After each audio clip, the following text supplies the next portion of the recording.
Chapter 1, Forbidden Objects, also known as Pandora. On a winter morning at 9 o'clock, I entered a Class A office building in Hangzhou's Binjiang district, with people constantly greeting me along the way. Good morning, Supervisor Liu. Morning, Old Liu, why didn't you come to the New Year's Eve gathering last night? You have no idea how lively it was. I had some urgent matters to handle yesterday. Next time for sure. Morning, Manager Liu. There was also a young woman who had recently joined the company, her cheeks flushed and long eyelashes trembling slightly. Nervously, she walked up to me and handed over a paper bag containing coffee and cake, even sporting an extra hand-drawn smiley face on it. Not far behind her, her two best girlfriends watched intently. Thank you. I watched the girl's face closely, taking in every subtle reaction as my gaze flickered to her friend standing behind her. Wearing my standard warm smile, I accepted the paper bag and said gently, "In that case, let me treat you to lunch at noon." The girl's face first lit up with joy, then flushed an even deeper shade of pink across her fair complexion. That sounds great. Thank you, Manager Liu, she stammered nervously. Come on, the elevator's here. Let's go up together. With these words, I smiled and strode toward the elevator, followed by the young employee Nie Xiaoyu, who trailed behind me like a timid quail. Her two giddy girlfriends excitedly brought up the rear. Within the company, I was the most popular mid-level manager, always smiling, patient with everyone, and highly competent at my job. More importantly, I was single, universally acknowledged by the female staff as the most ideal partner candidate.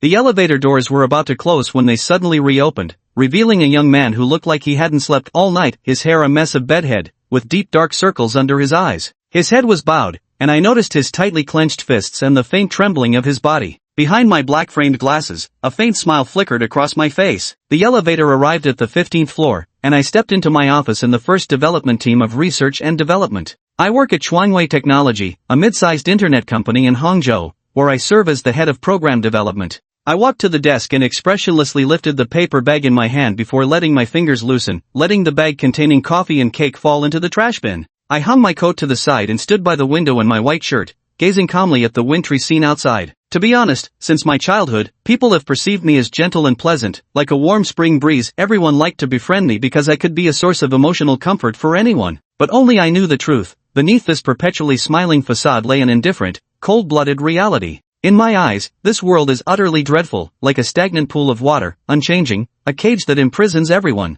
I crave passion and long for more excitement. Day after day, I could only endure this mediocre world. Fortunately, everything changed a week ago. At this thought, behind the black-framed glasses reflected in the window pane, my gentle demeanor instantly vanished, replaced by excitement and madness. In the dimly lit fire-escape stairwell, the faint light of a lighter illuminated the pained face of that young man I had noticed in the elevator that morning. His name was Huang Wenbin, an employee in the company's finance department who had married his college sweetheart just half a year ago. He lit a cigarette and took a deep drag. Unaccustomed to smoking, he immediately burst into violent coughs, tears nearly welling up in his eyes. But he didn't stop, he kept inhaling fiercely as if seeking revenge. The cigarette tip glowed in the dim light, followed by yet another fit of even harsher coughing. Why? Huang Wenbin slumped on the steps, clutching his head in agony as he groaned. His bloodshot eyes were filled with nothing but the scene from last night. His newlywed wife, Li Wenwen, entangled with Dai Wenyuan, the head of their finance department and vice president of Chuangwei Technology. No wonder, Huang Wenbin suddenly realized. No wonder I'm often asked to work overtime unexpectedly. On New Year's Eve yesterday, he was originally off duty, but was suddenly assigned a task to go out at noon, probably to make room for President Dai. Sometimes when it was almost time to get off work, he would suddenly be told to work on non-urgent projects. It was likely because President Dai went to his home. Huang Wenbin came from a fifth-tier small city in Anhui province, where his parents made a living by frying meatballs in a food market. He worked hard to buy a house in Hangzhou, exhausting the lifelong savings of his elderly parents while tirelessly earning money to repay the mortgage himself. Hangzhou had been the dream of 2 generations in their family, but now it seemed everything had shattered. Creak! The fire escape door was suddenly pulled open. Huang Wenbin hurriedly wiped his tears and looked up to see me. Manager Liu? Oh, why so much smoke? I waved away the smoke in front of me, speaking in a gentle tone as I closed the door and walked toward Huang Wenbin, looking down at this young man on the verge of an emotional breakdown. Liu, Director Liu. Huang Wenbin scrambled to his feet, lowering his head to apologize. My right hand, adorned with an ancient golden ring, settled on his shoulder as I asked in a tone both gentle and authoritative, "Would you mind telling me what happened?" For some reason, Huang Wenbin seemed incapable of refusal or concealment. With devout subservience, he recounted the entire incident. I see. I nodded, a compassionate smile appearing on my face as I reached into my coat. When my hand emerged, it held a feather-like mask shimmering with iridescent hues. The mask's luminous glow cast mysterious, dreamlike refractions across the dim and silent emergency stairwell. Huang Wenbin stared at the mask, and I could see a fierce desire for possession growing in his heart, yet his fear of me kept that impulse in check. The mask of Marquardt. Put it on, and you can become anyone. Your face, height, even your fingerprints can change. I think it could help you. A faint smile curled at the corners of my lips as I gently placed the mask into Huang Wenbin's hands. With those parting words, I turned and walked away with effortless composure. I had only gone halfway when I stopped and turned back, gently reminding him, "You must control your desires while using it. Otherwise, it will lead you into an abyss." I closed the fire escape door behind me and left, while Huang Wenbin stared intently at the mask glowing with iridescent light in his hands. I walked to my desk, hung up my coat, and gazed out the window as my thoughts drifted. Truth be told, I'm cold and ruthless at heart. This world seems utterly wretched to me, and I crave something interesting. But everything changed just a week ago. Chapter 2, Madness, Desire Points plus 100. I stepped out of the stairwell into the elevator, my gaze sharpening at the sudden pop-up message. I adjusted my glasses, calmly pressed the floor button, and after the elevator doors closed, opened the panel visible only to me. Name, Lu Yuan, soul count, none, desire points, 100 points. Pandora artifacts created, 3001 Marquardt's mask, 0001 forbidden ring, Pandora seeds. I checked the system and noticed that the desire points column had indeed increased by 100 points, prompting a faint smile to appear on my face. This system was something I obtained a week ago. As long as I continuously harvest desires and collect souls, I can exchange them through the system for Pandora seeds, which are used to craft artifacts with miraculous abilities, albeit with negative side effects, known as Pandora. Pandora artifacts are divided into 4 tiers, with Tier 0 being the highest and Tier 3 the lowest. Tier 0 Pandora possesses terrifying capabilities, such as annihilating nations or altering the course of civilizations. In my system, Tier 0 Pandora has a strict limit. Only 33 Tier 0 Pandora seeds can be exchanged, corresponding to 33 Tier 0 Pandora artifacts. The Marquette mask has been delivered. Next, I need to figure out how to continue searching for artifacts capable of accommodating third-rank seeds. I pondered this. When I first obtained the system, the newbie package contained 3 third-rank seeds and 1 supreme 0-rank seed. I've used 2 so far, leaving 2 remaining. I plan to craft them into artifacts as soon as possible, unleashing 3 third-rank Pandoras upon this materialistic world. Ambition had already taken root in my heart. I wanted to see what kind of spectacle would emerge when countless miraculous items were cast into this dull world. The revenge of ordinary people, the rise of ambitious schemers, what conflicts will emerge between the old powers and the new forces wielding Pandora? How will the world's order and structure change? I want to witness it firsthand. I will become the god who propels and oversees this world from above. Ding! The elevator reached the 15th floor. I snapped back to my senses, steadied my slightly ragged breathing, took a deep breath, straightened my clothes, and stepped out with a smile. At the same time, elsewhere, in the dimly lit emergency stairwell, young office worker Huang Wenbin removed his Markov mask, his excited face illuminated by his phone screen. After pacing back and forth, he pushed open the door and stepped out of the fire escape stairwell, heading toward the office of Dai Wenyuan, head of the finance department and vice president of Chuangwei Technology. He was originally a junior employee in the finance department, handpicked by Vice President Dai to be his assistant, a moment he and his wife had celebrated at the time. Looking back now, it all seemed laughable. He stood outside the office, knocking on the door nervously yet eagerly. "Come in." Dai Wenyuan saw him and first flashed a knowing smile before gently inquiring.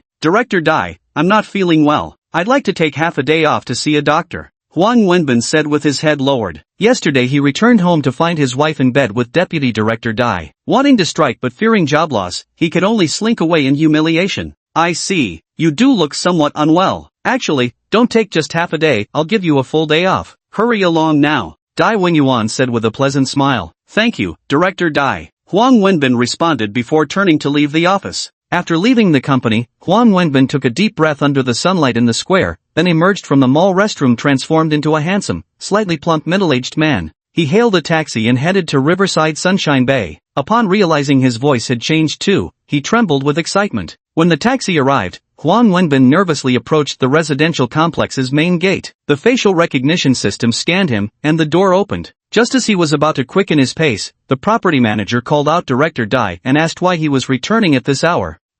And nothing. No, cough. There's an important document I need to come back for. Huang Wenbin forced himself to respond calmly, then walked toward home. The property manager found it odd but didn't press further. Once inside the building, Huang confirmed nobody was following him, took deep breaths to compose himself, and entered the elevator. On the 17th floor, he unlocked his apartment with facial recognition. Finding it empty, he changed clothes and had just settled on the sofa when Zhang Meijing returned. "Oh, honey, you're back already?" Zhang Meijing asked as she took off her coat. Huang Wenbin stared at her, adrenaline surging through his veins. He pulled Zhang Meijing close. The beautiful woman first seemed startled, then secretly delighted. Much later, Zhang Meijing nestled half asleep in his arms, murmuring about how impressive he'd been today, though it had hurt a little. "Been a long time," Huang Wenbin replied gruffly. Zhang Meijing sat up to fetch cigarettes, her slip dress sliding off one shoulder as she handed him a cigarette and lit it for him. Huang Wenbin leaned against the headboard, soft fragrance in his arms, gazing at the luxury mansion he could never afford in this lifetime. Greed devoured his heart as he thought,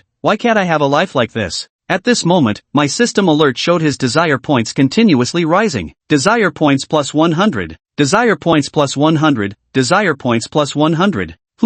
I sensed the system's fluctuations from my office at Skyworth Technology. I was reviewing a project in my office when I suddenly paused, astonished by the continuously popping notifications. In just this short while, the points had already increased by 1,000. What's going on here? I adjusted my glasses, leaned back in my chair, swiveled around, and gazed out the floor-to-ceiling window behind me, murmuring with a light chuckle. Pandora, true to its name like Pandora's box, ceaselessly stirs the desires within its users. Without strong willpower, one would quickly spiral toward destruction. Huang Wenbin, where will your life lead you? I tapped my fingers on the armrest, eyes gleaming with curiosity. I thought for a moment, first connecting to Marquardt's mask through the panel to glimpse the scenes he was experiencing. A faint smile appeared on my lips. Next, I further clicked into the secondary page for Marquardt's mask. On this information page, I spotted a transparent 5-pointed star, one corner of which faintly bore a trace of black. Regardless of rank, each Pandora possesses the potential of 3 stars, representing its growth capacity. At its birth, it possesses only a rank but no growth potential. It requires continuous infusion of desires and even souls to reach the limit of that rank and attain true authority. Take this McQuarrie mask, for example. As its growth potential increases, it can even grant the user physical abilities and learning capacities far exceeding those of ordinary humans. Tisk. I observed a while longer before shaking my head. Through Huang Wenbin's eyes, I glimpsed a beast and insatiable desire on the verge of breaking free. Clearly, Huang Wenbin had little control over it. The outcome might reveal itself soon enough, I murmured. Closing the page, I turned back to my computer, my slender fingers dancing across the keyboard as I shifted into work mode. The morning passed in a flash. At 11:30 a.m., as soon as the elevator doors opened, the young and inexperienced office worker Nie Xiaoyu hastily squeezed through the crowd. She checked herself in the mirror in the elevator lobby, smoothed her clothes, took a deep breath, and then walked toward Team 1 of the R&D department, waiting politely outside the large office. Occasionally, colleagues from the R&D team would walk past on their way out, casting curious and gossipy glances her way. At that moment, I appeared. Nie Xiaoyu's eyes lit up as she exclaimed happily, Lu manager, have you been waiting long? I smiled as I approached her, looking down at her face. Under my gaze, the timid girl's cheeks flushed even redder, her eyelashes trembling slightly, and her smile grew just a touch brighter. I can be perfectly gentle, I said. Why didn't you just come in to see me? I was afraid of disturbing your work, Nie Xiaoyu replied softly. Next time I'll come out a little earlier. Shall we go grab something to eat? Any preferences? I know a newly opened restaurant nearby that's pretty good, I said, heading toward the elevator lobby. Nie Xiaoyu hurried to keep up, walking quietly at my right side with her head slightly lowered, still turning my words over in her mind. Hearing me ask what she'd like to eat, she paused briefly before hastily responding, no need to go out, the cafeteria's just fine. The company cafeteria was located by the floor-to-ceiling windows on the 11th floor. I smiled, watching Nie Xiaoyu in the midday sunlight, her girlish thoughts completely transparent to me, an amusing sight. During the meal, I noticed a grain of rice clinging to her cheek. Reaching out, my warm fingertips brushed against her fair skin as I plucked the grain off and placed it on a napkin. The young girl's eyes widened, her face flushing crimson instantly. Even after returning to the HR office after lunch, surrounded by curious girlfriends, she remained dazed and distracted. At 5:45 in the evening, the sky gradually darkened. The young man, in a state completely opposite to his demeanor that morning, hurriedly rushed into the office building, made his way to the lobby lounge, and sat down on a sofa where he could see the elevator lobby. His emotions were peculiar, fluctuating between excitement and nervous apprehension, as he kept stealing glances toward the elevator entrance. When another wave of people emerged, he suddenly sprang to his feet as if he had spotted me. Glancing at the lounge area, I smiled and said to the 2 colleagues beside me, you go ahead. There's something I need to attend to. Xiao Yu, be safe on your way home, and send me a message when you arrive. Noticing Nie Xiaoyu still obediently standing behind me, I spoke gently, waiting until she turned back repeatedly while leaving. I then walked toward the young man nearby with a smile on my face. Approaching the young man, I casually took a seat on the sofa. Lu's supervisor. The young man swallowed hard, looking at me with awe, his body trembling slightly as he stood before me, nervously greeting me. Have a seat. I leaned back, crossing my legs, while idly spinning an ancient-looking ring on my right finger and smiling as I spoke. Phew. All right. Huang Wenbin stared at me, the scenes from this morning flashing vividly before his eyes, images of himself wearing President Dai's face while freely venting his frustrations in his own home. This suddenly made me appear utterly mysterious in his eyes. Breathing rapidly, he hurriedly responded, perching nervously on just the edge of his seat, hands gripping his thighs tightly, his upper body rigidly upright. After experiencing the morning's events, the suppressed desires within him had been unleashed. He now wanted to do more, to possess more. Yet before the devil could fully push him to act on those cravings, the last shred of reason left in him drove him to seek me out, hoping for more information, or perhaps a promise that would allow him to keep using Marquette's mask. It seems you're quite satisfied with the mask I gave you? I observed him, breaking the silence first with gentle words. Manager Lu, Huang Wenbin exclaimed, lifting his head to meet my clear black and white eyes, his heartbeat racing. His intuition told him I must already know what he'd done during the day. His face flushed crimson as his voice suddenly rose. I'm grateful for the artifact you gave me. If it weren't for you, I'd have had to endure this humiliation forever. I'd never have been able to execute such perfect revenge in my lifetime. You probably don't know, but my hometown is a small town in Huizhou. My parents made a living frying meatballs at the local market. It wasn't easy for them to help me buy this apartment in Hangzhou, but that bitch ruined everything. It was currently rush hour after work, and office workers kept streaming out of the elevators, though passers-by barely glanced our way. Ha! Thank you, Manager Lu. Huang Wenbin clenched his fists excitedly. And I certainly wouldn't judge whatever you choose to do, whether it's considered good or bad by society's standards. Since I've given it to you, it no longer has anything to do with me, I said as I prepared to rise. Tall and broad-shouldered, I had to look down at Huang Wenbin when standing before him. Behind black-framed glasses, my indifferent gaze swept over him before shifting away. With both hands buried in my overcoat pockets, I walked to the floor-to-ceiling window, observing the neon-lit cityscape in the distance, and added, however, there's something you should know. I named it Marquette's mask, though it has another name, Pandora. I turned around and looked at the young man standing precisely at the intersection of two light sources, shrouded in shadow. I paused before continuing. The closer you get to the abyss, the closer the devil gets to you. Don't let desire spiral out of control. That's your only weapon in this fight against the devil. Alright, that's all for today. I brushed off my jacket and stepped out of the lounge, leaving Skyworth Plaza behind. I wonder if that young man took it to heart. The name Pandora must be lingering in his thoughts too. At that moment, through Pandora's connection, I glimpsed a cozy little home, a kitchen brimming with the warmth of cooking smoke, and then, I bore witness to a tragedy. Huang Wenbin, that bastard, seemed utterly consumed by desire. He actually turned vicious against his own wife. Watching the woman gradually grow still beneath his hands, my system kept flashing notifications. Desire points plus 100, desire points plus 100. At the same time, I was squatting in front of a stall at Hongqing's Banshan second-hand market. Seeing my lingering gaze fixed on a Western-style doll, the vendor thought a big customer had arrived. Rubbing his hands enthusiastically, he said, "Sir, interested in this doll? Excellent taste. I got this from a wealthy family, just 5,000 yuan, and it's yours." I snapped back to reality, turned off the system, adjusted my black-framed glasses, and responded gently, "No need, thank you." Then I stood up and walked toward the next stall. Behind me, the vendor's cries still trailed from a distance. 2005. 2,500. Boss, don't walk away. If you really like it, let's be friends. Take it for $50. 30 is my final offer. Name your price, it's yours if you pay. The old goods market at Half Hill was bustling at this hour, with a long row of stalls lining the central walkway and shops flanking both sides. As I walked, I searched for vessels capable of bearing seeds. Based on my observations over the past week, objects that could host seeds usually carried extraordinary histories, either steeped in their previous owner's most fervent emotions, desires, or obsessions, or embodying some symbolic status, having undergone long-term veneration. I stepped into a so-called antique shop, though in truth, it was just a slightly higher-end second-hand store, where the items held a bit more value than those on the outdoor stalls. In a cupboard toward the back on the right, I caught a fleeting glimpse of faint red light. I didn't approach directly, first glancing casually from the doorway before finally walking to the cabinet and spotting the object enveloped in red light. A third-tier vessel, I observed. It was an exquisitely crafted ancient Roman-style silver hairpin, 9 inches long, with a somewhat eerie carving at its head. Is that blood? I noticed a dark red stain at the tip of the hairpin. I asked the balding old man behind the counter, "Boss, how much for this hairpin?"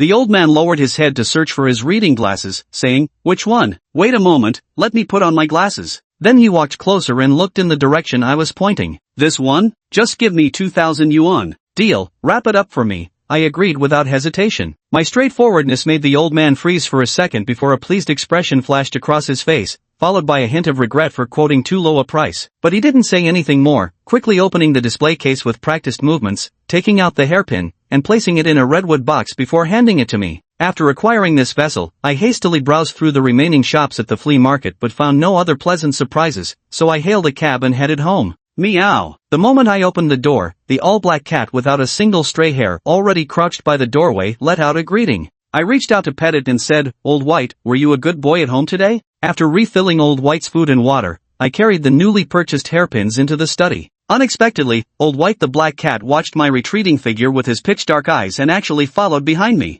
The moment I sat down, he leaped into my lap. A faint smile appeared on my gentle face as I murmured, "What brings you here?" All right, let's witness this together." I reached out with my mind towards the system, and in the next second, a mysterious and dazzling seed emitting an eerie glow materialized out of thin air in the study, floating right before me in Old Bai's eyes. Seeing the seed, Old Bai clearly grew restless, his long tail swishing back and forth as he even tried to wriggle free from my arms to jump onto the table. I soothed him, saying, "Old Bai, don't be impatient." I took out a hairpin and brought it close to the seed. The mysterious seed dissolved into the hairpin like a drop of water merging seamlessly into it. Ding! You have obtained Pandora number 3-002. Please name Pandora number 3-002. 3-002. Its former owner once pierced it straight into the hearts of one maiden after another, as crimson blood flowed through the channels inside the hairpin. When the user stabs 3-002 into a target's heart, it can extract every drop of the target's blood to distill a single essence of life. Using this essence allows the host to reverse aging and remain perpetually youthful.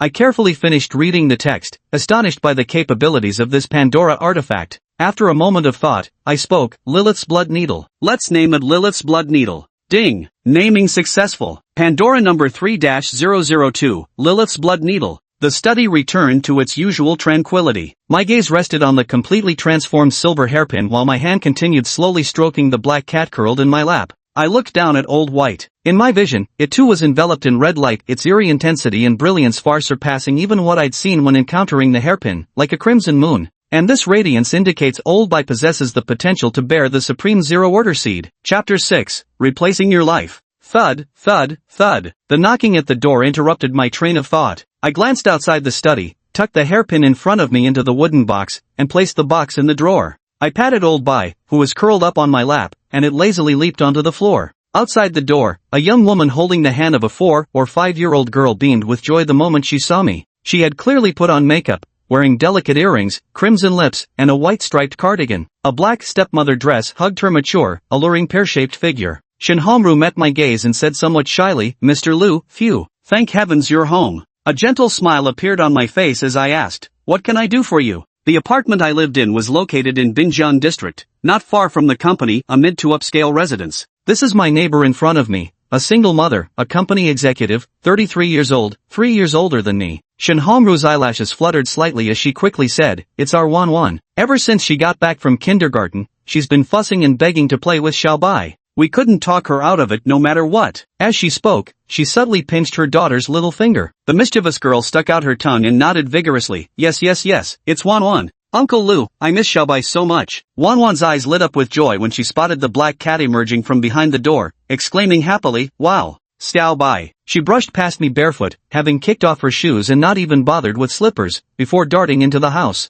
"Mrs. Shin, please come in as well," I said with a smile. Noticing her rosy cheeks and slightly guilty expression when our eyes met, I remained unfazed and politely stepped aside. "Have you eaten yet, Mr. Liu?" Shin Hongru asked. "Not yet." "Perfect timing then. I made extra food tonight and brought some over as a thank you." She lifted the bag in her hand slightly. Seeing no refusal from me, a subtle charm crept into her expression as she placed the cloth bundle on the shoe cabinet. Bending down, she slipped off her high heels, revealing slender feet sheathed in nude stockings before shuffling into house slippers and confidently heading toward the dining table. I glanced at Lao Bai, who was being pounced on by the little girl in the living room floor, then walked toward the dining table. My phone vibrated repeatedly in my pocket. Nie Xiaoyu had cautiously sent 3 or 4 WeChat messages. First, a simple "I'm home," followed by some snippets of casual sharing. I skimmed through them absent-mindedly before pocketing my phone with no intention to reply. As if suddenly recalling something, I turned toward the wine cabinet, retrieving a bottle of red wine. Then, shaking the bottle slightly with a smile, I asked Shin Hongru, "By the way, Miss Shin, I happen to have a fairly decent bottle here. Care to join me for a glass or two?" Shin Hongru paused briefly before deftly removing the hairband from her wrist and gathering her loose locks into a neat ponytail. With effortless grace, she replied, "It's rare for Mr. Liu to extend an invitation. I certainly wouldn't want to dampen the mood." A quiet ripple of delight stirred within her. Though I had always been courteous in social interactions, she had sensed an unbridgeable distance whenever she tried to approach me before. This time, however, I hadn't turned her away.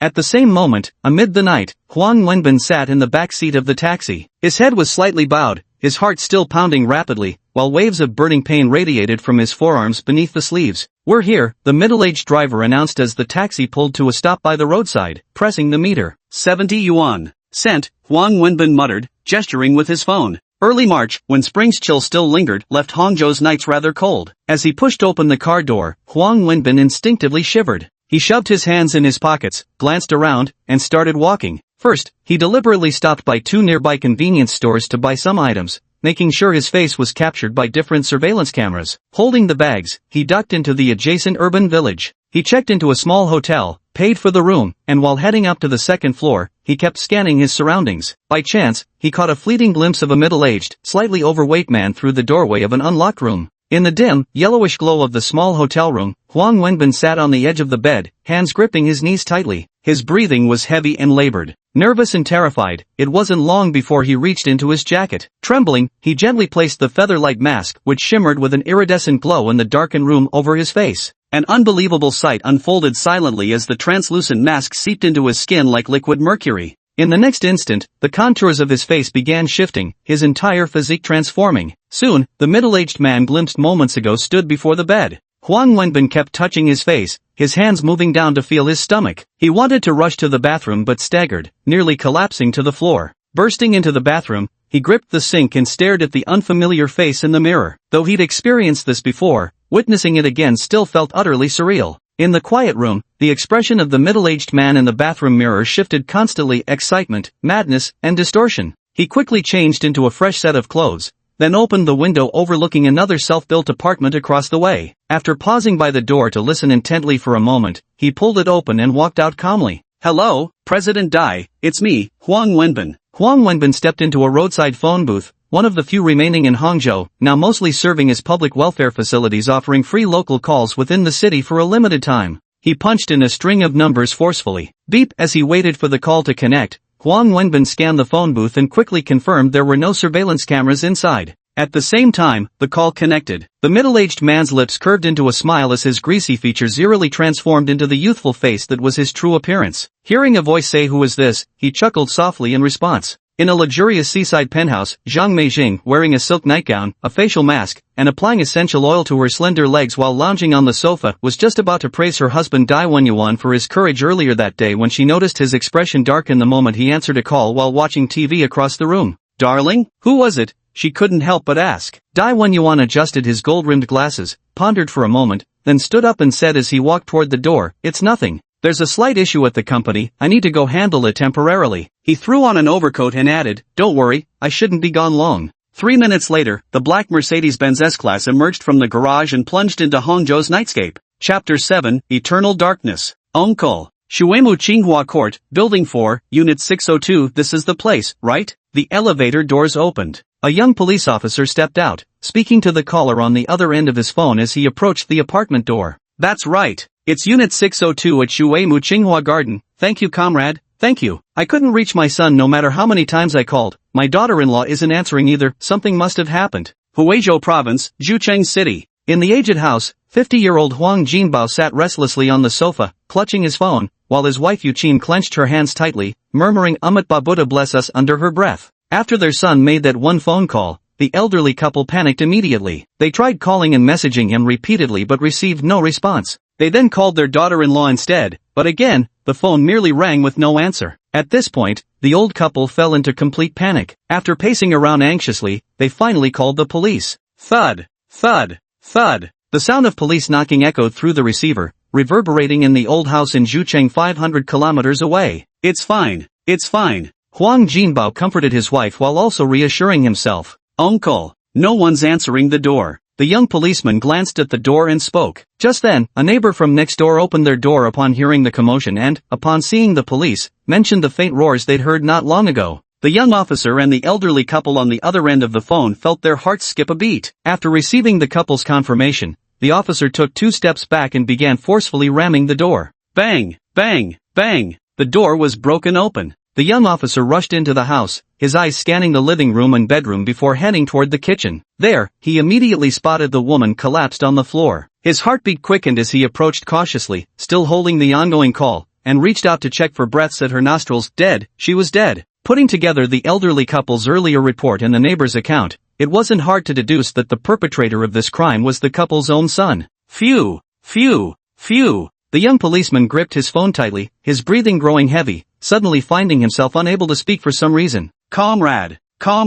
have you seen my son and daughter-in-law? Are they okay? From the phone, Huang Jinbao's voice came through, clearly trembling with unease and panic. Ms. Shin. Don't call me Mrs. Shin, just call me Hongru. It feels so distant when you call me Mrs. Shin all the time. Binjiang District, the apartment. On the sofa, the little girl with 2 pigtail braids had unknowingly been coaxed to sleep by Lao Bai, covered by a thin blanket. The black cat lay lazily on the other side, its sleek dark tail swaying contentedly. Restaurant. The single mother Shin Hongru had unknowingly taken off her cardigan, leaving only a black stepmother dress on her body. The freshly opened bottle of red wine was already more than half gone, and Shin Hongru's delicate, pale skin glowed with a carnelian-like flush. A hint of daze flickered in her eyes as she heard Lu Yuan call her name, immediately responding. All right, Hongru, sis. Lu Yuan smiled as he responded. Picking up the nearby red wine, he swirled the bottle while pouring it and said gently, Hongru Jie, you don't need to call me Mr. Lu either. Just call me Lu Yuan. Just a little left. Let's finish it in one go. With a crisp clink of glasses, the meal came to an end. Shen Hongru seemed slightly intoxicated. After clearing the table, Lu Yuan noticed she was still seated, her chin resting on her hand as if she'd fallen asleep.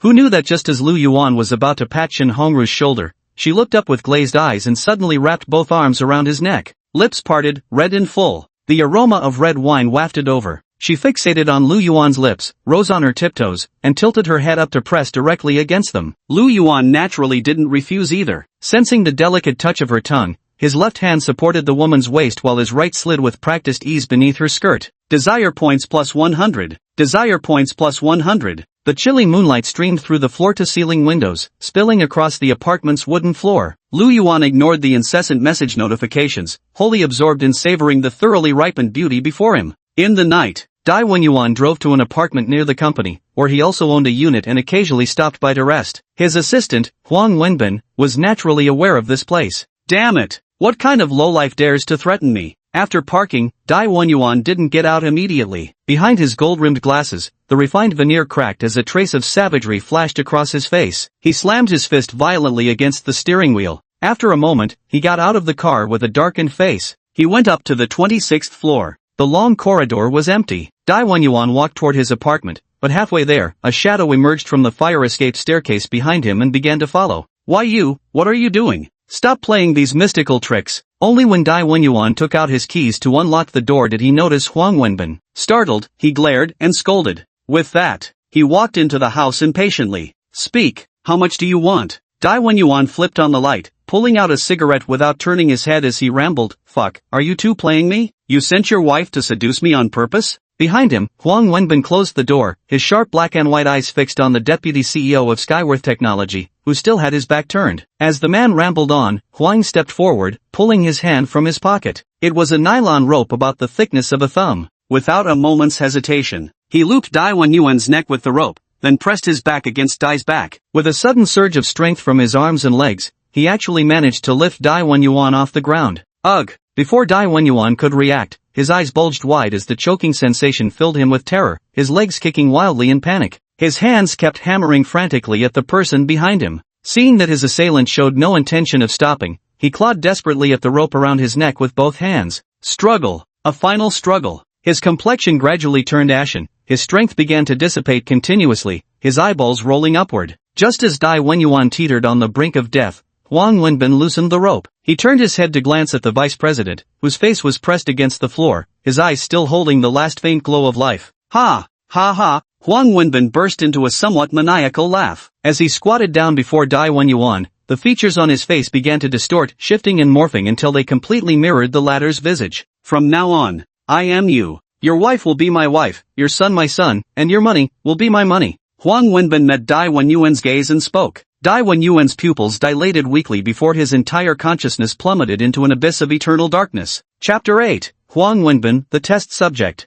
The next day, clear weather, 9 a.m. Lu Yuan walked into the company building wearing a woolen coat and carrying a briefcase while reading a police notification. At approximately 9 p.m. on March 10th, our bureau received a report from the public. Resident Li Wenwen, female, 26 years old, was found deceased. Initial investigations indicate that her husband, Huang Wenbin, male, 26 years old, is the primary suspect. Currently, Huang Wenbin remains at large and unaccounted for. Just as he finished reading the message, Lu Yuan noticed a police car stopping outside the building, followed by 2 officers entering the company. Manager Lu. Manager Lu. Right at that moment, the young clerk Nie Xiaoyu, who had been waiting on the first floor with a small backpack and carrying KFC breakfast in hand, came running over cheerfully. Xiao Yu. Morning. Lu Yuan shifted his gaze, a gentle smile spreading across his face as he met Nie Xiaoyu's seemingly eloquent eyes, chuckling. Lu, good morning, Manager Lu. Nie Xiaoyu immediately became flustered under Manager Lu's gaze, her cheeks turning rosy and her eyelashes trembling faintly. The young girl displayed a completely different charm from the mature woman of the previous night. Ah, by the way, Manager Lu, I bought too much breakfast again. Could you help me eat this? Nie Xiaoyu seemed to suddenly remember something and raised her head abruptly, shoving a paper bag into Lu Yuan's hands. The two walked toward the elevator lobby together, and before long, Nie Xiaoyu spoke again. Manager Lu, you were looking at those 2 police officers just now, weren't you? Let me tell you something. It seems one of our colleagues did something to his wife. The police are here asking questions now. So that's how it is. Lu Yuan nodded calmly. Stepping into his office, just like yesterday, he casually tossed the paper bag containing KFC breakfast into the trash bin. Sitting at the desk, opening a black leather notebook to the freshest page, the entry read, 3-001, Marquardt's Mask. Completion, 0 stars. Abilities. 1. Wearing the mask allows transformation into the likeness of any previously seen individual, including facial features, physique, and voice. 2. As completion increases, the wearer's learning ability and physical condition will be enhanced. Side effects. 1. Amplifies inner negative emotions until one completely succumbs to becoming a slave of desire. 2. After playing the ghost for too long, one truly becomes a ghost. One day, when the wearer removed the mask hiding their face, they discovered the features of their original self had begun to fade away. Lu Yuan flipped through the records, uncapped his fountain pen, and added a few notes, for instance, jotting down 15% after the 0-star completion rating. He turned to the next page. The first line at the top read, Marquardt's Mask, User Information Sheet. The front section records specific artifact information, while the back contains corresponding observation logs of each user. After all, no single Pandora artifact would ever have just one owner. Lu Yuan serves as the observer of these owners. Huang Wenbin, the first owner of the Marquette mask. After a long time, closing the thick black leather notebook, Lu Yuan stretched comfortably before rising to pour himself a cup of hot water from the thermos. Holding his tea, he stood before the floor-to-ceiling window. Today's sunlight was pleasant, casting a warm glow upon him. Next, Lu Yuan took a sip of hot water, his gaze fixed on the distant cityscape. A meaningful smile suddenly surfaced on his face. What needs observation is how this materialist world will react when artifacts with unimaginable powers first appear, and how the authorities will respond upon discovering them. Huang Wenbin was Lu Yuan's experimental subject. As for this first test subject, having observed how he responded to greed and desire, Lu Yuan had already written him off in his mind. His only remaining purpose now was to provide official feedback after being caught by the police. That's right. Lu Yuan didn't believe Huang Wenbin could truly evade police pursuit, even with the Marquardt mask in his possession.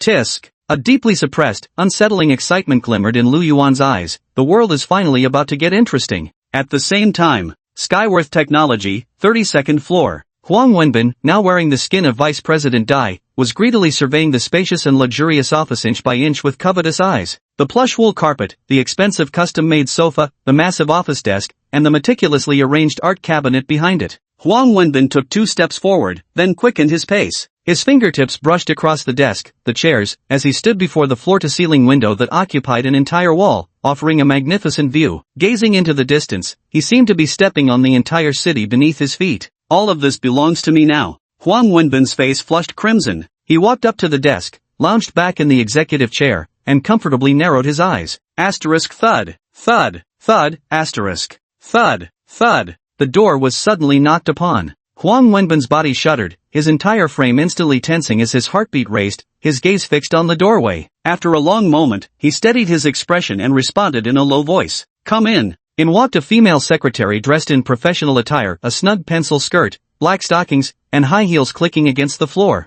Huang Wenbin's eyes trailed downward from the secretary's face, lingering on the swell of her bust, the curve of her rounded hips, and the length of her stocking-clad legs. He knew this secretary. Her full name was Gui Tongtong, a graduate of Jiangsu University and once the department's campus belle. In their limited past interactions, her icy aloofness and pride had always left him feeling inferior. President Dai. Secretary Guo walked up to the desk, bowed his head, and said respectfully, "There are police officers downstairs wishing to see you."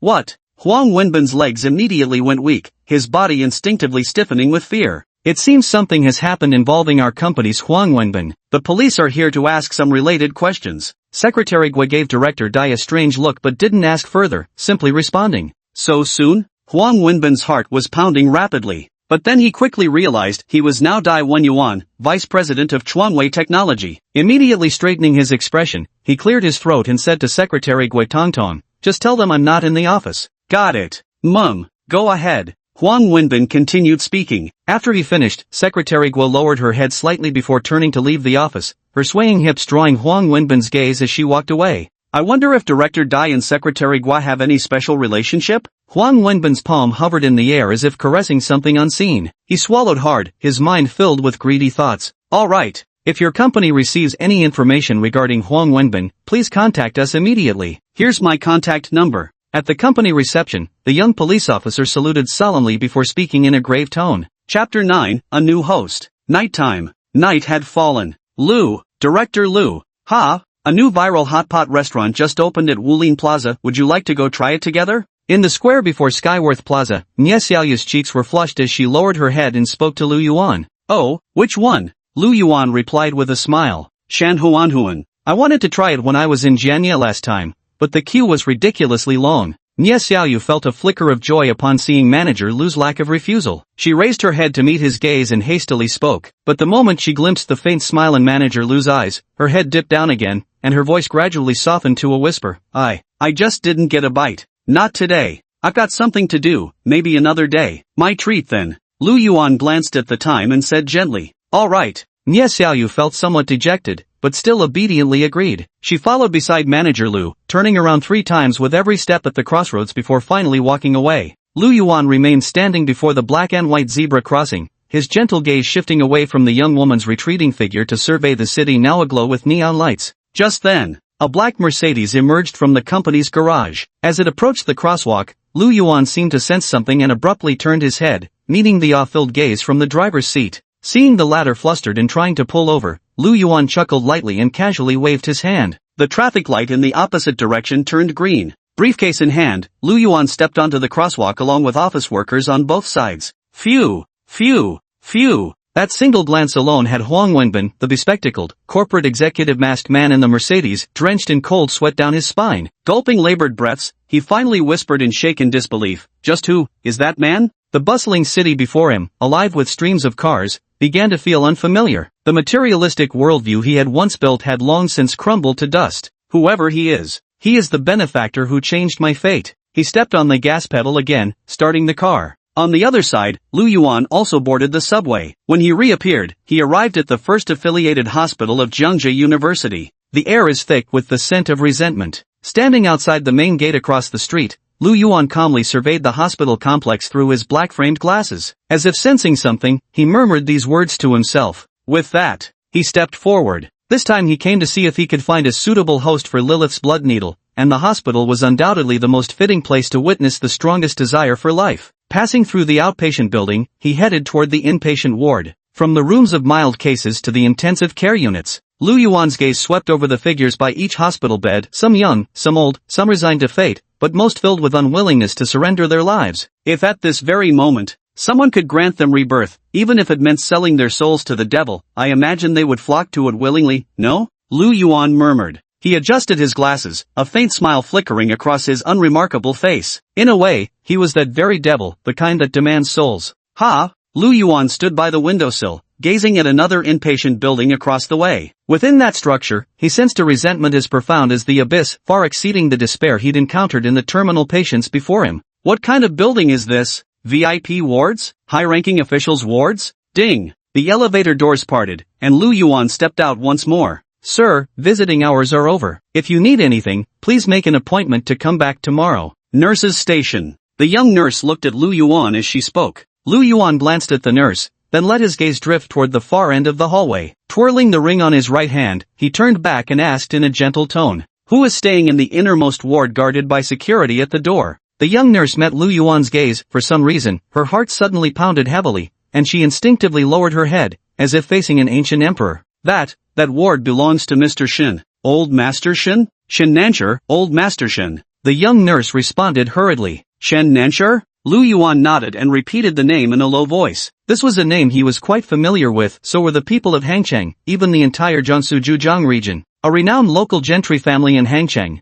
not exactly extraordinarily wealthy or even particularly rich, but with generations of accumulated prestige. The current patriarch, Old Master Shin Nancher, is especially famous as a benevolent philanthropist who has dedicated his life to countless charitable deeds. Old Master Shin? Philanthropist? Tisk. Lu Yuan thought of something and chuckled softly to himself. He strode purposefully toward that particular hospital room. The long corridor was eerily quiet, making Lu Yuan's footsteps sound unnaturally distinct. The black-suited bodyguard stationed outside the door at the far end of the hallway had already fixed his gaze on Lu Yuan from the moment he appeared. "Open the door." Standing before the door, Lu Yuan spoke in a tone that was neither raised nor lowered. It wasn't a discussion, but an order. "Yes, sir." The black-clad bodyguard lowered his head, respectfully opened the door, and stepped aside. Beep, beep, beep. A high-ranking cadre's hospital ward, complete with a reception room and an accompanying caretaker's room. On the hospital bed, an emaciated old man covered with tubes and wearing an oxygen mask opened his cloudy eyes. The room was utterly silent except for the sounds of medical equipment. The old man stared at the ceiling, acutely aware of the dwindling life force raging through his frail body like a river about to run dry. He was dying, yet he still wanted to live. At that very moment, the door creaked open. Shin Nancher thought it must be his lifelong steward, his old retainer Shin Shan, but as the figure approached, confusion flickered in his dimming eyes. "You are..." Shin Nancher's voice was hoarse as he strained to ask. Lu Yuan looked down at the old man, a faint smile appearing on his face. He reached into his coat pocket and, when he withdrew his hand again, held a small wooden box the size of an eyeglass case. Plop! Opening the box, the mysterious silver alloy hairpin emitting a faint red glow within the hospital room appeared before their eyes. "It's called Lilith's blood needle. Using it can extend your lifespan and reverse the traces of time." A pale red glow, like flowing blood, fell upon Lu Yuan's face. He averted his gaze and turned to Shin Nancher, his gentle voice whispering in his ear. Lu Yuan gave a faint smile, closed the box, and pressed the wooden case against Shin Nancher's withered hand. "I'll wait for you to come find me." "Got it. I'm at Chuanwei Tower." With that, Lu Yuan fell silent and unhurriedly left the hospital room. The room returned to stillness, with only the rhythmic rise and fall of the elderly patient's chest, connected to numerous tubes and an oxygen mask, breaking the silence with labored breaths. His eyes widened as his entire emotional state was swayed by the mysterious figure's words just now. At this moment, layers of light, crimson as blood, seeped through the cracks of the wooden box. The bloody radiance seemed drawn by Shin Nancher's overwhelming desire, creeping up along his withered fingers. An unimaginable connection formed between Pandora and the old man. "Ha! Phew! Phew!" Shin Nancher was panting violently, still too weak to move, but his eyes stared unbelievably at the ceiling as a longing began to grow in their aged depths. Chapter 10, Exposed. How strange. It's as if Huang Wenbin vanished into thin air. I've reviewed his profile. 26 years old, graduated from Jiangsu University of Finance and Economics. His records show no indication of counter-surveillance skills. Evening, 7:30 p.m. Hangzhou Criminal Police Headquarters. Officers stood circled around a whiteboard, staring at the case analysis with perplexed expressions. From the very first moment they encountered this case, none of the detectives present took it seriously. The evidence chain was complete and clear. It seemed like a straightforward case of vengeful uxoricide. Following standard procedure, the next step would have been apprehending the suspect. But who could have predicted the problem would arise here? An utterly ordinary office worker had vanished without leaving a single trace. Captain Ma is here. Old Lu. The convoy is here. At that moment, the office door of the Criminal Investigation Division's first team was flung open violently. A young detective rushed in first, followed by a scruffy, unshaven middle-aged man walking alongside another middle-aged man. This recent wife-killing case has been blown up online by some feminist marketing accounts. The public outcry is growing louder by the minute, and higher-ups are demanding we apprehend the suspect as quickly as possible. An authoritative middle-aged man in commander's uniform clapped his hands, sweeping his gaze across the room before announcing in a grave voice, "I've specially requested Detective Lao Ma, the legendary investigator from our city's criminal police division. Old Ma, I'll leave the rest to you." With that, the man walked out of the office. Old Ma, whose full name was Ma Anbang, was a renowned detective whose reputation extended throughout Jiangsu, Zhejiang, and Shanghai. There were enough stories about his investigative exploits to fill days and nights without end. Cut the chatter. Ma Anbang glanced at the captain who seemed about to speak, raised his hand, and said solemnly. He walked straight to the whiteboard, scanned the case analysis, then continued, "Where's the surveillance footage from the relevant sections?" Captain Ma. Here, includes footage of Huang Wenbin appearing in the residential area before the incident, and all subsequent surveillance tracking his movement to the urban village after leaving. The young detective quickly responded. Ma Anbang walked up to the computer, his eyes fixed intently on the screen as he occasionally pressed the fast-forward button. "Someone, brief us on the case details." Still staring at the monitor, he added. While watching the surveillance footage and listening to the briefing, they quickly went through all the video content. Snap. Pausing the playback, the frame froze on the open window of the small inn. "We suspect Huang Wenbin probably jumped out from here and escaped through the gap in the loophole," the young detective said. "No."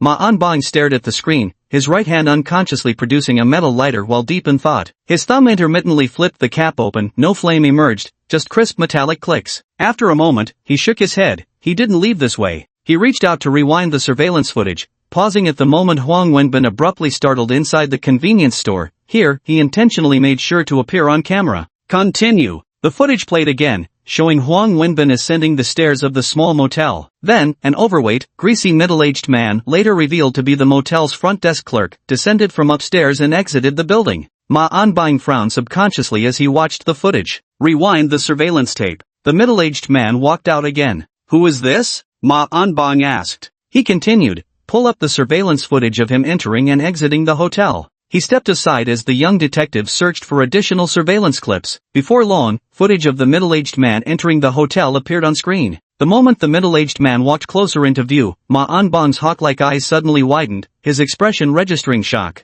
"Captain, what did you find?" The young detective spoke up. Ma Anbang shook his head without responding. Without professional training, a person's walking gait, step frequency and length, whether they toe in or out, or limp, their posture while walking, whether chest out or hunched over, these ingrained behavioral habits are not easily changed. The first time he saw that middle-aged man covering his face, it was clearly Huang Wenbin's habitual behavior. But during the second encounter, the man's walking mannerisms had completely changed. Interesting.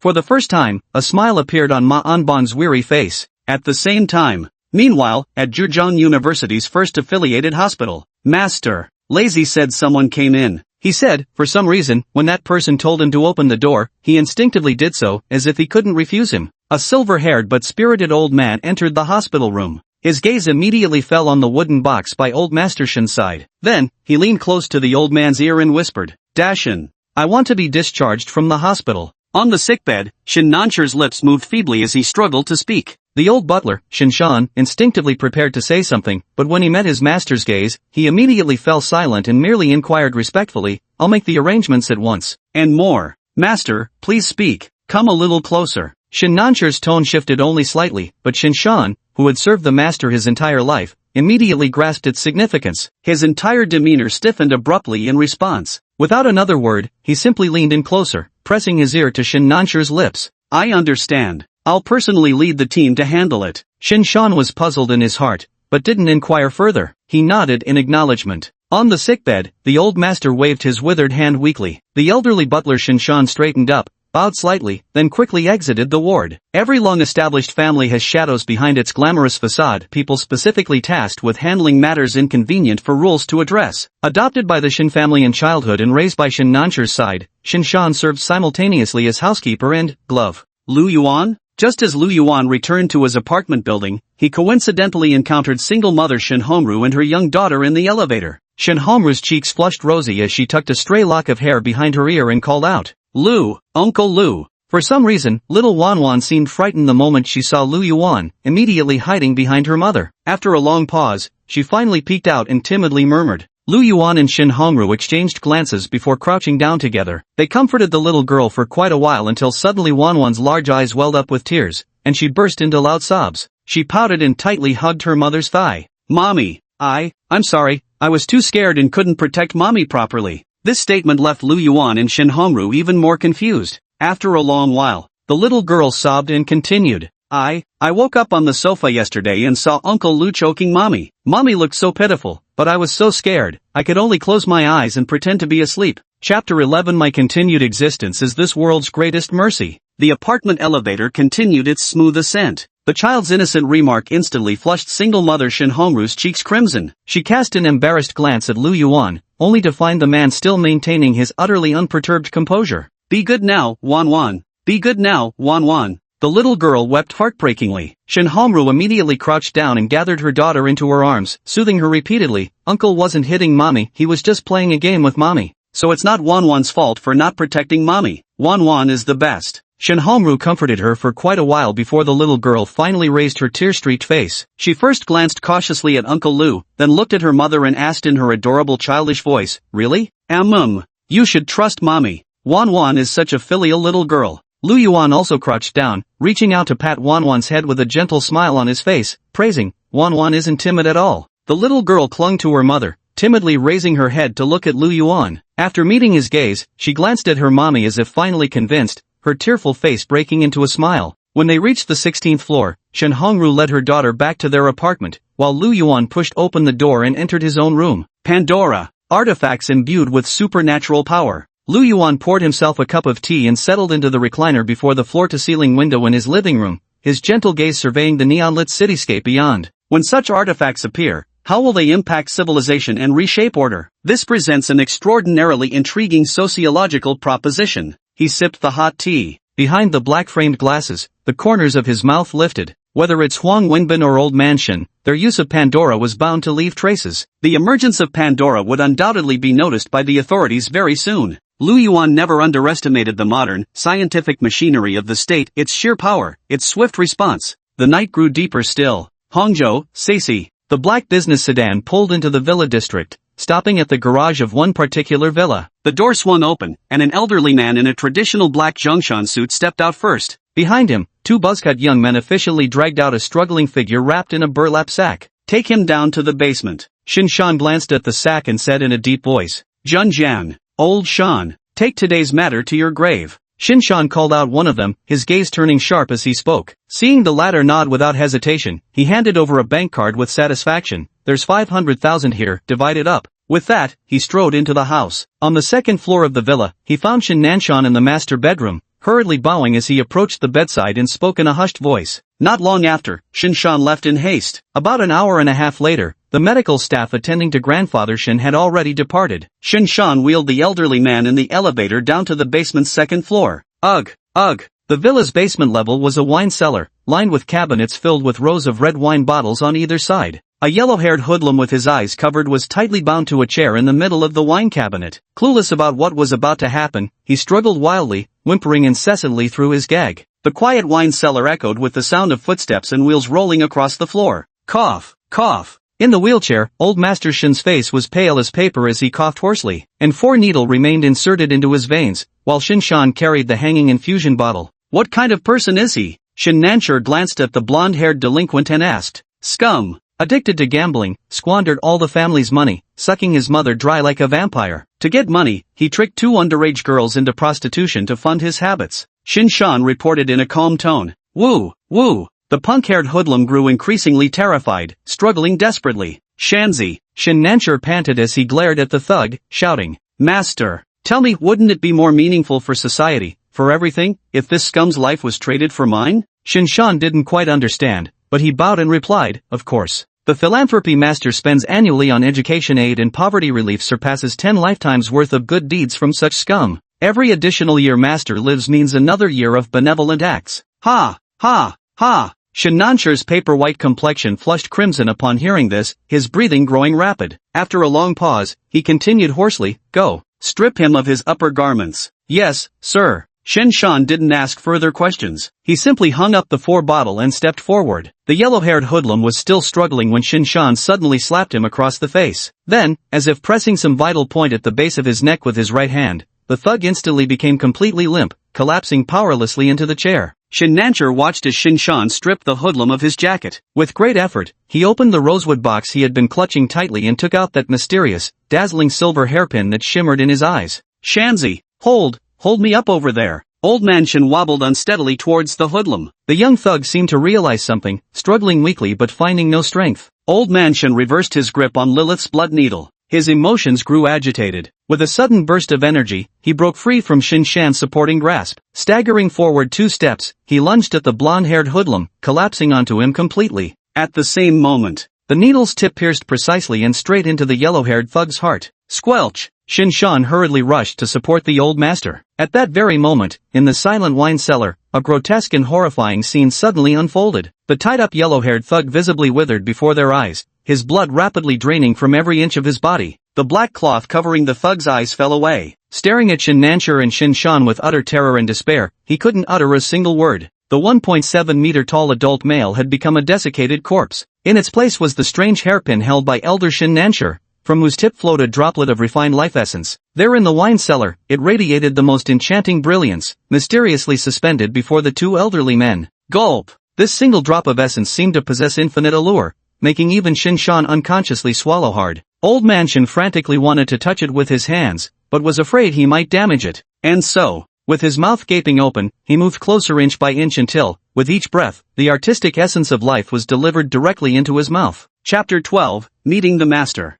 Hangzhou, underground 2nd floor of CC Villa. Wine cellar. A completely bloodless corpse had died in extreme terror and despair, still bound with only a thin layer of skin maintaining human form, the weight of its skull dragging the remaining flesh downward. Before this horrifying corpse knelt an elderly man, his trembling arms braced against the armrests of a chair. Phew! Phew! Phew! The old man gasped for breath. He closed his eyes, savoring the changes in his body, an indescribably wondrous sensation. Shin Nancher swore this was the most sublime moment of his 90 years, akin to a withered branch sprouting fresh buds, like arid land untouched by water for countless years finally receiving a single drop of life. He was enjoying himself. He wanted to weep, he cheered for it. However, just as every cell in Shin Nancher's body trembled with yearning for that drop of life essence, in an instant, all the wondrous sensations came to an abrupt halt. I want it! I want it! Old Master Shin suddenly opened his eyes, his gaze completely consumed by desire, a horrifically terrifying look. In the wine cellar, butler Shin Shan, who had been about to step forward to support the collapsing master, froze in terror at the unfolding scene. First a mysterious hairpin piercing a heart, then a thug rapidly drained of blood, and finally, that single drop of blood essence. Moreover, Shin Shan clearly noticed that the old man's vitality seemed to surge like a final resurgence, even his pale complexion regained a hint of color. More astonishingly, amidst his withered white hair, a single strand of black had miraculously reappeared. Old Master Shin opened his eyes and suddenly lifted his head to look at Shin Shan. That single glance instantly sent a shiver down the spine of the lifelong steward, causing him to instinctively take a step back. Shanzi! Old man Shin's hoarse voice rang out. With a push of his hands, he actually stood upright in front of Shin Shan. Unthinkable, given that the old man had been bedridden with paralysis for over a year now. Like a toddler taking his first steps, the old man shuffled back and forth several paces, his aged face alight with exhilaration. Perhaps worn out from the effort, he lifted a hand. Help me up. Yes. Shin Shan hurriedly stepped forward to support him. Help me back to rest, and also, tomorrow I need to have a full body examination, Shin Nancher said in a solemn voice. As he settled back into his wheelchair and was about to leave, he seemed to remember something. Giving a calm glance at the skin and bone corpse, he said, "It's been taken care of. Make sure it's done cleanly. Yes. One more thing, Shanzi, handle this personally. Find someone for me at the Skyworth Plaza. Desire points plus 100. Desire points plus 100. Desire points plus 100. A quiet apartment. Study." Lu Yuan watched the frantically refreshing notifications. In just this short span of time, the growth of desire points had even surpassed the total amount Huang Wenbin had currently provided. Is this the longing for longevity from a man of wealth and status? Lu Yuan's fingers tapped rhythmically against the wooden armrest, his gentle face breaking into a faint smile as he murmured. Just now. He also witnessed everything happening in the wine cellar through Pandora's connection. Seeing Lilith's blood needle swiftly drain every drop of blood from a grown man, he couldn't help but marvel inwardly. Shin Nancher's control over his own desires far surpasses little Huang's. Recalling the subtle shift in Shin Nancher's gaze moments earlier, Lu Yuan opened the black leather notebook, first updating the records on 3-002 Lilith's blood needle's abilities, then revising the user information section concerning Shin Nancher. Perhaps I could recruit this old master Shin. I also need someone to play the role of a butler, one with sufficient social standing, wealth, and wisdom. Taking everything into account, Shin Nancher would be a good choice. Of course, that is, if he doesn't lose control. Ever since obtaining the system, Lu Yuan had been contemplating one thing. What would happen when one Pandora artifact after another spread across the world? What kind of collision would occur when a materialistic world encounters fantastical artifacts? When Pandora falls into the hands of one user after another, will they remain content with their original status? As Pandora grows powerful enough, even if it's a zero-tier Pandora, will ambitious individuals wage war against the world's existing rulers? The clash between these two forces will inevitably lead to chaos, and from that chaos, a new equilibrium of order shall emerge. As for Lu Yuan, he remains the shadowy power behind it all. He also planned to establish an organization called the Taboo Artifact/Pandora Management Committee, recruiting truly outstanding individuals, those capable of maintaining rationality to the greatest extent as Pandora users. Through this committee, he aimed to moderately guide the development of Pandora.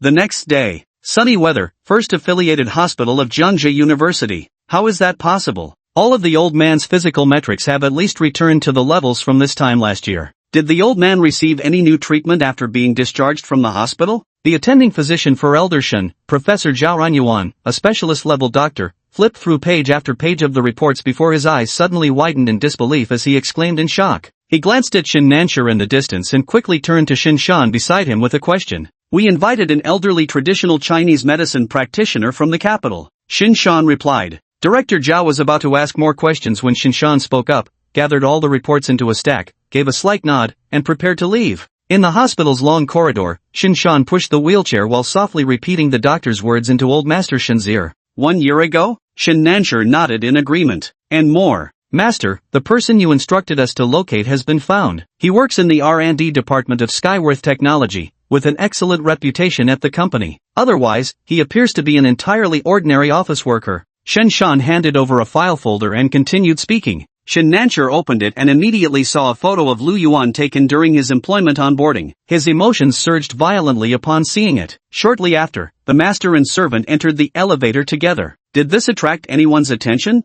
Don't worry. After this gentleman finishes work, you and I will go pay him a visit. Shin Nancher closed the file folder, pondered carefully, and then spoke again. Understood. Should we prepare anything in particular? Not for now. Shin Shan was a man of few words. He never inquired about things the master didn't voluntarily share, yet after connecting recent events over the past couple days, he couldn't help but form some suspicions in his heart. The hospital elevator stopped at the parking level. Just as they were about to leave, Shin Nancher suddenly spoke. Shanzi, tell me, did such god and demon-like figures truly exist in this world all along? Chapter 13, The Shocked Detective Ma. At the same moment, Hangcheng Binjiang District, VIP room of Hangcheng Bank. President Dai, the money you requested has been counted and verified. Please take a look. Bank manager Zhang flashed a warm smile as he approached Huang Wenbin, bowing slightly as he spoke. Put all the money into the suitcase for me. Huang Wenbin took a deep breath, suppressing his excitement. Never in his wildest dreams had he received such treatment before, being ushered straight into the VIP room upon entering the bank, with 2 currency counting machines verifying 2 million cash right before his eyes. The female bank employee poured herself some tea while the account manager kept her company nearby. He nudged the suitcase by his feet with his shoe and said in a deep voice. Not long after, Huang Wenbin pulled the suitcase out of the bank. As he prepared to load it into the trunk, he gave it a lift but suddenly paused. He changed his posture and placed the suitcase sideways into the car. Absolutely thrilling. Sitting in the driver's seat, Huang Wenbin's face flushed with excitement as he slapped the steering wheel forcefully, exclaiming with exhilaration. This sum of money was what he had set aside for his parents. With the financial matter settled first, he could ease some of the guilt weighing on his heart. The only people he felt guilty toward were his own parents. After a busy morning, Huang Wenbin only returned to the company after the lunch break. Thud. Thud. Thud. Come in. Leaning back in his executive chair, Huang Wenbin gazed out the floor-to-ceiling windows that spanned an entire wall. The skyscrapers outside glittered brilliantly under the bright sunlight. As he was savoring the view, a knock came at the door. He raised his voice slightly in response. She wore a beige crewneck sweater paired with a khaki bodycon skirt, her slender calves sheathed in nude stockings. Secretary Guo walked over in her high heels, bending slightly as she greeted, President Dai. These are this morning's documents for your review. Secretary Guo said respectfully. Huang Wenbin stared intently at Secretary Gua, his breathing growing rapid. He didn't know whether the damned Dai Wenyuan had any shady dealings with this Secretary Gua, but it didn't matter, preferably they didn't. Ahem, Xiao Gua, there's a box of tea in my cabinet. Could you brew some for me? Huang Wenbin cleared his throat and spoke in a measured tone. Yes, sir. Secretary Gua's delicate face wore a flawless smile as she gracefully walked to Huang Wenbin's right side. Rising slightly on her toes, she retrieved the box of tea. Huang Wenbin swallowed hard, his gaze unblinkingly fixed on the curve of her hips outlined by her skirt. With a whiff of her perfume, Secretary Gua now stood right beside him. She was making tea. Huang Wenbin's heart was pounding rapidly. He still wasn't quite accustomed to his current identity. Beneath this human skin, he remained at core that most ordinary corporate drone. His right hand spread open, then clenched again. He gritted his teeth. His right hand instantly groped toward those buttocks, barely registering the warmth when Secretary Gua's body instinctively trembled and shied away. Dai Wenyuan never touched her, Huang Wenbin concluded. The thought flashed through his mind, stirring initial disappointment before intensifying into exhilaration. If that old dog hadn't sampled her, didn't that mean he could savor the maiden broth? His eyes were bloodshot, his breathing growing hotter and heavier, his rationality completely overtaken by burgeoning desire. At this moment, he seemed more beast than man. Xiao Gua, you started as my secretary right after graduating from college, didn't you? Huang Wenbin struggled to maintain his composure. Behind his gold-rimmed glasses, greed flickered in his eyes as he forced a gentle tone and spoke. Mum, are you doing all right usually? Is your salary enough to cover expenses? Young girls like you at your age must treat yourselves well, never skimp when it comes to skincare. Thank you for your concern, Director Dai. Gua Tongtong took half a step back. Xiao Gua, you know, my marriage hasn't been happy. I've liked you since the very first moment I saw you. Huang Wenbin reached out his hand again. Secretary Gua tried to pull away, but he instinctively applied some force, gripping her wrist and pulling her into his embrace. Ah! Secretary Gua struggled to break free. Xiao Gua, you deserve a better life. I'll give you an extra 100,000 each month. No, 150,000. I'll rent you a luxury apartment and get you a new car. Huang Wenbin kept making promises. He painted a fairy tale princess-like world for Gui Tongtong. He could clearly feel Gua's secretary, who had been struggling in his arms, gradually reducing her resistance with each sentence he uttered. This reaction made Huang Wenbin grow even more unrestrained. His face flushed deeper red as his hands grew rougher. Desire points plus 100. Desire points plus 100. Desire points plus 100. Ha, boss, is there something wrong with my program? And nothing. I was a bit distracted. Skyworth Building, 15th floor, R&D Group 1. Lu Yuan stood in the shared office space, staring at an employee's computer screen with colleagues crowded around him on both sides. Everyone was focused, notebooks in hand, jotting down insights for future reference. The moment Lu Yuan's expression flickered with distraction, the young programmer under scrutiny tensed up instantly. Phew! Hearing this, the young employee let out a sigh of relief. So scandalous? Lu Yuan adjusted his glasses and smiled faintly, continuing to observe the scene in Dai Wenyuan's office while gradually noticing something unusual. Seems a bit deranged. Side effects? It amplified and fueled the existing emotions within Huang Wenbin's heart. It seems the ending will come even sooner than I anticipated. Thoughts swirled. He stopped paying attention and turned his gaze back to his subordinate's work. To be honest, Lu Yuan rather enjoyed his job. 4 o'clock in the afternoon. It was close to quitting time when a disheveled middle-aged man with prominent dark circles under his eyes walked into the lobby of Skyworth Tower's first floor. The man wore a gray leather jacket and kept fidgeting with a metal lighter in his right hand. Approaching the reception desk, he presented his credentials. About 20 minutes later, a slightly limping female secretary hurried out, her eyes scanning the reception area before settling on Ma Anban, Hangzhou's celebrated detective. My apologies. Our chairman Dai isn't in the office today. Please come back another time. Gua Tongtong said gravely. With that, she turned and limped away. Ha! Ma Anban watched Gui Tongtong's retreating figure intently. In just one brief encounter, he'd already detected a multitude of subtle emotions flickering across the young secretary's face. Ding! Ding! Ding! His thumb rested on the lighter's cap as he subconsciously began to ponder. A relationship established not long ago. Rude. Avoiding seeing me. Ma Anban's gaze swept left and right before he strode toward the lounge area on the first floor. His chosen seat was deliberate, positioned to meticulously observe every person exiting while remaining inconspicuous enough to evade notice, even from surveillance cameras. Time ticked by relentlessly. The workday wasn't over yet. The elevator doors slid open. President Dai Wenyuan stepped out, accompanied closely by his secretary, Gui Tongtong. The two walked out of the building one after the other. In the corner of the waiting area, Ma Anban, unnoticed until now, stood up abruptly. His withered face was etched with disbelief as he stared wide-eyed, unblinking, at Dai Wenyuan's retreating figure. His body trembled uncontrollably. His eyes brimmed with bewilderment and confusion. Chapter 14 Meeting Shin Nansher. Hello, how may I help you? A gentle voice suddenly sounded by his ear. Ma Anbong shuddered, finally snapping out of his daze. His heart was beating wildly, his breathing turning ragged. This veteran detective, who'd weathered countless storms over a lifetime in criminal investigations, couldn't help being astonished by the sight he'd just witnessed. He was certain this wasn't mere disguise or prosthetics.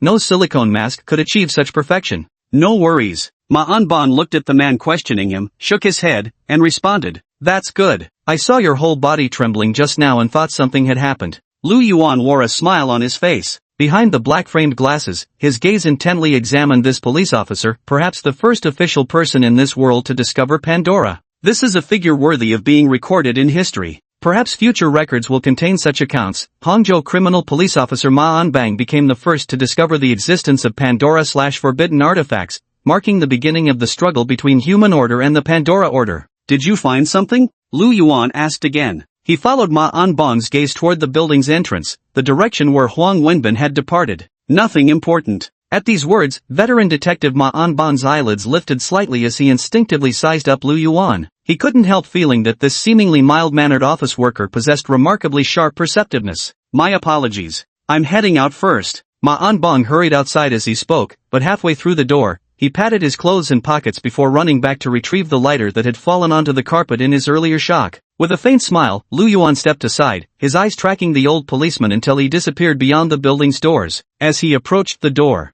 Ma Anbong paused as if sensing something, then turned his head inexplicably. His gaze happened to meet that of the office worker from earlier, connecting across the distance. After just this one glance, he promptly walked away. At the same moment, the unassuming butler Shin Shan quietly entered the Skyworth Tower. Scanning his surroundings briefly, he headed straight for Lu Yuan. "Mr. Lu." Shin Shan approached Lu Yuan and greeted him respectfully. "Who are you?" Lu Yuan glanced at Shin Shan before settling onto the sofa. Leaning back with his legs crossed, he responded nonchalantly. "My master is Shin Nansher. He instructed me to pay respects to you, Mr. Lu." Shin Shan continued speaking. As he spoke, he was also discreetly observing the young man, recalling his master's words and the scenes he had witnessed these past days. "Why didn't he come?" Lu Yuan asked in a calm tone. "Please forgive me, Mr. Lu." Yet this simple statement sent a chill down Shin Shan's spine, making every hair on his body stand on end. His back bent even lower as he hurriedly explained. "The master said Mr. Lu lives concealed among the common folk, and feared his abrupt appearance might disturb the gentleman's life." "If it wouldn't disturb Mr. Lu, the master would like to come over now. That's actually quite thoughtful." Lu Yuan nodded approvingly at this perspective. Shin Shan immediately let out a sigh of relief and quickly added, "My master is waiting outside. If you wouldn't mind, sir, please come with me." "Let's go." Lu Yuan stood up, brushed his unwrinkled clothes lightly, and responded gently. He strode outward. Old steward Shin Shan didn't approach too closely, maintaining a respectful distance as he followed. His gaze noted how well regarded this Mr. Shin was within the company. Every few steps they took, another smiling colleague would greet him warmly. Even the middle-aged security guard near the entrance acknowledged him like an old friend. To the right of Skyworth building on a secondary road, a black Rolls-Royce sat quietly parked. Shin Shan trotted over eagerly to open the car door. "Mr. Lu." As Lu Yuan settled into the car, Shin Nansher, the renowned philanthropic tycoon of Hangzhou, respectfully lowered his head and greeted. "Shin Nansher offers you his sincerest greetings. Mr. Lu, please forgive Nansher for not coming to greet you in person. No need for courtesy." Lu Yuan waved his hand dismissively. After settling into the car, a smile played on his lips as he examined the vehicle with keen interest. To be honest, even as a mid-level manager at a medium-sized company, this was his first time sitting in a luxury car of this caliber. A high-end car worth tens of millions, undoubtedly the exclusive privilege of those at society's pinnacle. For ordinary people earning 100,000 annually,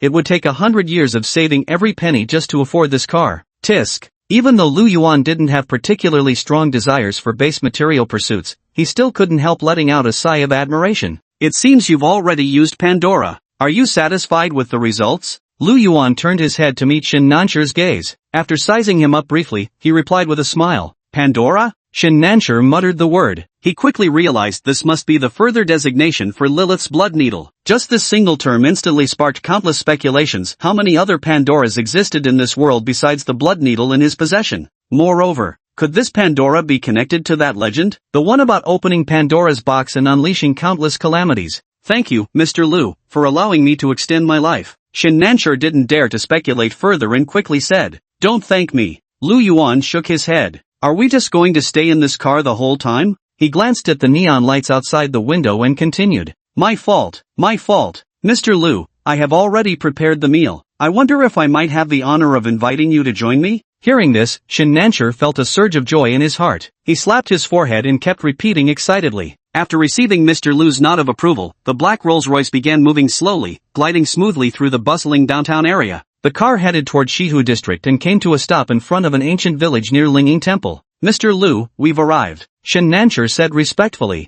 Lu Yuan looked out the window at the quiet and secluded bamboo garden courtyard. Having spent several years in Hangzhou, he knew about the Yaman luxury hotel near Lingying Temple, but this was the first time he'd heard of a restaurant in this area. The car door opened. Mr. Lu. The elderly butler Shinshan bent slightly and made a gesture of invitation. On the other side, Shin Nancher was also helped out of the car by the driver and seated in a wheelchair. The two walked one after the other toward the quaint restaurant not far away. The restaurant was small, composed of several traditional houses, with every detail carefully arranged in the aesthetics of Eastern tradition, exuding an air of Zen-like tranquility. I wonder if it suits Mr. Lu's taste. This Gixiangshan restaurant is a private establishment not open to the public. It usually requires a membership reservation and specializes in seasonal Jiangnan mountain and wild delicacies, prepared by a master chef whose craft has been passed down through generations. Shin Nancher introduced. In a traditional courtyard residence adorned with a small bridge, flowing water, mountain rocks, shrubs, and trees, Lu Yuan and Shin Nancher sat facing each other. Chapter 15, On his knees.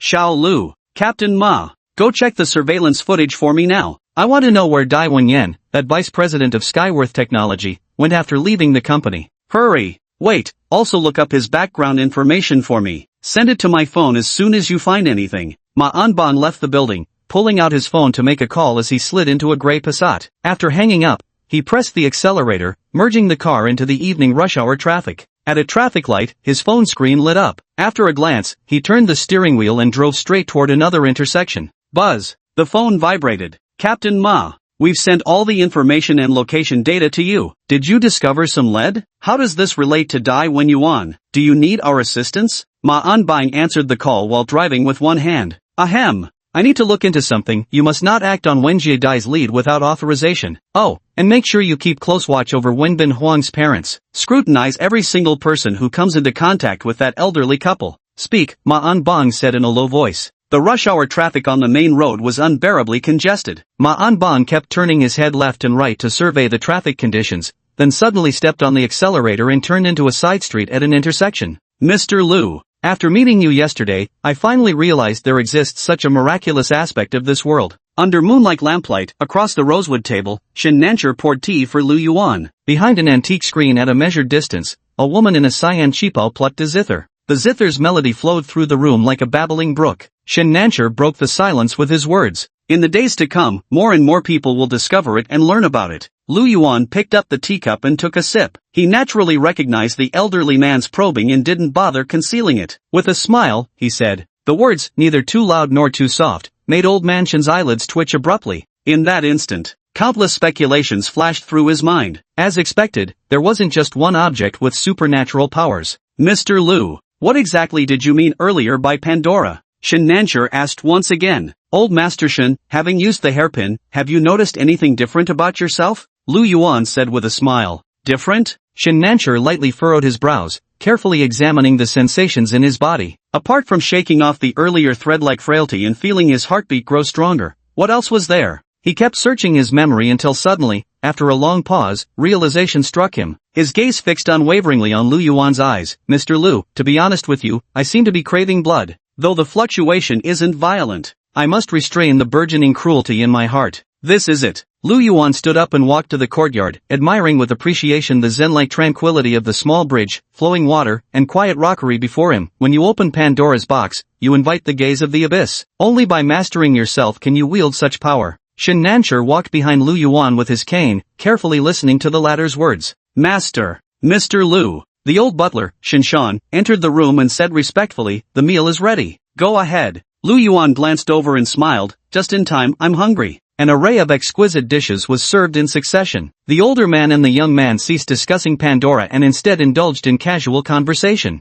The elegant strains of a guzheng floated in the air around them. The evening banquet came to an end. Lu Yuan and Shen Nancher walked over to a sofa to rest. Before long, the woman in the cheongsam, who had been faintly visible behind the screen, quietly departed. Old Master Shen Nancher suddenly stood up and approached Lu Yuan. Shen Nancher wishes to follow by Mr. Lu's side. Old Master Shen Nancher dropped his cane and bowed deeply. A hoarse voice sounded. Inside the room, the old butler Shin Shan stood guard by the door in his black Zhongshan suit, watching this scene unfold. Oh, Lu Yuan sat before the sofa. The smile on his face deepened slightly. Behind those black-framed glasses, his sharp eyes, distinctly divided between black and white, narrowed as he absently rotated the ring on his right index finger. In an instant, in the eyes of Shen Nancher and Shin Shan, across all dimensions of their perception, the young man before them had changed, transformed into a sovereign seated high upon his throne, gazing down upon mortal souls like a deity, his majesty profound as the abyss as an overwhelming aura of supremacy radiated forth. Thump! Thump! The two elderly men's knees bent.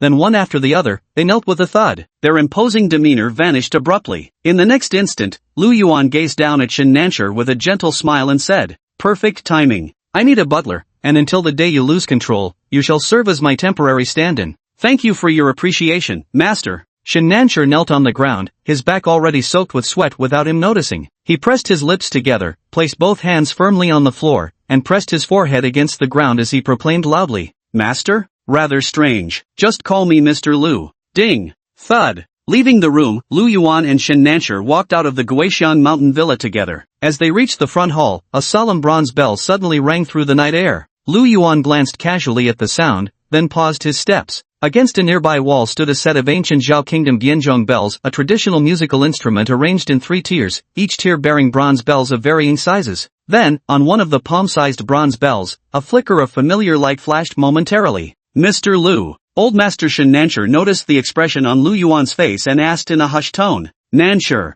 the third bronze bell from the left in the first row, fetch it for me." Lu Yuan withdrew his gaze, a faint smile playing on his lips, and said, "This was the advantage of having a butler who still held some social standing. If it were just him relying solely on his own status, he wouldn't even have been able to step foot into this restaurant, let alone acquire an item from the owner." "I understand." Shen Nancher glanced at it, then respectfully said, "Mr. Lu, please wait in the car. I'll go fetch it for you right away." The elderly butler, Shin Shan, accompanied Lu Yuan as they settled into the black Rolls-Royce parked outside the courtyard, while Shen Nancher leaned on his cane and walked toward the front hall. "Old Master Shen, our boss heard you came in the evening and insisted we treat you with the utmost hospitality." A woman in a black qipao draped with white fur approached with a warm smile. In her early 30s, she carried herself with gracious elegance, instantly winning people over with just a few words. "I originally intended to visit you personally, but I held back when I learned you were entertaining distinguished guests," the woman said with a smile. "Miss Wang, please convey my gratitude to Mr. He for his concern." Shen Nancher replied. The owner behind this Gixiangshan room is also a prominent family from Jiangsu and Zhejiang, considered one of the notable aristocratic families. "Does Elder Shen still have something to say?" Miss Wang's eyes were incredibly expressive. With just a flicker of her gaze, she noticed the old gentleman had something to request. "This set of Bianzhong chimes, they must be Bossy's handiwork?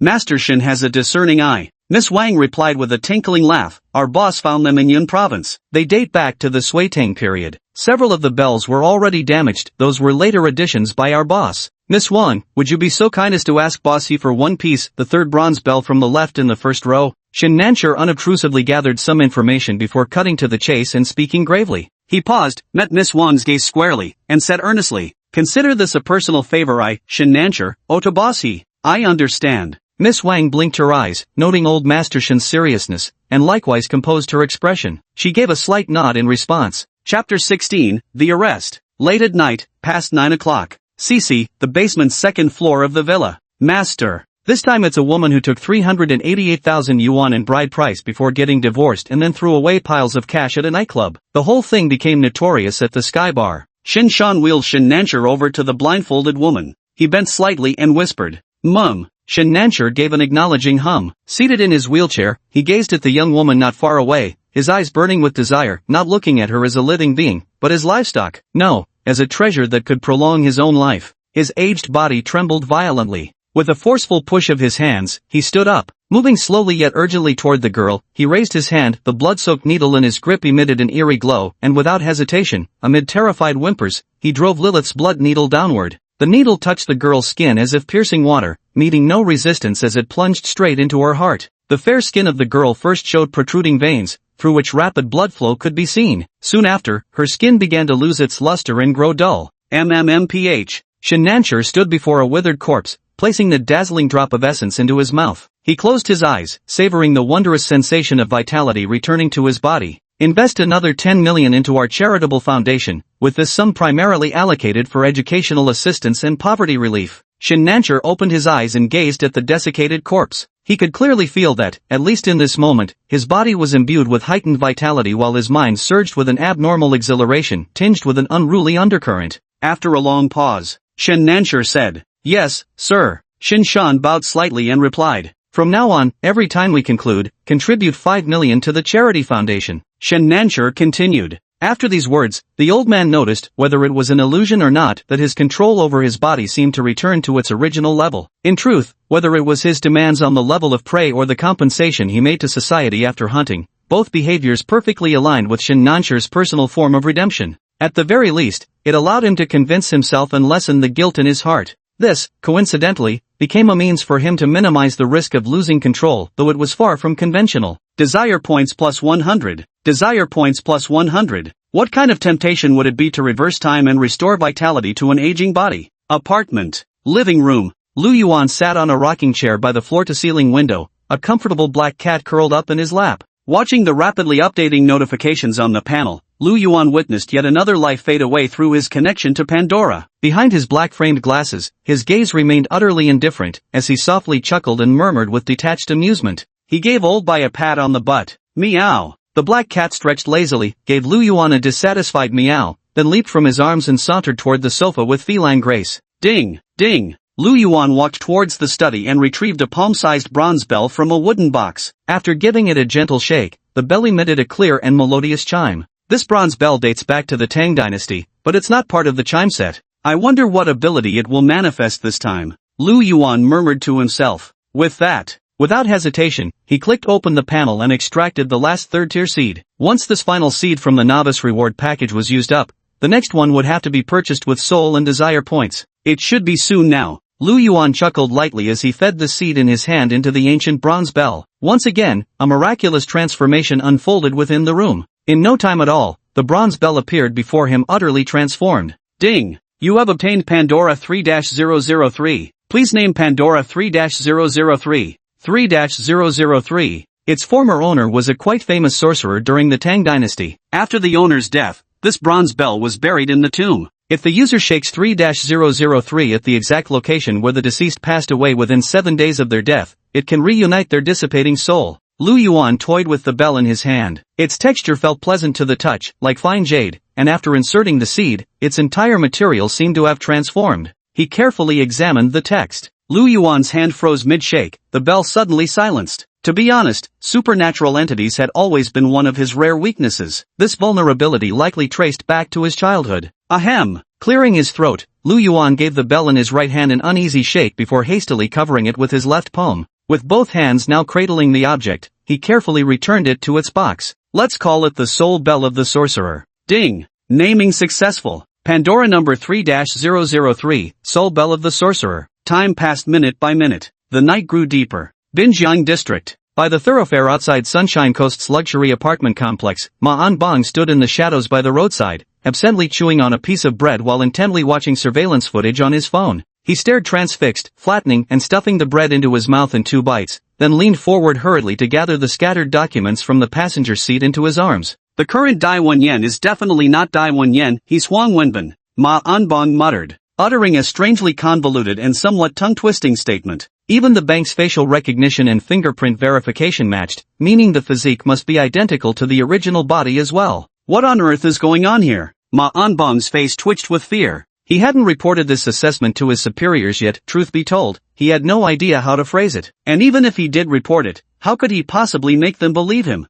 So, Huang Wenbin has taken over Dai Wenyuan through soul possession? Are you saying Huang Wenbin transformed into Dai Wenyuan's appearance? That's utterly absurd. But, eliminate all impossible scenarios, and whatever remains, however improbable, must be the truth. In the darkness of night, Ma Anbang's hairs stood on end. Based on his deduction, he favored the explanation that Huang Wenbin had somehow gained the ability of metamorphosis rather than soul displacement. Because during the first incident in that small hostel when the middle-aged man left, the original middle-aged man was still in the room. Ma Anbang rolled down the car window, rested his arm on the door, and lit a cigarette. The tiny flame flickered to life. After finishing the cigarette, Ma Anban prepared to call his superiors. He didn't dare initiate the arrest on his own if Huang Wenbin managed to escape, leveraging his shapeshifting abilities, or, worse still, if he upgraded his anti-tracking skills, the potential for devastation would be incalculable. Chapter 17, Losing Control. Dawn. The sky was still dark, just past 5 in the morning. Sunshine Coast, ground floor apartment. In the European classical-style master bedroom, Huang Wenbin, who had been sleeping soundly, unconsciously furrowed his brows tightly. His hands clenched into fists, muscles throughout his body tensed up.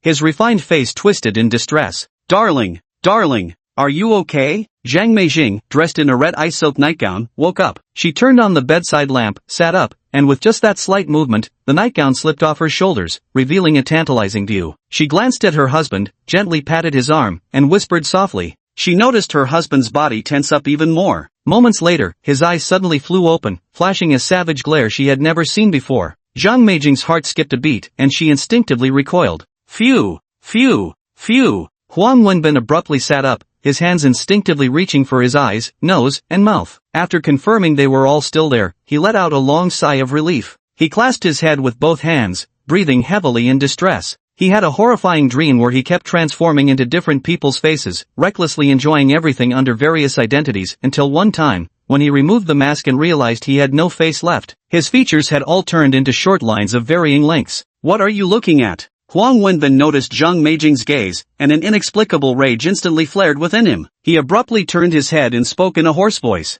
Nothing.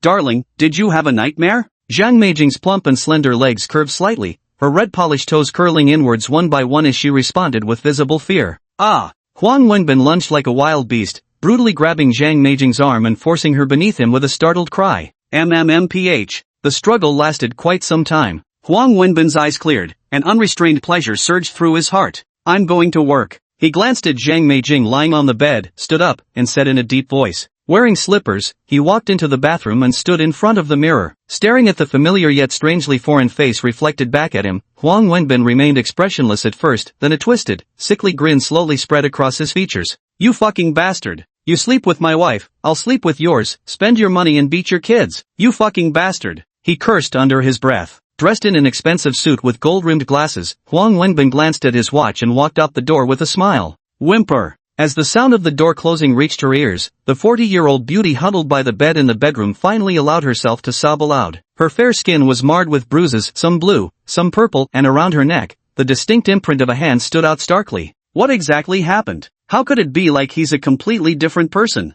Zhang Meijing's eyes were filled with confusion. At first, she was pleasantly surprised that her husband's stamina had suddenly improved and that he was once again obsessed with her body. But nobody could have guessed how quickly it would turn violent and rough. Good morning, President Dai. Huang Wenbin was driving his black Mercedes-Benz S-Class. As the car had just pulled out of the garage, the property manager, who happened to be berating a security guard by the gate, recognized the vehicle from afar. Just like flipping a switch, the middle-aged property manager's face instantly lit up with an enthusiastic smile. First, he immediately lifted the barrier. Then, he trotted over to the car, nodding and bowing as he greeted them. Mum. Huang Wenbin relished this moment. Keeping a stern face, he acknowledged the greeting, then seemed to remember something and added, Wait a minute, Director Dai, what do you need? Huang Wenbin leaned toward the passenger seat, pulled out a pack of soft Zhonghua cigarettes, and tossed it over. Here, have a smoke. The middle-aged property manager's eyes shone brightly, his smile widening even more as he repeatedly said, Thank you, Director Dai. Thank you, Director Dai. Director Dai, you're too kind. President Dai.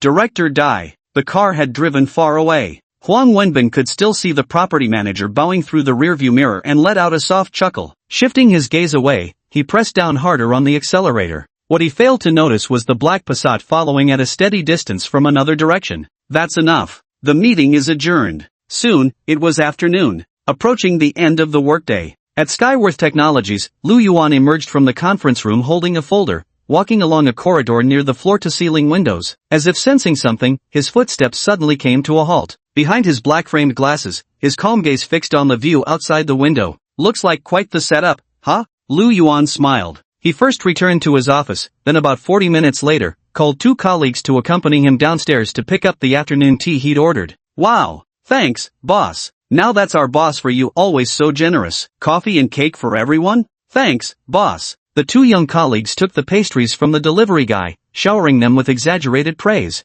Lu Yuan smiled faintly as he adjusted his glasses, his gaze subtly sweeping across the lobby of the building. In a corner at one end, he caught sight of Ma Anbang once again. Coincidentally, the latter also glanced his way. Lu Yuan gave him a distant nod before looking away, then stepped into the elevator carrying 2 takeout bags. Not far away, in the corner of the rest area. Old Ma, I've truly gone all out this time. If things don't turn out the way you said, we're both finished. Our Hangcheng Special Ops team, the Blade Assault Unit, is already on standby. Right now, the entire Skyworth Plaza is under our surveillance from front to back. If word gets out, people would think it's a terrorist attack. Middle-aged director Lin Guorui, dressed in casual clothes, sat beside Ma Anbang, clearly under great pressure as he repeatedly voiced his concerns. Lao Ma, what are you looking at? When Lin Guorui looked up, he saw Ma Anbang gazing in a particular direction and giving a slight nod. Following his line of sight, Lin spotted the retreating figure of a mild-mannered man. You know him? Listen, whatever you do, don't let this interfere with our operation. No idea. Ma Anbang withdrew his gaze, shook his head, and absent-mindedly fiddled with the lighter in his hand as he responded, We've met. Found the guy rather interesting. Time ticked by minute after minute. 5:30 p.m. Employees from Skyworth Tech's various departments began streaming out, with only a small handful staying behind to work overtime. President Dai Wenyuan's office. Huang Wenbin made one last effort facing the floor-to-ceiling window, watching the final remnants of the setting sun while straining with all his might. When the sky turned completely dark, outside the building, street lamps flickered on across the city, their neon reflections dancing in his eyes. Huang Wenbin gasped for breath, then cracked a grin. You can go ahead and clock out first. Mum. Secretary Guotongtong pressed her lips together and responded. Chapter 18 The Spreading Net. Hey, Xiaonya. Yo. You're here again to wait for the boss to finish work, sis-in-law. The boss suddenly had a project that needed revisions, he'll probably be working overtime. By the way, why don't you wait inside his office? Skyworth Building, 15th floor. Nie Xiaoyu rushed to the R&D department office right after packing up when her shift ended. By then, employees were steadily trickling out in 2s and 3s. They instantly spotted the young colleague who'd been waiting outside every day after work recently, his face always wearing a benevolent smile. Each passing coworker would crack a joke or two with him, and some even called out sis-in-law directly. Ha, it's fine, I'll just wait here. Nie Xiaoyu kept shaking her head with practiced obedience. Yet when all the colleagues had finally left, she stole a furtive glance down the long corridor. The next second, she braced one hand against the doorframe and gingerly craned her head inside. Her gaze drifted toward Lu Yuan's manager office, her eyes secretly making a quick reconnaissance circuit. Feeling both excited and nervous, she walked into the office. Phew! Nie Xiaoyu stood at the door, taking a deep breath. Asterisk thud, thud, thud, asterisk, thud, thud. Come in. After hearing a question called out, Nie Xiaoyu pushed the door open and entered. At the same time, Secretary Guotongtong briefly tidied up before leaving Dai Wenyuan's office. Plop! The moment the door closed with a sound. Sitting in the boss's chair, facing the floor-to-ceiling window, the features on Huang Wenbin's face rapidly shifted, his slightly corpulent body quickly thinning down. In just a few moments, Huang Wenbin reverted to his true face. Now, he only dared to return to his former appearance when alone.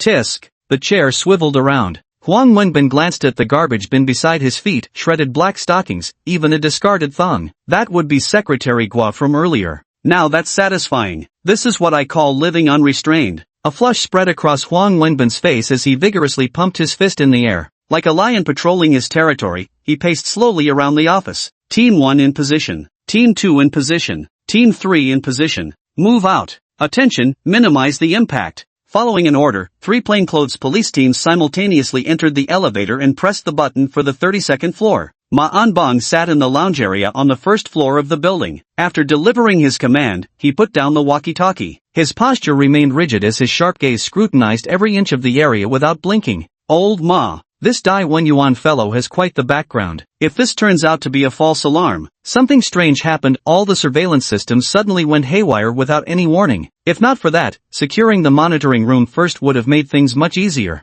Lin Guorui muttered under his breath. Even at this moment, he still thought old Ma's account sounded too fantastical to be true. How peculiar. Why is the company garage so slow today? It took me 15 minutes just to get out. Exactly. I feel the same way. There are 3 guards at the security booth, never seen them before. The way those 3 were staring, like we're criminals or something, pissed me right off. Damn property management. Never doing their damn jobs properly. At Skyworth Technology, in the company's main group chat, a few employees started venting their frustrations. 15th floor. Lu Yuan happened to notice the message in the group chat. Adjusting his glasses with a light push, he chuckled softly. He'd left Huang Wenbin a narrow path of survival. At the same moment, on the 35th floor of the building, Huang Wenbin coincidentally saw these messages as well. For some inexplicable reason, a shiver ran down his spine, and his heart was suddenly engulfed by an overwhelming terror. He seemed to have noticed something. He abruptly pushed the door open and stepped out. He hurried to the elevator lobby, his eyes fixed on the 3 ascending elevators. Phew!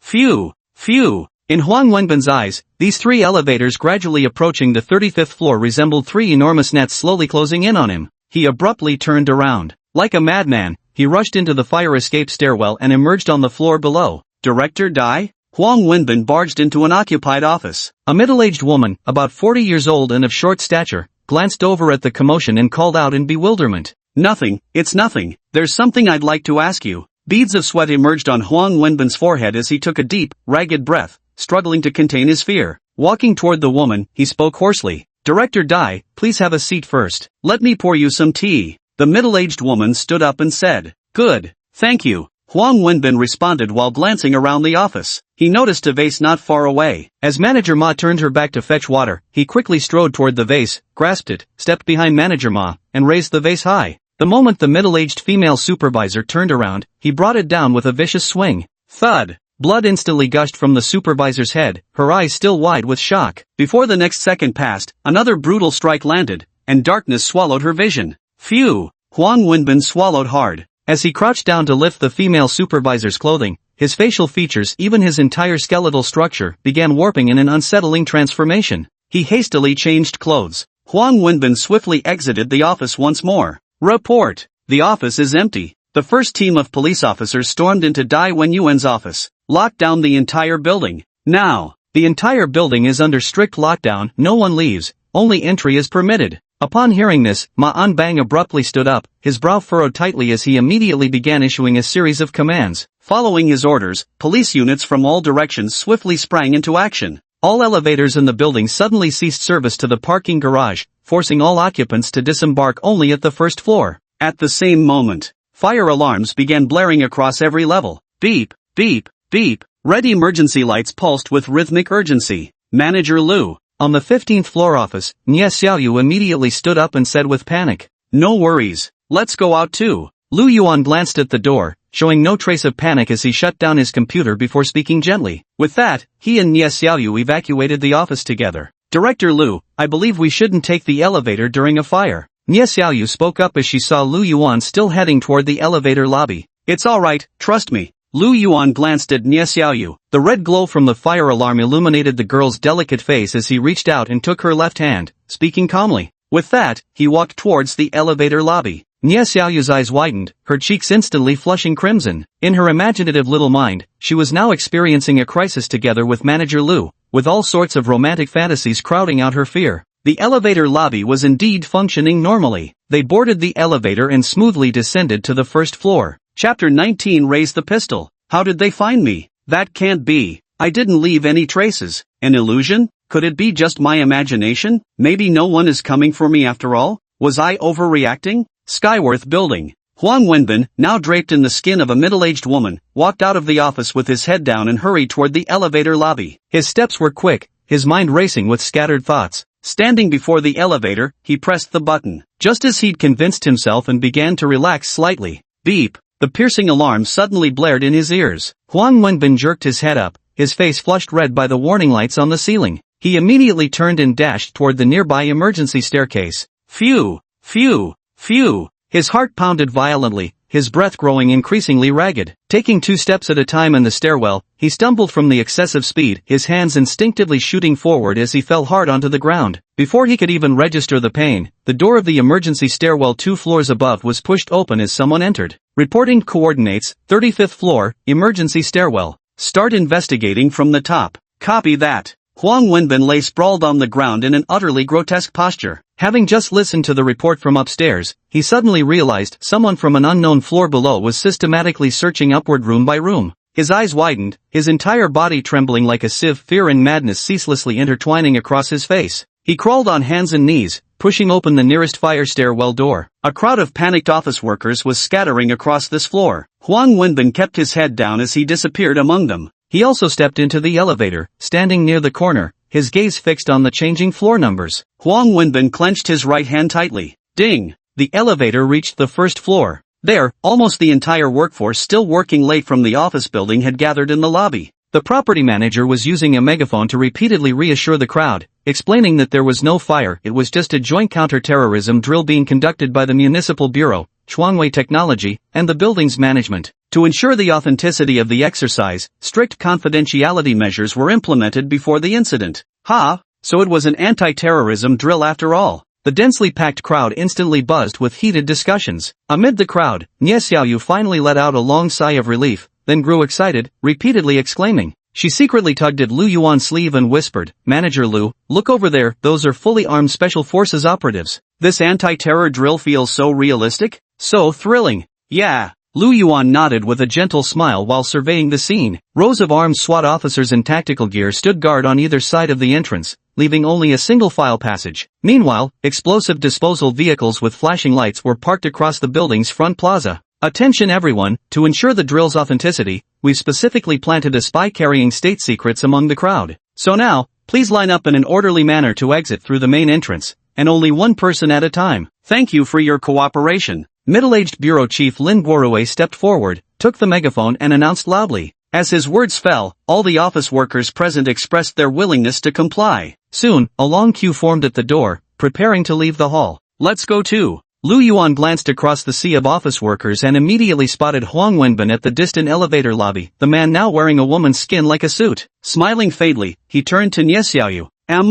Nie Xiaoyu nodded vigorously. She fell in behind Manager Lu and joined the queue. "Oh, Manager Lu." Suddenly remembering something, Nie Xiaoyu lifted her head, her bright eyes shining with anticipation as she looked at Lu Yuan. "Tomorrow's Saturday, are you free? I know this amazing Thai restaurant." "Alright then." Lu Yuan thought for a moment, then said gently, "Actually, I should be the one treating you." Seeing that Manager Lu didn't refuse again, Nie Xiaoyu happily agreed, visibly brightening up with excitement. It wasn't long before the two stepped out of the building. What had seemed indistinct in the lobby was now clearly visible outside, a massive specialized vehicle that resembled some sort of giant beast. The powerful floodlights were aimed directly at the entrance. Both Lu Yuan and Nie Xiaoyu instinctively squinted from the glare as they stepped out. After adjusting their eyes, they moved to the side, Lu Yuan wanting to observe the ensuing results, while Nie Xiaoyu naturally wanted to spend more time with Manager Lu. "Is there anyone still upstairs?" Middle-aged director Lin Guorui put down the megaphone and walked over to the rest area. Ma Anbang didn't look at him, instead keeping his blazing gaze fixed intently on each person emerging from the crowd as he asked. "Each team is currently conducting door-to-door inspections. If he's in the building, there's no way he can escape." Lin Guorui replied. "He should be coming out soon." Ma Anbang played with the lighter and continued speaking. Not far away, amidst the crowd, Huang Wenbin tightly clenched his fists, his palms drenched in sweat. Every nerve in his body was stretched to the breaking point. He knew his time was running out. If these officers discovered the assaulted Manager Ma in the office, or if Manager Ma regained consciousness herself, he would be instantly exposed. There simply hadn't been enough time to finish Ma off and hide her body properly. "Calm down. Stay calm. Stay calm. Don't show any fear." Huang Wenbin wanted to slap himself hard, but he didn't dare. He kept taking deep breaths as he joined the line with the crowd. The line kept moving forward. Before long, it was almost his turn. On both sides of the doorway stood special operations personnel in tactical gear, scanning everyone who exited as if passing through security. At this moment, Huang Wenbin unexpectedly displayed remarkable composure. Just as the pressure neared its breaking point, he suddenly calmed down, his face flushing crimson as blood rushed to his head. At the doorway, the two special agents turned their gaze toward him. Huang Wenbin spread his arms open. The left side of his face involuntarily twitched slightly, a physiological habit he'd had since childhood that surfaced whenever he felt nervous. In the hall, the queue leaving had formed a noticeable gap before reaching the door, meaning each person had to walk a short distance alone before exiting. Ma Anbang furrowed his brows and held his breath. Without realizing it, he had risen to his feet, his unblinking stare fixed on the middle-aged woman's retreating figure in the distance. Compared to Dai Wenyuan, this time it was actually a woman exhibiting those familiar bodily habits, with a full 20-centimeter difference in height between the two. However, when the plainly dressed woman turned around, for a brief moment, the right side of her face twitched while the outer corner of her left eye revealed that same familiar upward flicker. After eliminating all impossibilities, whatever remains, however improbable, must be the truth. Ma Anbong's heart pounded violently. Before he could even process his actions, his body had already lunged forward, and in the next second, his hand was gripping the gun at his waist. Meanwhile, raised high in the air, the dark muzzle of the gun was aimed at the middle-aged woman's back. In that instant, the entire hall fell silent. Director Lin Guorui felt his scalp crawl rationally. He didn't believe this woman could be Huang Wenbin, yet he clenched his teeth and followed suit, raising his own pistol. Chapter 20, Shockwaves through the High Command. Holy shit! Is this performance supposed to be so realistic? That's a real gun. That's definitely a real gun, and it seems to be loaded too. Could there actually be bullets in it? Isn't that Supervisor Ma from the business department? She's playing a spy? How thrilling, so thrilling. And Supervisor Ma's acting is unbelievably realistic. Since when did that old hag Supervisor Ma have such acting skills? Look at the fear on her face, it's so convincing. In the dark of night, employees remaining in the lobby of Skyworth Tower, along with those in the front plaza, witnessed this scene and immediately buzzed with excitement, erupting in animated discussions. Director Liu, a spy. Nie Xiaoyu stood on tiptoe, her flushed little face glowing as she tugged excitedly at Lu Yuan's sleeve. Lu Yuan nodded with a hint of regret in his gaze as he looked into the distance inside. The game is over. Just then, for reasons unknown, while the smile remained on Lu Yuan's face, his pitch-black pupils behind those black-rimmed glasses momentarily contracted before turning icy cold. The ancient ring on his index finger flickered with an eerie glow. Time rewinds by 1 minute. Phew, phew, phew. At the entrance of the office building, Huang Wenbin, now clad in a woman's skin, suddenly stopped in his tracks. His hands slowly rose in surrender. His breathing came in ragged gasps, pupils trembling as terror, struggle, and utter despair flooded his gaze. Don't move! Ma Anbong still held up his gun, his gaze fixed on the woman's back as he inched closer step by step. When he reached her side, his eyes met hers, and without warning, he suddenly shouted,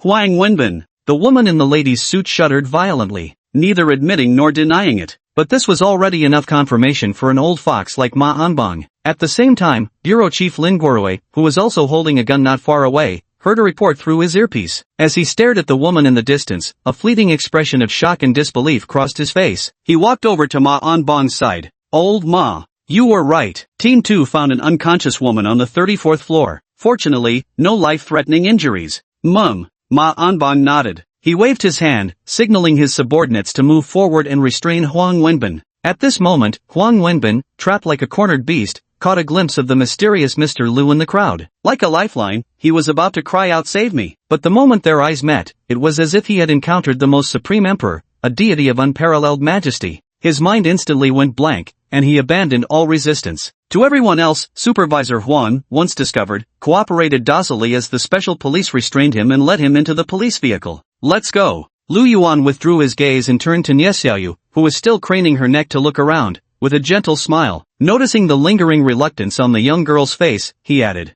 I'll walk you to the subway. Nie Xiaoyu nodded vigorously. The girl skipped cheerfully ahead, her mood apparently so uplifted that she unconsciously shed her usual pretenses of ladylike restraint. She balanced herself at the very edge of the roadside curb, arms outstretched as she carefully maintained her footing. Lu Yuan wore a gray overcoat, one hand tucked in his pocket while the other held a briefcase. Behind black-framed glasses, his smiling gaze fell upon the innocent, lively girl. On the other side, after the police vehicle transporting Huang Wenbin arrived at the municipal bureau, still in the form of a middle-aged woman, Huang was immediately taken to the interrogation room. The interrogation room was not spacious. Only a metal table stood in the center, with Huang Wenbin's hands cuffed to the chair on both sides. The escorting officer checked the handcuff's security before leaving the room. Is he really Huang Wenbin? How is this possible? In the surveillance room, Director Lin Guorui stared at the woman on the monitor and spoke with lingering disbelief. The scene before him shattered the materialist worldview he'd built over 50 years. You just saw the real Ma wheeling with your own eyes. Ma Anbong glanced at Lin Guorui and said, whatever it is, seeing is believing. With that, he started heading out of the monitoring room. I'll handle the interrogation myself. Arrange an assistant for me. Good. Ma Anbong walked down the long corridor and met a young police officer outside the interrogation room, who promptly saluted him. Captain Ma.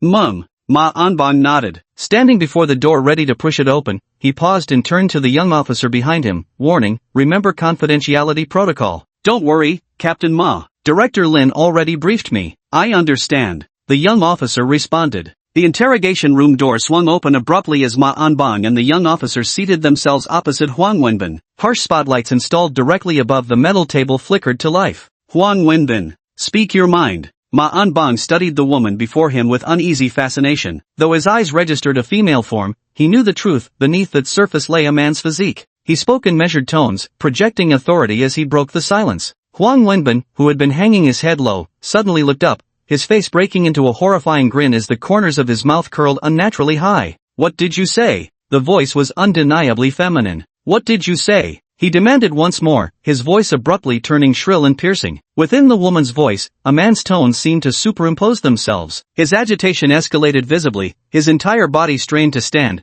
the handcuffs cutting into his flesh as his arms pulled against them. At the same moment, inside the interrogation room, Huang Wenbin's facial expression and posture grew increasingly bizarre, as if teetering on the edge of losing his sanity. His facial features began shifting, his skeletal structure started transforming, and in the next instant, what appeared before Ma Anban was no longer the department manager Ma, but the refined and portly Dai Wenyuan. In the next heartbeat, Huang Wenbin morphed again from Dai Wenyuan into the very detective Ma Anbang sitting across from him, then into the young officer next door. He madly contorted into one person after another. "What did you say? What do you want me to say?" The veins on his forehead bulged one by one as he kept roaring. Huang Wenbin, teetering on the edge of losing control, suddenly regained a trace of clarity in his vision. He steadied himself, fixed his gaze straight at Ma Anban, and a smile emerged on his face. When his features tried shifting into someone else's likeness again, it felt like touching a forbidden boundary. "Ah!" He suddenly clutched his head in agony, letting out anguished howls while banging his skull violently against the desk until bloody tears began streaming from his eyes. "Hurry! Come here! Restrain him! Don't let him bash himself to death!" Ma Anbang had no time to be shocked. He quickly stood up and gripped Huang Wenbin's shoulders tightly. To his surprise, Huang Wenbin's body suddenly displayed strength far beyond that of a normal person. It took another young officer rushing over to grab his other arm before they finally subdued him. By then, the entire front of Huang Wenbin's forehead was already covered in blood. Gradually, Huang Wenbin stopped struggling. Gasping for breath, the clarity in his eyes slowly returned. "Ahem! Ahem!" He coughed, his voice hoarse as he said, "I'm about to die." "What the hell happened to you? What's going on here?" Ma Anbang said urgently. "Let me go." "Phew, I'll say what I can." Huang Wenbin spoke repeatedly. He raised his handcuffed right hand, a bitter smile appearing on his miserable face. At this moment near death, he seemed to have finally broken free from desire's control. Can you uncuff my right hand? I want to die looking how I really am." Ma Anbang hesitated slightly for a moment. Then he responded, "All right." He took the key and unlocked one of the handcuffs. Then, Huang Wenbin's right hand reached toward his own face, his fingertips lightly touching the bridge of his nose. A mysterious glimmer flashed, and the next moment, a mask radiating prismatic hues slipped away. Ma Anban didn't look at the mask. When he saw Huang Wenbin's face, his pupils violently contracted. That wasn't a normal human face. It looked as if someone had erased the original facial features with a rubber eraser, then used a pencil to draw thin lines forming a nose, eyes, and mouth.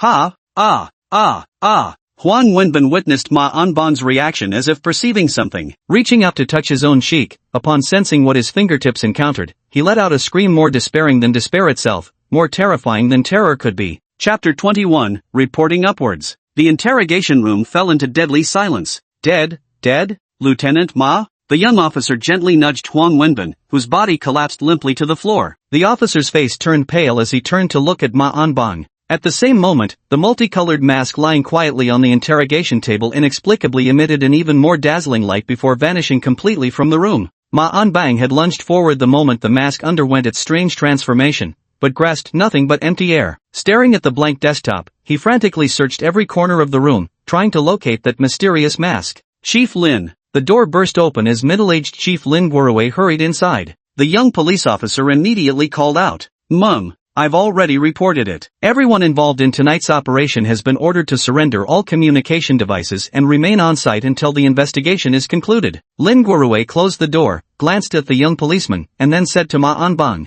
Recalling everything he had just witnessed, the police chief, a seasoned veteran who had braved countless major cases through storm and strife, found his hands still trembling at this very moment. "Before the state security personnel arrive, Xiaorui, Lao Ma, and I, none of us three are allowed to leave this room." "Yes, sir," the young policeman said sternly. "My pleasure." Ma Anbang uttered a sigh as he plopped onto the chair opposite, instinctively reaching into his pocket for a cigarette before remembering he'd quit some time ago. Instead, he fidgeted with his weathered lighter, thumb repeatedly flicking the cap open and shut. "Old Ma, thank goodness you caught him. Who knows how much bigger this mess could have gotten." Pandora. Marquardt's mask. How could something like this exist in the real world, something straight out of movies and novels? And, Where on earth did that mask disappear to? The night grew deeper. One car after another pulled into the Hangzhou City Police Department, with personnel in black suits hurrying inside. The National Security Bureau officials met with Lin Guorui and Ma Anbang. After personally reviewing the surveillance footage and case details, shortly thereafter, a helicopter landed at the Municipal Bureau only to swiftly take off again and vanish into the night. White Soul +1.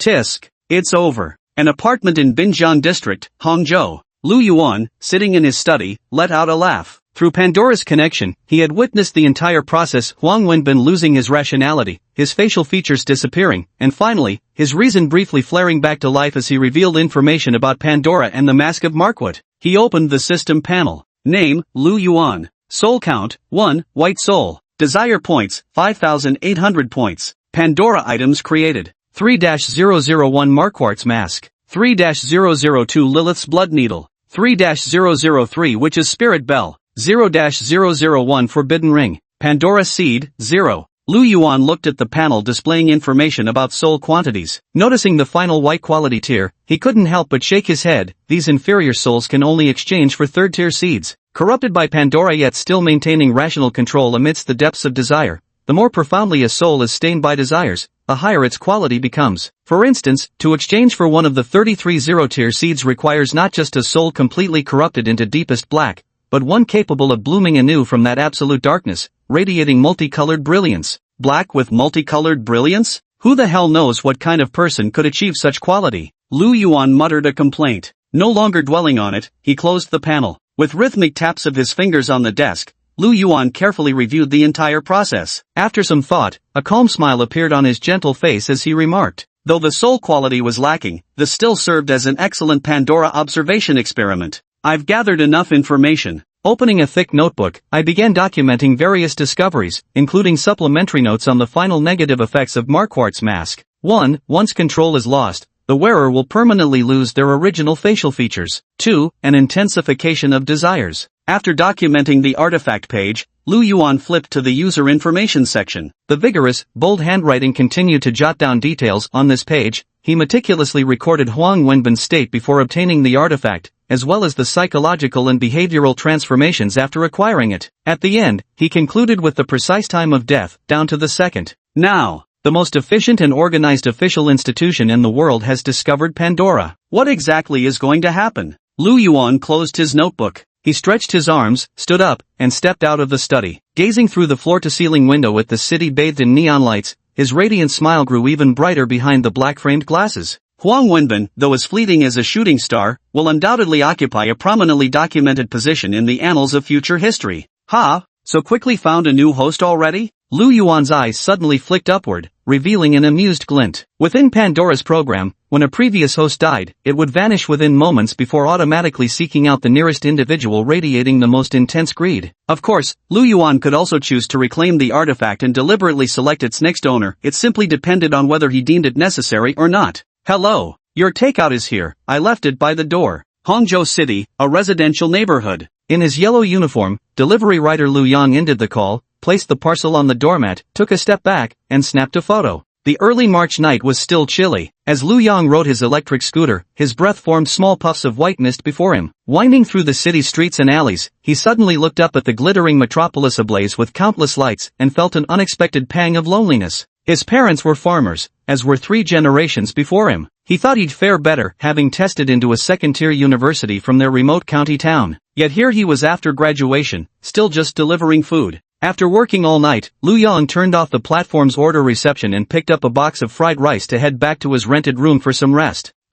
Parking his electric bike, Lu Yang suddenly raised his head, looking puzzled toward a dimly lit alley not far away, as if something there was drawing him in. Without thinking, Lu Yang walked over, turning on his phone's flashlight to illuminate the darkness ahead. As he reached the end of the alley, a mask emitting a dazzling array of colors lay quietly in the shadows. Hand what over? What a beautiful mask! Lu Yang muttered to himself. He bent down and reached out to pick it up. The moment his fingertips touched the mask, a ripple of light shimmered like water, and mysterious information abruptly surfaced in the deliveryman's mind. Chapter 22, Indulgence. The next morning, Saturday. Ding dong! Ding dong! The doorbell rang. Lu Yuan got up to open the door and saw it was Sam's delivery guy. He glanced at the 2 large boxes. Their contents were plentiful. There were black tiger shrimp, meat, eggs, milk, fruits, and vegetables enough to fill a fridge, along with kitchen paper towels, wet wipes, storage tools, and even 2 pairs of new slippers. So soon? The neighboring door opened, and single mother Shin Hongru peeked out with a smile. With that, She stepped out as well, her smiling eyes turning to Lu Yuan, her crimson lips parting slightly as she said,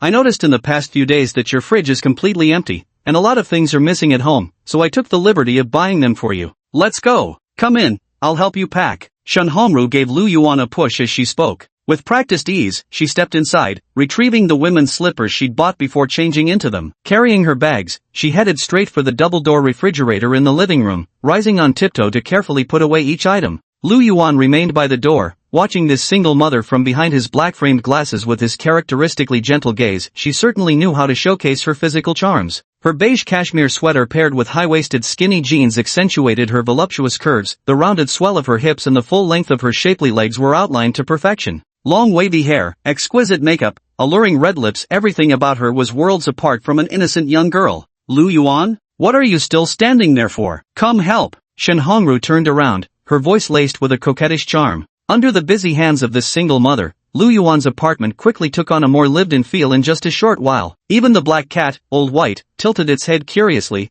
eyeing its new toy. Any ordinary man would have been deeply moved by Shin Hongru's thoughtful gestures upon seeing such a scene, convinced he had met a wonderful woman. But behind Lu Yuan's gentle facade, as he adjusted his glasses, his expression cooled slightly. With his keen perception, he could naturally discern Shin Hongru's subtle intentions. This single mother wanted to take their relationship further. Perhaps, from her perspective, having been intimate with him, she now sought something more formal. For Lu Yuan, however, she was merely a friend to fulfill his needs. Phew, I really need to exercise more. Shin Hongru's cheeks were flushed, sweat continuously dripping down her face to her collarbones. She tugged at her sweater, covering the full contours of her chest. She plopped down onto the sofa and stretched out with a big yawn. Where's Wan? Lu Yuan handed over a glass of water and said gently, Wan's gone to her English tutoring class. Starting tutoring so early? Absolutely. I want to transfer Wan to the kindergarten affiliated with Xuejuan Elementary School to make enrollment easier later. But the requirements are strict. I've pulled many strings and it's still proving difficult. Shin Hongru sighed and continued to explain. Xuejuan Elementary was the best school in Hangzhou,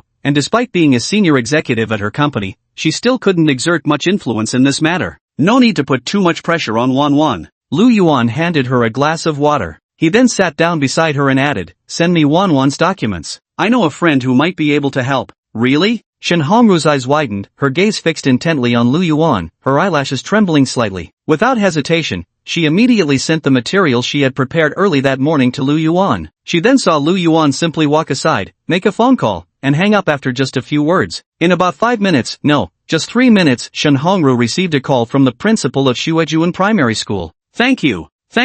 Shin Hongru clutched the phone, repeatedly responding into the receiver before turning her head. Her gaze toward her neighbor before her was fraught with astonishment and alienation. The principal of Hancheng's most prestigious elementary school, such a figure was far beyond the reach of ordinary people like them. And now, just one phone call had made the other parties so enthusiastic. Hongru Jie? Lu Yuan saw how stunned his single mother was and called out to her warmly. Ha? Nothing, it's nothing. Lu Yuan, thank you so much. Shin Hongru felt her heart tremble at this call and quickly responded. Just as her mind was filled with wild thoughts, secret delight, desire, and greed, thinking she had stumbled upon incredible luck, the next second, cold water was poured over her, snapping her back to sober reality. Hongru, sis. Lu Yuan called out again, his tone seemingly unchanged yet somehow brimming with detachment. When Shin Hongru met his gaze, she inexplicably felt a touch of fear. But as she continued staring into those piercingly clear eyes, she wondered if the previous moment had been just her imagination. Deep down, she knew it wasn't. Shin Hongru was no ordinary jobless single mother. She was a corporate executive, practically a master of navigating human complexities. After getting involved with Lu Yuan, she had sought someone to rely on. But she understood all too well what Lu Yuan meant at this moment. Mr. Lu, Sister Hongru, didn't we agree you'd call me Lu Yuan? A glint of amusement flashed through Lu Yuan's eyes as he admired the single mother's quick wit, though his tone remained gentle. Come sit closer, Sister Hongru. Mum. Shin Hongru no longer maintained the poised demeanor of a dominant hostess, instead shifting her posture with the obedient awkwardness of a schoolgirl. Her chin was tilted upward. The moment his fingertips brushed against her crimson lips, the single mother understood this was exactly where a woman in her 30s surpassed young girls. Give them the slightest cue, and they'd comprehend and respond immediately. It was just past 4 p.m., the sky already darkening. Manager Lu. Manager Lu. As Lu Yuan stepped onto the escalator at the subway exit, Nie Xiaoyu, who had been waiting at the top, eagerly waved her hand in greeting. Sorry to keep you waiting. Lu Yuan stepped out of the elevator and took a curious glance at Nie Xiaoyu, surprise flickering in his eyes. The young woman's outfit stood out starkly from the corporate dress code, more reminiscent of a character from Japanese manga. A white blouse paired with a checkered pleated skirt, black stockings layered over white socks hugging a pair of slender, well-proportioned legs, all wrapped in a fitted khaki trench coat. Not really, I just got here too. Noticing Manager Lu's gaze, Nie Xiaoyu blushed and said somewhat shyly, Ah, Manager Lu, let's hurry. I just noticed that Thai restaurant has already started handing out queue numbers. As if suddenly remembering something, Nie Xiaoyu grabbed Lu Yuan's wrist and began pulling him toward the exit. Lu Yuan smiled and jogged along with them. Good thing, we're in the first batch. Manager Lu, wait here for a bit, I'll go buy us 2 milk teas. What flavor do you want? Outside the restaurant, after getting their queue number, with some time still left before their table would be ready, Nie Xiaoyu glanced at the milk tea shop across the street and spoke up again. I'm fine with anything. Got it, Lu Yuan said. As his words trailed off, the young girl made a quick gesture, shoved the queuing ticket into his hand with energetic flair, and dashed toward the opposite side. Lu Yuan watched from a distance as the girl dashed to the crosswalk, glancing left and right before crossing the street. The corners of his lips curled almost imperceptibly. He had different approaches for different women when it came to someone like Nie Xiaoyu, brimming with youthful energy and romantic fantasies. He took his time savoring the sweetness of innocence. When the timing is just right, savor it in one bite. Chapter 23, The Vessel of the Soul Bell. Desire points plus 100.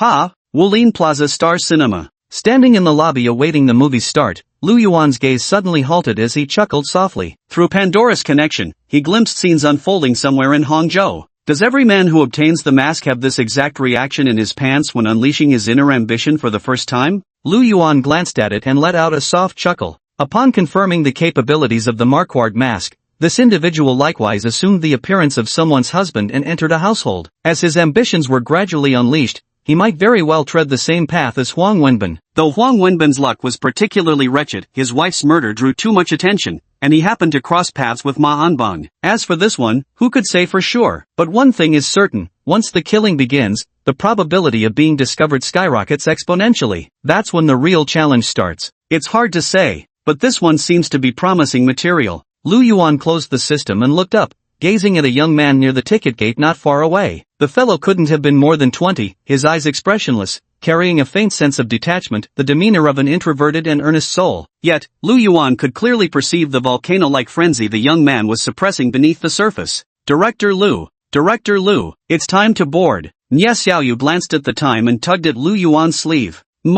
Let's go. Lu Yuan replied with a smile. Holding a bucket of popcorn in his arms, he walked toward the ticket checkpoint alongside Nie Xiaoyu. Auditorium 3. Third room to the right after entering. The young man who had caught Lu Yuan's attention yawned, tore off the ticket stub, and spoke. In the process, he inadvertently met Lu Yuan's meaningful gaze, his delicate eyebrows unconsciously furrowing as an indescribable sense of unease crept over him. Lu Yuan and his companion's figures receded into the distance. At the ticket counter, another young girl at the cinema turned to the young man and asked, Yan Yucheng, are you still going to your part-time job after your shift ends? Why does a college student like you work so desperately hard? No money. Yan Yucheng didn't even have the slightest intention of responding further. He was an orphan, currently a sophomore at a second-tier university in Hangzhou. He skipped unimportant classes to work multiple part-time jobs every day. After the ticket check here, he still had to work as a bartender at a pub until midnight. Time passed in a flash. 3 a.m. Yusheng. There are no more buses at this hour. How are you getting back? The bar had closed for the night. Yang Yucheng changed into his street clothes, slung his bag across his shoulder,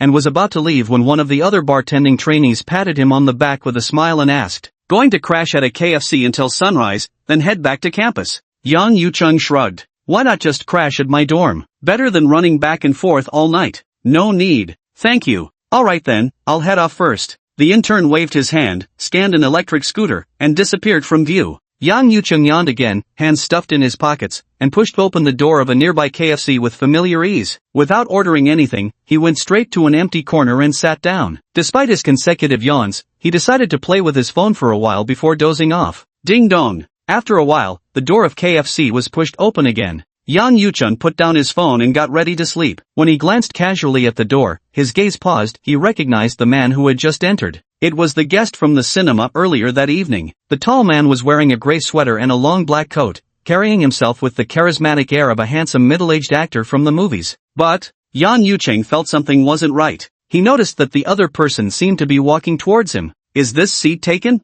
Lu Yuan approached, looking at Yang Yucheng with a faint, gentle smile as he softly inquired. Nothing. Yan Yucheng shook his head. As he met the other's gaze, he inexplicably felt a sense of unease, as if he had been seen through in an instant. Seeing the man about to sit down, he added, that side has plenty of empty seats. Never mind, it's nothing. Have a seat. Yan Yucheng didn't want any trouble, picking up his bag to move to another seat. I didn't say you could leave yet, Lu Yuan said slowly, while his thumb absently rubbed the ring on his index finger, stirring an enigmatic, distant glow. 1 second ago, he had thought this man might be out of his mind, yet the next, the sophomore student abruptly halted in his tracks. His heart pounded fiercely, as if the world had abruptly fallen into an overwhelming silence, devoid of even the faintest sound. He turned his head to look at the man beside him, seated casually before him, yet somehow impossibly distant, as though enthroned high above. Under the man's gaze, Yang Yucheng realized his legs had taken root. No matter how he willed them, they refused to move. Sit, Lu Yuan said gently. At these words, Yan Yucheng's body sat down before his mind could even process it. Only then did the faint sounds around him return, the hum of KFC's machinery and another customer scrolling through short videos at a nearby table. Yang Yucheng stared wide-eyed at the man before him.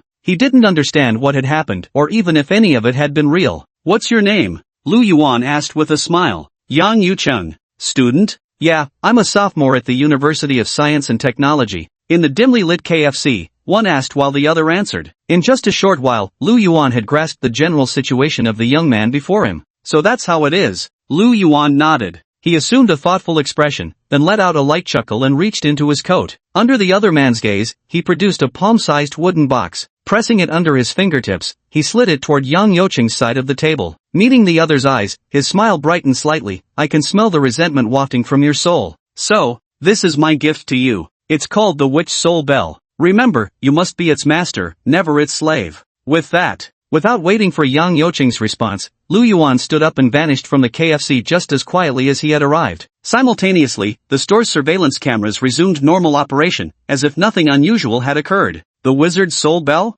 Only after Lu Yuan's figure had completely disappeared did Yang Yucheng exhale in relief. His gaze then fell upon the box before him. Swallowing hard, he carefully pried it open. Immersed in the passage of time, an ancient and mysterious bronze bell appeared before his eyes. From the very first glimpse of the bell, Yang Yucheng's breathing grew ragged. It was a craving that stemmed from his very soul. His fingers stretched out and came to rest upon the bell. In that instant, it was as if a contract had been forged. The abilities of the sorcerer's soul bell materialized in his mind without warning. Chapter 24, High-Level Meeting. The weekend passed in the blink of an eye. Monday. A light rain began to fall. Mr. Lu. Inside a black Rolls-Royce, Shin Nancher, now a completely transformed man in both demeanor and spirit, greeted him with utmost reverence. Mum, thanks to you for what happened on Saturday. Lu Yuan nodded, then turned to survey the elderly man beside him. The man had progressed from needing a wheelchair to walking without even a cane. His once silvery white hair had now turned salt and pepper. Most importantly, his entire demeanor had transformed. When Lu Yuan first met Shin Nancher, the man's eyes had radiated utter despair, but now the darkness had completely vanished. Nancher.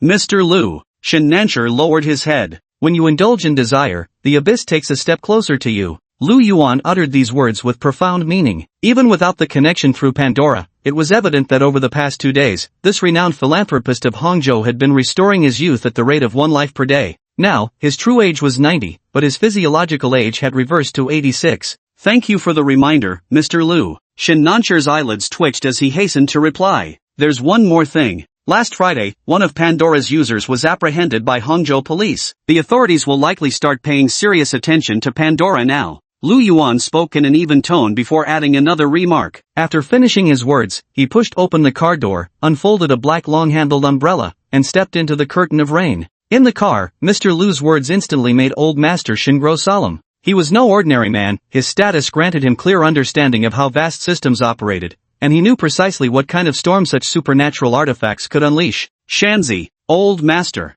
Got it, Shin Shan replied from the passenger seat. Let's pause the recent activities for now. Also, help me find a makeup artist. Shin Nancher watched as Mr. Lu's silhouette disappeared into the distance. Only when the figure had completely vanished did he turn back to face the front of the car and speak in a grave tone. Yes. The car's engine roared to life, cutting through Hangzhou's rainy morning rush hour streets. Manager Lu. Manager Lu. On the other side, clad in a black overcoat and holding an umbrella, Lu Yuan walked into the building. Standing at the entrance, he shook the droplets off the umbrella's surface and was just about to turn and walk inside when, from the square not far away, Nie Xiaoyu came skipping over cheerfully. Her boots splashed droplets of rainwater with each lively step she took. Slow down, Lu Yuan said gently, waiting until the latter stepped before him before reaching out to tuck a stray lock of hair that had fallen over their forehead behind their ear. He. Nie Xiaoyu's cheeks were flushed, her eyes sparkling brightly as she giggled and lifted the breakfast in her hand. Supervisor Lu, I accidentally bought extra breakfast. Today we have soy milk and pan-fried buns. Thank you. May I have the honor of inviting Miss Nie to lunch together?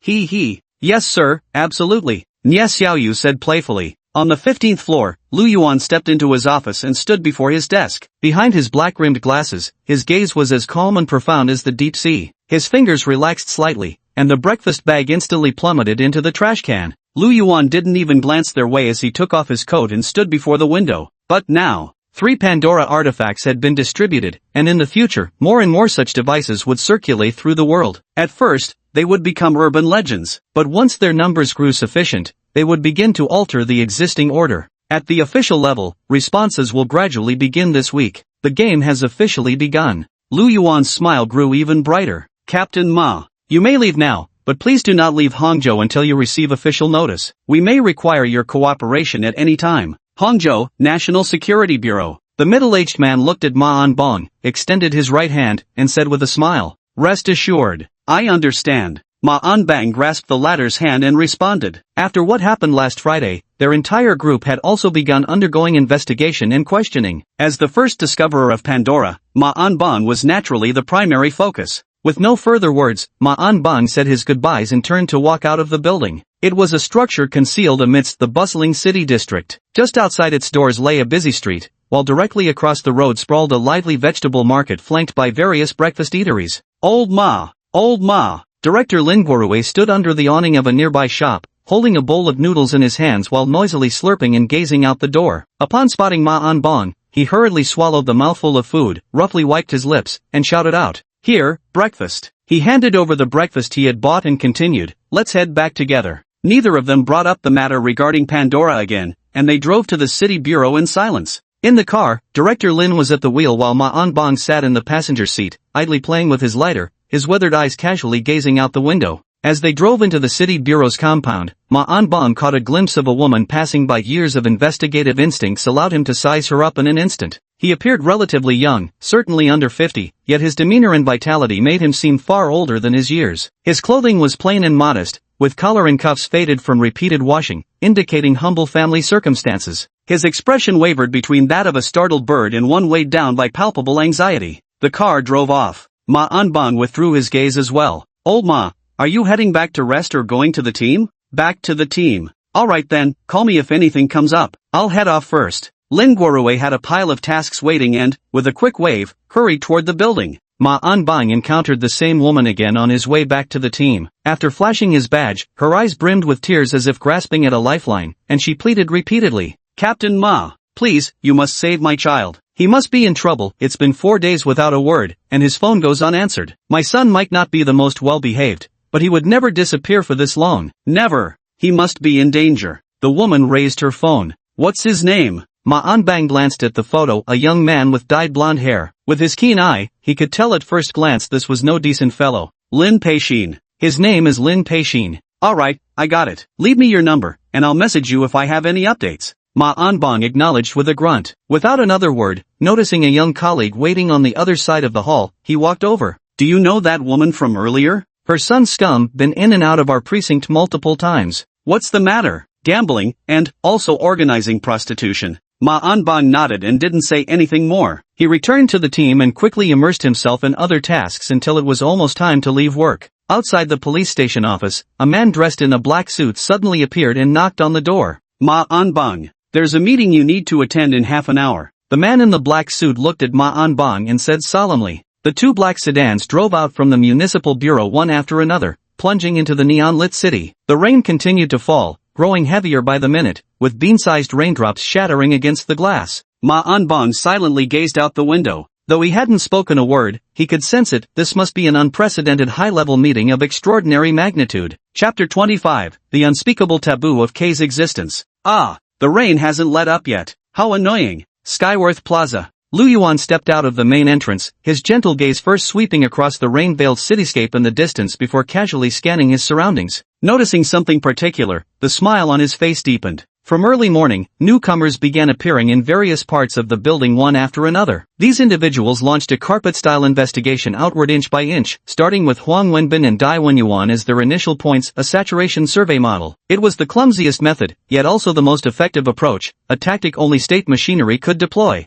At this moment, Nie Xiaoyu also walked over to Lu Yuan's side. She stretched luxuriously while glancing disdainfully at the pea-sized raindrops, chattering continuously. When going to work in the morning, it rained, but it was on the way to see Manager Lu. When leaving work at night, it rained again, yet now it was on the way away from Manager Lu. Naturally, the mood between these two occasions was entirely different. That's enough. Let's go. Then, Manager Lu, may I share your umbrella? Nie Xiaoyu clung to Lu Yuan's arm, taking shelter beneath the black umbrella. At the same moment, Hangzhou City, National Security Bureau. Captain Ma, we meet again. Chen Weiron, the middle-aged and ordinary-looking director of Hangzhou National Security Bureau, approached Ma Anbang, extending his right hand for a firm handshake before speaking with a smile. Director Chen, Ma Anbang responded. He glanced around and asked, has our Director Lin not arrived yet? Director Lin wasn't invited. Only you were summoned by the superiors for this meeting. Chen Weiron responded. Glancing at the time, he added, it's getting late. Let's head to the conference room first. He gestured politely, and soon the two walked side by side, first taking an elevator, then walking down 2 corridors after exiting, before boarding another elevator.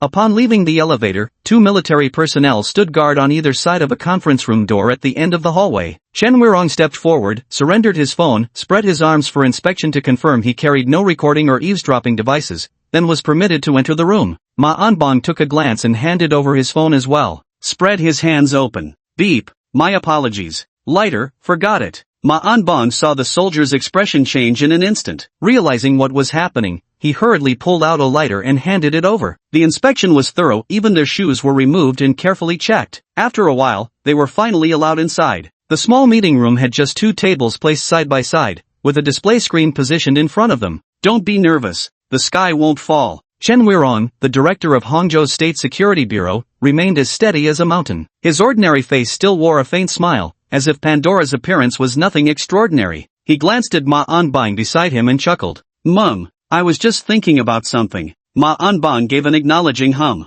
By the way, Ma Anbang paused, looked up at the display screen ahead, and said slowly, who will be attending the upcoming meeting? The standards are very high. Upon hearing this, Chen Weirong's smile faded slightly as his gaze sharpened. Speaking in a grave tone, he said, National Security, Police Ministry, leadership teams from both departments, advisory groups, expert panels, and, he pointed at the sky. Ma Anbang nodded in acknowledgement. He wasn't surprised that this incident had reached the highest authorities so quickly. While individual events might be trivial matters for those at the top, the mystical elements involved and the profound implications behind them represented matters of utmost importance. Time ticked by relentlessly. In the capital city of Yanjing, it was now 6:20 a.m. Suddenly, the screen flickered to life. The massive display divided into 13 video frames, 1 dominant window positioned centrally at the top, while the remaining 12 arranged themselves in 3 columns in 4 rows below. In one of the videos, Ma Anbang saw himself. As he glanced at the others present, his breathing grew slightly ragged. That's enough. Good evening, everyone.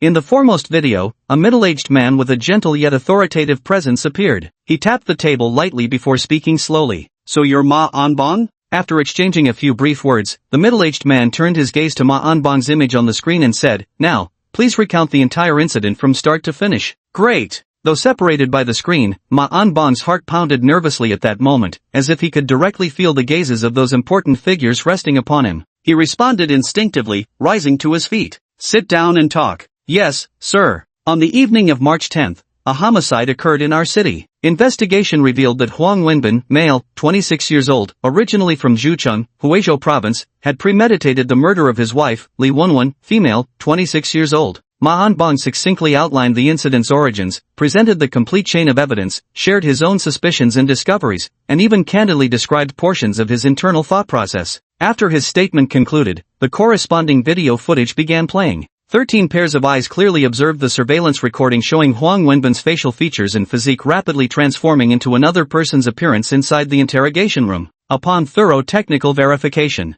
we can confirm the video footage is authentic, showing no signs of alteration or disguise. Another middle-aged man added. Throughout their exchange, they rapidly reconstructed the sequence of events, and soon officially acknowledged the existence of the miraculous forbidden artifact, Pandora, as undeniable truth. Even, the various parties quickly uncovered the full capabilities of Marquardt's artifacts within an extremely short time frame, systematically listing out each power one by one. Ma Anbang sat before the screen, marveling at the pace of this top-level meeting. As he listened carefully, a conjecture surfaced in his mind. This was a hypothesis that hadn't yet appeared during all the factions' earlier deductions. Captain Ma Anbang, do you have anything to add? At this moment, on the display screen, the middle-aged man in the highest video frame suddenly spoke up. That's correct. Ma Anbang instinctively wanted to fiddle with his lighter, but as his hand moved toward his pants pocket, he caught himself. Meeting the multiple gazes on the screen, he quickly responded. Please speak. I don't know if my deduction is correct. I think there should be a mysterious entity. I'll refer to it as taboo, perhaps someone like Huang Wenbin who possesses Pandora but cannot speak its name or reveal its identity. Ma Anbang swallowed hard before slowly voicing his speculation.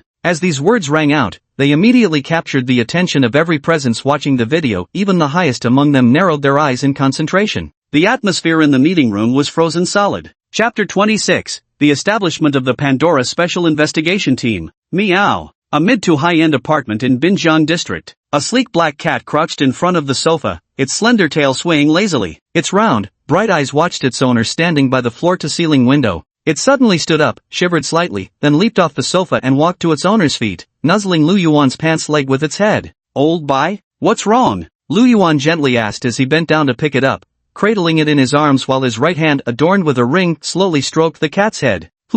Suddenly sensing something, he raised his head to gaze into the night outside the window. Who's talking about me? Lu Yuan murmured, then broke into a radiant smile after some thought. With at most 33 Zeroth Order Pandoras in existence, each at its peak represented a terrifying entity operating on the dimensional level of fundamental rules. Though the forbidden ring on his finger hadn't even attained 1% of its first star's completion, it still possessed indescribable, monumental power. At its zenith, when Lu Yuan wore the ring, he would become like a deity, unfathomable, indescribable, with any mere mention invoking his awareness. For now, though he couldn't wield such supreme might, he still grasped even 1/1,000,000th of its dominion. The moment Ma Anbang uttered that forbidden phrase. In the vast night, inside heavily guarded offices across the nation of Zhao, the high-ranking figures all fell into simultaneous silence. Only a moment passed. Everyone. In the video frame, a middle-aged man raised his hand. As numerous gazes turned toward him, he cleared his throat and solemnly stated, I don't know if it was an illusion, but the moment Ma Anbang uttered that taboo,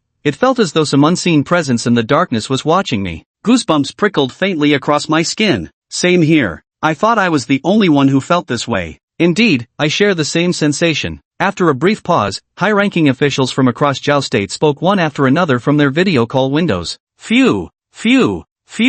Hangzhou, State Security Bureau. Ma Anbang controlled his gradually quickening and oppressive breaths as he stared at the high-ranking officials standing atop the pyramid's peak. Take it easy, everyone. At the top of the video frame, that person remained calm. Seeing this, they simply tapped the table with their fingers and spoke. Captain Ma Anbang, please explain the reasoning behind your judgment. Yes. During my interactions with Huang Wenbin, I noticed something twice. The first time was during his arrest. Ma Anbang responded affirmatively, swiftly pulling up the surveillance footage. The moment Huang Wenbin's identity was exposed, his desperate attempt to cry for help frozen on the screen as he hit pause. Look, everyone. At that moment, his eyes were fixed on the sky, his mouth clearly trying to shout something. But in the next second, the light in his eyes abruptly dimmed, and his entire being turned lifeless, like a walking corpse. Then, during the interrogation, Huang Wenbin rapidly shifted through appearances, taking on one form after another. In the end, it seemed he was trying to assume someone else's likeness, but it was as if he stumbled upon a taboo, losing control in an instant.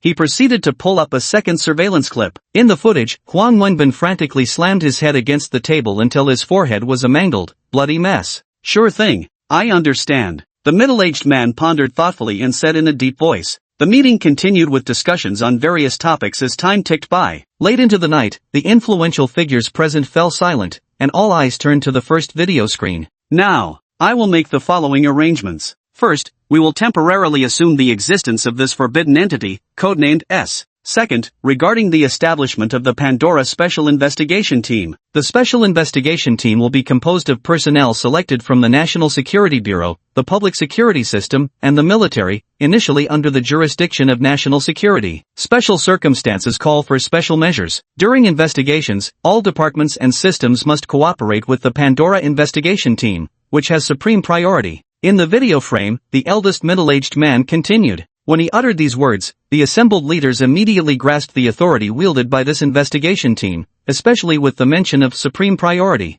Third, for the time being, Hangzhou City's Pandora Investigation Team will be designated as the headquarters of the Pandora Special Investigation Team. Fourth, regarding the nationwide investigation of Pandora across all provinces, cities, and counties. Our current priority is to confirm the existence status of Pandora. Policies are being rapidly implemented across all fronts. It didn't take very long. The middle-aged man fell silent, his authoritative gaze sweeping across the people before the screen. After a brief pause, he continued, "Does anyone else have anything to say? Captain Ma Anbong?" No one had anything to add. When the middle-aged man looked at Ma Anbong hesitantly, he asked, "I want to join the Pandora Special Investigation Team." Taking a deep breath, Ma Anbong declared solemnly. He clenched his fists tightly and declared once more, "I want to capture S with my own hands. I will never allow such a creature, one that toys with human nature and desire so recklessly, to exist. What right does K have to manipulate an ordinary person into becoming a beast of desire? And what right does he have to casually take the lives of ordinary people?"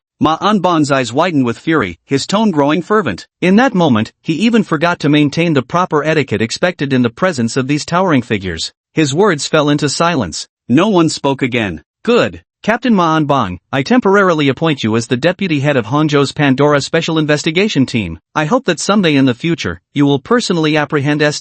In the first video frame, the middle-aged man holding the highest authority gave Ma Anbong a deep look before speaking in a gentle tone. Soon, the screen at the front of the conference room went dark. The meeting concluded. Team Leader Ma, congratulations. Hangzhou National Security Bureau, Director Chen Weirong glanced at the man beside him, former captain of the Criminal Investigation Unit, the renowned detective Ma Anbong, famous throughout Jiangsu and Zhejiang provinces. He stood up, a smile spreading across his face as he extended his right hand and spoke. The position of Deputy Team Leader of Hangzhou City's Pandora Special Investigation Unit could indeed be described as a meteoric rise. Though nominally under the National Security Bureau, anyone with sense knew it was merely a titular affiliation. In the future, if more Pandoras were discovered, the investigation unit would inevitably become independent. "Congratulations?" Ma Anbong said a word. He had never been a creature of power, otherwise with his case-solving record over the years, he would have risen much higher by now. I hope to work with Director Chen to quickly contain Pandora within manageable limits. Ma Anbong gripped Chen Weirong's right hand and said solemnly. When Ma Anbong hurriedly left the National Security Bureau, under the rainy night, sophomore Yang Yucheng left the school and took a seat near the back of a dimly lit bus. The glow from his phone screen illuminated his face as he searched for criminal cases, car accidents, suicides, in Hangzhou. Chapter 27, A Web of Lies. Oh, no way, what a coincidence. Counting the timing, today seems to be exactly within 7 days. Tisk, interesting, truly interesting. Could this be the so-called karma at work? Binjiang District, a mid to high-end apartment. Lu Yuan sat in his study flipping through a book. His gaze paused as he pressed the page beneath his hand, peering into the distance through Pandora's connection. He chuckled softly. It was a dimly lit bus, the glow from a phone screen casting light on a young man's face. On the evening of March 10th, a homicide occurred in our city. Investigations revealed it was premeditated murder committed by Huang Wenbin, male, 26 years old, native of Zhucheng, Huizhou province, who killed his wife Li Wenwen, female, 26 years old. Back row, window seat. Sophomore Yang Yucheng skimmed through this blue background, white text announcement. When he searched for recent criminal cases in Hangzhou, this one appeared most frequently. October 10th? The 17th exactly meets the requirements now. Yang Yucheng murmured. This news story had recently become the most talked about incident in Hangzhou, though the reports hadn't specified any particular residential communities or addresses. Continuing his search, his eyes scanned through page after page of messages. Forum, Douyin, and Weibo. Yang Yucheng patiently pieced together the most precise information, first identifying the residential compound, then finding the owner's group chat in an online forum. Posing as a resident, he sent out a message. Has that guy been caught yet? The property values in our neighborhood are affected. Just execute him already. Seems like there's no update. Yeah, truly insane. I heard he just got married not long ago. Not exactly. I have a friend in the police department who mentioned it might have been the woman who cheated first. This homeowners group was a large one, with many members, and someone quickly joined the tea-drinking conversation. Yang Yucheng exchanged a few words before sending another message. Honestly, the ones living next door to that place have it the worst. It's downright terrifying. If it were me, I'd already be thinking about moving out. Shit. I moved my wife and kids to my mom's place the day it happened. Yang Yucheng's gaze sharpened as he quickly clicked on the commenter's profile picture, his face lighting up with recognition. The username matched exactly the building number, unit, and floor. Having confirmed both the residential complex and the specific apartment, Yang Yucheng got off at the nearest bus stop, hailed a taxi, and arrived at the location. A week had passed since the incident, and the vicinity of Huang Wenbin's home was no longer guarded by police or journalists. Yang Yucheng forced himself to remain calm. Dressed in a gray hoodie with the hood pulled up and his hands stuffed in his pockets, he pretended, didn't need to pretend to be a college student, music playing through his earbuds. Phew! The elevator doors opened. Yang Yucheng stepped out into the dim hallway as the motion sensor light flickered on. It was the most ordinary apartment layout, 2 units per floor, number 1601 and number 1602. Unit number 1602's security door bore official seals pasted across it. No light shone through the peephole of the other apartment either, presumably belonging to the forum friend who'd temporarily moved his family to stay with his mother. Just in time, the motion sensor light went out. The corridor was suddenly plunged into darkness. Whether it was psychological or something else, Yang Yucheng felt an inexplicable chill. He instinctively wanted to make some noise to turn the light back on, but stopped himself guiltily. Hurry up. What if another 7 days pass? I wonder if it will work through the wall. Yang Yucheng fumbled out the box Lu Yuan had given him by the light of his phone. Nervous, he kept muttering to himself, feeling almost like a madman in his dazed state. When you think about it, how did I even end up standing here? How could anyone believe something so absurd? Do such magical artifacts truly exist in this world? Madness. I must be going mad. As he spoke, Yang Yucheng had already grasped that ancient bronze bell. Standing at the door, he paused briefly before ringing the chime. Ding! Something supernatural? Meanwhile, inside the apartment, Lu Yuan's gaze pierced through Pandora, fixed intently on the distant hallway. Seeing Yang Yucheng ring the bell, he adjusted his glasses. Old bye. Old bye. Lu Yuan glanced around, then turned toward the door and called out several times. After a moment, a languid black cat sauntered over and was promptly scooped into Lu Yuan's arms. He felt a bit more at ease. Ghosts and monsters, these were among the very few things that could unsettle Lu Yuan. A childhood fear that persisted stubbornly, even now, despite how much he'd grown. As Lu Yuan's right hand lightly scratched Old Bai under the chin, the black cat pressed its head contentedly against him, purring softly. But far down the dim corridor, something strange began to unfold. Ding! The sound of jingling bells echoed through the kitchen where the homicide had occurred that day, as an eerie wind suddenly arose out of nowhere, accompanied by what seemed like distant, mournful wails growing closer.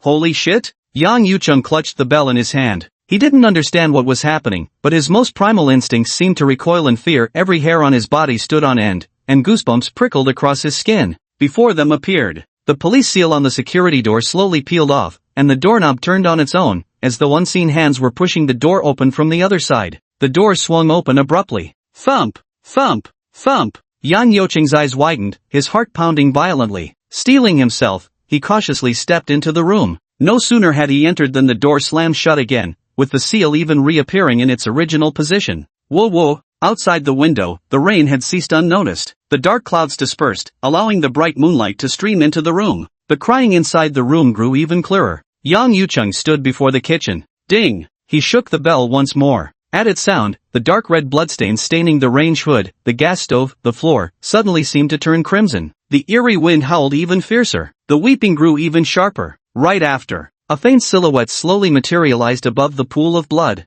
Phew! Phew! Phew! In the dimly lit kitchen, a woman existing between material and immaterial states appeared vividly before Yang Yucheng's eyes. Yang's breath grew ragged, his heart pounding wildly. Li Wenwen leaned against the cabinet sobbing. Before long, she raised her head, casting a pitiful gaze toward Yang Yucheng. Was it you who saved me? When their eyes met with the ghostly woman's gaze, Yang Yucheng instinctively took half a step back. Upon hearing this question, he swallowed hard, his voice trembling slightly. Why, yes. Li Wenwen nodded and began sobbing again. Her appearance remained just as it was at the moment of her death, her hair tied up, wearing a beige knitted sweater with an apron still around her waist, her entire demeanor exuding the image of a devoted wife and mother. Why are you crying? I'm crying for my husband. He made me accompany the company's vice president, but who would have thought Dai Wen Yuan's promised promotion didn't come through? My husband, all bark and no bite, flew into a rage and took it out on me. Li Wenwen said with pearly tears rolling down her face. So this is the truth? Yang Yucheng recalled the discussions on the forum and subconsciously believed Li Wenwen's words,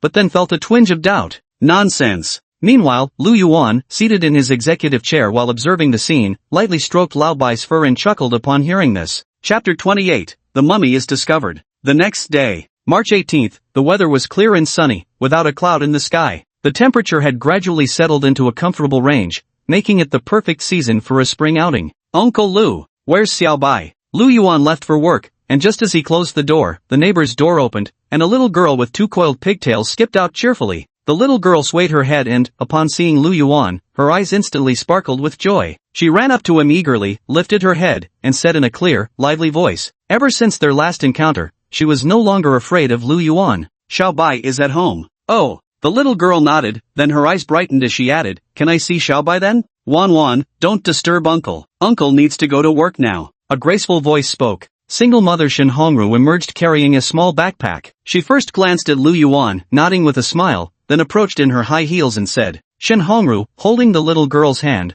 walked side by side with Lu Yuan toward the elevator. Thank you again. Entered the elevator. Shen Hongru said softly, last Saturday, the principal of the affiliated kindergarten of Shuejuan Elementary called me. Everything's been arranged. Wan can start attending that kindergarten today. Mum, that's good. Lu Yuan nodded gently. Glancing at Shen Hongru, he noted how this single mother dressed impeccably as always. Her sleek black pencil skirt paired with a khaki blazer gave her an aura that was both striking and alluring. Standing at 172 centimeters tall, she appeared perfectly matched with Lu Yuan as they stood side by side. I'll get going first then. Wan, say goodbye to Uncle Lu. Goodbye, Uncle Lu. The elevator reached the first floor, and Lu Yuan gave a faint nod before stepping out calmly. As the doors slowly closed behind him, Shen Hongru, the single mother, watched his retreating figure with a complicated expression. At first, she genuinely wanted Lu Yuan to become Wan's father. She had thoroughly researched him, even going so far as to discreetly ask a friend to contact a Skyworth employee to inquire about Lu Yuan's reputation at the company. She learned that he had excellent character, was diligent at work,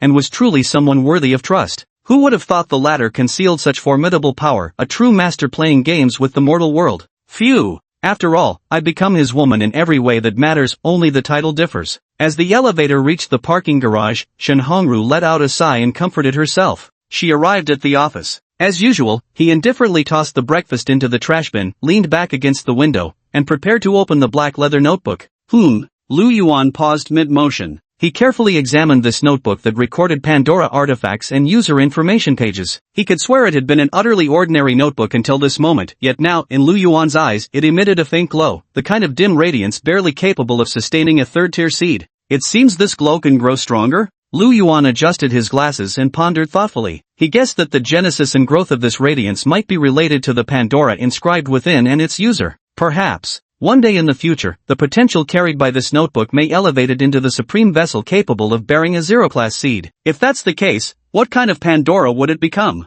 Lu Yuan had no intention of squandering the notebook's potential by using a third-class seed at this stage. He would save it for the future. Open the notebook. Add the following observations about the abilities of 3-003 learned from last night's observation. 3-003, Sorcerer's Soul Chime. Completion, 0 stars. Ability. 1. Can condense the ghosts of those who have died within 7 days. The more wrongful or unresolved the death, the more complete the intelligence and greater the potential power of the resulting ghost. 2. With the 0-star enhancement of the Sorcerer's Soul Bell, the ghost only possesses the ability to minimally interfere with reality, such as gently nudging someone into oncoming traffic by the roadside, amplifying illusions when human fear escalates, or briefly possessing a host. It remains unknown whether these capabilities will change as the Sorcerer's Soul Bell's completion progresses to 1, 2, or 3 stars. 3. Regarding the number of ghosts that can be condensed, this may be related to the host soul's carrying capacity. Negative effects. The summoned spirits often speak in riddles, overflowing with lies. Perhaps, on some day of using the soul bell,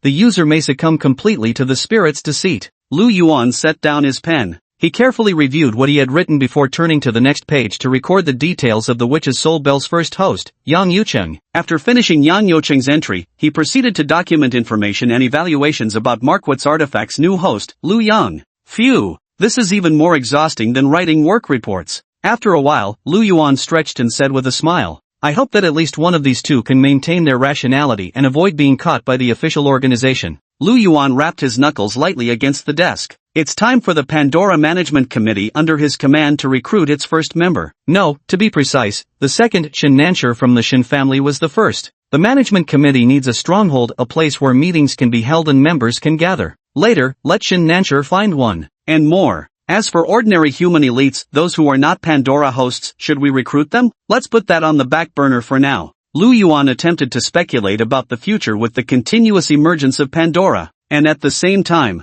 under the azure sky, at a dock downstream of the Qiantang River in Hangzhou, after a fisherman hauled up a snakeskin bag, police cars swiftly cordoned off the pier. Captain Lu Weigang, head of the Municipal Bureau's Criminal Investigation Division, the very officer who first handled Huang Wenbin's wife murder case, stepped out of one of the vehicles. A young officer saluted, then hesitated before calling out. What is it? Something wrong? Lu Weigang glanced at the latter and asked as he walked toward the distant corpse. Very strange. The young police officer took a step closer and lowered his voice, saying, based on the preliminary examination, the deceased shouldn't have been dead for long, but all the blood in his body has been drained. Not a single drop left. The young officer emphasized his tone on the word drop. How is that possible? Lu Weigang furrowed his brows, his voice suddenly rising. This was absolutely impossible, at the very least, as the captain of the criminal investigation team, he couldn't fathom what method could drain all the blood from a person's body. He walked over to the plastic sack, put on gloves, and with just one glance, his pupils contracted instantly. There's also a metal block inside the plastic sack. This sack was originally meant to sink to the bottom of the river. Perhaps by sheer coincidence, the fisherman dredged it up. The young police officer said in a low voice. Lu Weigang had just finished his inspection. Squatting on the ground, he lit a cigarette, pondered for a while, and still felt something wasn't right. He then walked aside and called Ma Anbang. He had fully experienced the Huang Wenbin incident, vaguely knew something, and had also signed the National Security Bureau's confidentiality agreement. Chapter 29, Yang Youqing's Greed.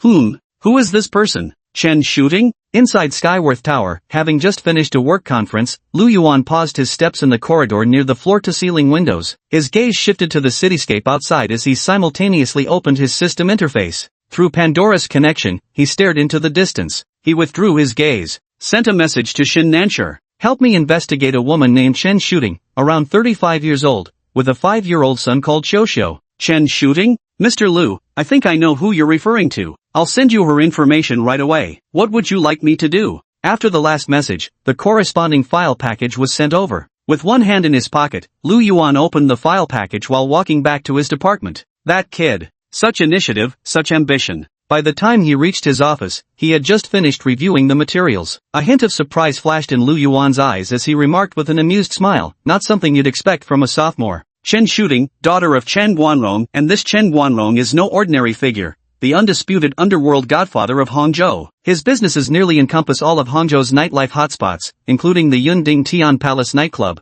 the city's most upscale entertainment venue, as well as mid to high-end foot massage and bathhouses scattered throughout Hangzhou. In recent years, Chen Guanrong has even ventured into the real estate industry. In Shin Nancher's dossier, Chen Guanrong is implicated in numerous shady dealings, even underground gambling dens. The entire Chen family's total assets surpass 10 billion yuan. Tisk. You know, targeting Chen Guanrong's widowed only daughter is actually a brilliant entry point. Lu Yuan sat at his desk, his smile growing even more radiant. He continued gazing into the distance through Pandora. Hangzhou, Hubin in Time City. A striking, coldly elegant woman stepped out of the mall holding a lively, spirited boy by the hand. The woman had voluminous wavy hair, crimson lips, and wore oversized sunglasses that obscured half her face. Dressed in a mid-length trench coat, she moved with an air of decisive authority. Hello? Chen Shooting had just reached the center of the plaza when she impatiently answered her persistently ringing phone. In her arms, the mischievous little boy kept turning his head left and right, occasionally skipping 2 steps to the left,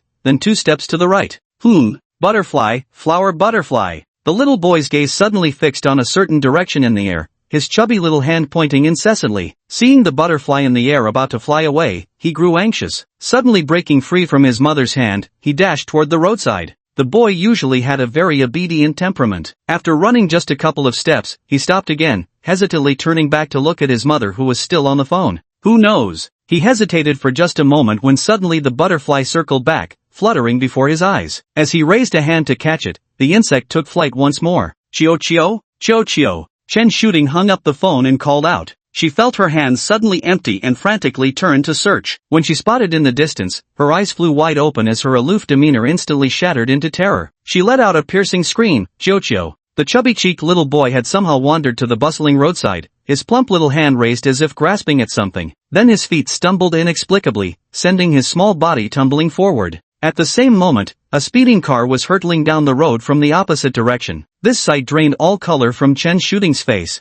Screech! A screech of brakes tore through the noisy urban street. Pedestrians everywhere turned their heads toward the sound. Phew! Phew! Phew! Yang Yucheng, a college student who had braced himself in advance, casually scattered a stack of flyers on the roadside before seizing the critical moment to scoop the little boy into his arms, then tumbled onto the bike lane. He felt a searing pain in his back, his breaths growing ragged. However, when his eyes fell on the boy in his arms, intense excitement flickered across his face. Back when he worked part-time at a bar in Hangchang, he had heard of Chen Shooting and even caught glimpses of her from afar. Her bold charisma, mature and sensual allure, and, above all, the power and wealth behind her had utterly captivated Yang Yucheng. In the past, the vast gulf between them made Yang Yucheng, just an ordinary student, bury his aspirations deep within his heart. But with the appearance of the sorcerer's soul bell, such ambition could no longer be restrained. "Thank you, Yang Yucheng," he murmured under his breath. To others, what had just transpired was merely a playful little boy tripping and falling onto the road amidst traffic. But in his eyes, it was a translucent woman standing behind the boy, her face twisted with craving, who violently pushed the child as the car came speeding toward them. "Chio!"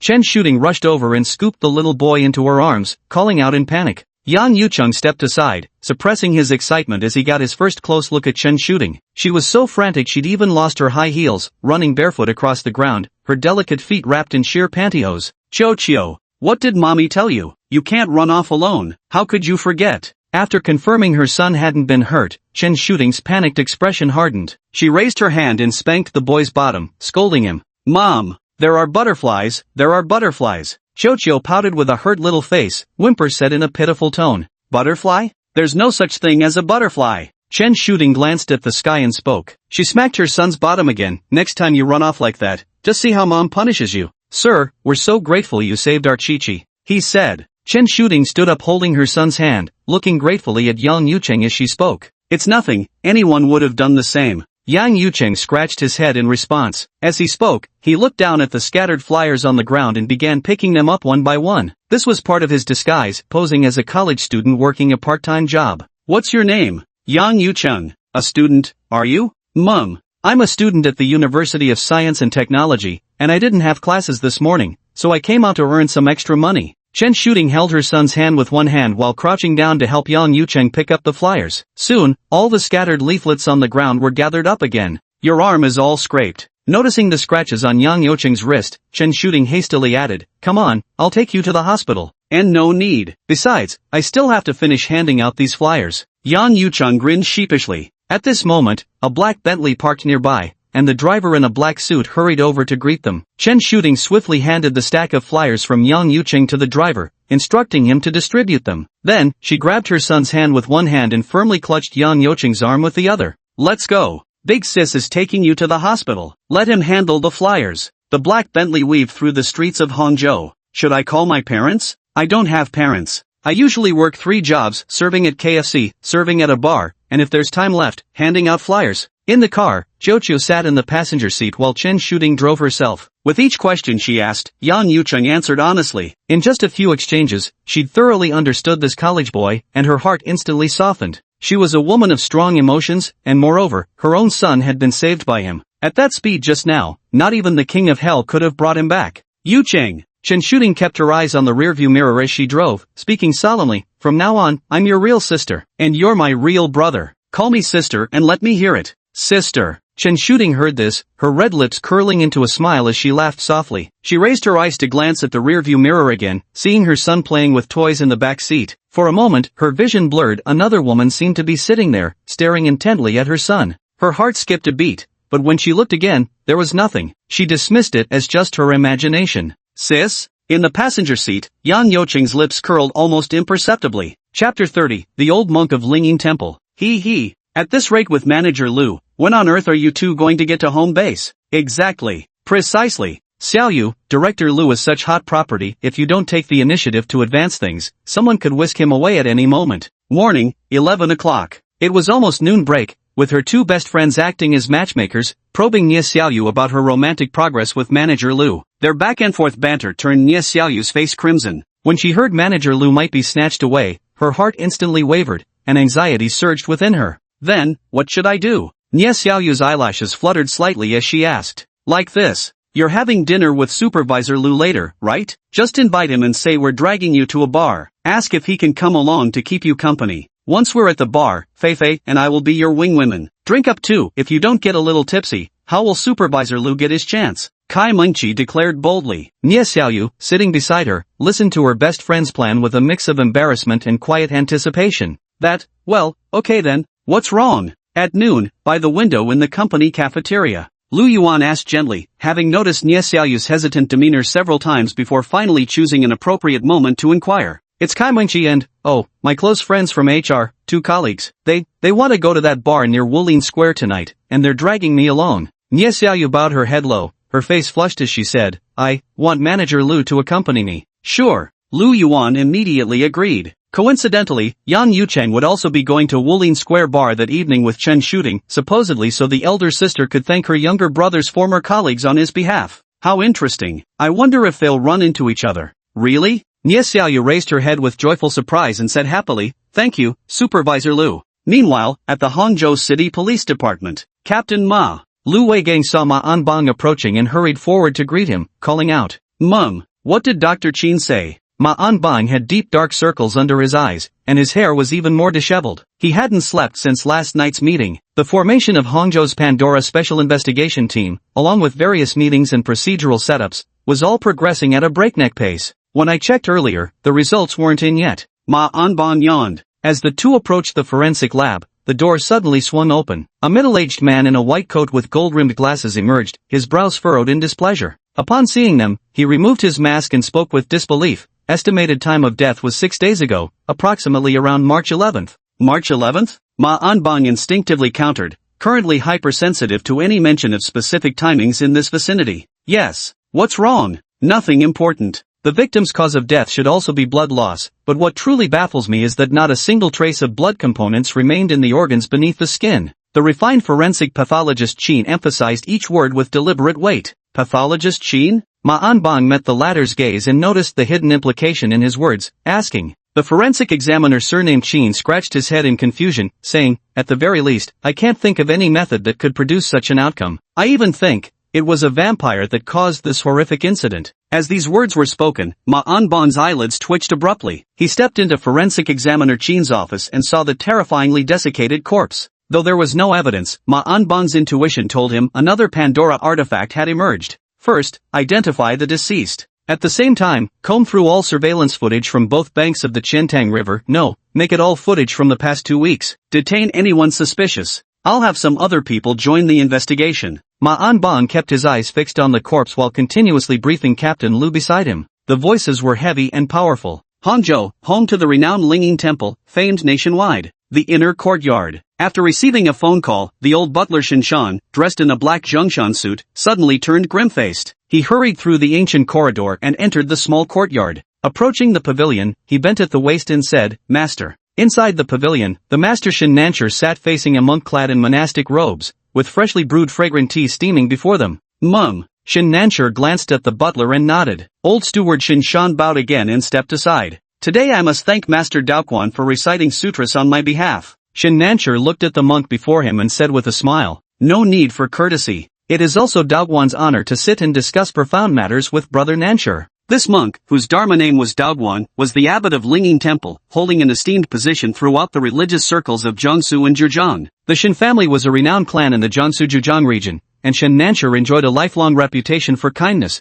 which was why he maintained such a close personal friendship with Master Daoguan. In that case, this old man will take his leave first. Shin Nancher stood up and said. Under the watchful gaze of Daoquan the monk, Shin Nancher walked out of the courtyard, passed through the weathered corridor, and left Lingyin Temple. Even after his figure had completely disappeared, the monk, who remained seated in the small courtyard, furrowed his brows. Brother Nancher's state of mind has changed, and moreover, choose your words carefully. Mind your words. The old monk shook his head, closed his eyes and began murmuring Buddhist scriptures again. What request? Sitting in the car, Shin Nancher said solemnly. One expendable has been discovered. Shin Shan whispered in a low voice. The moment the words were spoken, Shin Nancher sat up abruptly, instantly making the air inside the Rolls-Royce seem to freeze solid. Tell us. Shin Nancher said. After repeatedly using the blood needle technique, he could feel his mind enduring constant bombardment from chaos and madness. By chance, he discovered that listening to Buddhist scriptures could neutralize some of that violent energy, hence his frequent visits to Linging Temple these past 2 days. These past few days, I've been personally overseeing the sinking of the materials into the depths of the Qiantang River.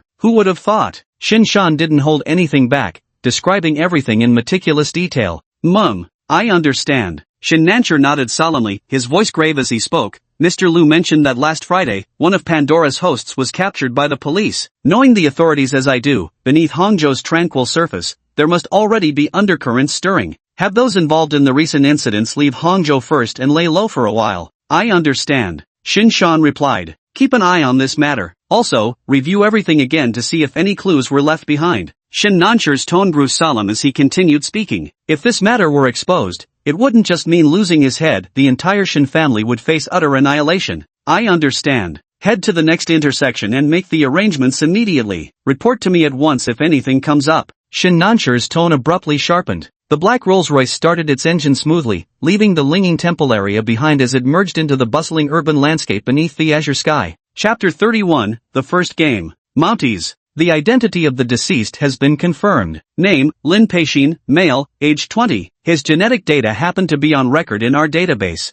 Hangzhou City Police Department. Lu Weigang hurried into the office and reported. Lin Peixin? Ma Anbon's eyelids twitched. He took the folder and quickly flipped through the pages as Lu Weigang continued reporting. He's a troublemaker, frequently arrested by us for gambling and soliciting prostitutes. There was also one instance for organizing prostitution. I understand. First, have your team investigate the victim's social connections, focusing particularly on the events and people encountered by the victim before death. Good. Go ahead. After Lu Weigang left, Ma Anbong took out his phone, found the woman he had encountered that time, and dialed the number. Hello? Mrs. Lin Peixin, right? I'm the police officer you met at the municipal bureau entrance on Monday morning. My name is Ma Anbong. Yes, I remember. Officer Ma. Captain Ma, do you have any news about our Xinshin? The woman's voice on the phone carried a note of hope as she hastily responded. Ma Anbong's eyelid twitched. After a brief pause, he spoke in a monotone. At 10:20 this morning, fishermen retrieved a plastic bag from the middle of the Qiantang River.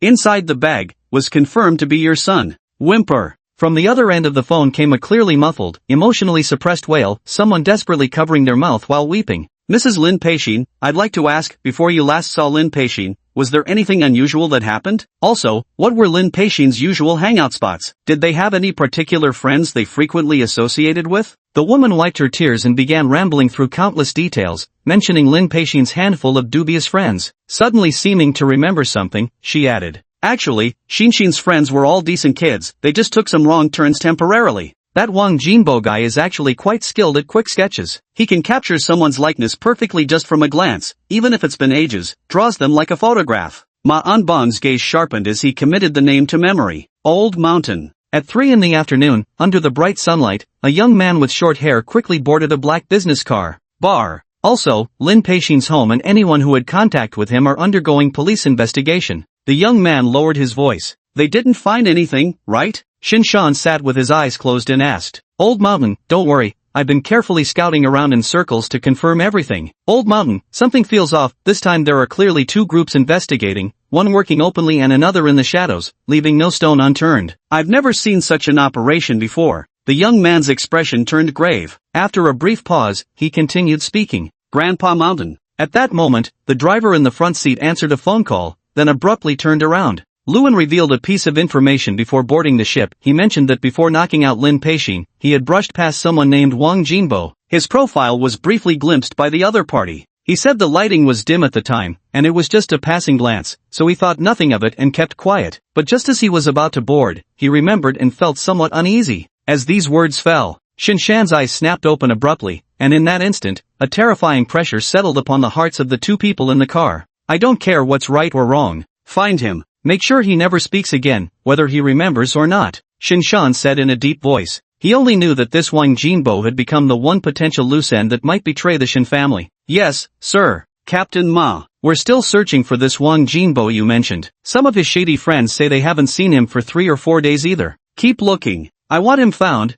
dead or alive. Old Mountain. Wang Jinbo disappeared 3 days ago. Find him. Old Mountain, it seems the police are searching for Wang Jinbo too. Old Man Shan. Old Sean. I got word that Wang Jinbo has a real talent for quick sketches, draws anyone he lays eyes on in no time. Rumor has it he's used this trick to hook up with plenty of young girls. Messages of all kinds flooded in from every direction. When another message notification rang out. Thud. Like a resounding bell, Shin Shan's aged pupils contracted, every hair on his body standing on end as his arms trembled. Without hesitation, Shin Shan returned to the Shin family villa and briskly made his way to the garden at the back of the house. Not far away, basking in the bright sunlight, the old master wielded a pair of large shears, meticulously trimming the garden's greenery one cut at a time. Master. Shin Shan approached and called out softly. He took a deep breath and quickly laid out Wang Jinbo's situation from beginning to end. As the last words left his lips, Shin Nancher's hand holding the scissors trembled, severing the entire branch of the young tree. Shin Nancher set down the scissors and looked toward the bowed head of the old butler. At precisely that moment,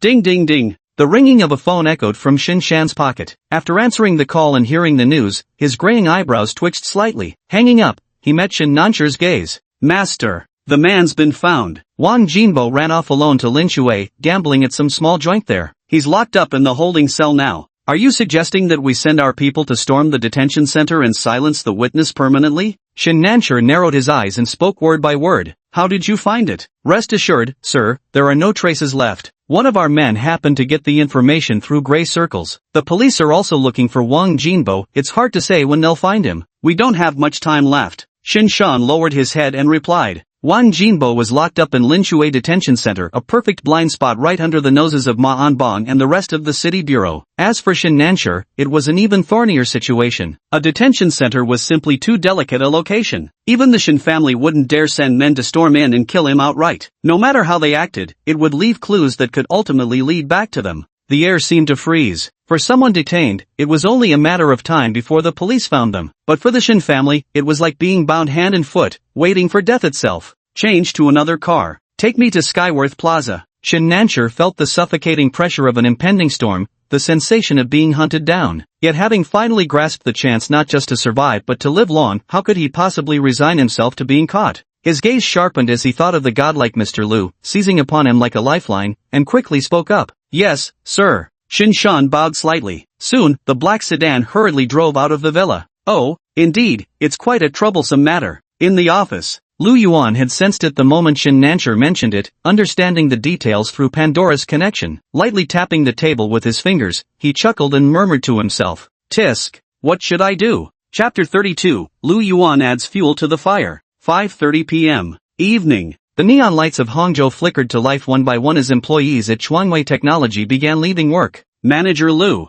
Nie Xiaoyu replied obediently. Director Lu. Director Lu. The two best friends also chimed in, appearing somewhat nervous yet visibly excited as they glanced at Lu Yuan. After all, Director Lu's popularity at Chuanwei was anything but ordinary. Mum. Lu Yuan nodded gently with a smile. Pausing briefly, he glanced toward the nearby lounge area and said, Why don't you grab a queue number first? I need to chat with a friend over there for a moment. With that, Lu Yuan patted the young girl's head affectionately in front of her two friends, causing her cheeks to instantly flush crimson. Noticing her friend's teasing glances, her heart swelled with giddy delight. Aha! Director Lu, go ahead with your business, she murmured. Nie Xiaoyu replied obediently. Lu Yuan walked gently to the side. He could easily discern the thoughts of this young girl. It was merely a matter of casually satisfying that simple emotional need. After he had taken a few steps away, the excited whispers of the three girls reached him from behind. Lu Yuan let out a soft chuckle. Mr. Lu, no need to stand. The lounge area was eerily quiet, with only old man Shin Nancher waiting like an impending storm. Upon seeing Mr. Lu approach, he made to rise, but no sooner had he moved than Mr. Lu pressed him back down by the shoulders. Mr. Lu, please save my Shin family from ruin. Shin Nancher looked at Lu Yuan with awe, but time was running out for him. He lowered his head and said, You've disappointed me. Lu Yuan leaned back, his demeanor completely transformed from when he had faced Nie Xiaoyu and the others moments earlier. In a calm, measured tone, he continued, even more useless than I imagined. Never mind. I'll give you one chance. Lightly tapping the armrest with his fingers, Lu Yuan chuckled softly. Noticing the flicker of hope on the elderly man's face, he added, I won't intervene personally, but I can tell you about someone else. He's also a Pandora host. However, you must only respect their personal wishes, no threats are allowed. Don't worry, Mr. Lu. In just 2 minutes, Lu Yuan picked up his briefcase once more and left the company at a leisurely pace, like an ordinary office worker clocking out for the day. In Lu Yuan's mind, Shin Nancher was like an old guard dog he had raised, still useful, and occasionally intervening would only make him more obedient. As for Lu Yang, to be honest, Lu Yuan couldn't care less about the consequences. If he died as a result, so be it. One more soul. If it pushed him to unlock his potential, even better, more entertainment. Phew! Shin Nancher watched as Mr. Lu departed, only exhaling deeply when the latter's figure had completely vanished from sight. It was then he realized his back was already drenched in sweat. Glancing around to ensure no one was paying attention to him, he discreetly rose and left. Young master. Approaching the black business vehicle near the building, Shin Nancher hastily entered the car, where the old butler Shin Shan couldn't contain himself and immediately spoke up. Drive to a residential area in Shihu District, Sky Garden. Shin Nancher didn't respond, saying solemnly instead. The car entered the bustling road, weaving continuously between vehicles. Shin Nancher gazed at the neon lights receding outside the window, and after a long while, spoke up. Mr. Lu has pointed out a path to survival. Upon hearing this, Shin Shan's face lit up with joy. At the same moment, the Hangzhou police as well as Ma Anbang's investigative team intensified their scrutiny of Lin Peixin's social connections, while also devoting more resources to tracking Wang Jinbo. Wang Jinbo's digital and physical movements over the past week were quickly pieced together. Sky Garden was a mid to high-end residential complex in Shihu District where Lu Yang had previously delivered takeout orders. At this moment, in the underground parking garage, after a black Mercedes drove away, a completely ordinary-looking man with utterly forgettable features raised his head from the driver's seat of a diagonally parked car, a faint smile playing at the corner of his lips. He remained seated like that. In the next moment, under the dim lighting, the features of this plain-faced man began subtly shifting, even his height seemed to grow visibly before one's eyes. After changing into a white dress shirt and suit pants, Lu Yang stepped out of the car. Ding dong! Ding dong! Ding dong! Lu Yang stood before a 13th-floor apartment door and rang the bell. Moments later, an attractive woman with gentle features opened the door. Her beautiful eyes flickered with confusion as she gazed at the man before her. Honey, you weren't supposed to be at work? Did you forget something? Ahem. It's nothing, just forgot. I can go in 2 hours later today. Lu Yang cleared his throat and said in a low voice. So that's how it is. Kai Jiarong nodded and stepped aside. Little did she know, the moment she turned around, her husband began casting greedy glances at her body. When Lu Yang first obtained the mask, he longed to stand at the pinnacle of the pyramid. But the moment he pushed open the door of a customer who had captivated him at a glance during his days as a deliveryman, now assuming a different identity, he became utterly lost in the experience. He even began to feel that this was enough, that there was no need to take greater risks. This was also one of the reasons Lu Yuan chose to reveal its true nature to Shin Nancher. Of course, the final choice ultimately rested with Lu Yang himself. Phew! He had barely shut the door. When Lu Yang stepped forward, pressing himself against Kai Jiarong's back, she was still in her nightdress. What's wrong? Didn't you just come yesterday? Kai Jiarong complained coyly. The baby still needs to be fed. The baby and I can each take one side. Lu Yang exhaled a warm breath, leaning close to the woman's ear before gently nibbling on it and whispering. Kai Jiarong's eyes widened, her fair skin instantly flushing crimson. She found it strange how her usually rigid husband had suddenly changed. Later. Ding dong, ding dong, ding dong. The doorbell rang again. On the large bed, Kai Jiarong, who had been lying contentedly in her husband's arms, propped herself up. Husband, go see who's at the door. Lu Yang was about to refuse, worried that he might not recognize the visitor and complicate matters. But seeing the woman in his arms completely unclothed, he had no choice but to nod in agreement. He threw on a robe, walked to the living room, forcing his expression into calmness as he mentally rehearsed various responses before finally opening the door. Standing outside was an elderly man who radiated an extraordinary presence at first glance. Lu Yang met the latter's gaze, intending to wait for him to speak first so he could quickly assess the relationship between this person and himself. Yet the very next moment, when the other man's words rang out, Lu Yang's heart pounded violently, and every hair on his body stood on end. Mr. Lu, Shin Nancher looked at the man before him, disregarding how different he appeared from the information he had gathered, and simply gave a slight bow as he spoke. Honey, who's at the door? From inside the house came the call of his wife. Chapter 33, A Wonderful Feeling. Phew, phew, phew. Sky Garden, 13th floor. At the moment Mr. Lu uttered these words, Lu Yang's terror instantly surged to its peak. This single sentence concealed far too much information. Why? How does he know this form of mine belongs to Mr. Lu? I only appeared here an hour ago, how could he locate me with such precision? Could it be? Ever since I obtained this mask, unseen forces have been watching me. Everything about me is being manipulated by those people. Rest assured, Mr. Lu. I mean no harm, Mr. Lu. Why don't we step aside and talk privately? Shin Nancher immediately noticed the change in Lu Yang's expression. Without further explanation, he spoke again gently. Honey, it's nothing. I've got to get to work. Lu Yang steadied his trembling hands, took a deep breath, and first responded to the woman's words from the bedroom. Meeting Shin Nansher's gaze, he gave a slight nod. Lu Yang returned to the room, put on his clothes, and after kissing Kai Jiarong, walked out as calmly as he could. He entered the elevator with the old man, went down to the garage, and got into a black business vehicle.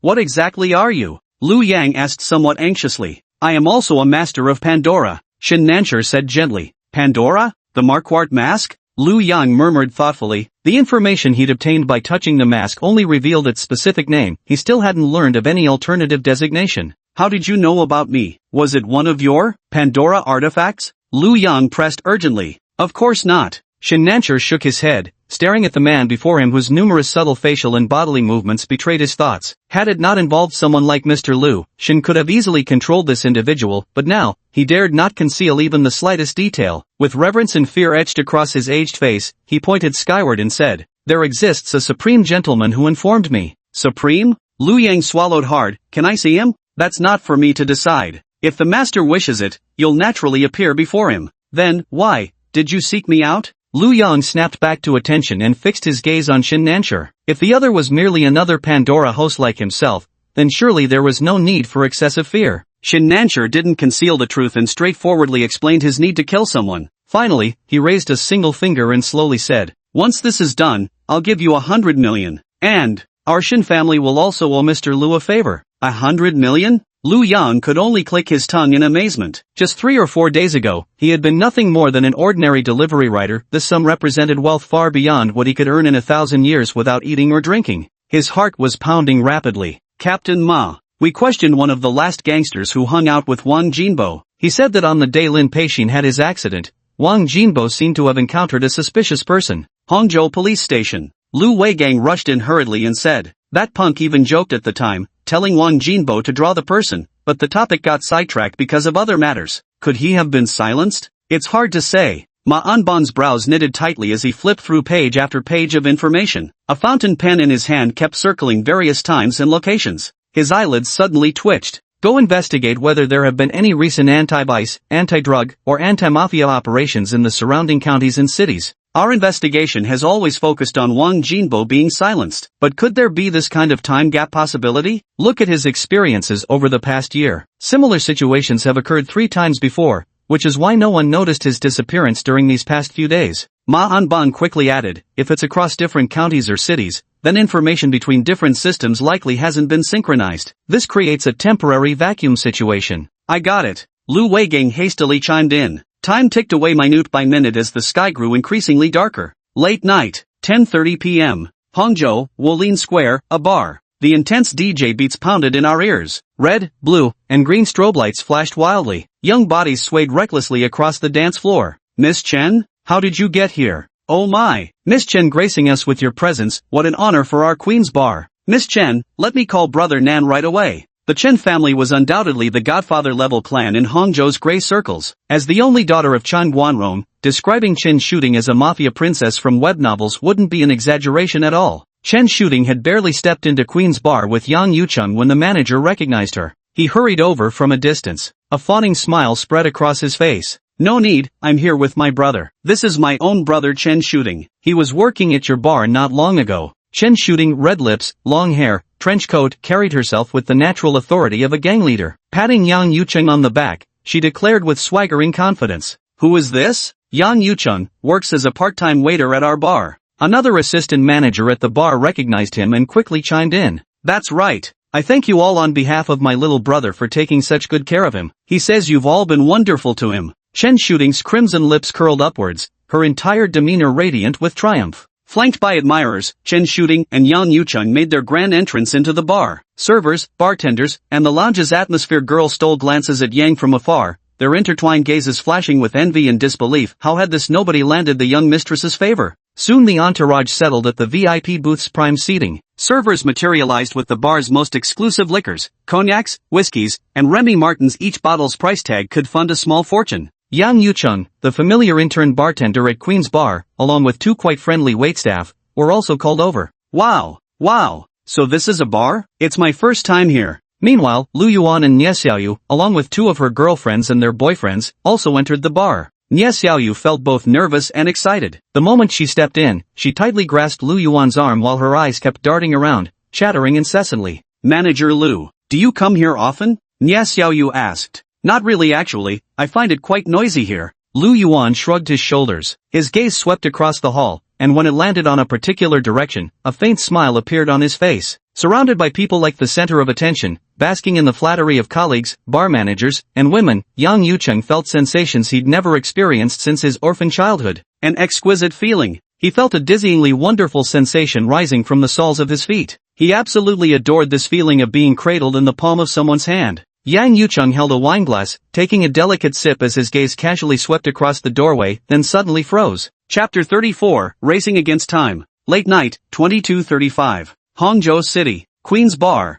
As the red strobe light flashed, Lu Yuan's eyes focused on the most central VIP booth in the distance. Beside Chen Shooting and Yang Yucheng, a woman suddenly appeared wearing a beige knit sweater, jeans, and an apron tied around her waist. When the pale-faced woman raised her head, a vivid red handprint was visible on her fair neck. Malice lurked in her eyes as she glared at the scene before her. Tisk. Lu Yuan withdrew his gaze. Fear arises in the face of the unknown, but when it's actually encountered, one finds peace instead. What's wrong? By the booth, Chen Shooting, surrounded by admirers, noticed Yang Yucheng's reaction. She drained the last of her cocktail in one sip, then leaned her crimson lips close to his ear, whispering in a voice ripe with seduction. An acquaintance? Chen Shooting followed Yang Yucheng's gaze and happened to see Lu Yuan's group just sitting down, then asked. Ha, mm. Chen Shooting's words snapped Yang Yucheng out of his dazed state after seeing Lu Yuan. He shuddered and responded repeatedly. After truly experiencing the mysterious Pandora firsthand, Yang Yucheng grew increasingly awed by Lu Yuan from that day. In private, he had continually speculated about his identity. He's my benefactor, he said.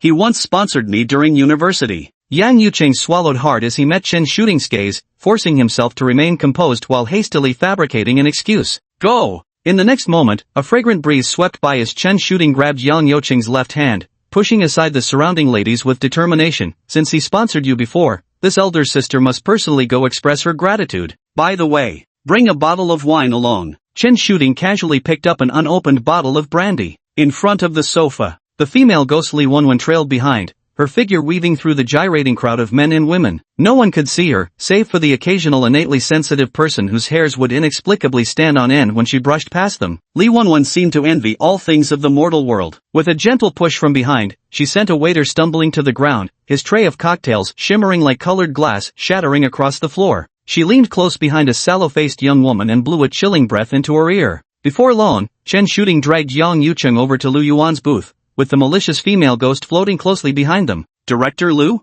don't you feel like it suddenly got colder? Nye Xiaoyu shuddered inexplicably. She rubbed her arm, where inexplicable goosebumps had risen on her fair skin. It will be done soon. Lu Yuan adjusted the black-framed glasses on the bridge of his nose and spoke gently. His casual gaze skimmed over the approaching female ghostly one as the ancient ring on his index finger emitted a mysterious glow. Ah! In Yang Yucheng's eyes, the female ghostly one was approaching something akin to an untouchable taboo. In an instant, she clasped her head with both hands, her entire face contorting uncontrollably. A ghastly, agonized scream erupted from her mouth. Even her form began to grow faint and indistinct. Just as the female ghost was about to reach her limit, the torment enveloping her vanished in an instant. Terrified, she retreated from the man who seemed godlike in her eyes. On the other side, through the night, several black cars raced at high speed along the highway leading to Linshui. The target is located at Linshui Detention Center. This is his photograph. There are 5 personnel on duty at the detention center tonight. Here are their photographs. Before the operation begins, we'll temporarily prevent Wu Shengli, the senior correctional supervisor on night shift, from arriving.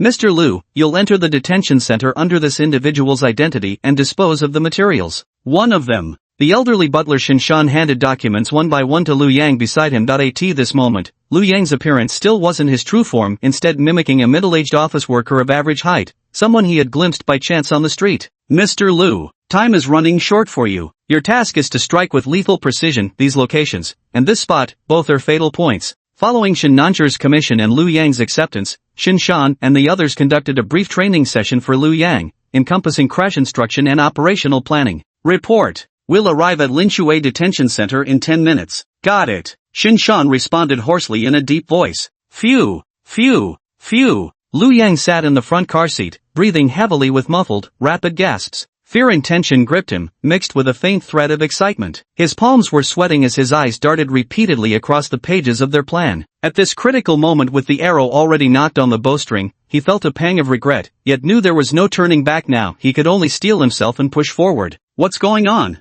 Are all the street lights broken? In the dark of night, Wu Shengli drove a black Volkswagen Passat towards the detention center. On the relatively remote path, all the street lamps were out, with only his headlights illuminating the road ahead. Screech! Just as Wu Shengli furrowed his brows and murmured to himself, the car gave a violent jolt in the next second. Then, the alarm for a flat tire sounded. He got out to check and saw the entire front wheel was flat, slamming the car hood in frustration. He reached for his phone only to find there wasn't a single bar of signal left. What's going on? Wu Shengli felt inexplicably uneasy. Meanwhile, another Wu Shengli turned up at the detention center in a black Passat. At the gate, the security guard only saluted Lu Yang before opening the entrance. I am Wu Shengli. I am Wu Shengli, Deputy Director of Linshui Detention Center, concurrently serving as the head of the Education and Correction Department. I wield significant authority and responsibility tonight. Lu Yang sat in the driver's seat, not stepping out immediately. He swallowed hard, feeling his heart pounding rapidly in his chest. In the dimness, he kept reminding himself. Inside the car, the numbers representing time ticked away second by second. The longer he delayed, the greater the danger grew. Lu Yang took a deep breath and pushed the door open. The cold night wind sent a shiver down his spine.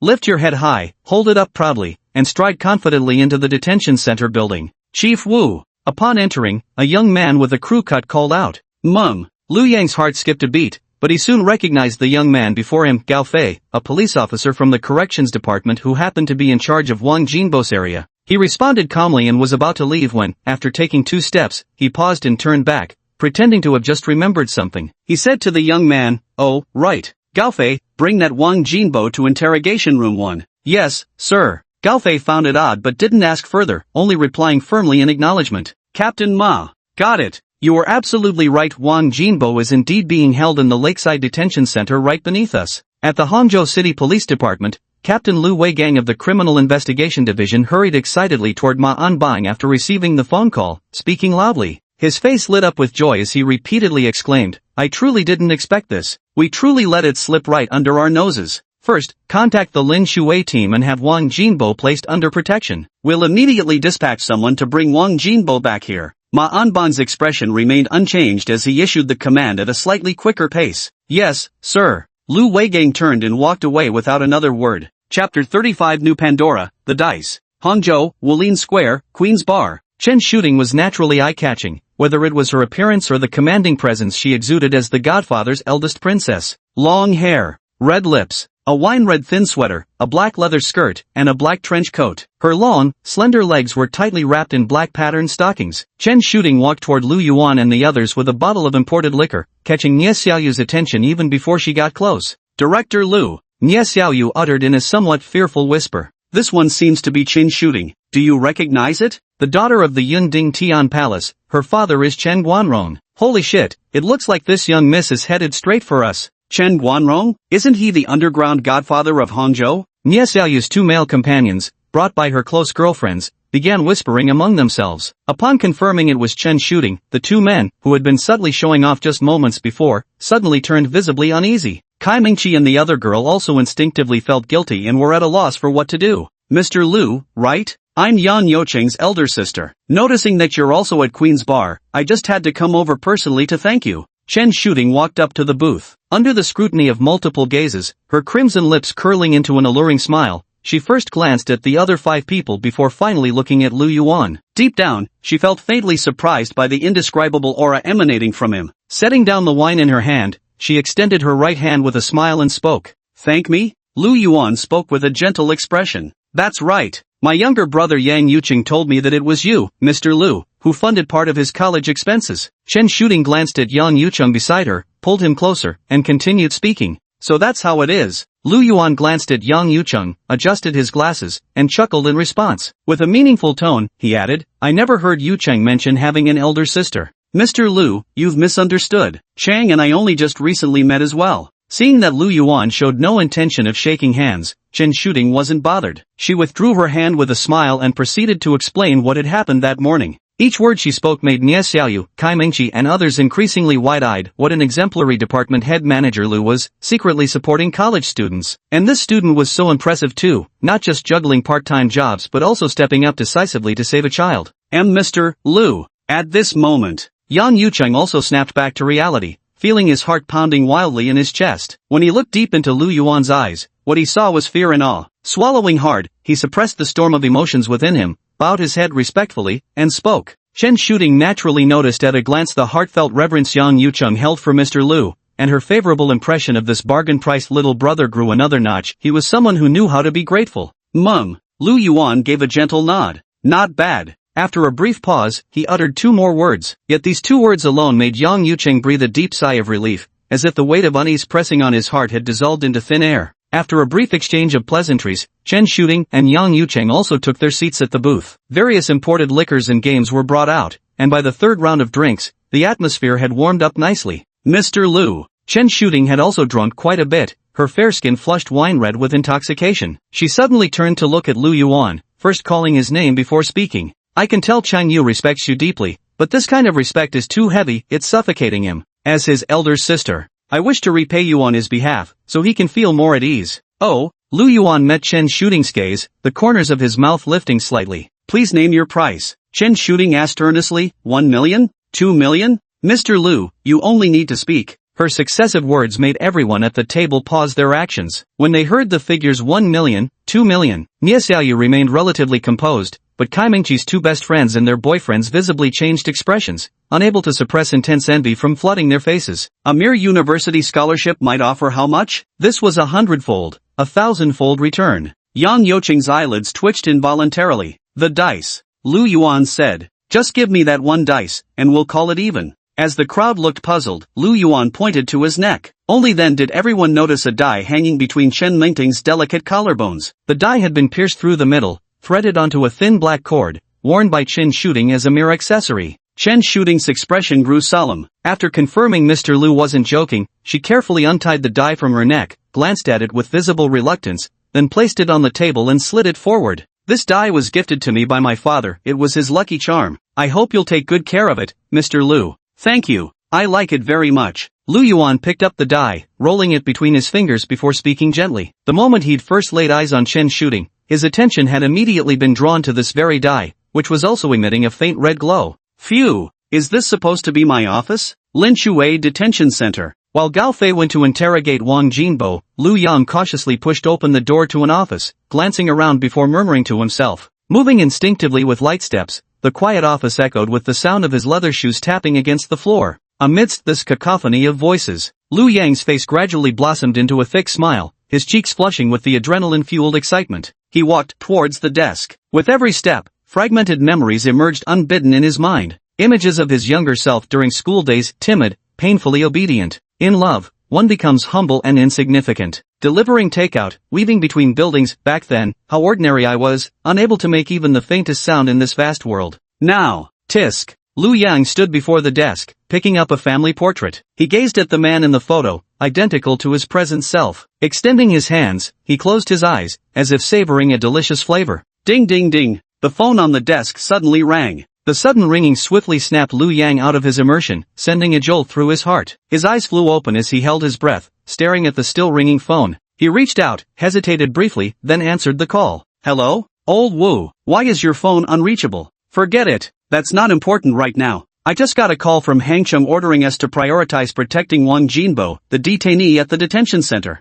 Go personally to release Wang Jinbo and supervise him closely yourself. Also, I'm heading over right now, wait for me. The man on the phone, likely the detention center warden, spoke with palpable tension. I understand. Lu Yang's pupils contracted, but he responded and hung up the phone. Chapter 36, Kill. Phew. Phew. Phew. In the office of Linshui Detention Center, Lu Yang, now disguised as a middle-aged man, stood before the desk, his breath coming in heavy, labored gasps. Those above have already taken notice. Run? I can still make it if I run now. Lu Yang was frantic with fear, his heart pounding as his mind reeled from the phone call he'd just received. His body trembling, he made as if to bolt from the office. No, don't blame me. When they approached me, they never said the plan would be discovered this quickly. It's not my fault. That's the power of the state machinery. I'm just a food delivery guy. His mind was in a daze as he rushed to the door. When his hand clutched the doorknob, he froze again, swallowing hard repeatedly. Wang Jinbo, come out for a moment.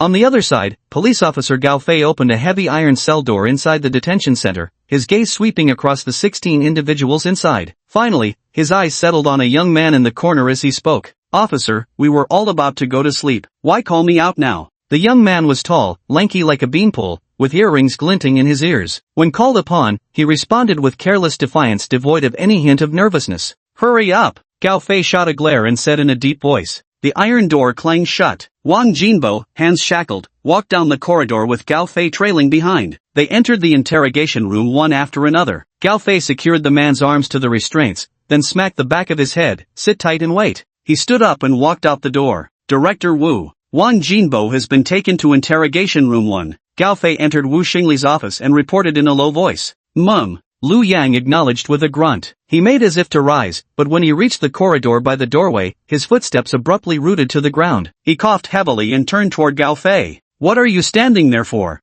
Move! Gao Fei froze for a moment, then quickly composed himself and strode ahead first. Behind him, Lu Yang kept his eyes fixed on Gao Fei and let out a sigh of relief. The time he'd spent memorizing the detention center's map in the car had been too brief, or perhaps his current emotional turmoil had left his mind completely blank, making it impossible to recall the location of the so-called first interrogation room. They passed through 2 corridors, entered the interrogation area, and stopped outside one of the rooms. By the way, Gao Fei, go to my office and get a document for me. It's right by the phone. Yes, sir. Gao Fei found it strange. His gaze swept over Wu Xingli's face, but Wang Jinbo in the room was just an ordinary hoodlum, and Chief Wu was a seasoned officer with a stellar reputation at the detention center. Without giving it further thought, he acknowledged the request and turned to leave. Lu Yang pushed open the door and entered the room, immediately catching the young man's indifferent look across the interrogation table. Oh, you're some kind of official. What brings you here so late? Wang Jinbo casually shook his leg as he looked at the middle-aged man and spoke with a sloppy grin. He was a seasoned troublemaker. Visiting the detention center felt no different than coming home,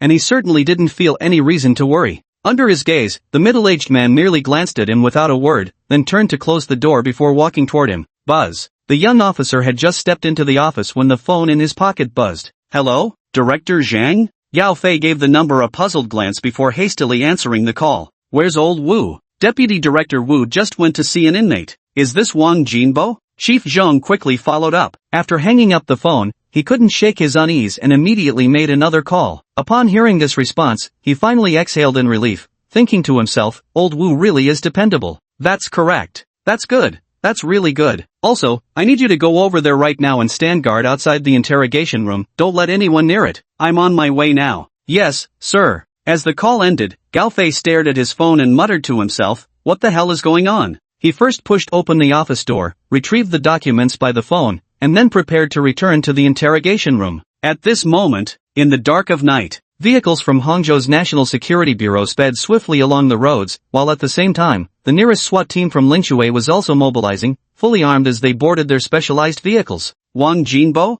Lu Yang called out. What do you want? Wang Jinbo swung his legs restlessly. Lu Yang's heart pounded nervously. He could clearly feel the scorching blood coursing wildly through every limb and joint, his palms sweating profusely. He was just an ordinary person. Even with Pandora's power, he was utterly unprepared to kill. But with the arrow already knocked, there was no turning back. The heart. Just one thrust of the blade. Be careful not to miss the mark. There's a soft protrusion bone at the lower front of the chest wall in the heart area. The windpipe. Just one slash to sever it, and death would come in mere 10 seconds. But the problem was, the scene would be too bloody. The thought alone made Lu Yang shudder. He quickly replayed Xinshan's rushed coaching words in his mind. Lu Yang swallowed hard again. What are you up to? What are you doing? Thug Wang Jinbo seemed to sense something amiss. His voice grew panicked. Just as he was about to yell out, his entire mouth was covered from behind in the next second. Lu Yang pulled out a small black knife, its raised blade reflecting a cold glint under the light. Thud! Thud! Thud! The silent interrogation room erupted briefly with the sound of collision. Wang Jinbo was wildly kicking the tables and chairs with his legs. Lu Yang gritted his teeth and drove the small knife in his hand into the heart. His left hand remained clamped tightly over Wang Jinbo's mouth,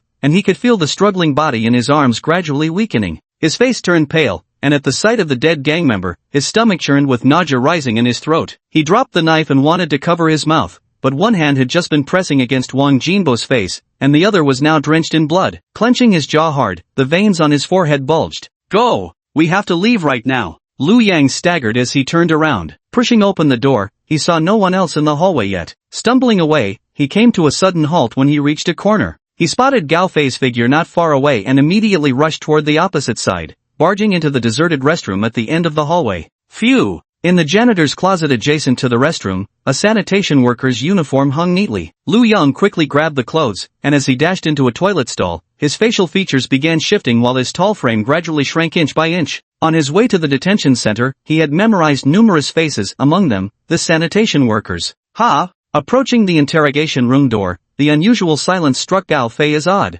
Asterisk thud. Thud. Thud. Asterisk. Director Wu. Gao Fei knocked on the door and called out. After receiving no response for quite some time, he pushed the door open. His eyes widened as he saw the young gangster, his head tilted to one side, with a small knife plunged into his heart. Chapter 37, Pandora number 3-004. Phew! Director Zhang. Something's wrong. Gao Fei approached the young man, cautiously extending his fingers to check for breath under his nose, then jerked his hand back as if burned, retreating 2 steps. His heart pounded wildly. Snapping back to reality, he spun around and rushed out of the interrogation room, scanning the area for Director Wu while simultaneously pulling out his phone to call Director Zhang. Before long, the message connected, quickly stating the outcome. Thud. Gao Fei was still running to find Wu Shangli, certain he couldn't have gone far. But just as he dashed around the hallway corner, a janitor pushing a cleaning cart appeared out of nowhere. Gao Fei slammed into the cart with full force, tumbling to the ground. Uncle Zhang, are you alright? Gao Fei's sharp gaze immediately landed on the fallen figure. Recognizing the janitor, he quickly scrambled up and helped the old man to his feet, speaking urgently. And no, nothing.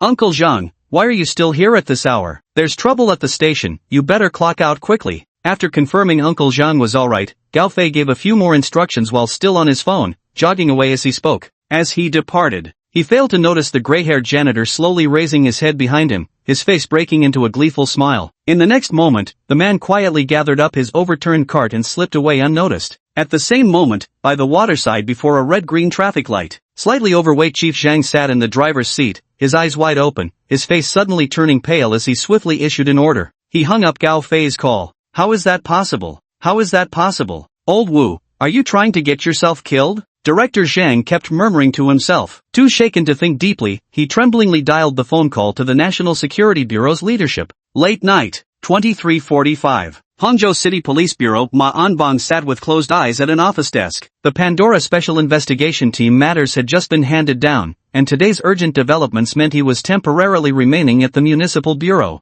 Having gone over 36 hours without sleep, he seemed to have dozed off when suddenly the shrill ringing of a telephone pierced the air. At the very first ring, Ma Anbang's eyes snapped open, alert and strikingly clear. I understand. Lock down the detention center and gather all its staff members. Trust no one. Ma Anbang spoke calmly and rapidly. Hung up the phone. He stood up, threw on his coat, and was about to head out, yet a flash of confusion flickered in his eyes at that moment. If this truly was the new host of the Marquardt mask, then how could they have connected with another Pandora host so quickly? Or, is that Wu Shangli really problematic, being controlled by that host? Or worse, is he outright their mole? All sorts of guesses kept swirling through Ma Anbang's mind. Ahem, ahem. The plainly dressed sanitation worker had just stepped out of the detention center. Under the dim streetlights, he turned to look back at the sealed-off entrance where red alarms were still flashing. He turned away again, quickening his pace as he crossed the street into an old residential compound. When he re-emerged, he was a blue-clad delivery rider on an electric scooter, vanishing into the night just as emergency vehicles sped past with sirens wailing. Director Liu, take good care of Xiaoyu for me. Ah, it's already this late. Meng Qi, I have to hurry or my mom will kill me. Manager Liu, we're heading out too. We'll leave Xiaoyu in your hands. Hangzhou, Queen's Bar. Lu Yuan held the drunken Nie Xiaoyu in his arms, his demeanor still gentle. The two best friends waved their hands repeatedly, then excitedly pulled their boyfriends away with them. Xiaoyu? Xiaoyu? Lu Yuan nudged Nie Xiaoyu in his embrace. This little girl really couldn't hold her liquor, yet her two best friends kept pouring her more drinks. Manager Liu. Nie Xiaoyu's intoxicated eyes gazed blearily, her fair cheeks flushed crimson as if she'd heard the call. Her slender arms suddenly wrapped around Lu Yuan's neck while her rosy lips mumbled something inaudible. Completely out of it, aren't you? Guess I'll have to take you home first then. Lu Yuan let out a light chuckle. A line of taxis was parked outside the bar. Lu Yuan hailed the nearest one and gave the driver the address. Upon reaching the apartment, he carried Nie Xiaoyu in a princess hold and gently placed her on the sofa. No sooner had he set her down when the girl opened her eyes, wrapped her arms around Manager Lu's neck once more, exhaled a warm breath,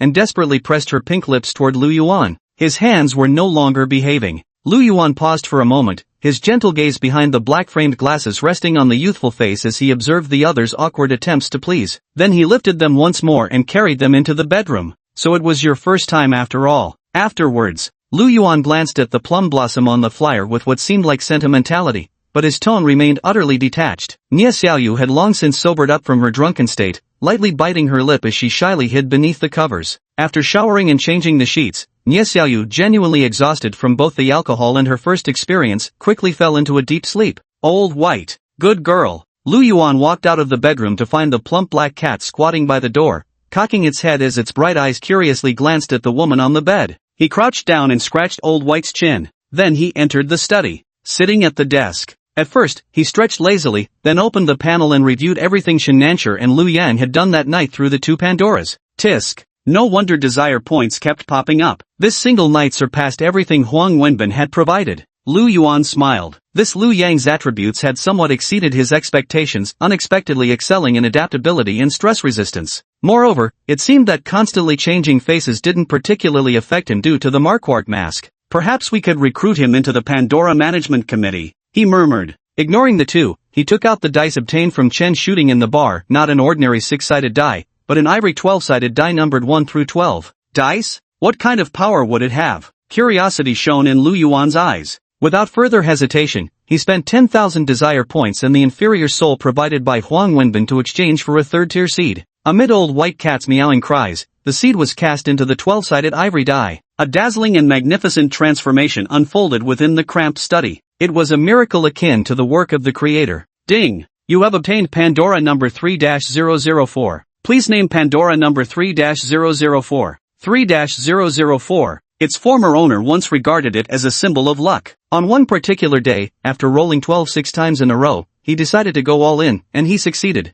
Users will receive different levels of fortune based on the numbers rolled. Chapter 38, The Gambler's Dice of Fate. A dice that can alter one's fortune? Tisk. Quite interesting. Late at night, in the study, Lu Yuan gazed at the dice before him. After fusing with the third-tier seed, this 12-sided ivory dice had undergone a complete transformation in texture, exuding an aura of ancient mystique. The tiny hole in the center of the dice remained. Squinting slightly to peer through the aperture felt like staring into an abyss. He toyed with the dice between his fingertips, even flicking it with his thumb to send it spinning before his eyes. The 12 faces whirled rapidly, their numbers dancing across Lu Yuan's pupils. It landed. He flicked it again, then caught it in a backhand grip before opening his palm. The number facing up was unmistakably the Arabic numeral 12. This freshly born die seemed to be cautiously ingratiating itself with the great creator of Pandora. Ha ha! Then I shall name you Die of Fate's Gambit. Ding! Naming successful. Pandora number 3-004, Fate Gambler's Dice. This is a mysterious die. Hosts who roll 1 to 3 will face varying degrees of misfortune within the next 24 hours.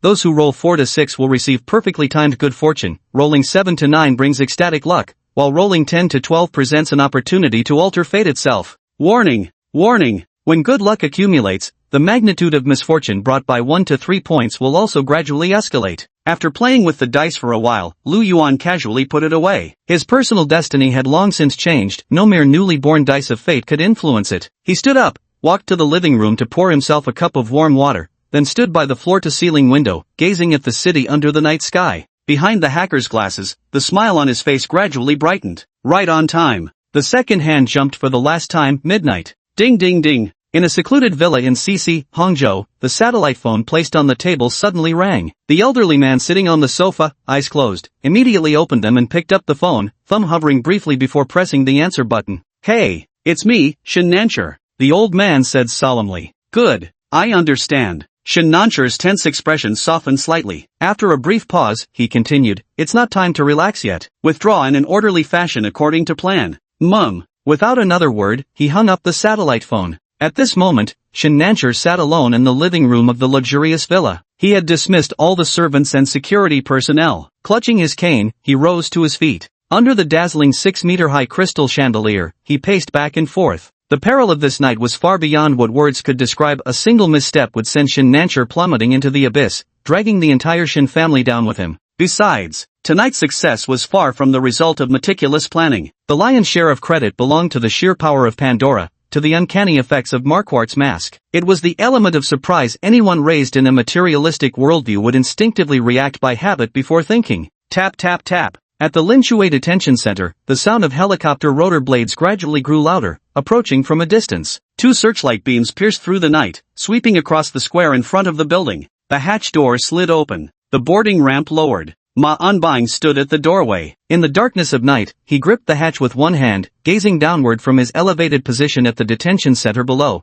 illuminated by countless lights as bright as daylight. Square-shaped detention center compound was guarded on every side by tactical vehicles and armed personnel standing ready with live ammunition. The airtight tension spread throughout the compound. When the helicopter hovered at a sufficient altitude, Ma Onbing quickly descended the ladder and jumped to the ground. Criminal Police Captain Lu Weigang followed closely behind, landing beside him. This gentleman? My surname is Ma. Captain Ma, I'm Zhang Luinjuan, the person in charge here. All personnel present tonight have been gathered in the main hall. Please let me know immediately if you have any instructions. The slightly overweight middle-aged man kept wiping sweat from his brow as he followed the officers from the State Security Special Department. He hurried forward to meet Ma Onbing's team the moment their helicopter landed. The 50-something man had been thoroughly frightened by tonight's events. He couldn't even imagine what kind of situation could possibly warrant such an overwhelming response. It wasn't just the detention center being locked down, every highway exit and major road in Linshui now had security checkpoints. Upon hearing the middle-aged man's introduction, Ma Onbing's reaction was rather peculiar. Instead of immediately agreeing, he fixed the latter with an unwavering stare. He scrutinized him from head to toe. Only after seemingly confirming something did he casually grunt in acknowledgement. It wasn't until Ma Onbing shifted his gaze away that Zhang Luinjuan could finally lower his guard. In that brief moment, every hair on his body had stood on end. Captain Ma. At that very moment, a man in a black suit approached swiftly through the night and called out. Ma Onbing turned toward the voice. The same scrutinizing gaze. Then, nodded. The man in black finally approached and whispered something in Ma Onbing's ear. Wu Shengli has been found, unconscious in his car at the intersection, but not in life-threatening condition. Has he regained consciousness? He has. Bring him here. Ma Onbing responded with a solemn tone. After speaking, he strode toward the building behind him, addressing another black-suited officer from the State Security Bureau as he walked. Our main investigative focus this time isn't the perpetrator of the incident, but their support team behind the scenes. In such a short time, who could so quickly identify the detention center's personnel structure and work schedules? Who could ambush Wu Shengli along his travel route and then escape effortlessly? This is the direction we're concentrating our probe. Ma Onbing immediately recognized this as another case involving the perpetrator of Marquardt's mask, and promptly established the investigation's trajectory. He knew this well. If the host of Marquardt's mask had already escaped this compound and disappeared into the nighttime city, then during its dormant period, it would be nearly impossible to fish them out from the sea of humanity. No one in the city's sea of people could catch a being capable of constantly shifting into anyone's appearance, but the team assisting it would inevitably leave traces. Ma Onbing strode into the hall, his hawk-like eyes swiftly sweeping over the assembled personnel lined up in formation. Who is Gao Fei? He said in a deep voice. Report. A young police officer responded loudly. Tell me the details of what happened. Yes. While listening, Ma Onbing continued to scrutinize each person present. Until he could rule anyone out, he remained suspicious of everyone. Any one of them could be Pandora's host wearing another's skin. Get me the surveillance footage from the detention center over the past week. I want at least 3 clips documenting each person present here. He turned his gaze to Zhang Luinjuan, who stood nearby constantly wiping sweat from his brow. Chapter 39. Gazing at the starry sky. We're home. Your room's ready, Yu Cheng. Make yourself comfortable at your sister's place. Just treat it like your own home. 12:15 a.m. Hangshan, north bank of the river, Xiantang residence. A 500 square meter riverview luxury flat. Yang Yucheng, a sophomore, carefully supported Chen shooting out of the elevator, one arm wrapped around her slender waist while guiding her other arm over his shoulder. At the doorway, Yang nudged the woman in his embrace. Chen shooting sobered slightly from her drunken state, her fair and delicate face flushed, the well-maintained skin beneath radiating a ruby-like glow from the alcohol. Chen shooting propped herself up, swaying slightly as she brought her face close to the electronic lock, tucking stray strands of hair behind her ear. With a beep, the door clicked open. Staggering, she kicked off her high heels, stepping barefoot onto the tiles in nothing but her black stockings. The floor wasn't cold, though it was March. Radiant heating kept the apartment at a cozy constant temperature. Suddenly she spun around to face Yang Yucheng still standing at the doorway, beckoning him drunkenly with a wave. Phew! Is this what a top-tier luxury mansion looks like? Yang Yucheng remained standing before the entrance. As he gazed beyond the doorway, he suddenly realized his heart had begun pounding violently, hot blood coursing wildly through every limb. He stood there, feeling as if he'd glimpsed a corner of the celestial palace. He felt a sense of inferiority, even too timid to step inside. Finally treading onto the carpet and entering the mansion, his gaze swept across every inch of the luxurious interior. Standing before the unobstructed riverview in the grand hall, the dazzling city skyline violently crashed into his vision. Golden light poured in, striking directly against his face. "What are you thinking about?" In front of the sofa, Chen Shooting tilted her head, staring at Yang Yucheng's retreating figure. "Nothing really, it just feels like I'm dreaming." Yang Yucheng snapped out of his thoughts and murmured in a low voice, "I don't fit in here at all." He turned around and looked at Chen Shooting as he spoke. Chen Shooting met the young man's gaze from nearby and suddenly became fully alert. When she looked again, she saw Yang Yucheng flashing his clean smile once more as he rolled up his sleeves. "Sis, do you have any ingredients here? I'll make you a hangover soup." "No, not necessary. Young mistress, you're back." Chen Shooting was just about to say something when the door to the master bedroom opened, and a plainly dressed middle-aged woman stepped out. She first glanced at Yang Yucheng, then turned to Chen Shooting and asked with a slight bow, "Miss, would you like some hangover soup? There are still some ingredients left in the fridge." "Nanny Wang, has Chiochio gone to sleep yet?" Chen Shooting curled up her legs and lounged comfortably in front of the sofa. The loose, thin sweater she wore slipped halfway down one shoulder from the movement, exposing a glimpse of delicate skin. Lazily saying, "The young master is already asleep. Did you ask for mommy before bed?" Young master was very well behaved. He knew mommy was out, so he played with his toys by himself, read a book, then took his bath and went to bed right on time. "That's my boy." Chen Shooting's scarlet lips curved upward, her eyes naturally revealing a charming demeanor. Right. Chen Shooting clapped her hands together and smiled at Yang Yucheng. "Auntie Wang, this is Yang Yucheng. If it weren't for him this morning, our Chiochio would have been in mortal danger. From now on, he's my own dear brother. Young Master Yang." With keen perception, Auntie Wang bowed respectfully to Yang Yucheng. "Please feel free to command me for anything you need." "Aunt Wang, no need. Seeing a woman of her age bow before him, Yang Yucheng flusteredly reached out to support her, repeatedly insisting. Later, Aunt Wang prepared a sobering soup. Chen Shooting was the first to finish eating, stretching lazily with a smile before patting Yang Yucheng on the back and heading drowsily toward the master bedroom. Yang Yucheng was also shown to another room. After bathing, he lay on the comfortable queen-sized bed, staring blankly at the ceiling as he recalled every moment since stepping into this luxurious mansion. He abruptly sat up, opened his small bag, and carefully took out a quaint bronze bell. This bell would never ring from any external force unless intentionally shaken. "Li Wanwan? Yang Yucheng whispered. After seeing Mr. Liu at the bar, the female ghost Li Wanwan never appeared again. He called out uneasily. Fortunately, before long, a translucent figure reappeared before his eyes. With pear blossoms bathed in rain, she gazed pitifully at Yang Yucheng. Are you okay?" Yang Yucheng found himself feeling an unexpected surge of compassion under her gaze as he asked. Yet the moment the words left his lips, he instantly regained his composure, casting this wave of pity far from his thoughts. "MMMPH. I nearly had my soul scattered to the winds." The female ghost Li Wanwan sobbed. "What just happened?" Yang Yucheng continued to inquire. He wanted to gather as much information as possible about that Mr. Liu. "I don't know either." The female ghost, Li Wanwan, lightly bit her thin lips and shook her head. With a pitiable expression, she said, "Just approaching that individual made me feel as if I'd collided with a sun too dazzling to behold. Its inexorable radiance scorched and melted me by sheer proximity." Yang Yucheng held his breath, listening intently. Hearing this, the dread he felt toward Mr. Liu deepened immeasurably, elevating him in his mind to the status of a forbidden entity walking among mortals. "So that's how it is."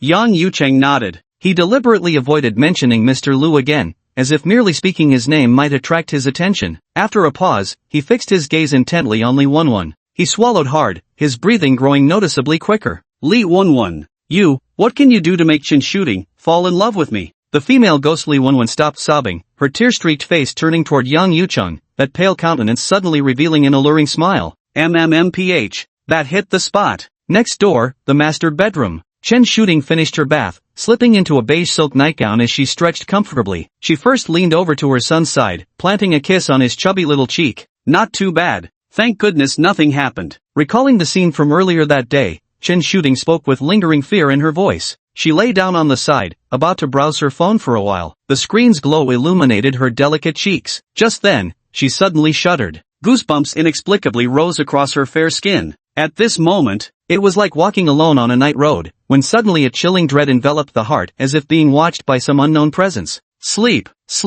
Chen Shooting buried her head under the blankets, pulling her son Shosho tightly into her arms. Chapter 40, Does Supervisor Lu like this? The next day, bright sunlight filtered through the gaps in the bedroom curtains, casting golden trails across the room. Dust motes danced lazily in the morning air. On the large bed, Nie Xiaoyu's long eyelashes fluttered slightly before she instantly opened her eyes wide. Her bright gaze looked somewhat dazed at the unfamiliar ceiling overhead. After a moment, the memories from last night gradually returned to her mind. Her fair skin visibly reddened at visible speed, her collarbones flushing crimson, her delicate earlobes turning rosy, her pure and innocent face now resembling a fully ripened apple. Under the quilt, her dainty feet unconsciously tensed as her entire body stiffened, her heartbeat pounding like thunder in her ears. Holding her breath and hearing no sounds beside her, Nie Xiaoyu cautiously extended her small hand bit by bit toward the other side of the bed, having confirmed nobody was lying beside her. Phew! She let out a long sigh of relief. Nie Xiaoyu's movements grew more frantic. She quickly threw off the blankets and stole a glance inside, only to see her stark naked self lying there.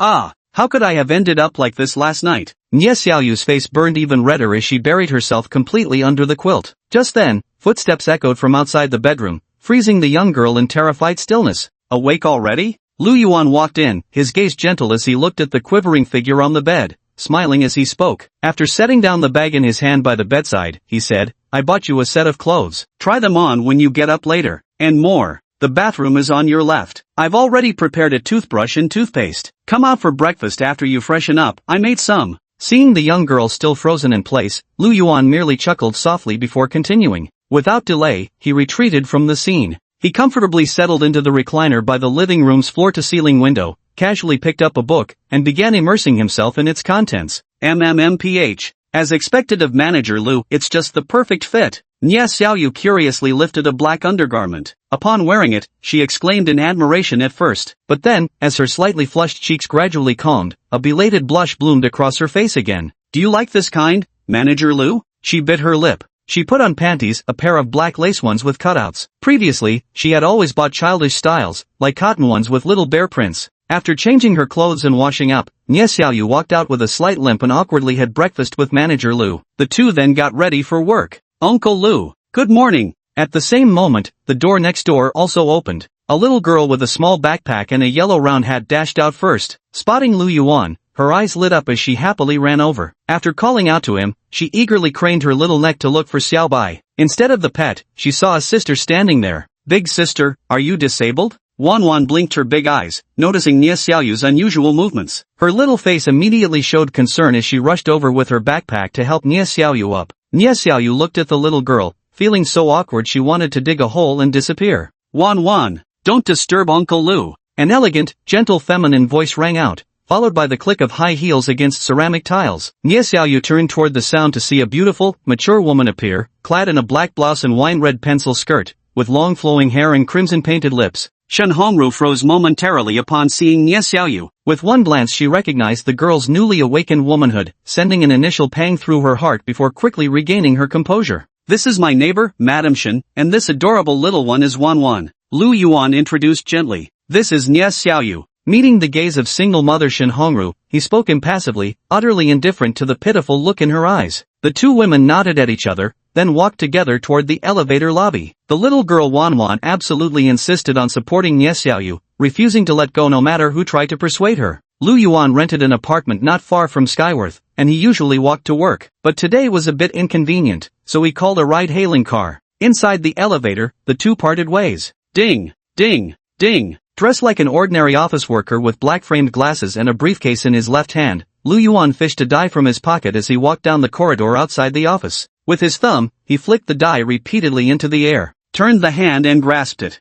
Opened the palm. Yet another 12. Send it out. Lu Yuan murmured under his breath. Standing by the 15th floor corridor window of the office building, he extended his hand holding the mysterious dice outward. As a gentle breeze brushed past, the dice spun in midair before vanishing from sight. His gaze drifted upward, lingering for a moment on the azure sky dotted with puffy white clouds, before he turned and retreated to his office. At the same time, on the other side. Meanwhile, Nie Xiaoyu, stepping out of the same elevator, lightly bit her lip as she approached the HR office entrance, keeping her head lowered to minimize any attention drawn to herself. Yet the moment she paused outside the door, Kai Mingqi and another gossipy colleague locked onto her with eyes that practically sparkled with predatory interest. Nie Xiaoyu froze mid-step, rooted to the spot under their piercing stares. It was currently the peak of commuting hours, with colleagues constantly coming and going. She couldn't just block the doorway, but her two best friends were staring intently not far away. The moment she took a step, everything would be exposed. She clenched her teeth. Steeling herself, she tried to walk as naturally as possible toward her workstation.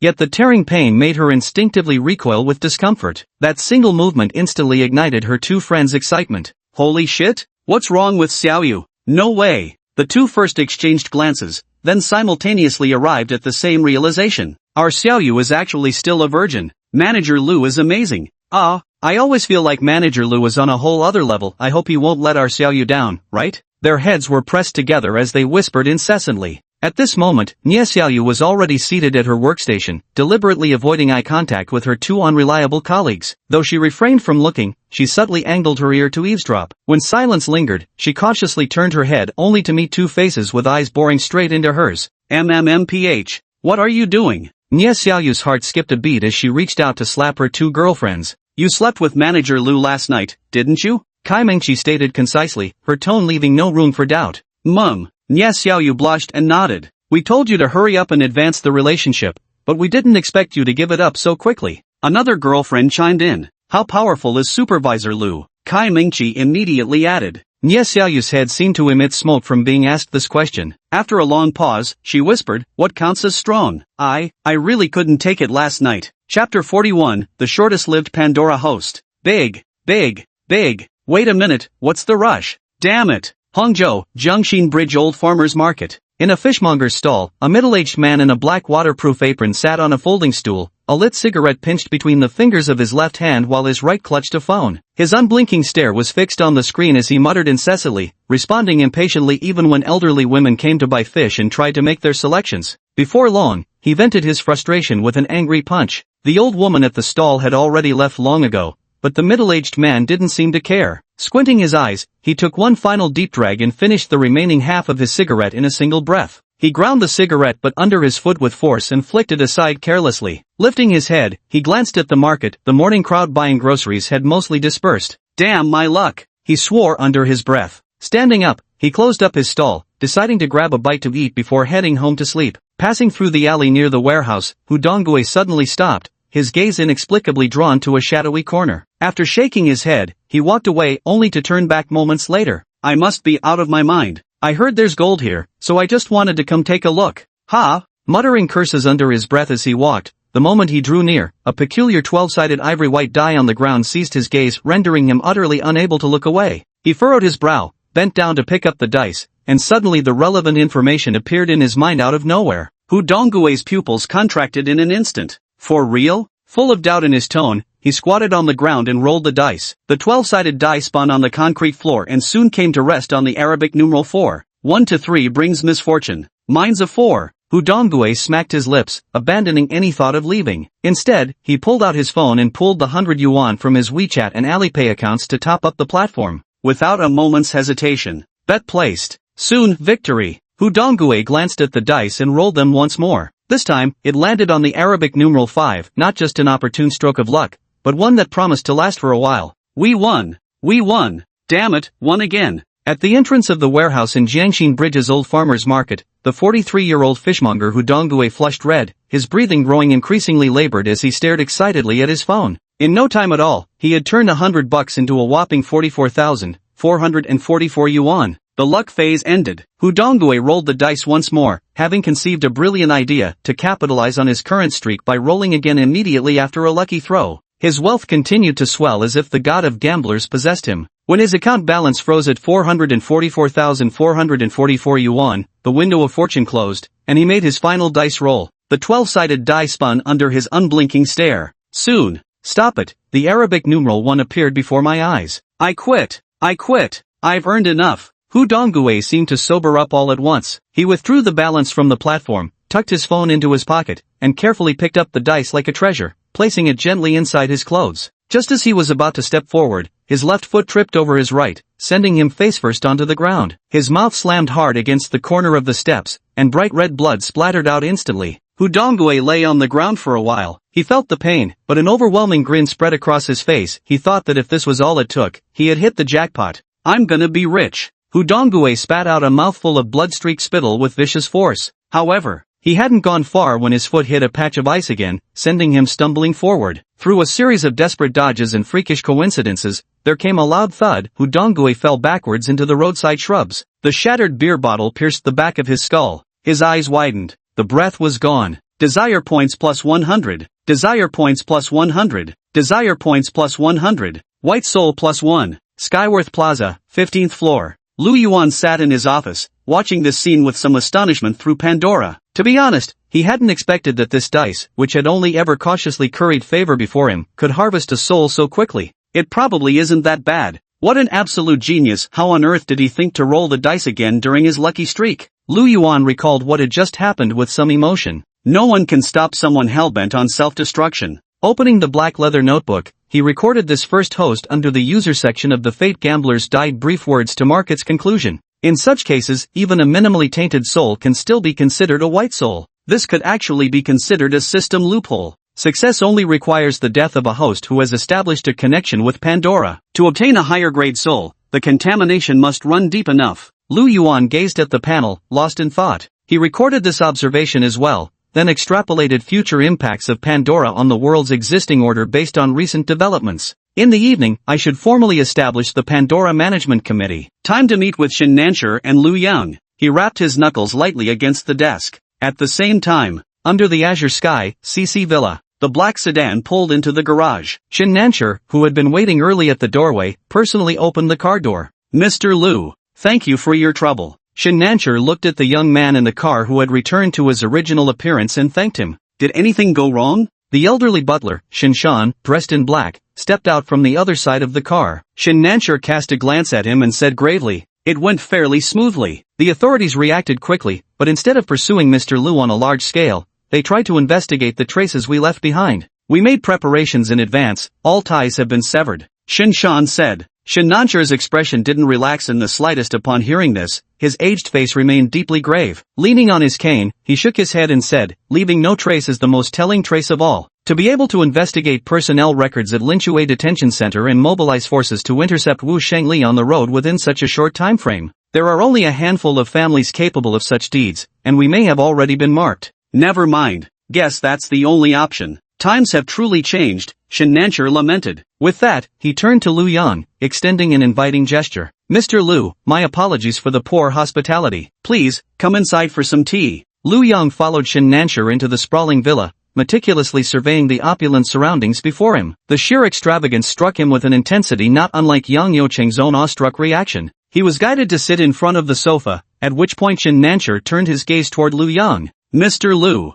there are two methods for delivering the promised 100 million yuan remuneration to you." Upon hearing this, Lu Yang's expression instantly sharpened. Before he could speak, Shen Nancher continued, "Mr. Lu, rest assured, I won't shortchange you by even a single cent. It's just that the current circumstances are special. Large sums appearing in your account would undoubtedly trigger immediate monitoring. My proposal is this: first, I'll establish a company in your name. The advantage of this method is that the money is clean, allowing Mr. Lu to use it freely under his original identity. The drawback is that the time cycle would be longer. Second, I can help Mr. Lu establish an offshore bank black card and transfer the money to your overseas account through international transactions." Chapter 42, Pandora Management Committee. "What do you think, Mr. Lu?" Villa. In the living room, Lu Yang's gaze was involuntarily drawn to the crystal chandelier cascading down like a waterfall, golden light refracting through its glass prisms. This was the kind of residence he couldn't even glimpse in short videos. "Old Master Shen, I choose the second method." Lu Yang snapped back to attention and said solemnly.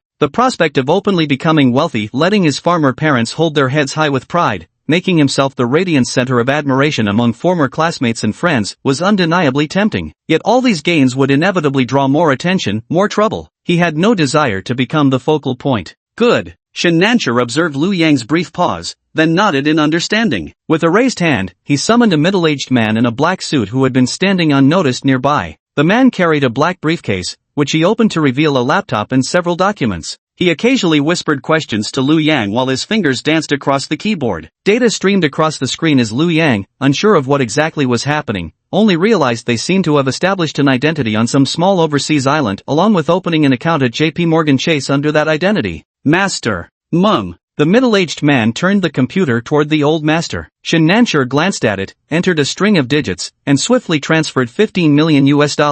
Mr. Liu, I've transferred $15 million into your account. The extra amount is compensation for the unexpected circumstances. In a couple of days, after Morgan's black card arrives domestically, I'll have someone deliver it to you, Shen Nanshur said. Upon hearing these words, Liu Yang's first instinct was to perform a quick calculation in his head. Upon confirming the amount was approximately 9 million more, he kept telling himself to stay calm, yet couldn't suppress the restless excitement that inevitably surged through him. His entire emotional state became nearly uncontrollable. An elegant and luxurious villa. Living room. Shen Nanshur had long since dismissed his subordinates with a wave of his hand. His expression remained calm as he observed every subtle reaction from Liu Yang. In the presence of a seasoned fox like him, Liu Yang, who came from an ordinary background, seemed as if he had no clothes on, utterly incapable of hiding even the slightest secret. Of course, due to Mr. Liu's influence, he didn't dare to consider harming the latter. Yet, while gauging Mr. Liu's stance, he still sought to manipulate Liu Yang, a wielder of Pandora artifacts, for his own ends. Phew! Thank you, Elder Shen. Liu Yang exhaled deeply, meeting the old man's gaze as he spoke. Mr. Liu, have some tea. Summoning the butler to bring the brewed tea service, Shen Nanshur personally poured tea for Liu Yang before gesturing for him to drink. He also lifted his own cup, blew lightly on the steaming liquid, and took a delicate sip before remarking offhandedly, Mr. Liu hasn't possessed Pandora for very long, am I correct? Mum. Liu Yang's expression faltered momentarily, but he answered without concealment. I thought so too. A friend at the municipal bureau told me they caught someone recently. Shen Nanshur set down his cup and turned his gaze to Liu Yang, his hoarse voice speaking once more. The person they caught seemed capable of taking on other people's appearances too. Those words fell. Liu Yang's teacup trembled violently in his grasp, splashing hot tea across the back of his hand. This Pandora artifact is truly extraordinary, but it has one weakness, Shen Nanshur said solemnly. Please enlighten us, Elder Shen. Liu Yang's skills were still too shallow. Within just these few words, his mind had already become unsettled. He hurriedly set down the teacup and asked, people can look the same, but everyone has their own habits, ways of walking, sitting, resting, speaking, or rather, different ages come with different habits. Though Mr. Liu can quickly don the guise of an old man, his gestures and movements still bear traces of a young man. That's the giveaway. In the eyes of seasoned detectives, it's as clear as daylight. Each word from Shen Nanshur struck Liu Yang's ears like thunderbolts, shaking his body and causing fine beads of sweat to break out on his forehead. The smugness and complacency born from the ease of using the Marquardt mask quickly faded away. I can help Mr. Liu. Shen Nanshur observed Liu Yang's reaction with an unchanging expression before intervening at the opportune moment. Please enlighten me, Elder Shen. I will arrange for someone to tutor Mr. Liu, enabling you to alter your behavioral patterns. Thank you, Elder Shen. Thank you, Elder Shen. Liu Yang understood the latter would surely make demands of him, yet he couldn't refuse either. After a brief pause, he repeatedly expressed his gratitude. No need for courtesy. Shen Nanshur remained utterly composed, naturally keeping complete control of the situation's tempo. Lifting his teacup, he smiled in response. Just then, the elderly steward Shen Shan, who had been standing to the side, showed a shift in expression and suddenly hurried over. He whispered something in the latter's ear, who knew what was said, but the previously composed Shen Nanshur suddenly looked startled, instinctively standing up. After taking the phone from Shen Shan, he slightly hunched his back and moved aside. In front of the sofa, Liu Yang saw this clearly. He blinked, recalling the first time he met Shen Nanshur and how the latter had mentioned the gentleman, not even daring to speak further of the man's identity. His heart pounded heavily, and he, too, sat up straight. I understand. Please rest assured, Mr. Liu. Shen Nanshur waited respectfully for the call to end. He let out a sigh of relief, raised his head, and walked toward Liu Yang, speaking solemnly. Tonight, Mr. Liu wants to see both of us. Mr. Liu? Liu Yang asked in response. Shen Nanshur didn't respond, merely giving a slow nod. As evening approached, afternoon, past 5:30, stepping out of the company building, a comfortable spring breeze brushed against his cheeks. In the distance, the lingering glow of sunset dyed the sky crimson. Manager Liu, what are we eating for dinner tonight? After a full day passed, Nie Xiaoyu felt as though she had fully recovered. Walking no longer caused her pain, and she cheerfully hopped along with a small bag slung over her shoulder. She ran a few steps, then turned back to look at Liu Yuan with cheerful anticipation. Xiaoyu, I have some things to attend to this evening. Liu Yuan adjusted his glasses, his gentle gaze meeting the young girl's eyes. She stood with her back to the sunset, composing a breathtaking portrait of youthful beauty. Anyone witnessing this scene would feel moved, reluctant to shatter the radiant smile on this lovely girl's face. Yet Liu Yuan showed not the slightest emotional ripple. The apologetic warmth on his face was merely a deliberate performance as he continued speaking. Ah! Nie Xiaoyu's smile visibly vanished in an instant, but she quickly perked up again. Then Manager Liu, you go ahead with your work now. Mum, what a good girl, Xiaoyu. Lu Yuan patted the girl's head gently and said, I'll make it up to you tomorrow. Just having her head patted so affectionately seemed to satisfy the little girl, wiping away the last trace of grievance in her heart. She nodded happily with vigorous enthusiasm. Upon reaching the crossroads, Nie Xiaoyu glanced back repeatedly before jogging into the flow of commuters as the traffic light turned green. Lu Yuan withdrew his gaze, his expression carrying a hint of detached indifference. Chapter 43, The Clash of New and Old. Hangzhou. During the evening rush hour, 6 lanes were packed with traffic, while a black Rolls-Royce glided smoothly through the congestion. Lu Yuan sat in the back seat with his legs crossed, left hand propping up his chin, his gaze drifting idly out the window. To his right, Shen Nancher, biologically aged back to 86 despite his actual 90 years, sat upright, leaning slightly forward. As the car approached an expressway entrance, a sedan passing in the opposite direction in the distance caught Lu Yuan's attention. Captain Ma, why not rest for a while? The black sedan moved steadily as Lu Weigang glanced at Ma Anbang in the passenger seat while driving. No worries. Ma Anbang rested his arm on the window frame, the gentle spring evening breeze soothing his tense nerves. Just then, the car brushed past a Rolls-Royce in the adjacent lane. He absent-mindedly swept his gaze over it, instinctively furrowing his brows as he felt as though a pair of eyes were watching him from behind that tinted window. Tisk! Lu Yuan let out a soft chuckle. The Rolls-Royce entered the villa district and came to a stop at the entrance. Shen Nancher stepped out first, displaying an agility uncommon for a man of his advanced years. Mr. Lu. Shen Nancher pulled open the car door and bent slightly at the waist. He extended a courteous gesture, walking slightly ahead and to the side. Meanwhile, Lu Yuan surveyed their surroundings with tranquil composure. The worldly opulence surrounding them could no longer stir even a ripple of emotion within him. Inside the villa, seated on the sofa with evident unease, Lu Yang kept glancing anxiously toward the entrance, a nervous apprehension born of facing the unknown. Just a week ago, he was still the most insignificant nobody at the bottom of this bustling city. The emergence of Pandora granted him a new life. As far as he was concerned, he cared nothing for abyss or madness. He only knew to hear the truth in the morning and die at dusk is happiness enough. Mr. Lu, please. The door opened, and Shen Nancher's voice sounded through. Lu Yang immediately stood up and hurried forward, not even daring to look directly at the approaching figure, simply bending at the waist in a rigid bow. Mr. Lu. Lu Yuan stepped in, paused, and for the first time cast his indifferent gaze upon the young man, nodding casually after just a brief glance.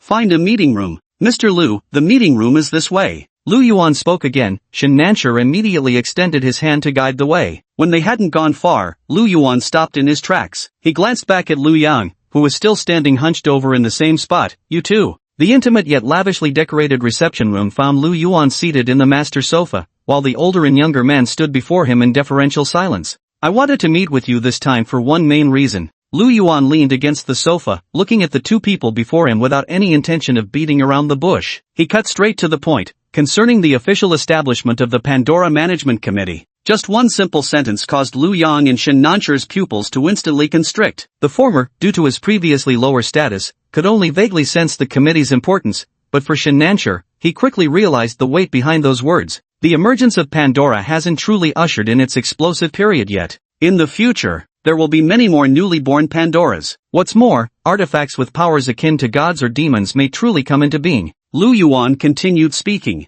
Every word he uttered sent waves of shock surging through the hearts of the two listeners. The purpose of the Pandora Management Committee's existence. As he spoke this sentence, Lu Yuan's posture finally showed a slight change, just a subtle forward lean, his piercing black and white eyes behind black-framed glasses narrowing with intensity. His words trailed off. Just as Lu Yang and Shen Nancher's bodies began trembling uncontrollably, Mr. Lu spoke again. Simply to observe the collision between Pandora and the existing world order. And to guide it. The new world order is born. You too. Would you be willing to become the first members of the Pandora Management Committee? Lu Yuan said solemnly. Shen Nancher swallowed hard, immediately lowering his head as his hoarse voice trembled. Shen Nancher is willing to follow Mr. Lu. Lu Yang is willing too. Lu Yang snapped back to reality and, fearing he might be a second too late, hurriedly shouted. At the same time, Hangzhou, a top-tier private hospital. Anti-shooting. Phew. Is Qiuqiu okay? Yang Yucheng jumped out of the taxi and hurried into the hospital, slightly out of breath as he said, I came as soon as I got your call. Maybe you can try comforting Qiuqiu. Chen Shooting said anxiously. She had been fine in the morning, but after Yang Yucheng left for school at noon, Qiuqiu started crying non-stop and couldn't be soothed no matter what. Later, she even had minor convulsions. Terrified, Chen Shooting immediately took her to the hospital, but it didn't help. Qiuqiu has been crying ever since you left, and now she's running a slight fever. Looking at her listless daughter with heartache, Chen Shooting said, I thought maybe she was frightened yesterday, and that seeing you might make her feel better. I'll give it a try, Yang Yucheng replied. The moment he turned around, the corners of his mouth lifted imperceptibly. He walked toward the small bed and reached out to scoop up the chubby-cheeked little boy. Just as the child had been on the verge of waking moments before, he now truly stopped moving, even finally ceasing to cry altogether. The boy nestled his head somewhat affectionately into Yang Yucheng's embrace. Does it really work? It seems he was truly frightened by yesterday's events. Only Yucheng can give Qiuqiu a sense of security. Seeing this, Chen Shooting let out a relieved sigh and repeatedly agreed. However, she then frowned slightly in confusion. But why wasn't he like this last night? Little did she know that from another perspective, as Yang Yucheng approached Qiuqiu, the woman in the beige knitwear wearing an apron crouched beside the boy, her neck stretched unnaturally long, curving from behind to right in front of his face, before she softly blew a breath towards the crying child. The female ghost, Li Wenwen, stood up and raised her head, casting a venomous gaze at Chen Shooting. Oh, young mistress. Just then, a head peeked in from behind the door. A middle-aged man in a white shirt and open striped suit walked in, hands stuffed in his pockets with an air of careless arrogance. How come you're here? Chen Shooting snorted and said. Still mad at Romi? The middle-aged man smiled, his gaze shifting to Yang Yucheng by the bedside. The pressure in his eyes suddenly sharpened. Su Yuejun. Chen Shooting noticed her voice rising higher. Sorry. Master Rong heard Chi-Chi was hospitalized and was quite concerned, so he specifically sent me over to check. Everything alright here? Su Yuejun repeatedly reassured, stepping closer to Yang Yucheng as he cheerfully teased the child named Chi-Chi in Yang's arms. Yang Yucheng had been observing since this person walked in, keenly noting that although Chen Shooting wasn't particularly polite to the newcomer, her attitude wasn't rejecting either. There was even a hint of familiarity between them. Thanks for your hard work. Su Yuejun didn't linger long. After confirming Qiuqiu was fine, he prepared to leave. Unceremoniously patting Yang Yucheng's shoulder, he said with a chuckle, Young Yang. With that, waving at Chen Shooting with one hand in his pocket, he strode out of the hospital. Yang Yucheng watched the figure of the departing man fade into the distance. Sister Shooting, who is that person? No worries. Don't mind him, he means no harm to us mother and son. He's my dad's right-hand man. Dad likes him so much. He even wanted to set me up with him. Ugh, why am I telling you this? Chapter 44 Sharing a Bed. Master Rong, I've seen Miss Shichi. Qiuqiu seems to have just gotten frightened. Leaving the hospital. Su Yuejun leaned against the front of a black car, lit a cigarette and took a drag, then dialed Chen Guanrong's number. By the way, I checked out that Yang Yucheng too. No father, no mother, probably wasn't planted by anyone. Mum. Boss Rong, the young miss has a mind of her own. Best not to meddle. Hanging up the phone, Su Yuejun yanked open the car door and slammed his foot on the accelerator, vanishing into the night. Wooden Head, Hangzhou, a top-tier office building. On the 58th floor, a square-faced middle-aged man with an imposing aura shook his head and cursed under his breath. He tossed his phone onto the desk carelessly, then walked to the window to gaze down at the city below. Chen Shooting was his only daughter. If he wanted to preserve the empire he had built, he needed to start looking for a successor now. Su Yuejun was in his prime, bold, and tenacious. Moreover, Lu Yuan had personally promoted him. If Su could partner with Chen Shooting, and given that Lu himself was still young, there would be enough time left to push Su Yuejun to the top. Desire points plus 100. Desire points plus 100. Night deepened. The black car cut through the city. In the back seat, Lu Yuan was still pondering recent events when his gaze was suddenly drawn to a popping notification. Oh, Lu Yuan chuckled softly, watching Yang Yucheng through Pandora's connection. That is Qiantang Residence, Hangzhou's premier luxury flat. Sister Shooting. Qiuqiu's asleep. The elevator doors opened. Chen Shooting pushed open the front door first. Yang Yucheng, cradling the chubby-cheeked boy in his arms, stepped inside and said, Qiuqiu has been crying all day, he only calmed down a little when you came. Chen Shooting stroked her son's cheek with heartache. Let's put Qiuqiu on the bed in the bedroom first. Yang Yucheng entered Chen Shooting's room and was immediately greeted by a faint, pleasant fragrance. Without looking around, he obediently placed Qiuqiu on the bed. But as soon as he set him down, he noticed the little boy's small hand tightly gripping Yang Yucheng's sleeve. Chen Shooting bent down to loosen her son's fingers, but as soon as she released them, the boy's face scrunched up and he immediately burst into tears again. Alright. Mommy don't move. Mommy don't move. Chen Shooting quickly responded. She looked apologetically at Yang Yucheng and said, Yucheng, maybe you could stay in this room with Qiuqiu tonight. I'll just sleep next door. Good. Let it be then. Yang Yucheng nodded. He sat down next to Qiuqiu, and after waiting for the child to fall back asleep, Chen Shooting tiptoed quietly, preparing to leave. In an instant, from an unseen angle, the female ghostly one emerged like a wisp of smoke from Yang Yoqing's backpack. The moment she approached the boy on the bed, his lips quivered and he woke crying from his sleep. Chen Shooting, who had just reached the door, stopped in her tracks and rushed back to the bedside to comfort him. Time and again, the same thing repeated itself. Whether it was Chen Shooting or Yang Yucheng leaving, Chocho would cry and fuss, even showing signs of nearing convulsions at times. Sister Shooting. Maybe Chocho doesn't want mommy to leave either. Yang Yucheng met Chen Shooting's gaze and spoke somewhat hesitantly. Chen Shooting's gaze lingered for a moment. Then, her red lips curved into a teasing smile as she said, well then, Yucheng, it seems we might have to squeeze in together. You wouldn't mind sharing space with an old woman like me who's already 35, would you? Phew. Yang Yoqing's eyelids twitched as he controlled his expression. Scratching his head, he said, Sister Shooting isn't old at all. Then let's do it for Chocho. Chen Shooting blurted out. In the dark of night, the brightly lit, lavishly decorated master bedroom, Chen Shooting casually hung her trench coat aside, revealing the black thin sweater underneath. The thin sweater outlined Chen Shooting's alluring figure, its plunging neckline leaving the ordinary college student Yang Yucheng staring with wide-eyed admiration. Next, Chen Shooting casually reached for the side zipper of her black-fitted pencil skirt, deliberately making a show of pulling it down as she turned her gaze towards Yang Yucheng on the other side. Like what you see. Ha? Sorry.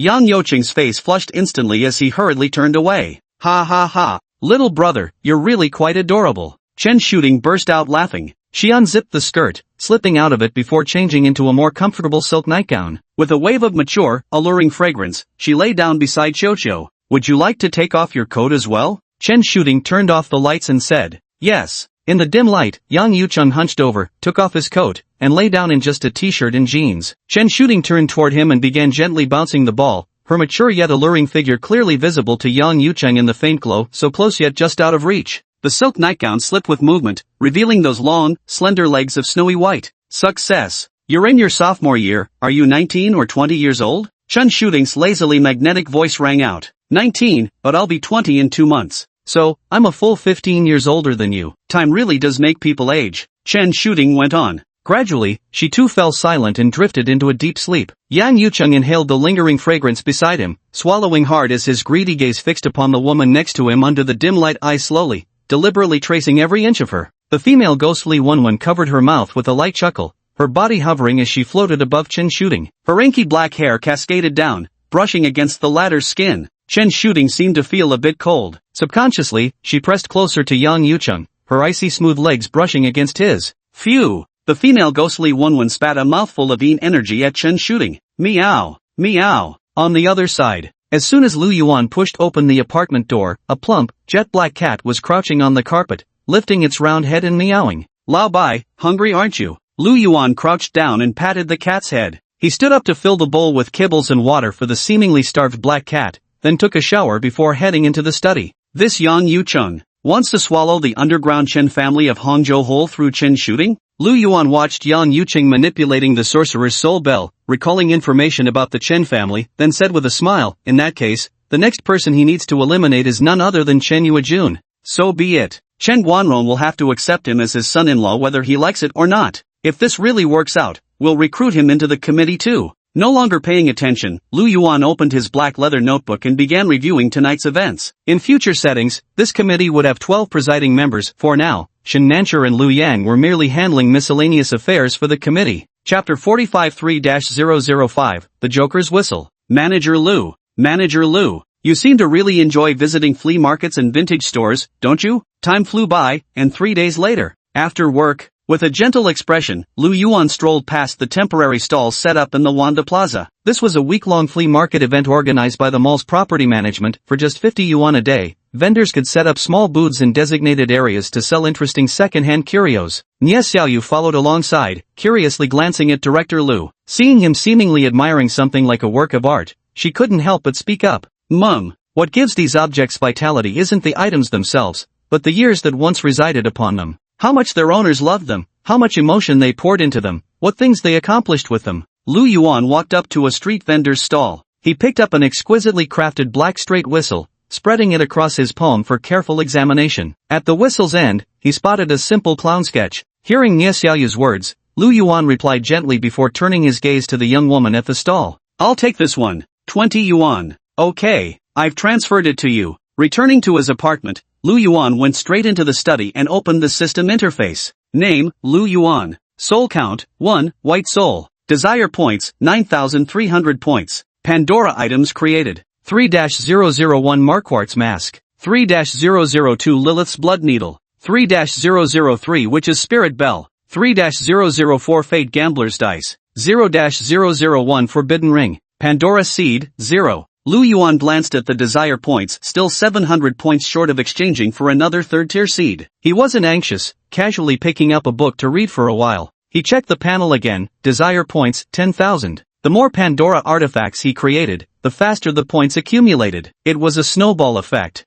No hesitation whatsoever. He exchanged for another seed and carefully slipped it into the straight whistle. The former owner was the best clown in the circus? Famous for his exceptional animal training skills, the creatures he tamed weren't tigers or lions, but the most ordinary animals found in the city. Once bathed in endless cheers and applause, until a single news report turned the city's beloved star into an outcast, chased away by animal rights activists. The stray animals they had taken in were left to wander the streets once more. Having the ability to control urban stray animals, Lu Yuan carefully read through the message. After some thought, he named it, "Then I'll call you," the jester's whistle. Ding! Naming successful. Pandora number 3-005, the jester's whistle. This is a whistle capable of controlling stray animals in the city. Never mind. I'd better not blow it. Lu Yuan toyed with the whistle in his hand. Just as he was about to blow it, he suddenly paused, glancing disdainfully at the mouthpiece of the straight tube whistle before setting it down. Although the whistle's entire material had undergone a complete transformation after receiving the seed, just the thought of it still gave him a slight sense of unease. Forget it, he thought.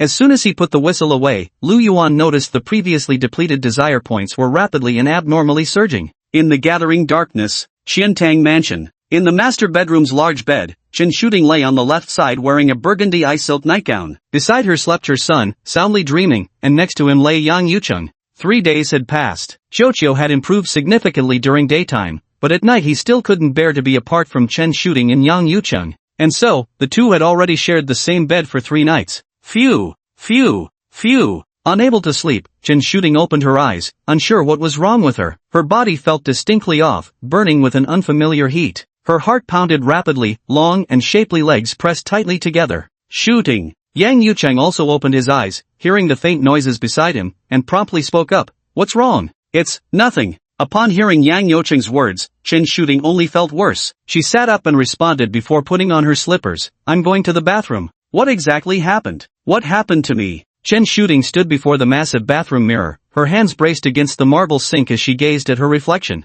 Her fair skin flushed with a ruby-red glow, as if slightly intoxicated. She raised her hand, fingertips lightly tracing the skin along her neck. The slightest touch sent sensitive shivers coursing through her like an electric current. I'm 35. Yucheng is only 19. Chen Shooting shook her head and turned on the faucet, cupping her hands to splash the icy water onto her face. As she closed her eyes. Bathroom. Inside the mirror. Behind her, the figure of another woman suddenly appeared, only to vanish the moment Chen Shooting opened her eyes again. Chen Shooting walked back to the bedroom. The moment her gaze met Yang Yucheng's, the fire within her raged uncontrollably. She pressed her crimson lips to his in a frenzy. The next day, the outside was already bright with daylight, while inside the room remained pitch black. Mom! Mom! Xiaoqiu woke up. He sat up his small body, scratched his little head, looked around left and right, and then realized he seemed to have slept right on the edge last night. He ran to his mother's side, reached out a chubby little hand to push her arm, and said in a milky voice, Xiaoqiu. Chen Shooting's long eyelashes fluttered slightly, her expression initially dazed before her beautiful eyes suddenly flew open. She glanced down at herself, then turned to look at Yang Yucheng beside her. Sister Shooting?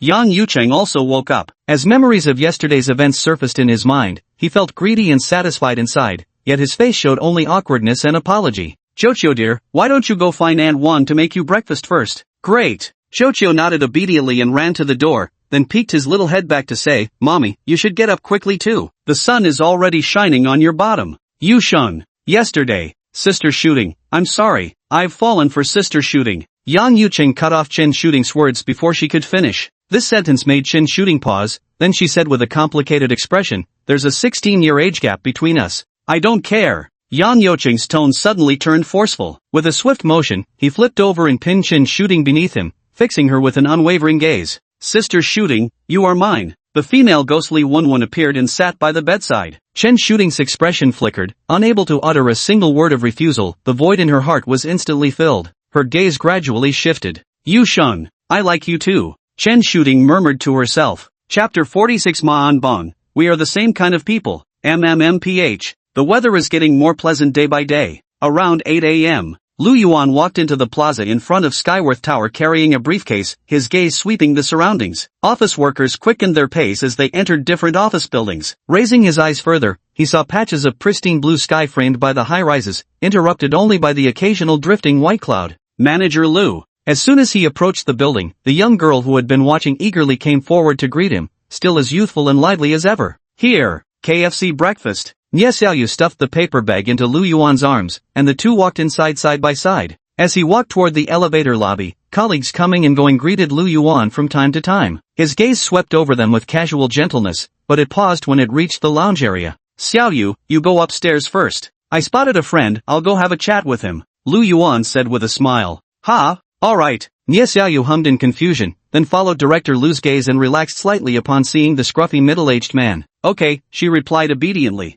TSK, so popular indeed. In the lounge area of Skyworth Plaza, Ma Anbang had been sitting there since early morning. Recently, whenever he found rare moments of free time, he would come here for a while. This building was where Pandora was first discovered. He always felt there might be something special about this place. Even if there wasn't, he had grown accustomed to sitting here and thinking. Playing with a metal lighter in his right hand, his thumb repeatedly flicked open the cap as his absent-minded gaze swept across the entrance. He noticed that when a particular man walked in, all the office workers passing through the lobby looked at him, wearing friendly smiles and offering greetings. Ma Anbang said in surprise as he recognized the man when their eyes met. Captain Ma, what brings you here? Is this seat taken? Sit. The moment the other man called out his name, Ma Anbang's gaze sharpened as he eyed the seated man with apparent casualness, asking, how do you know me? I saw you appear in that counter-terrorism drill that day, and later came across a short video about a legendary detective from Jiangsu Zhejiang region on Douyin, where I recognized Captain Ma. Lu Yuan said with a smile.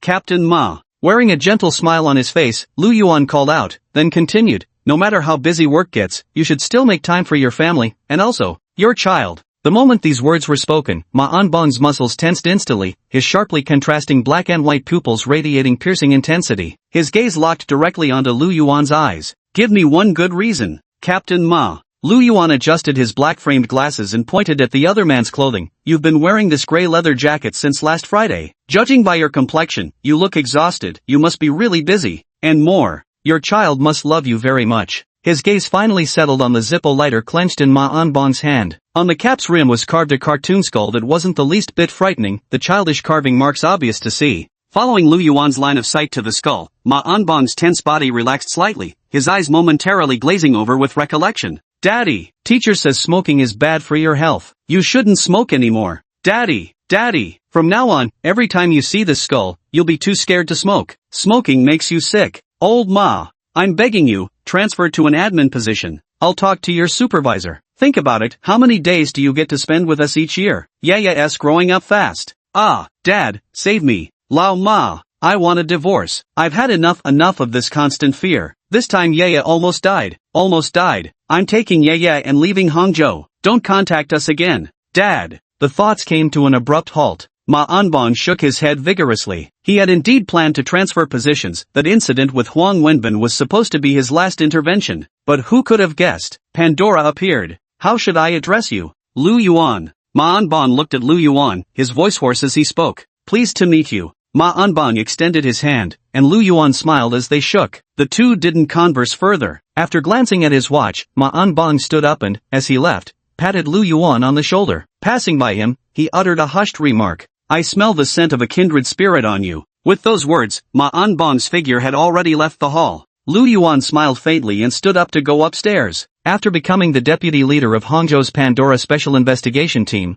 Ma Anbang's status and power had grown exponentially. He got into a black sedan and vanished into the city, downtown. After the Lin Shui incident, the Pandora Special Investigation Unit in Hangzhou rapidly formalized its organizational structure. It now occupied an entire independent compound, complete with separate office and training zones. Team Leader Ma, we're here. The black sedan came to a stop. The young driver looked toward the man resting with closed eyes in the back seat and spoke. Mum. Ma Anbang acknowledged with a sound before pushing the door open and stepping out. After taking 2 steps, he turned back and said to the young man, right, help me investigate someone. His name is Lu Yuan from Chuanwei Technology. Yes, sir. Ma Anbang hurriedly entered the building with a solemn expression and proceeded into a highly confidential meeting room. 5 days after the Lin Shui incident, he needed to report his findings to superiors. During the Lin Shui incident, the delayed response mechanisms between Pandora Investigation Team, the police department, and the security bureau were major factors that allowed the Pandora host to escape.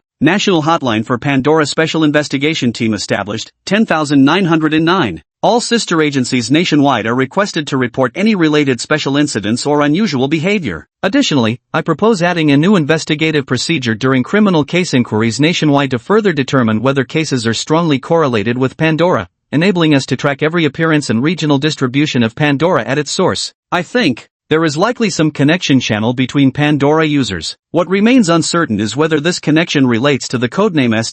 Ma Anbang continuously reported his findings, discoveries, and future plans. On the illuminated screen at the front of the conference room, the distinguished figures who normally only appeared in national news broadcasts were all attentively listening and taking notes on the relevant content. After a long time, the meeting concluded. Ma Anbang remained alone in the conference room, leaning back in his chair with his head tilted upward. His hand instinctively reached for his chest out of habit, only to grasp at empty air. It suddenly occurred to me that the lighter had been left outside before entering the meeting room. I could no longer stay seated, quickly rising to leave. Chapter 47, Su Yuejuan's death. Being this cautious, really? Skyworth Plaza, 15th floor. Lu Yuan sat in his office, observing through Pandora's connection the new host who had obtained the Gambler of Fate's dice. After watching briefly, he couldn't help but feel a pang of silence in his heart. No match. How did such a cautious person get drawn to Pandora? After pondering for a while, Lu Yuan decided to let it be, showing no intention of meddling with her fate. Under the azure sky, in the girls' dormitory of Hangzhou Normal University, a girl with a ponytail sat at her desk. Heaven help me.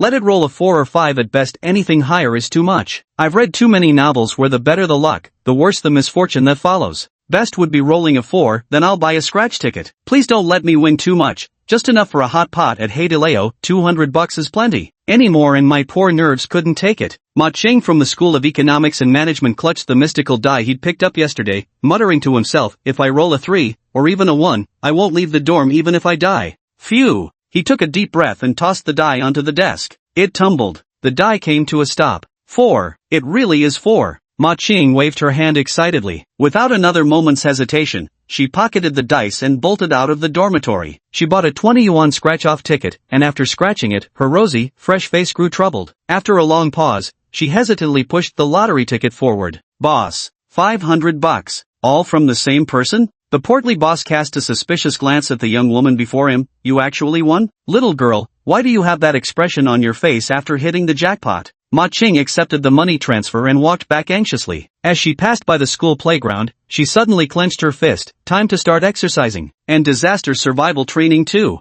I'll go apply for the membership card right away. At the same time, in another office building, Su Yuejun had one hand in his pocket, a cocky grin on his face. He strolled through the first-floor lobby, where passing office workers lowered their heads in greeting as they saw him. He stepped into the elevator and rode up to the 58th floor. Master Rong, you wanted to see me? As soon as Su Yuejun entered the office and spotted the middle-aged man behind the desk, he asked with a playful smirk. Humph. Chen Guanrong took one look at his slouched posture and snorted coldly, his face stern. He stood up and walked over to the tea table on the side. How many times do I have to tell you? Tone down that street thug vibe of yours. Brother Rong, I've already started saving up. Check out this suit I'm wearing, Armani, you know. Even the sales manager said I looked handsome. Su Yuejun also took a seat. Upon hearing Rong's words, he reached out to pour the middle-aged man a cup of tea while answering. How can I entrust Tingting and the company to you in the future if you act like this? Chen Guanrong spoke again. After saying 2 sentences and seeing Su Yuejun remain silent, he snorted, picked up the teacup handed by the latter, and took a sip. Don't always think about doing dirty work for others.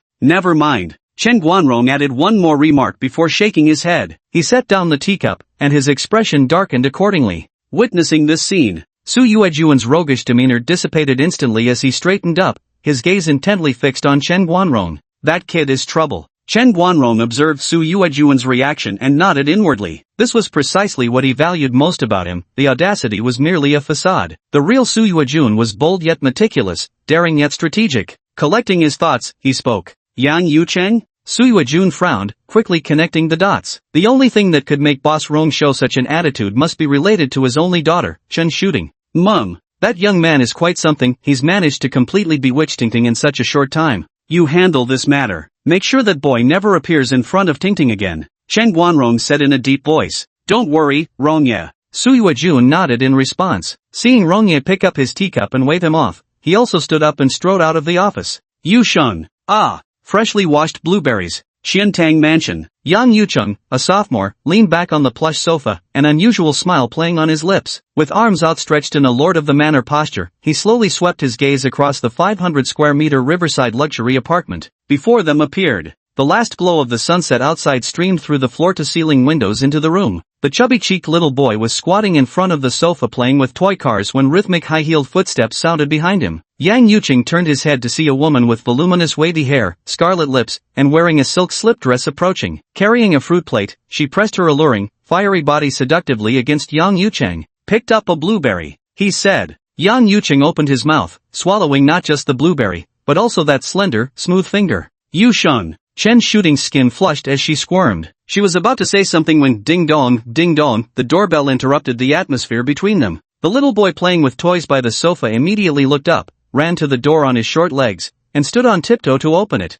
Uncle Yuejun, what brings you here? Qiu chirped brightly. What's wrong? Can't your uncle come visit? Su Yuejun effortlessly scooped the boy into his arms and strode familiarly toward the interior, his casual glance at the sofa suddenly freezing mid-motion. Chen shooting in a spaghetti strap dress pressed her body against Yang Yucheng, her ample bosom compressed against his arm, while her plump, fair legs casually rested atop his beneath the swaying skirt. Old Rong's assessment was correct. How come you're here? Chen shooting asked without a care. Old Rong sent me to check if Qiu is ready yet. Su Yuejun's mind was racing, but not a trace of emotion showed on his face. Still smiling as if he hadn't seen anything, he carried Qiu and walked to sit on the opposite sofa. Oh. Chen shooting responded indifferently before immediately focusing all her attention back on Yang Yucheng. After a long pause, her tone carried a hint of impatience. You've seen enough, can you leave now? It certainly seems so. Su Yuejun paused slightly before responding. He set Qiu down, playfully teased the boy, and made as if to stand up. Turning his gaze toward Yang Yucheng with a smile, he added, by the way,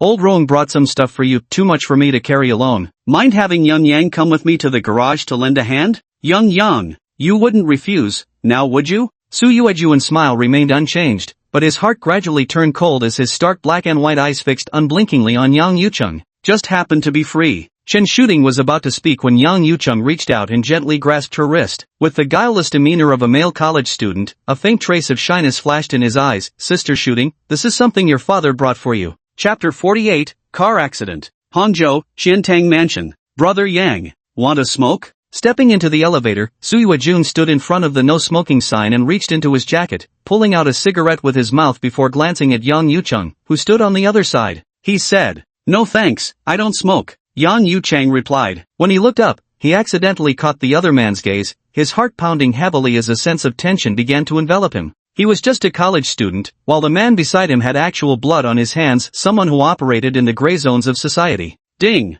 Su Yuejun lit his cigarette and carelessly exhaled a cloud of white smoke. Before long, the elevator reached the underground level, and its doors opened. Yang Yucheng followed behind Su Yuejun as they entered the garage. His gaze inadvertently swept over the parked cars, luxury vehicles all, BMW 7 Series, Maybach, Ferrari, Lamborghini. This garage was like an exhibition of high-end automobiles. Yet, as Yang Yucheng trailed Su Yuejun past a concrete column in the underground garage, thud! Su Yuejun clenched a cigarette between his teeth, his left hand stuffed in his pocket while his right gripped Yang Yucheng's neck like an iron vise. Before the latter could react, overwhelming force slammed him face-first into the concrete pillar. His head slammed back violently. It hurts. Yang Yucheng's mind went blank for a brief moment. After 3 or 4 seconds, he gradually regained his senses. Instinctively, he reached out to grab the large hand gripping his throat. Raising his head, he met Su Yuejun's gaze. The latter's eyes were cold as ice, utterly devoid of emotion, staring at him as if he were already a dead man.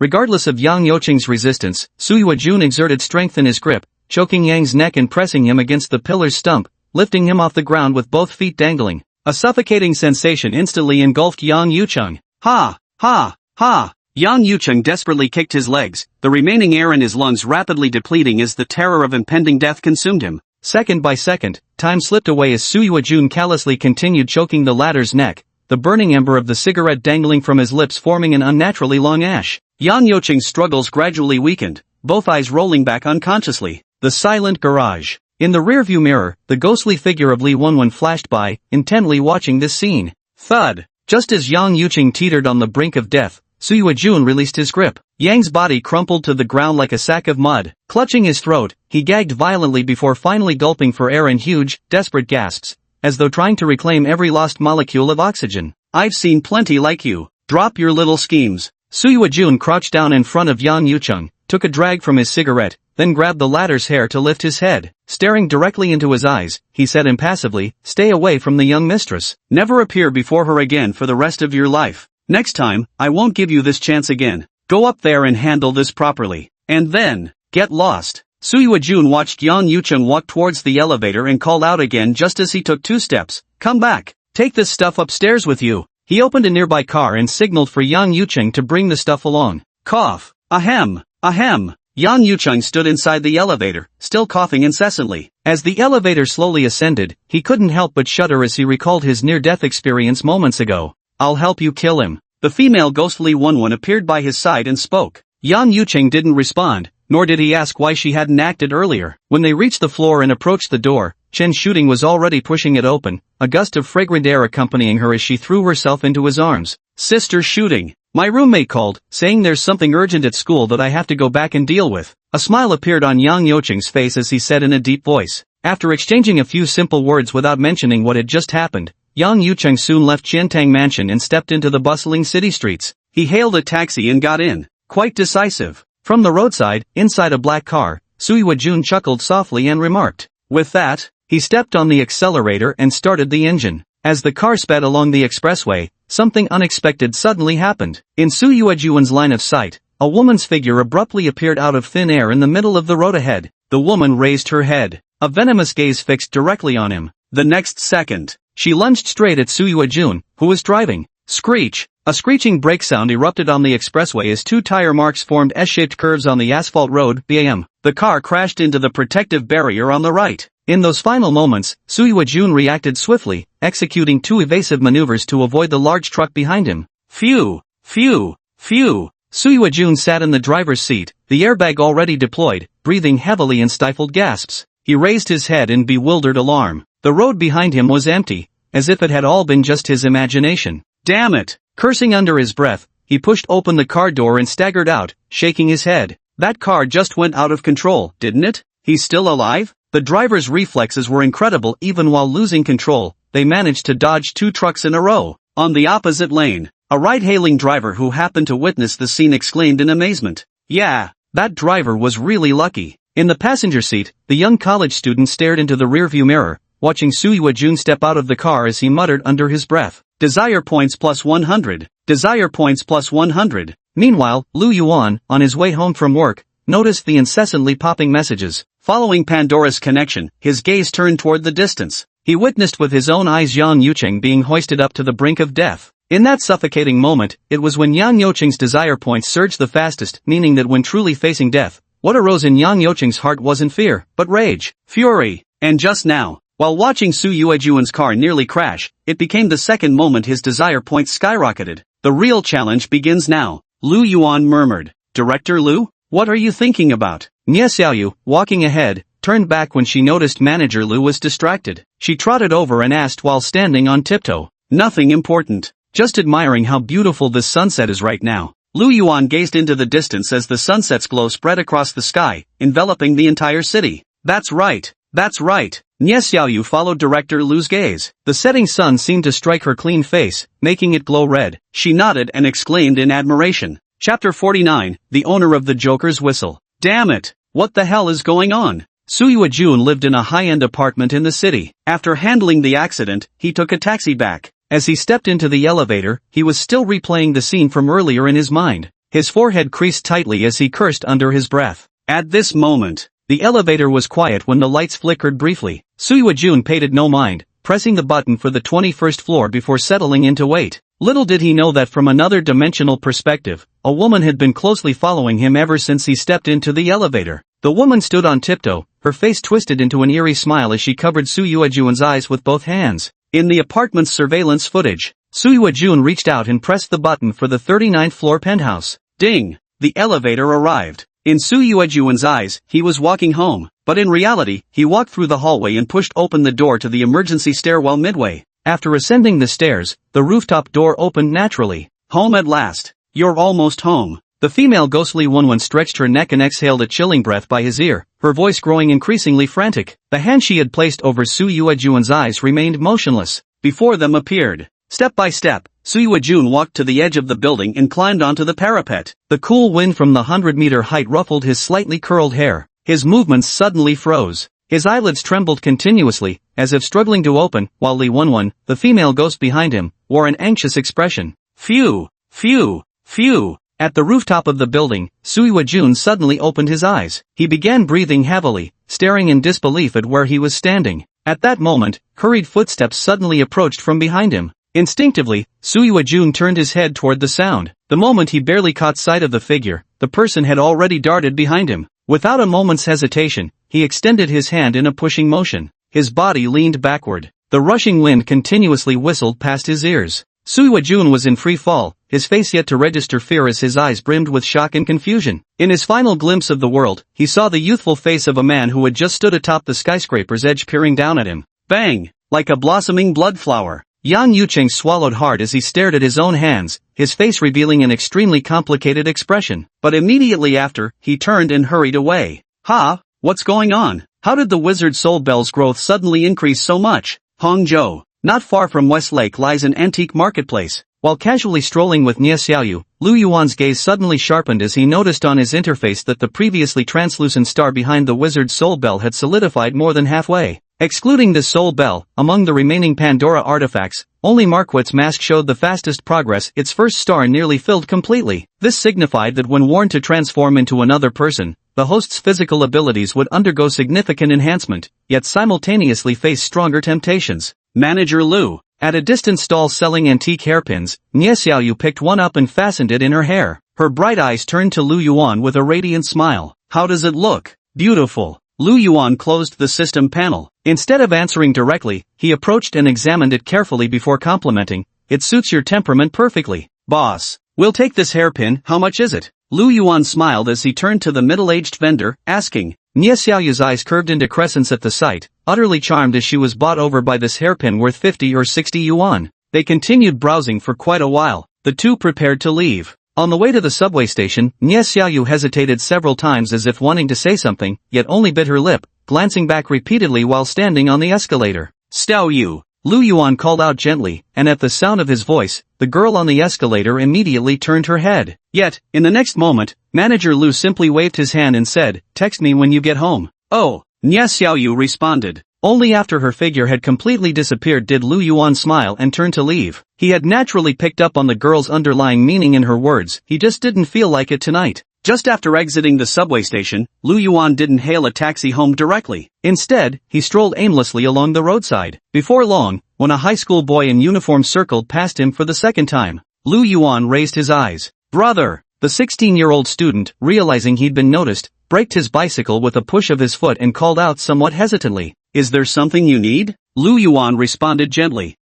It's nothing. I just came from over there, and well, how should I put this? The high school student scratched his head, wearing a slightly peculiar expression. After a moment, he said somewhat dramatically, it's like, bro, there's something about you that's calling to me. As soon as the words left his mouth, his youthful cheeks flushed red with embarrassment at how cringeworthy his statement was. Quickly hopping back on his bike, he stammered, never mind, bro, forget I said anything, just joking around. With that, he prepared to ride away. However, he failed to notice the peculiar expression that flitted across Lu Yuan's face the moment those words were spoken. Seeing the other man about to leave, Lu Yuan promptly called out, wait a moment, bro, may I know your name? Chen Yuhang. Lu Yuan nodded, a gentle smile appearing on his face as he produced a small black box from seemingly nowhere. Consider this a gift for you. Seeing all the latter's attention drawn to the box, Lu Yuan got into a taxi and vanished into the night. Master Rome. Master Rome. In the darkness, a black sedan came to a stop outside Hangcheng City's funeral parlor.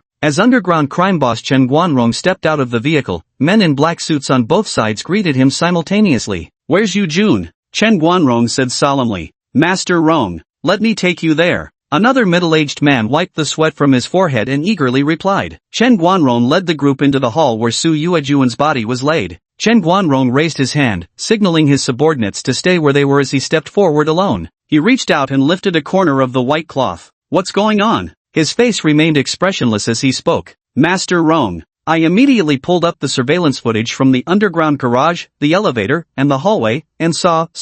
One of Chen Guanrong's subordinates stepped forward and said in a low voice, saw Yu Jun press the elevator button for the top floor himself, then walk toward the rooftop. As soon as these words were spoken, Chen Guanrong's gaze instantly turned predatory, locking onto the man without blinking as he questioned word by word, are you saying Yu Jun jumped off the building himself? Don't worry, Master Rong, I'll get to the bottom of this. The man lowered his head even further. At that very moment, 3 uniformed police officers entered the funeral parlor hall, their footsteps drawing Chen Guanrong's gaze. Chapter 50, Bats in the Sky, Wild Dogs on the Run. Mr. Chen. At the funeral parlor, the middle-aged police officer leading the group first approached Chen Guanrong. He glanced at the figure covered with a white sheet behind him, then turned his gaze to the godfather standing before him and gave a respectful salute. A flicker of a smile crossed his face as he said, we received a call from the public reporting a suicide by jumping. We're here now to conduct a routine inspection. After you. Chen Guanrong's gaze burned intensely as he looked at the middle-aged police officer, who met his stare head-on without flinching. The atmosphere in the funeral home's reception hall grew palpably tense. Around them, men in black suits darkened their expressions, while the 2 young officers behind the officer surnamed Chao felt their hair stand on end. Fortunately, after a moment, Chen Guanrong averted his eyes and stepped aside, saying, Team Leader Chao. Tisk, TSK. So it really is our Jun Ji, Suyue Jun. Who would have thought the illustrious Jun Ji would meet his end like this? Team leader Chao glanced at the corpse, his sharp dark eyes narrowing slightly. But then, his gaze shifted to Chen Guanrong beside him, and a radiant smile spread across his face as he deliberately remarked. The moment his words fell, a furious subordinate in black standing nearby charged toward the 3 officers. Behind team leader Chao, 2 young policemen instantly drew pistols, their dark muzzles aimed at the crowd. Lu Feng. Chen Guanrong's face remained icy as he abruptly raised his voice. Master Rong. The middle-aged man closest to Chen Guanrong bowed slightly. This was his personal assistant of 20 years, who also served as the director of the company's executive office. Such lack of discipline among your subordinates, what the hell have you been doing? Chen Guanrong stared fixedly at team leader Chao, though his low, deliberate words carried the weight of his displeasure. Put it away. What exactly is going on here? Team leader Chao also smiled as he pressed down on the arms of the 2 young officers. How many times have I told you, the police and the public are family? Why so quick to draw your guns? Save the barrels for real threats. Mr. Chen, I nearly forgot, my condolences. No need for your concern, team leader Chao. I never would have guessed Xiao Jun had such deep psychological burdens. Chen Guanrong replied calmly, his expression unchanged. Team leader Chao's expression faltered for a moment before quickly composing himself, as if routinely asking a few questions. Finally, just as he was about to leave, his footsteps paused again. By the way, my subordinates mentioned that you took the surveillance footage from the building. Please provide us with a copy. Standard investigation procedures, we have to follow protocol. Chen Guanrong remained silent, but Lu Feng behind him stepped forward first. Team leader Chao, I'll accompany you to retrieve the copy. However, after taking just a couple of steps, the memory card slipped out of his pocket and was crushed under a lifted leather shoe. My apologies, team leader Chao. How terribly careless of me. It's nothing. Let's investigate further then. Since that's the case, we'll take our leave now. Team leader Chao walked out of the funeral home with the 2 young police officers. Lu Feng returned to Rong Yi's side. Chen Guanrong's sharp black and white eyes were still fixed in the direction where the 3 officers had departed as he said solemnly, Yu Jun couldn't have committed suicide. Dig into it for me. Got it. Captain Chao from the Municipal Bureau was a tough nut to crack. He'd been investigating Chen Guanrong for a full decade. Later, he shifted his focus to Suyue Jun, trying to find a breakthrough. But this time, there was no way he could let them succeed. Suyue Jun knew too much about him, so officially, Suyue Jun had to be declared a suicide. They would never cooperate. The Joker's whistle? Hangzhou. In the dark of night. The moment high school student Chen Yuhang opened the box and reached for that mysterious straight whistle, the relevant information inexplicably flooded his mind. His eyes widened as he frantically searched for the man, only to find bustling traffic and towering buildings illuminated by lights. Phew! For real? Chen Yuhang swallowed hard. At his age, he was at the peak of youthful fantasies. The sudden appearance of a mysterious artifact fitted perfectly into a teenager's imagination. He placed the whistle back in its box, tucked it into his chest, and stood up on his bicycle pedals with vigorous force. Stopped at a small park near home. Found the base. Chen Yuhang had always been fond of small animals, and moreover, he seemed to possess a peculiar charm that stray animals found irresistible. He could effortlessly build rapport with any creature. His gaze landed on a squirrel leaping down from a nearby tree as he pulled out the clown whistle, brought to his lips. Beep. The mysterious whistle sounded. Nearby, a squirrel beneath the streetlight suddenly jerked in surprise, tilting its tiny head left and right in bewilderment before spotting Chen Yuhang, then it began hopping toward him with cheerful leaps. What's this? A spiritual connection? Chen Yuhang muttered in disbelief. As he blew the whistle, he focused his attention on the squirrel ahead, and an inexplicable connection seemed to form between himself and the creature. Come here. With just one outstretched hand, the squirrel effortlessly leaped onto his arm. Pick the fruit at the top of the tree for me. Chen Yuhang discovered that he could even see through the squirrel's perspective and issue commands to it despite the considerable distance. According to the information from the clown's whistle, he could also enhance the animals under his control, though it seemed impossible at the moment, likely due to a lack of energy or something similar. Excited, he began testing, disconnecting the squirrel's link, then sending a black bat flying into the night sky. Soon after, a stray dog dashed through the city at high speed. In the sewers, a rat scurried about, at exploring. After a long time. Oh no, it's already this late. Chen Yuhang snapped back to reality, his face flushing with panic as he glanced at his phone and noticed over a dozen missed calls. He pocketed the whistle, rushing headlong toward home. His apartment was on the 5th floor. Instead of taking the elevator, Chen Yuhang took the stairs in one breath, the young man unable to contain his youthful exhilaration. Just as he reached his doorstep, the elevator doors opened, and under the light, a middle-aged man stepped out. Dad, you're back this late too? Chen Yuhang was surprised at first, but excitement quickly followed. This meant someone else would be sharing the brunt of his mother's anger. Mom told you not to overwork yourself like this anymore. Adult matters are none of a child's concern. Team leader Chow cheerfully patted his son on the shoulder. Due to professional considerations, to avoid drawing certain people's attention, his son used his mother's surname. You came back at just the right moment. Chen Yuhang said excitedly. You little rascal. Section Chief Chow took out his keys to open the door. When his gaze casually swept over his son, his eyes narrowed, and he asked offhandedly, "What's got you so excited?"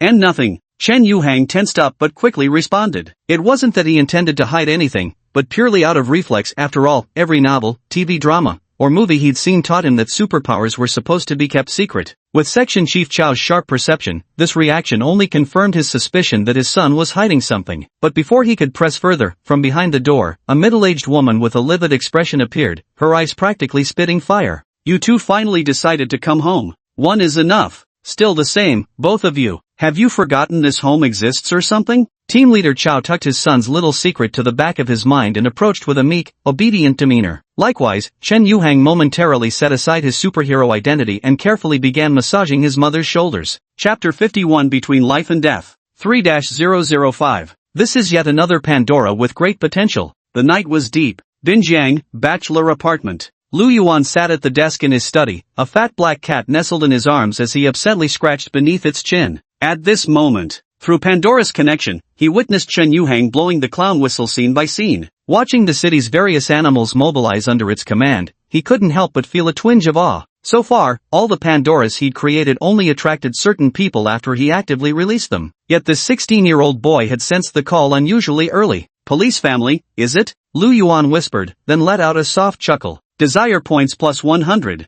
Desire points plus 100. In the quiet study, related alerts kept refreshing incessantly, maintaining this frequency for quite some time now. Lu Yuan closed the clown whistle, his expression betraying he hadn't been mistaken after all. The desires suppressed within this Yan Yucheng were indeed like a volcano. Clicked to connect. Leaning back, he shifted into a more comfortable position, as if watching an entertaining movie. Yucheng, this is my home. The black Bentley drove towards the CC Villa district, stopping in front of another villa not far from Shen Nanshi's residence. Chen Shooting jumped out of the car eagerly. She couldn't wait to grab Yang Youcheng's arm and exclaimed excitedly, "Mom!" The round-faced little boy Choshio jumped out of the car by himself, pouted at his mother with tears welling up in his eyes. But his cries failed to catch Chen Shooting's attention. After a long while, he could only wipe his eyes and walk over on his own, clutching the hem of his mother's clothes with his tiny hand. Yang Yucheng gazed at the mansion illuminated by lights in the distance, then looked down at his arm held tightly against Chen Shooting's chest, where her generous curves were pressed into a soft mound. The boy's plaintive voice sounded nearby, but Yang Yucheng merely glanced down without responding. Only a faint smile appeared on his face, his skin flushing with a trace of color. "Young mistress, isn't my dad home?" Entering the villa, the live-in servants came forward to greet them. Chen Shooting merely glanced over them casually before asking, "The master hasn't returned yet, Mum." Chen Shooting nodded and pulled Yang Yucheng toward the villa. Time ticked by minute after minute. Dawn, 2 o'clock. The black car pulled up in front of the villa as Chen Guanrong stepped out. The middle-aged housekeeper had been waiting at the door and quietly took the coat handed to her by the master while whispering, "Old master, the young mistress has returned, and..." She paused slightly before continuing, "There's also a young man accompanying her. Their relationship seems rather close." Mum. Chen Guanrong's gaze sharpened momentarily before he nodded in acknowledgement. "Go call them down." After taking 2 steps, he said in a deep voice. With that, Chen Guanrong walked toward the living room sofa and sat down imposingly. About 20 minutes later, Chen Shooting and another young man appeared before him. He just glanced at it, his eyebrows immediately knitting tightly together. Of course he knew his daughter well from the moment she appeared before him. Chen Shooting's eyes had been full of this young man, her gaze brimming with unconcealed infatuation. Chen Guanrong didn't understand. According to the records, Yang Yucheng and his daughter had known each other for less than a week. How had things reached this point? Phew! Facing someone who had walked the knife's edge like this, the overwhelming pressure was palpable, as if facing a wild beast. Yang Yucheng's palms were damp with sweat, his heart pounding violently in his chest. He felt nervous, awestruck, but beneath it all burned an even greater, concealed excitement. "Dad, this is my man," Chen Shooting declared loudly. "Very well." Chen Guanrong looked at Yang Yucheng and unexpectedly laughed. "You're good." "Thank you, uncle." Yang Yucheng's heart pounded heavily several more times. He lowered his head slightly, an unusual smile appearing on his face as he said, "I'm good, uncle." Yang Yucheng followed up word for word, "Mr. Su said you're quite satisfied with me." These words rang out. Chen Guanrong's eyelids twitched, his intense gaze piercing straight at Yang Yucheng as if trying to see right through the young man. "Really? Dad, I thought you'd try to stop us. If you had, I'd never have come back." Chen Shooting seemed oblivious to the shifting atmosphere as she continued excitedly, yet her words failed to draw even an extra glance from the 2 men beside her. "Uncle, we hope you'll permit us to stay here this time," Yang Yucheng added again. He had only one purpose, to remain in this villa. Given enough time, the female ghostly Wenwen would gradually exert her influence on the latter. By that time, Chen Guanrong would become just like Chen Shooting. "Sure." Chen Guanrong looked at Yang Yucheng and spoke. The night grew darker. A translucent female figure walked down the villa's hallway, covering her mouth with a light chuckle before passing through the wooden door of the master bedroom. A silhouette floated. The female ghostly one appeared above the large bed, her long hair cascading down as she exhaled a chilling breath toward the middle-aged man lying there. In his sleep, Chen Guanrong merely furrowed his brows but soon relaxed again. Day after day passed. In the blink of an eye. 3 days later, at dawn, Chen Guanrong stood before the wash basin. The moment he closed his eyes, a woman's figure materialized out of thin air behind him in the mirror. The woman stood on tiptoe, her hand covering the eyes of Hangzhou's underground world godfather. "Yu Sheng, I really should thank you, otherwise, Shooting wouldn't have forgiven me so soon and come back to live with me." Restaurant. Around the round table, Chen Guanrong's attitude toward Yang Yucheng had completely changed, as if he truly regarded him as a son-in-law. He looked at Yang with gratitude and said, "My pleasure." Yang Yucheng gave a faint smile in response. Soon after, he watched as Chen Guanrong left. That's about it. Standing by the living room window and watching Chen Guanrong's car disappear into the distance, Yang Yucheng's eyes gleamed with excitement as he murmured to himself. That night, Chen Guanrong returned home once more when Yang Yucheng knocked on his study door. "Yucheng, was there something you needed?" Chen Guanrong smiled as he turned to ask Yang Yucheng. "Uncle." Yang Yucheng sat down at the table, wearing an earnest expression. After a brief pause, he looked at Chen Guanrong and said slowly, "I also want to share some of Uncle's burdens." As the words were spoken, the female ghostly one appeared once more behind Chen Guanrong, reaching out to cover his eyes with her hands. Yang Yucheng stared intently at Chen Guanrong, his breathing growing rapid, his face flickering with excitement. Chen Guanrong's warm smile remained unchanged, but the next second, he pulled out a black metal pistol from nowhere, its dark muzzle directly aimed at Yang Yucheng's forehead. His expression turned ice-cold. "Speak your mind. What exactly is going on here?" Chapter 52, Godfather's Twilight, The Despairing Lion in Dusk. Time spun backward. 3 days ago. On the morning of Yang Yucheng's first day at the villa, Chen Guanrong opened his eyes in the large bed, his sharply defined dark pupils staring unblinkingly at the ceiling. In those brief moments, various matters surfaced in his mind one by one. Over the years, this had become his habit. The first thing upon waking was to sort through his thoughts. He sat up. Washing up. Chen Guanrong gazed at his reflection in the mirror when his eyes suddenly froze. On one side of the glass were faint traces of words he'd written with his index finger the previous night. Time had eroded most of the writing by now. Chen Guanrong's eyebrows knitted tightly together. He took a step forward. Phew! As he leaned close to the mirror and exhaled a warm breath, words and symbols immediately emerged. The first character read Yang, followed by a cross symbol. This indicated that, in his mind, that Yang Yucheng had already become a dead man. Chen Guanrong stared at this simple symbol with uneasy suspicion. What's going on? Though I still despise Yang Yucheng, now I've completely lost any desire to kill him. His expression grew grave as he whispered in a low voice. For decades, the old godfather had mingled in another world, spilling blood on the razor's edge. Though now in his twilight years, he still summoned a beast-like sense of danger in an instant. The next day, at the same time, Chen Guanrong suddenly opened his eyes, still processing the events. He stormed into the bathroom, and within moments, his gaze locked onto 2 lines of notes scrawled on the mirror. The first line read, Yang, followed by a cross. Second line, Yang, then X marks. Wait, no. Wait, no. This 60-year-old gray-haired godfather leaned against the washbasin, breathing heavily. 2 X marks after the second line of text. Such occurrences had rarely been documented in his decades of life. But that wasn't the main issue. The problem was, in this moment, he found himself strangely growing fond of his daughter's little boyfriend. This isn't right. Chen Guanrong reminded himself, his gaze turning fierce as he forcibly rewired the thoughts in his mind.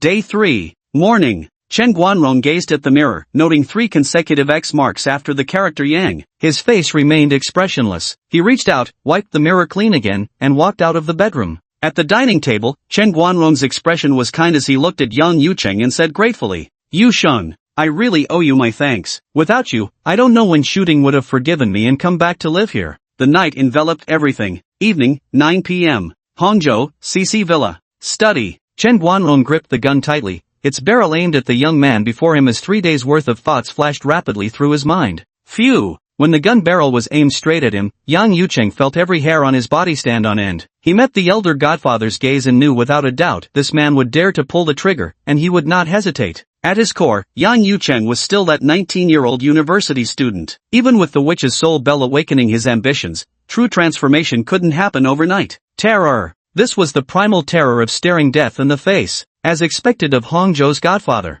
Under extreme pressure, Yang Yucheng suddenly calmed down. He glanced at the gun barrel pointed at him before looking back at Chen Guanrong, chuckling softly. Could you wait 1 minute before deciding whether to pull the trigger? Yang Yucheng leaned back into his chair and said with a smile. As these words left his mouth, the female ghostly one who had just appeared behind Chen Guanrong turned around once more and vanished from the study. At the same moment, Chen Shooting, who had been watching TV in the bedroom, suddenly swayed, then stood up blankly like a puppet on strings, mechanically walking toward the study. Meanwhile, by the bed, a little boy squatting with his bottom in the air also rose in the same manner, led by his mother as they walked outward. Young mistress? Young master? A maid cleaning nearby glanced at the mother and child with a puzzled expression, calling out to them. Chen Shooting merely paused her steps, glanced briefly, then continued holding her son's hand as they walked toward the study. Descending the stairs, they soon arrived before the first floor study. Asterisk thud, thud, thud, asterisk. A knock sounded. Come in. Yang Yucheng smiled and spoke. As his voice rang out, the door swung open. Chen Guanrong's gaze fell upon the doorway, and his eyes widened in shock. In his line of sight, his daughter stood with another woman's figure pressed closely behind her, like a scene from a horror movie where a female ghost possesses someone. As this thought surfaced in his mind, even the seasoned godfather Chen Guanrong,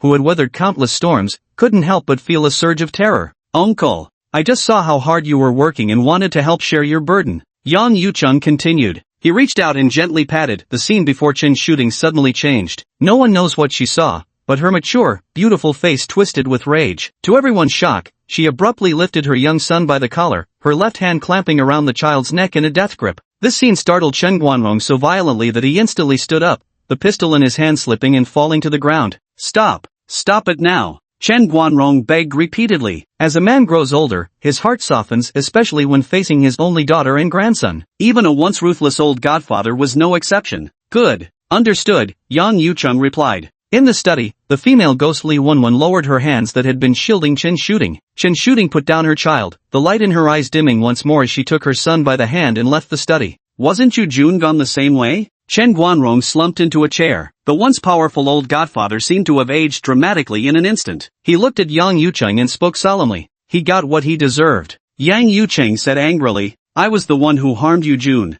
Chen Guanrong shook his head, a flicker of sorrow crossing his expression as he continued, What do you want? The company. Even if I'm willing to give you everything, the old-timers at the company would never agree. Chen Guanrong responded. They will. Yang Yucheng said, his face breaking into a radiant smile. Tisk. Brilliant. I never expected such a twist. That's Mr. Hang for you, the true godfather of Hangzhou. But what a pity, who could have imagined another force in this world, one that surpasses even nature itself? In the night, a mid to high-end riverside bachelor apartment. Lu Yuan watched the entire scene unfold before him, a faint trace of emotion flickering across his features. He stood up and walked to the floor-to-ceiling window in the living room. Tonight, the moon hung like a jade platter in the sky, its pure, silvery light cascading over Lu Yuan's shoulders. Ghost Summoner's Bell. Stage 1, the summoned ghosts cannot directly interfere with physical reality but possess the capability to influence human minds. Extended contact with the same target increases the degree of mental manipulation. Li Wenwen's abilities have clearly grown much stronger compared to the beginning. However, Yang Yucheng still acted too hastily.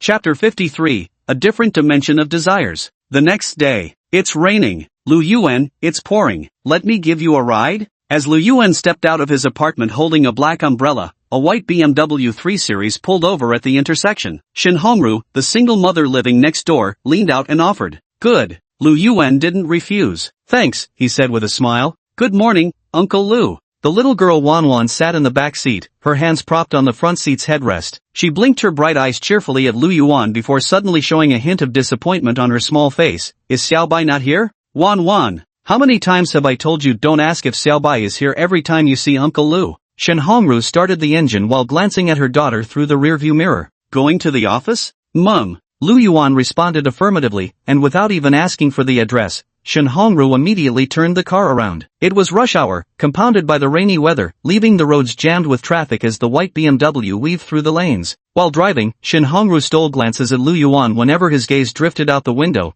hesitating several times as if she wanted to say something. One time, Lu Yuan suddenly turned his head, his gentle gaze meeting Shen Hongru's. Anything you'd like to say? Nothing, it's nothing. Shen Hongru seemed nervous, but after a moment, she looked at the man in the rearview mirror and gathered her courage. People like you must really enjoy pretending to be ordinary folks, looking down on common people struggling with daily necessities, don't you? The moment these words left her mouth, Shen Hongru regretted it. Lu Yuan glanced at the visibly nervous woman in the driver's seat without directly responding. Giving her a thorough once-over, her refined married woman style exuding thick black aesthetics, he gently suggested, come to my place tonight. Mum. Upon hearing this, Shen Hongru's heart skipped a beat before she responded. Though seemingly ignoring the previous question, this follow-up invitation that brooked no refusal seemed to explain everything. Morning. Lu Yuan finished handling the work at hand, leaned back into his chair, swiveled slightly, and lazily gazed at the rain-veiled city beyond his window. He opened the interface panel and peered through Pandora's gaze toward a certain hidden corner of the city. This was mischief he'd only recently developed a taste for. Phew! Finally not a lucky number, and just 3 points of misfortune. Hangzhou Normal University. The girls' dormitory. Ma Qing sat cross-legged on the bed, holding her breath as she nervously rolled the 12-sided ivory die. When the unfavorable number landed face up, she unexpectedly revealed a relieved smile. Over these days, she had thoroughly familiarized herself with this die's quirks. From a probability standpoint, there were 9 favorable numbers, far outnumbering the 3 unfavorable ones. This might seem like an advantage, but in reality, it wasn't. Because the gambler's die of fate had another hidden rule. The more good luck one accumulated, the more severe the consequences would be when misfortune finally struck. Out you go. Ma Qing snatched up the dice and bolted from the bed like a shot. Qingzi, you're still going out in this pouring rain? Ma Qing had barely stirred when a head popped up from the other bed as the roommate asked nervously. To the gym. Ma Qing patted the sports bag behind her and replied. Upon hearing this, her roommate let out a long sigh of relief. Yet after taking a closer look to confirm it was indeed a small gym bag, the roommate comfortably burrowed back under the covers. Go early and come back early. Remember to bring me takeout for lunch. I won't be getting out of bed this morning. Working out is good. At least she's going to the gym. Thought she was heading to the library. Just as Ma Qing stepped out of the dormitory, an electric scooter came charging straight at her. Fortunately, she had been alert since morning, and her recent dedication to exercise paid off. She reacted swiftly, timing her jump perfectly to dodge the scooter, which crashed into a nearby flower bed instead. A close call. Keep going. Ma Qing pumped her fist in the air. She unfolded her umbrella and continued walking toward the gym, narrowly avoiding several minor accidents along the way. Then, after a long while, nothing unusual happened again. It seems this streak of bad luck is over. In the gym, having changed her clothes, Ma Qing flashed a confident smile, her high ponytail swaying behind her head. Next time I come across some extra money, I'll treat myself to that super expensive Black Pearl restaurant. Hee hee, slurp. Office. Lu Yuan watched the scene in silence, his eyelids faintly twitching. What kind of a goofy, food-obsessed, delusional shonen anime protagonist is this? With such terrifying power from that dice, why not go to a casino? Head straight to Las Vegas. So, as long as you roll good luck, you just settle for scratch-offs and spend all that money on food and fitness self-rescue training? The whole vibe has shifted. Lu Yuan burst into laughter. As if swayed by the girl's mood, a smile lingered on Lu Yuan's face as he clicked to the next Pandora, 3-005. This was a second-year high school classroom. Chinese literature class. Perfect timing to test the clown whistle's abilities. Chen Yuhang sat in the second-to-last row by the window. He first glanced at the bald, middle-aged teacher ranting passionately at the lectern. Then he slowly shifted his gaze across the room. There were rows of students, with very few actually paying attention to the lecture. Some were doing coursework for other subjects, others were secretly glancing at their phones, and a few even rested their heads on their hands to take a quick nap. What a pity, my dear classmates. In the future, we were never destined to belong to the same world. Chen Yuhang's lips curled into an uncontrollable smirk. Just the thought of his little clown whistle gave him a sense of power, like he was a superhero.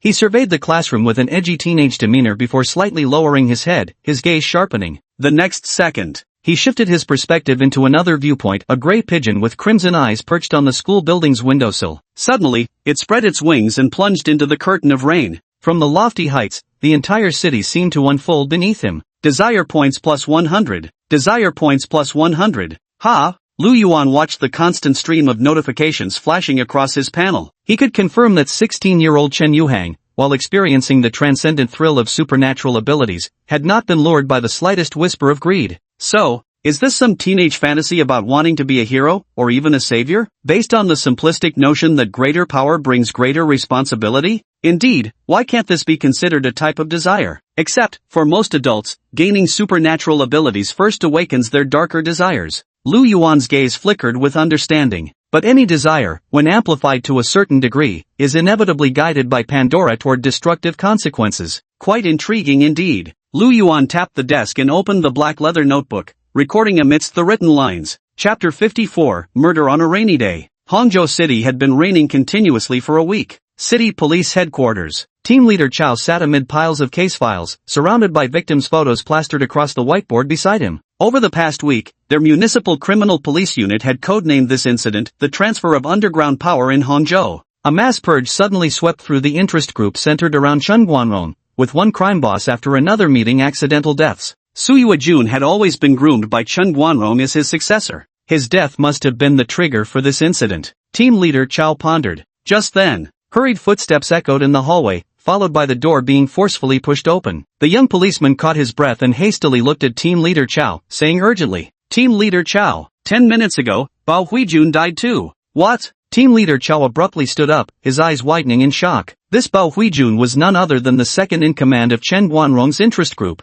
Let's go. Go check it out. The sudden news sent Team Leader Chao's arms trembling with shock. He immediately moved to leave, but had barely stepped out the door before turning back, grabbing his coat and snatching the phone off the desk. Soon, two black cars cut through the rain-streaked night. Rewind time within the darkness of night. 30 minutes earlier. Chen Group's office building, 58th floor, Chen Guanrong's office. Brother Rong, after following you to build this empire our whole lives, this is the ending we get? Is this how you treat your brothers? The middle-aged man with a plump figure smoked cigarette after cigarette as he glared at Chen Guanrong, demanding answers. Just for your daughter's sake, we all deserve to be purged by you? Bao Huijun pointed towards Chen Shooting and Yang Yucheng who were standing nearby. They had all reviewed Yang Yucheng's profile and dismissed the college student as inconsequential, assuming that after Su Yuejun's death, Chen Guanrong had gone mad trying to prop Chen Shooting up into power. Lao Bao sat at the head sofa. Chen Guanrong held a cigarette between his fingers, its curling smoke veiling the complicated gleam in his eyes. Meeting Bao Huijun's gaze, he emphasized his words with a heavier tone. We're getting old. And these past 2 years, your health hasn't been the best either. Perhaps it's time to retire. Retire?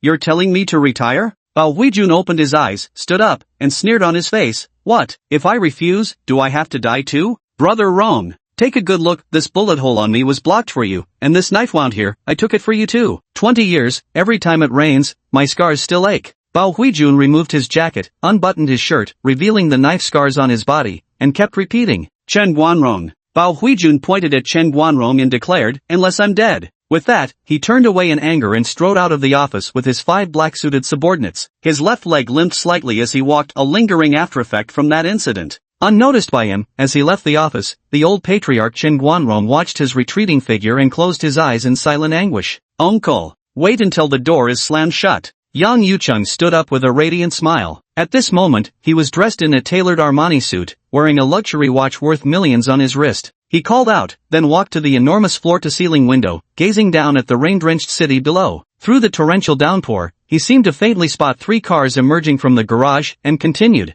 "No amount of good advice can save a man hell-bent on destruction." Through the curtain of rain, a black Mercedes sped down the highway. In the middle vehicle of the convoy, Bao Huijun was making a phone call. His gaze shifted from the window to the car's interior. When his eyes accidentally caught the rearview mirror, he froze. The hairs on his body stood on end as he jerked his head to look at the seat beside him, then quickly back at the mirror. In the mirror, a woman was seated beside him, yet when he looked over, there was nothing there. The woman's body stretched inch by inch, her hands covering the driver's eyes. In the next second, Bao Huijun could distinctly hear the car's engine roaring. The car was accelerating. Bang! With a deafening crash, the black Mercedes slammed into the low wall dividing the asphalt road. The car flipped violently at high speed. The entire vehicle was overturned, its wheels still spinning. In the passenger seat, the man in black suit had a momentary daze before pulling out a pistol. 3 consecutive gunshots rang out, and Bao Huijun collapsed in a pool of blood. At the exact moment the highway accident occurred, another car tore through the rain curtain and entered the CC Villa district, parking the car outside a standalone villa. Ignoring the heavy rain, Lu Feng hurried to the door and opened it, where the middle-aged housemaid greeted him with an expressionless face. "Secretary Lu? Nothing important. Master Rong sent me to retrieve a document." He waited as the housemaid stepped aside. He made as if to enter the room, but after taking just 2 steps, he suddenly spun around. Before the middle-aged maid could react, he delivered a precise knife hand strike to her carotid sinus. Watching her collapse unconscious, he swiftly found some rope to bind her hands and feet. Phew! Phew! Phew! Lu Feng panted heavily as he sprinted upstairs, his mind flashing back through the events of the past week. Having followed Boss Rong for 20 years, the two had developed an almost telepathic understanding. The moment he noticed Boss Rong was being controlled, he'd immediately begun making investigative preparations under his employer's covert instructions. These included subtle tests, like observing whether Yang Yuqing at the company would react to events at home, as well as more concrete measures. Following Chen Guanrong's directions over the past week, Lu Feng had quietly transferred a moderate sum of money to secure an escape route for Chen Shooting and her son. He'd recognized the emergence of supernatural forces long before this moment. Chen Guanrong made his decision. He didn't care how many people died, nor even valued his own life anymore. His sole purpose was to get his daughter and grandson out of this situation. Chio? On the second floor, Lu Feng spotted the boy playing with toys in the bedroom and breathed a sigh of relief. He quickly spoke up. When he noticed the same vacant look in the child's eyes, he gritted his teeth, knocked Chio unconscious as well, gathered the boy in his arms, and vanished into the rainy night. The black sedan raced through Hangzhou's rain-veiled nightscape at high speed. The neon lights of the city reflected in Lu Feng's eyes. Today, this is the final chance. Lu Feng thought of Rong Ye's gaze, using Bao Huijun to divert the female ghost's attention, minimizing any unforeseen incidents when taking the young master away. And what else? The hidden camera in the office, known only to him and Boss Rong. When Lu Feng first saw the footage on the memory card, heavens knew the shock that surged through his heart. Mr. Lu? CC Villa. Living room. Shen Nancher noticed Mr. Lu gazing out the window and called out to him in confusion. That villa must belong to the Chun family, right? That's correct. Lu Yuan smiled faintly and withdrew his gaze. He had just witnessed with his own eyes Lu Feng carrying the child into the car and driving away into the curtain of rain. Chapter 55, Struggle, the Sound of Fate. Mr. Lu.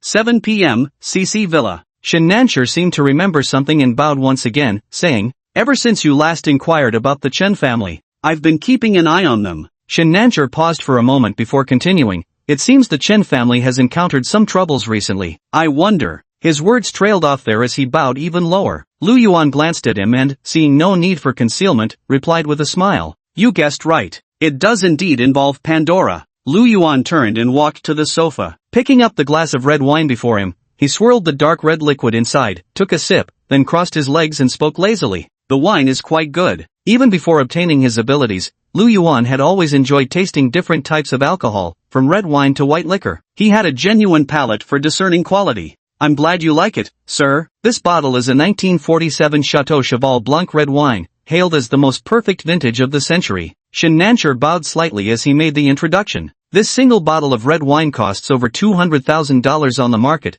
usually kept in his wine cabinet as a collector's item. By the way, after a moment, Shen Nancher lowered his head once more. "Sir, Lu Yan underwent a sudden transformation yesterday. I conducted some tests on him and discovered that his physical fitness has comprehensively improved. reaching the level of a national class athlete in overall physical ability. Hearing this, Lu Yuan set down his wineglass and looked at Shen Nancher with an amused smile. Noticing that gaze, Shen Nancher immediately grew fearful and apprehensive. He did indeed have selfish motives, wanting to fish for more information about Pandora's abilities through indirect probing. Please forgive me, sir. He suddenly dropped to his knees at Lu Yuan's feet. Don't let it happen again. Lu Yuan withdrew his gaze, then said with a light laugh, be more sensible next time. I can tell you things, but you can't take the initiative to ask. Every Pandora has 3 levels of growth progress. Marquette's mask successfully advanced yesterday. Lu Yuan didn't mind revealing some information. Thank you, sir.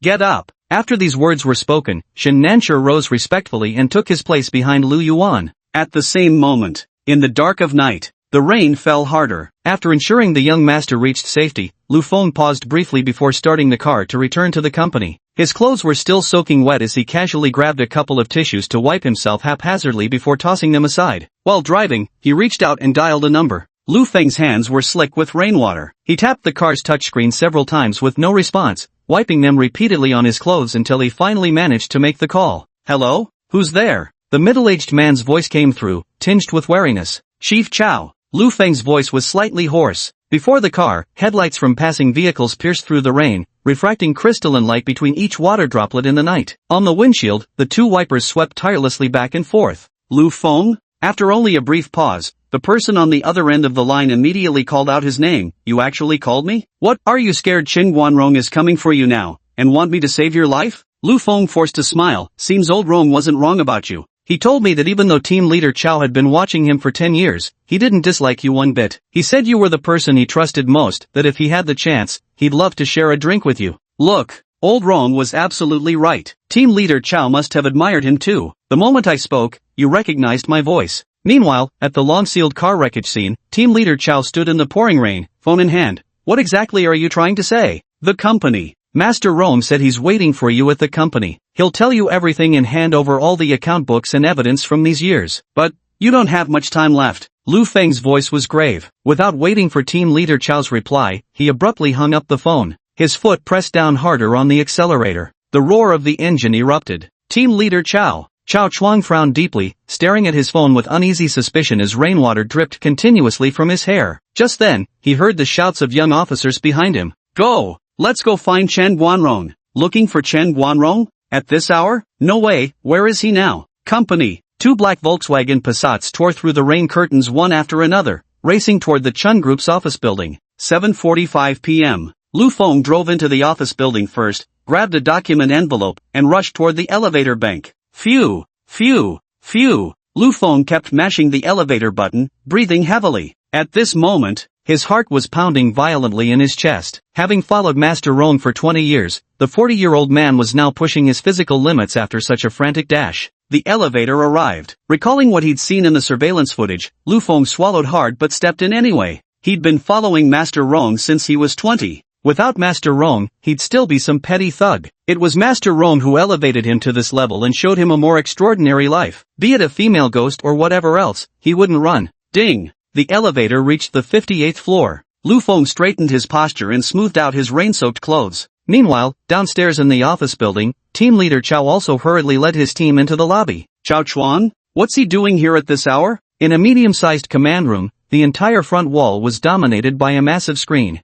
At the center of the screen displayed the conference room of Chen Corporation's headquarters, while surrounding the main feed were numerous smaller screens. These smaller monitors showed various locations throughout the Chen Corporation office building. Command Center's primary seat. Ma Anbong's gaze sharpened. Pull up the lobby surveillance feed. Yes, sir. The frame shifts to the main perspective, so clear that even a single hair on Xiao Chuang's face is visible. Report. Chao Chuan must be investigating Bao Huijuan's past car accident. Ma Anbong stared at the surveillance footage, continuously fiddling with a metal lighter in his hand. Of course he recognized Chao Chuan, they knew each other quite well, in fact. Oh well, let him come. He's been chasing Chen Guanrong for 10 years, he deserves an answer, after all. Help me connect with him. Ma Anbong shook his head. After a series of deaths occurred within Chen Guanrong's interest group, the additional criminal case monitoring program he proposed was activated. Choosing not to directly initiate capture was to allow for further observation and minimize the scale of potential accidents. As for those members of Chen Guanrong's faction who died during the surveillance process, Ma Anbong didn't care, just some scum.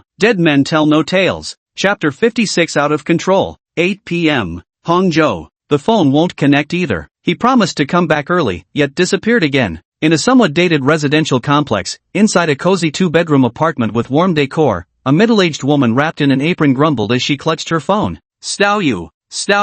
Let's eat without waiting for your dad, just the two of us. The middle-aged woman called out toward the small room. Oh, coming. First came a responding voice, followed by Chen Yuhang pushing open the door and rushing out. The dining table was spread with an elaborate feast prepared with great care, while atop the nearby microwave sat an exquisitely packaged cake, with a scattered 50-year-old birthday candle lying beside it. Once you get busy, you lose all sense of day and night, still thinking you're a 20-year-old kid. The middle-aged woman, her figure plump and out of shape, muttered as she scooped rice, slamming a heaping bowl in front of Chen Yuhang. Eat more. Don't mind your father. From now on, act like you don't have a father, it'll just be the two of us depending on each other. Chen Yuhang held his bowl and was just about to reach with his chopsticks when he was interrupted before he could pick up any food. His mother kept grumbling, yet she brought over an empty bowl and continued filling it with untouched dishes, always the best portions. Mom, didn't we agree not to bother about Dad? Chen Yuhang said with a grin. He wolfed down his meal and darted back to his room in a flash, sitting at his desk before grabbing the clown whistle. In the next instant, a gray pigeon with fluttering wings plunged into the rainy curtain. He suddenly had a whimsical idea to see what his dad was up to.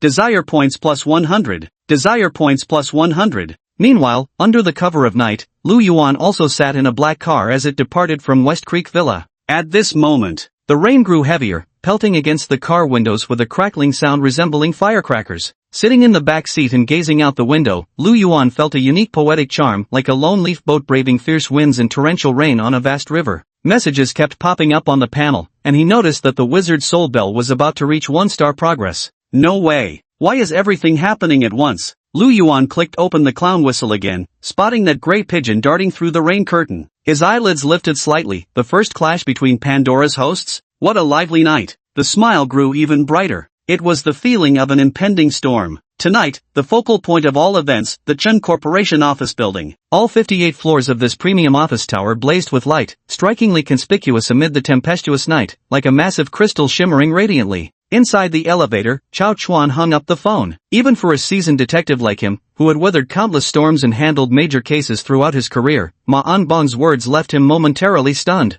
I even wondered if I hadn't woken up yet. Team Leader Chao? The young officer glanced at the elevator floor display and spoke up. Team Leader Chao raised his hand without responding. Instead, under the watchful eyes of his two subordinates, he pinched his nose and attempted to breathe through it until his face turned red before finally letting go. He let out a bitter laugh. Seems like I'm not dreaming. If this isn't a dream, then no matter how unbelievable old Ma's words were, they must be the precise truth. Facing the puzzled gazes of the two young officers, Team Leader Chao's expression became unprecedentedly grave as he said, "The situation is more complicated than it appears. I only have 2 requirements for you. First, try to remain calm no matter what you encounter, even if you see phenomena that defy scientific explanation. Second, prioritize your own safety above all else. As for the rest, play it by ear." As soon as he finished speaking, the elevator arrived at the 58th floor. Team Leader Chao touched the gun at his waist and stepped into the office building. At the same time, not far from the elevator lobby, a board meeting was being held in the executive conference room of the Chun Group. At the long conference table, Chen Guanrong was delivering a speech, while Chen Shooting stood beside him in a crisp white women's suit, radiating elegance and confidence. Phew. Seated at the far corner of the table, Yang Youqing's eyes swept over the faces of Chen Group's executives and board members, his expression flickering with barely contained excitement. Just one final step remains. Rather than stepping into the spotlight himself, he had maneuvered Chen Shooting into position. This was the fastest means to devour a billion-dollar conglomerate like this. That's enough. Now, please vote by a show of hands. Chen Guanrong raised his head and spoke in a deep voice. He looked at the board of directors seated around the conference table. Every person who met his gaze instinctively lowered their eyes, none daring to voice dissent. Those who had expressed dissatisfaction in the past week had all met with various accidents and gone to meet the King of Hell. Those in favor, please raise. Before Chen Guanrong could finish speaking, a clamor suddenly erupted outside the conference room, and then the door was forcefully pushed open. All eyes turned sharply toward the entrance. Team Leader Chao barged in first, his gaze swiftly sweeping across the entire conference room. When his eyes landed on Chen Guanrong in the host's seat, he unmistakably caught a flicker of relief. Relief? Why is everyone staring at me? Team Leader Chao said with a half smile. What? Did I come at a bad time? Team Leader Chao. Lu Feng, seated nearest the door, immediately stood up and assumed a blocking stance. We're in the middle of an important meeting. Whatever it is can wait until we're done. This won't take long. Chao Chuang fixed Lu Feng with a solemn stare as he spoke firmly. Chao Chuang's gaze swept over the faces of Chen Shooting and her father Chen Guanrong before finally locking eyes with the old godfather Chen Guanrong across the distance. Just a brief pause. Afterwards, without expressing agreement or disagreement, he turned his attention back to Chen Shooting, his expression unchanged as he spoke. Ms. Chen, may I borrow a moment of your time? There's something I'd like to ask you about. With that, he made an inviting gesture and added, just 2 sentences, we can speak right outside in the hallway. These were the words that rang out. Chen Guanrong withdrew his gaze without showing any reaction, while Chen Shooting instinctively glanced toward Yang Yucheng at the far end of the conference table. Damn it! Yang Yucheng cursed under his breath. His hand beneath the table clenched into a tight fist. He'd been so close, only for someone to interfere. As Deputy Chief Chao's gaze threatened to follow Chen Shooting's toward him,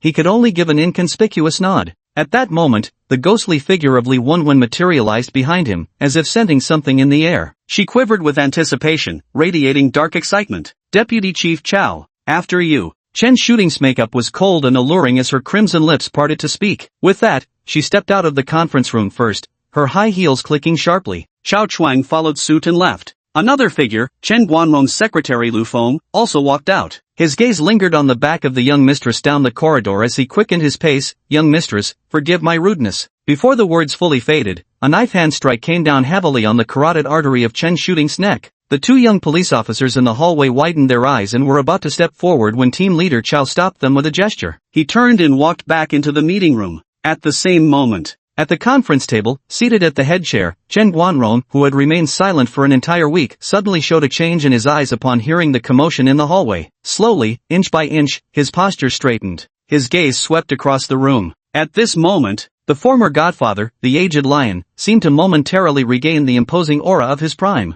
Chapter 57 Touching the Forbidden. In the dead of night, 8:20 p.m. Chief Chao, thank you. The old godfather, Chen Guanrong, turned his gaze to middle-aged detective Chao Chuang, paused for a moment, then said solemnly, what you're looking for is hidden in the secret compartment of my office cabinet. With that, he shifted his gaze to the various directors and senior executives seated around the long conference table. Among them were many die-hard followers who had stood by him for a lifetime. This time, even when things seemed wrong, they still chose to believe in him. Others remained silent simply out of fear. Everyone. Old Bao, old Yang, this is Chen Guanrong letting down my old brothers. Master Rong. A middle-aged man at the long conference table frowned and spoke up. Before he could voice his words, Chen Guanrong silenced him with a gesture. Chen was merely making final arrangements, trying to bring order to the chaotic situation. This was a godfather's last shred of dignity. In the corner, Yang Yucheng clenched his fists, his body trembling faintly as he too realized the situation was spiraling out of control. His eyes locked fiercely on Chen Guanrong, who was still making arrangements. When Chen's gaze briefly flickered toward him, that inherent disregard in the glance instantly ignited Yang's fury.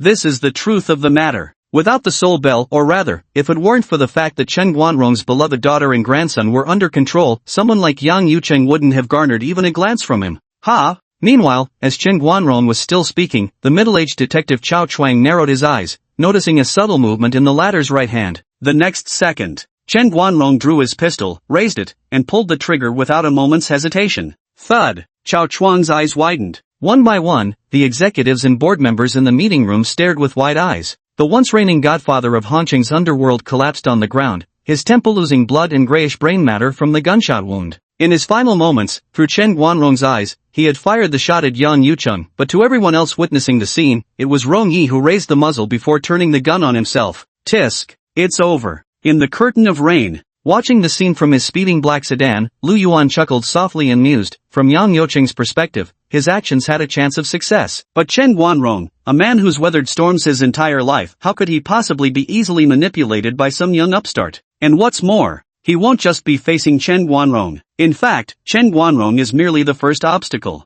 Lu Yuan looked out the window. Move out. In the Pandora Special Investigation Unit, Ma Anban gazed at the massive screen before him, gripping the lighter he'd been flicking in his hand as he spoke in a grave tone. As his words rang out, small live feeds surrounding the main screen activated, one after another, showing armed SWAT teams in tactical gear sealing every entrance and exit. Snipers took positions at every angle outside the Chun Group's headquarters. On the 35th floor, a SWAT unit advanced toward the boardroom with guns drawn. As chaos erupted in the conference room, Yang Yocheng's breathing grew increasingly ragged. The female ghostly Wenwen pressed her crimson lips close to his ear and whispered with a light chuckle about the scene in the hallway. A tremendous despair swallowed him whole in an instant. Bang! The two 3-meter-tall solid wood doors on either side of the conference room slammed shut without a gust of wind. What's going on? The doors won't open. The door won't open. Who's blocking it from the other side? Someone yanked at the wooden door, pounding on it with their palm. Yang Yucheng. Chao Chuang had already drawn his gun and lunged toward Yang Yucheng in one swift motion, but when his eyes met the other man's gaze, his scalp instantly crawled with goosebumps erupting across his skin. In that very instant, a woman materialized out of thin air behind Yang Yucheng,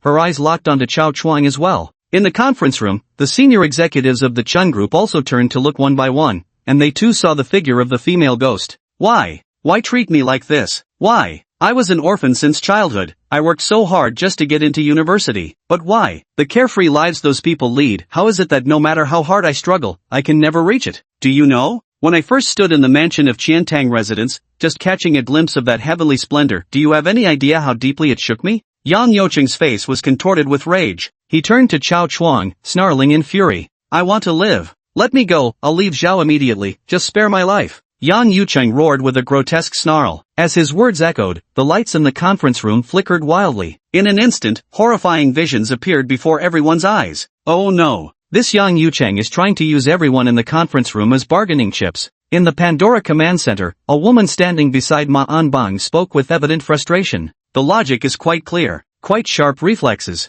Ma Anbang watched the footage on the monitor without the slightest change in expression. Indeed, the corners of his mouth lifted almost imperceptibly as he murmured, "It seems Yang Yocheng's rationality remains remarkably stable at the moment." Could it be that Huang Wenbin's previous episode of madness wasn't related to Pandora after all? Moreover, has this Pandora artifact's capability increased beyond our initial observations? Is it evolving? How many people are in the conference room? Report. 16 people. Among them, Chao Chuang and another officer from the Municipal Bureau are included. Ma Anbang nodded. With so many lives at stake, the pressure from all sides would indeed be immense if they were all killed there. It really wasn't appropriate. He toyed with the lighter in his hand, thinking carefully. Call Yang Yucheng. I'll speak to him personally. And be ready to breach the door at any moment, Ma Anbang said in a deep voice. As the words fell, in the conference room, Yang Yucheng, who was still seated in the corner of the long meeting table, his emotions repeatedly reaching their limit, heard his phone ring. He didn't bother with it. But immediately afterward, every phone in the conference room started ringing. Chao Chuang took a deep breath and answered the call. It's for you. He turned on the speakerphone. Yang Yucheng glanced at his phone. The disturbance in the conference room momentarily ceased, yet no one dared to move. All eyes were fixed in terror on the figure of the female ghost. Yang Yucheng? I am the chief investigator of the Pandora Task Force. So, do you have anything you'd like to tell me? Ma Anbang said calmly. Let me go. Yang Yucheng stared intently at his phone and spoke in a low, deep voice. Of course. Ma Anbang continued speaking, not waiting for hope to flicker in Yang Yocheng's heart before adding from the other end of the line. However, this requires you to have a chat with us about that gentleman. The one who gave you Pandora. He is a supreme being in male form, isn't he? Ma Anbang guided him with his words. This sentence involuntarily sketched Lu Yuan's existence in Yang Yocheng's mind. When the thought developed uncontrollably, making him want to name that gentleman as his lifeline, it felt like touching some kind of taboo. Unbeknownst to him, Yang Yocheng's eyes had become densely lined with blood vessels, his hands clutching his head tightly. Even the female ghost, Li Wenwen, showed fear as well. In an instant, the conference room door was smashed open. Chapter 58, The Godfather's Final Move. A black sedan speeding through the rain curtain. Lu Yuan observed the scene, initially falling silent before bursting into laughter. Well, using me as your pawn, are we? A true talent indeed. Discover the rules, exploit the rules. But, is this Pandora investigation team the official response to supernatural artifacts? Lu Yuan leaned back in the car seat, deep in thought, as the neon lights from passing streets intermittently flickered across his face through the window. At the same time, on the other side, Hangzhou, Pandora Special Investigation Team, Command Room. The elite officers assembled from the Ministry of Public Security, the Ministry of State Security, and various relevant departments were all stunned by Captain Ma's, now it should be Team Leader Ma's, response to the situation. After being selected for the team, they had all reviewed the case files on Huang Wenbin, yet none had ever imagined that the rules could be utilized in such a way. In fact, even they themselves hadn't realized that after going through the files, every one of them had subconsciously developed a sense of dread toward the taboo entity codenamed S. Except for Team Leader Ma. He stood completely unfazed. Discover the rules. Exploit the rules. Ma Anbang still looked unkempt as ever, still wearing that same gray leather jacket. His eyes fixed on the massive screen that occupied an entire wall, he spoke in a calm voice. Team leader Ma. Then can we all use this rule from now on? Not necessarily. Ma Anbang shook his head and continued. My guess is that as long as it doesn't involve any thoughts that offend that forbidden entity, merely mentioning K's name shouldn't trigger such a reaction. Yang Yoqing's emotions were on the verge of collapse, and in my previous line, I had laid a trap by implying that if he shared some information about that gentleman, we would let him go. Before this piece of information was revealed, Yang Yucheng was like a drowning man clutching at a straw. His desire to survive was beyond the control of his rationality. Ma Anbang said solemnly. He peeled back the layers meticulously, concealing not a single detail. He wanted this investigation team to adapt to Pandora's rhythm as quickly as possible. This actually isn't the answer I wanted to see. Pandora.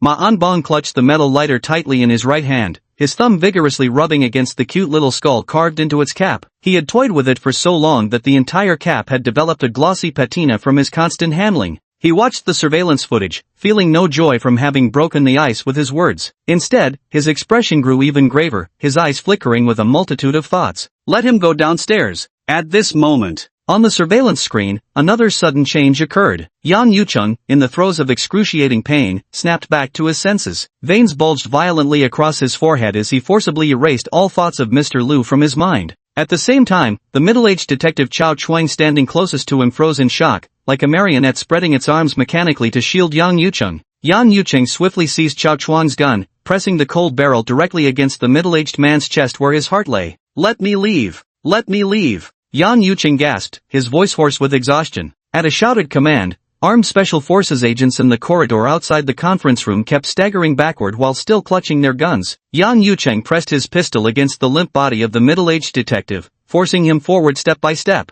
The translucent ghost of Li Wenwen watched this scene with a grotesquely twisted face, eyes gleaming with malignant delight. The sheer venom in her gaze made everyone who glimpsed her shudder involuntarily. Elevator lobby. Nearly filled with special agents, leaving only Yang Yocheng's figure in the center, guns from all directions were aimed at the young man who was only 19 years old. Phew! Phew! The elevator arrived. Yang Yucheng stepped in and turned around. As he looked out at the scene beyond the elevator doors, his expression continuously shifted, ultimately twisting into one of exhilarated ferocity. The first floor of the building was also occupied by special agents. Yang Yucheng, pressing forward with the puppet-like Chao Chuang, walked out of the lobby. The rain fell heavily. It was the most torrential downpour in the past month. In the square before the building, special operations vehicles had already blocked off the roads at both ends. Surrounded. In the same towering office buildings, snipers were already in position. Yang Yucheng stood on the steps in front of the skyscraper, gazing into the distance. No one noticed that at this very moment, a gray pigeon, the most common sight in the city, dashed through the curtain of rain. Dad! An ordinary two-bedroom apartment. Bedroom. Chen Yuhang witnessed this scene through the pigeon's perspective and instantly panicked. He clenched his fists tightly, desperately trying to calm himself down. A gray pigeon perched on a street lamp not far away. Raindrops as large as beans struck the pigeon's wings before rolling off one by one. No one would pay any attention to the pigeon. And so, that pigeon flapped its wings once more, alighting on the pavement tiles, its beak preening through feathers before even landing on the shoulder of the middle-aged detective. Get lost! Yang Yucheng swatted at it with his other hand. The gray pigeon barely dodged the swipe, but in the next instant, the charming smile of female ghost Li Wenwen faltered slightly. While a pigeon's consciousness should have been extremely faint, she encountered unexpected resistance when trying to influence this particular bird. Fire! Ma Anbang also noticed that momentary pause. Suppressing his doubts, he issued the command decisively. Thud! Thud! Thud! In the darkness of night, sniper rifles rang out from multiple directions. 4 bullets were fired, 2 aimed at Yang Yocheng's head, 1 at his heart, and another at his pistol-gripping right hand. Chao Chuang snapped awake. With no time to think, he instinctively rolled forward. Grandpa Rong.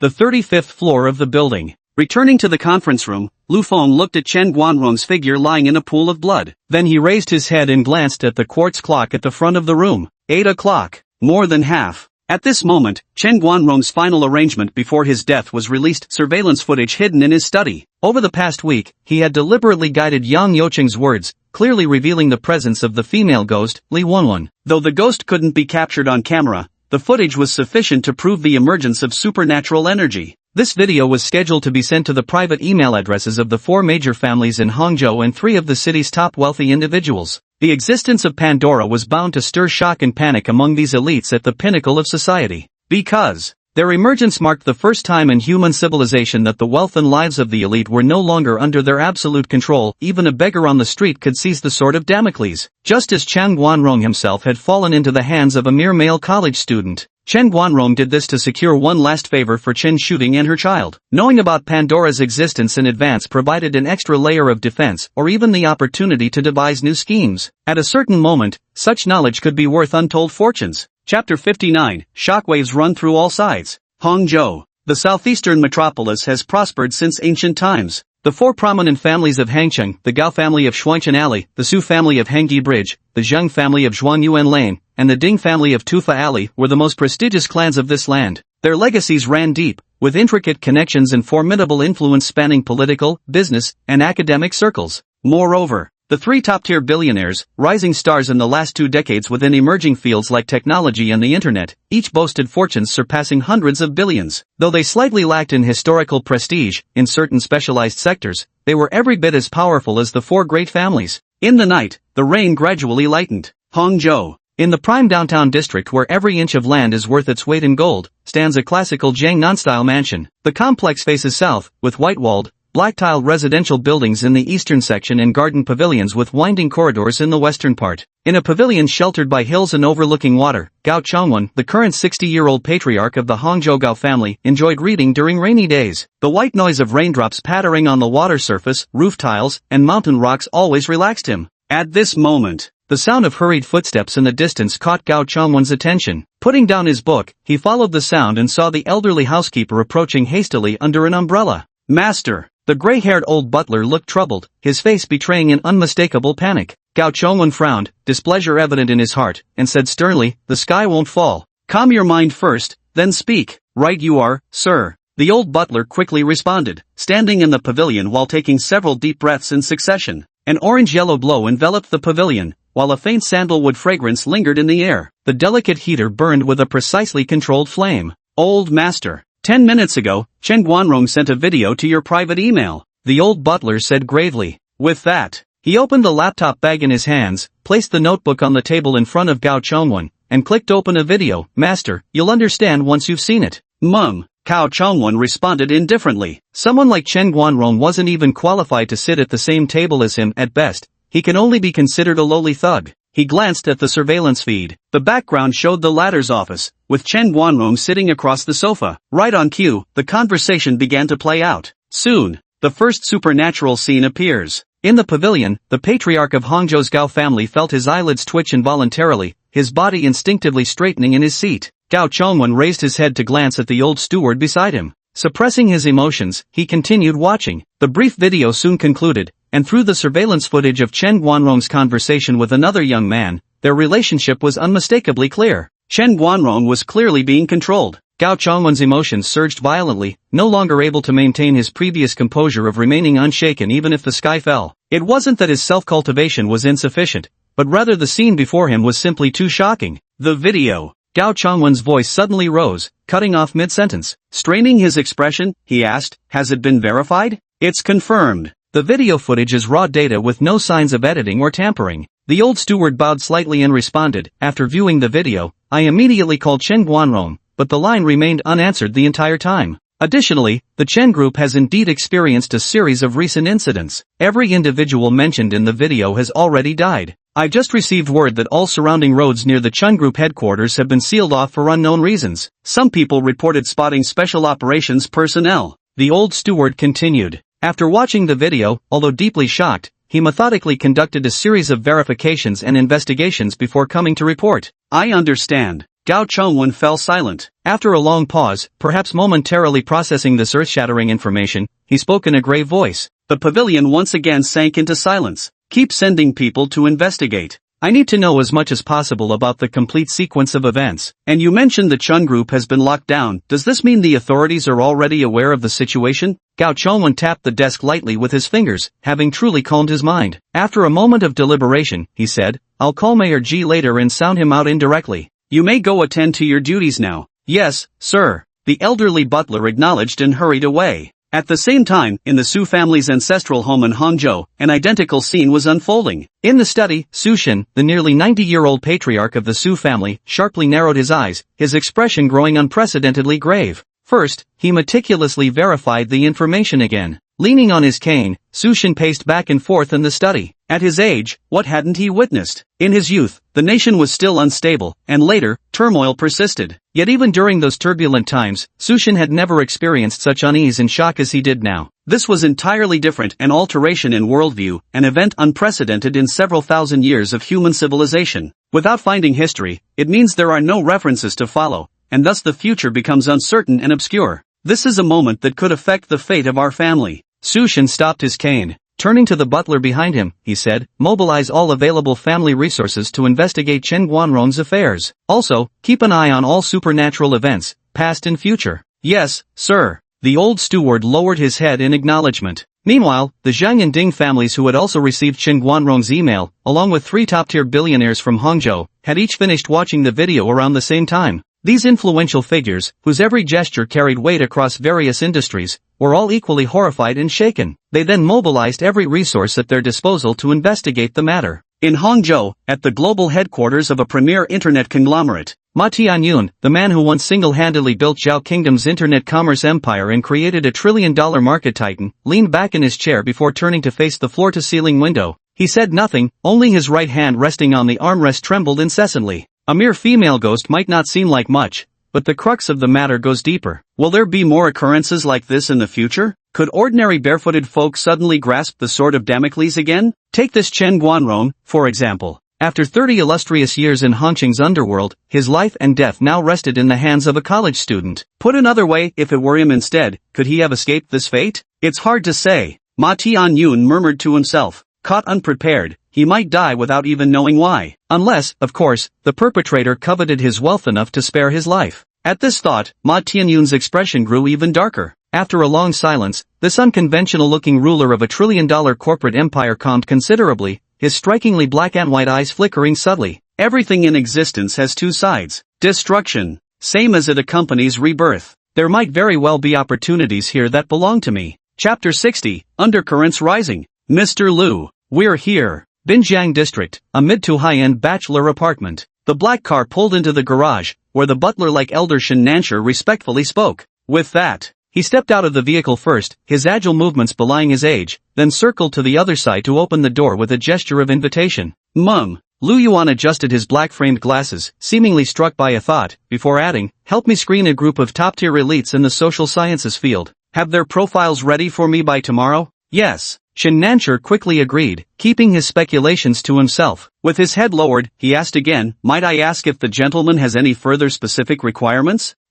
Let's start with sociology and anthropology for now. After some thought, Lu Yuan replied, I understand. Understood, Shin Nancher responded. Sociology, the study of social structures, relationships, and transformations. Anthropology, the discipline examining human culture, social organization, and biological characteristics. Mr. Liu requested to screen these 2 types of talents. In an extremely short time, various thoughts and speculations flashed through his mind. That's enough. I'll go up first. Lu Yuan waved his hand casually, his every movement carrying a hint of laziness as he walked past Shin Nancher with ease and entered the elevator, pressing the button for the 16th floor. Throughout the journey, the faint smile never left his face. After obtaining Pandora, his greatest interests focused on 3 aspects. First, what destinies would befall the hosts who acquired Pandora? Second, the reactions Pandora would provoke when it came to the attention of rulers and those in power. This could be further subdivided. Official channels had already begun taking action, but what about unofficial entities like aristocratic families and wealthy merchants?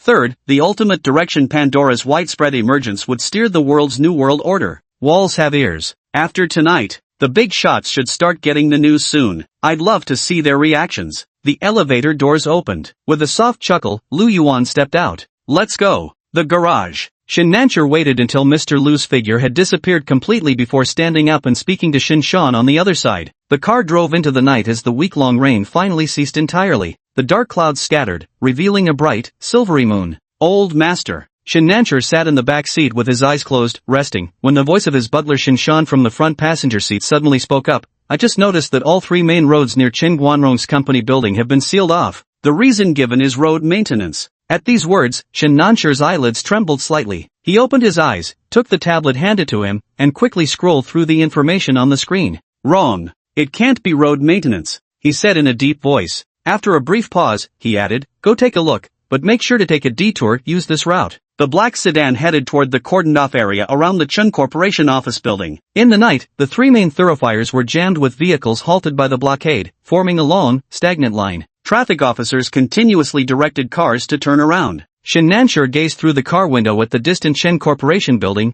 its lights still blazing in the darkness, and slowly uttered 4 words, the storm is coming. Team Leader Chow, it's wonderful that you're alright. Mum, don't worry, I'm fine. By the way, come with me into the building. Still going up? In front of a 58-story Class A office tower. After Chao Chuang was rescued, the 2 young detectives who had come with him rushed over. For them, this brief period had been more tense and thrilling than the entirety of their 20 or 30 years of life combined. Let's go or not? Chao Chuang blared fiercely. Go! Go! At this moment, the atmosphere around the square remained extremely solemn as members of the Pandora Special Investigation Team wrapped up their work. The 3 municipal police officers were now left unsupervised so long as they didn't leave the area. Chao Chuang walked toward the building, casting a distant glance at Yang Yucheng being carried away by staff, his expression flickering with complexity. He also recognized that female ghost, she was the victim from the recent wife murder case. Strangely, after Yang Yucheng's death, she vanished too. The connection between the two was beyond his comprehension. Taking the elevator up to the 58th floor, the 3 detectives shared the cabin with members of the Pandora investigation team.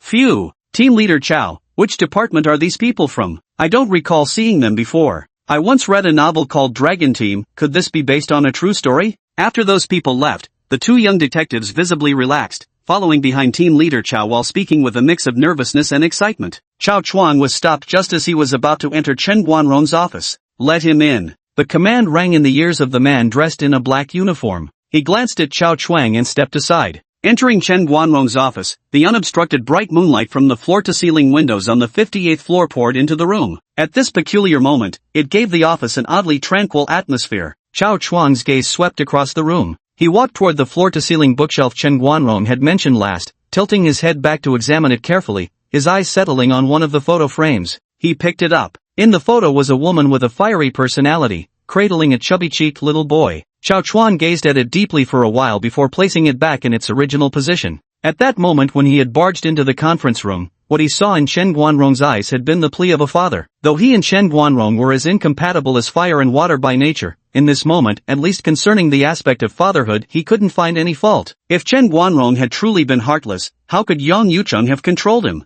Thud, thud, thud. Team Leader Chow reached out to knock on the bookshelf. Upon hearing an unusual sound, his gaze sharpened. He stood on tiptoe, removed the other items from the shelf, and opened the hidden compartment. Inside the small compartment lay a thick manila envelope. Chao Chuang undid the fastener and quickly skimmed its contents, his expression shifting noticeably. Team Leader Chow. The young detective officer also caught glimpses of the fragmented words, his eyes widening in shock as his voice tensed up. Don't be afraid. Chao Chuang tucked the documents tightly into his embrace, glanced at his subordinate beside him, and first offered reassurance. Then, with a meaningful look toward the door, he added, besides, there are people watching outside. No one can interfere. Phew. Right, and them too. The young detective also let out a sigh of relief, his whole body relaxing, but only for a moment before he muttered, no wonder we've been watching him for years, only for him to slip away every time. So that's how it was. Cut the chatter. Chao Chuang spoke gravely, one hand gripping the manila envelope in his arms as he strode toward the exit. The moment he stepped out of the office, he was met with the sight of Lu Feng,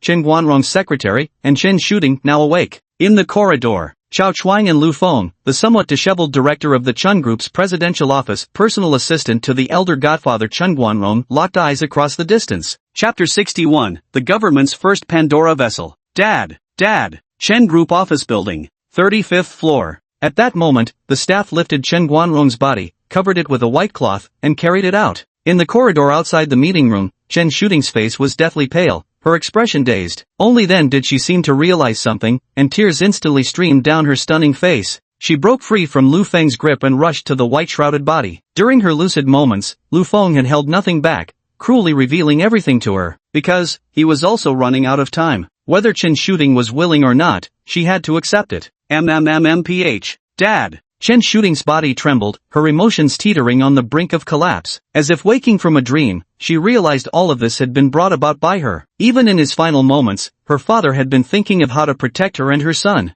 On the other side, Chao Chuang also approached. Lu Feng withdrew his gaze from the young mistress and said calmly, "Team leader Chao." "Much obliged." Chao Chuang patted the leather document folder in his hand. "My pleasure." Lu Feng shrugged his shoulders. At these words, Chao Chuang turned around and, for the first time in over a decade, scrutinized this unremarkable man who had always shadowed Chen Guanrong like a phantom with such intensity. "You don't resent him?" This dossier contains evidence of multiple crimes committed by Chen Guanrong over the past 20 years, with Lu Feng playing a crucial role in every single incident. Murder, bribery. With such an accumulation of charges, even a life sentence would be considered lenient. What's there to complain about? Lu Feng adjusted his gold-rimmed glasses, the scholarly demeanor vanishing completely the moment a smile cracked across his face. "My life was pledged to Boss Rong long ago. Without Boss Rong, I'd be worth less than a stray dog. These years of living large worth every second." Chao Chuan fell silent, his gaze shifting to Chen Shooting. The girl had truly been sheltered well by Chen Guanrong. As the daughter of Hangzhou's underground godfather, she carried not a single stain on her reputation. Report. Nothing matching the special item you mentioned was found around Yang Yucheng, not in his office building, Shantang residence, CC Villas, not even his old university dorm. Hangzhou Pandora Investigation Team. Command Room. A young subordinate quickly walked up to Ma Anbang, saluted respectfully, and delivered a report in a solemn voice. Ding, ding, ding. Ma Anbang didn't respond immediately, his gaze fixed on the massive screen ahead as he repeatedly flicked open the cap of his lighter. After a long pause, he finally glanced at the subordinate beside him and responded casually with a single, "MHM." In his mind, he was still reconstructing the final scene. After Yang Youcheng's death, the female ghost seemed to lose her medium for manifesting in this world and vanished immediately after. The gray pigeon, startled, flew back into the sky. That medium must be Pandora. But, have someone investigate Chao Chuang, the police officer who appeared at the incident scene. Ma Anbang gripped the lighter tightly and said in a low voice, "By the way, start with Chao Chuang's closest family. He has a son, a wife, a deceased father, and a living mother." "Yes, sir." The young subordinate, though puzzled in his heart, didn't ask further and simply straightened his posture before responding loudly. Then he turned and hurried away. That pigeon's behavior clearly shows emotional bias. Eliminate the impossible. Then this means a second Pandora has appeared in this incident. Ma Anbang's gaze sharpened. Whoever was this desperate to save Chao Chuang must surely be someone close to him. Phew! In the nightscape of Hangzhou, an ordinary residential complex. The bedroom. The 16-year-old high school student's eyes flew wide open as his body jerked backward, before he began gulping air in ragged gasps. What just happened? Damn it, Chen Yuhang muttered to himself. All he knew was that when he sent a strand of consciousness to possess the gray pigeon, controlling it to land on his father's shoulder while desperately trying to think of a way to save him, he'd been suddenly assaulted by a malicious force. But thankfully, Dad should be safe now. Chen Yuhang's back was soaked with sweat, though he didn't know when it had happened. He vaguely remembered the last glimpse from the pigeon's perspective, his father tumbling forward. At this thought, Chen Yuhang finally let out a sigh of relief.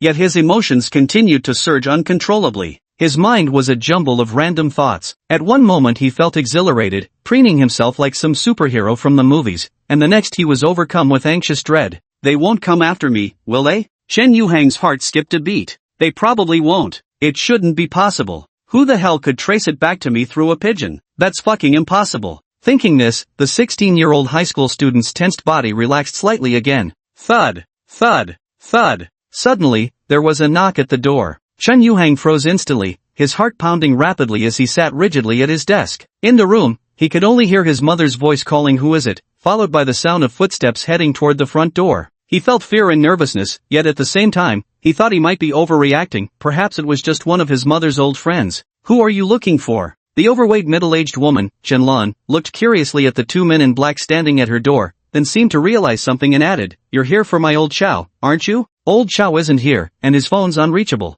"Hello, Ms. Liu. We're from the National Security Bureau," the leading man stated gravely as he presented an ID. The current Pandora Special Investigations Team carried two official credentials for external operations, one being the National Security Bureau designation, which made it easier to secure cooperation from civilians. "Is it about national security? Our Lao Chow would never do anything wrong." "Oh dear. And we certainly wouldn't either, we're just ordinary people." Chen Lan confirmed their credentials and immediately panicked, repeatedly explaining herself. The two investigators exchanged glances before responding. "We're just conducting a routine investigation." "May we come in? Please, come in. Please, come in." Chen Lan was just an ordinary housewife, and this sudden situation left her utterly flustered. She quickly stepped aside to let the two guests enter. After the two sat down on the sofa, she hurriedly went to fetch tea leaves. "Let me pour you some tea." "No need for such formalities." "Excuse me, is your son at home?" "My son? My boy's still young, whatever you need, you can just ask me directly." Chen Lan instinctively wanted to protect her son,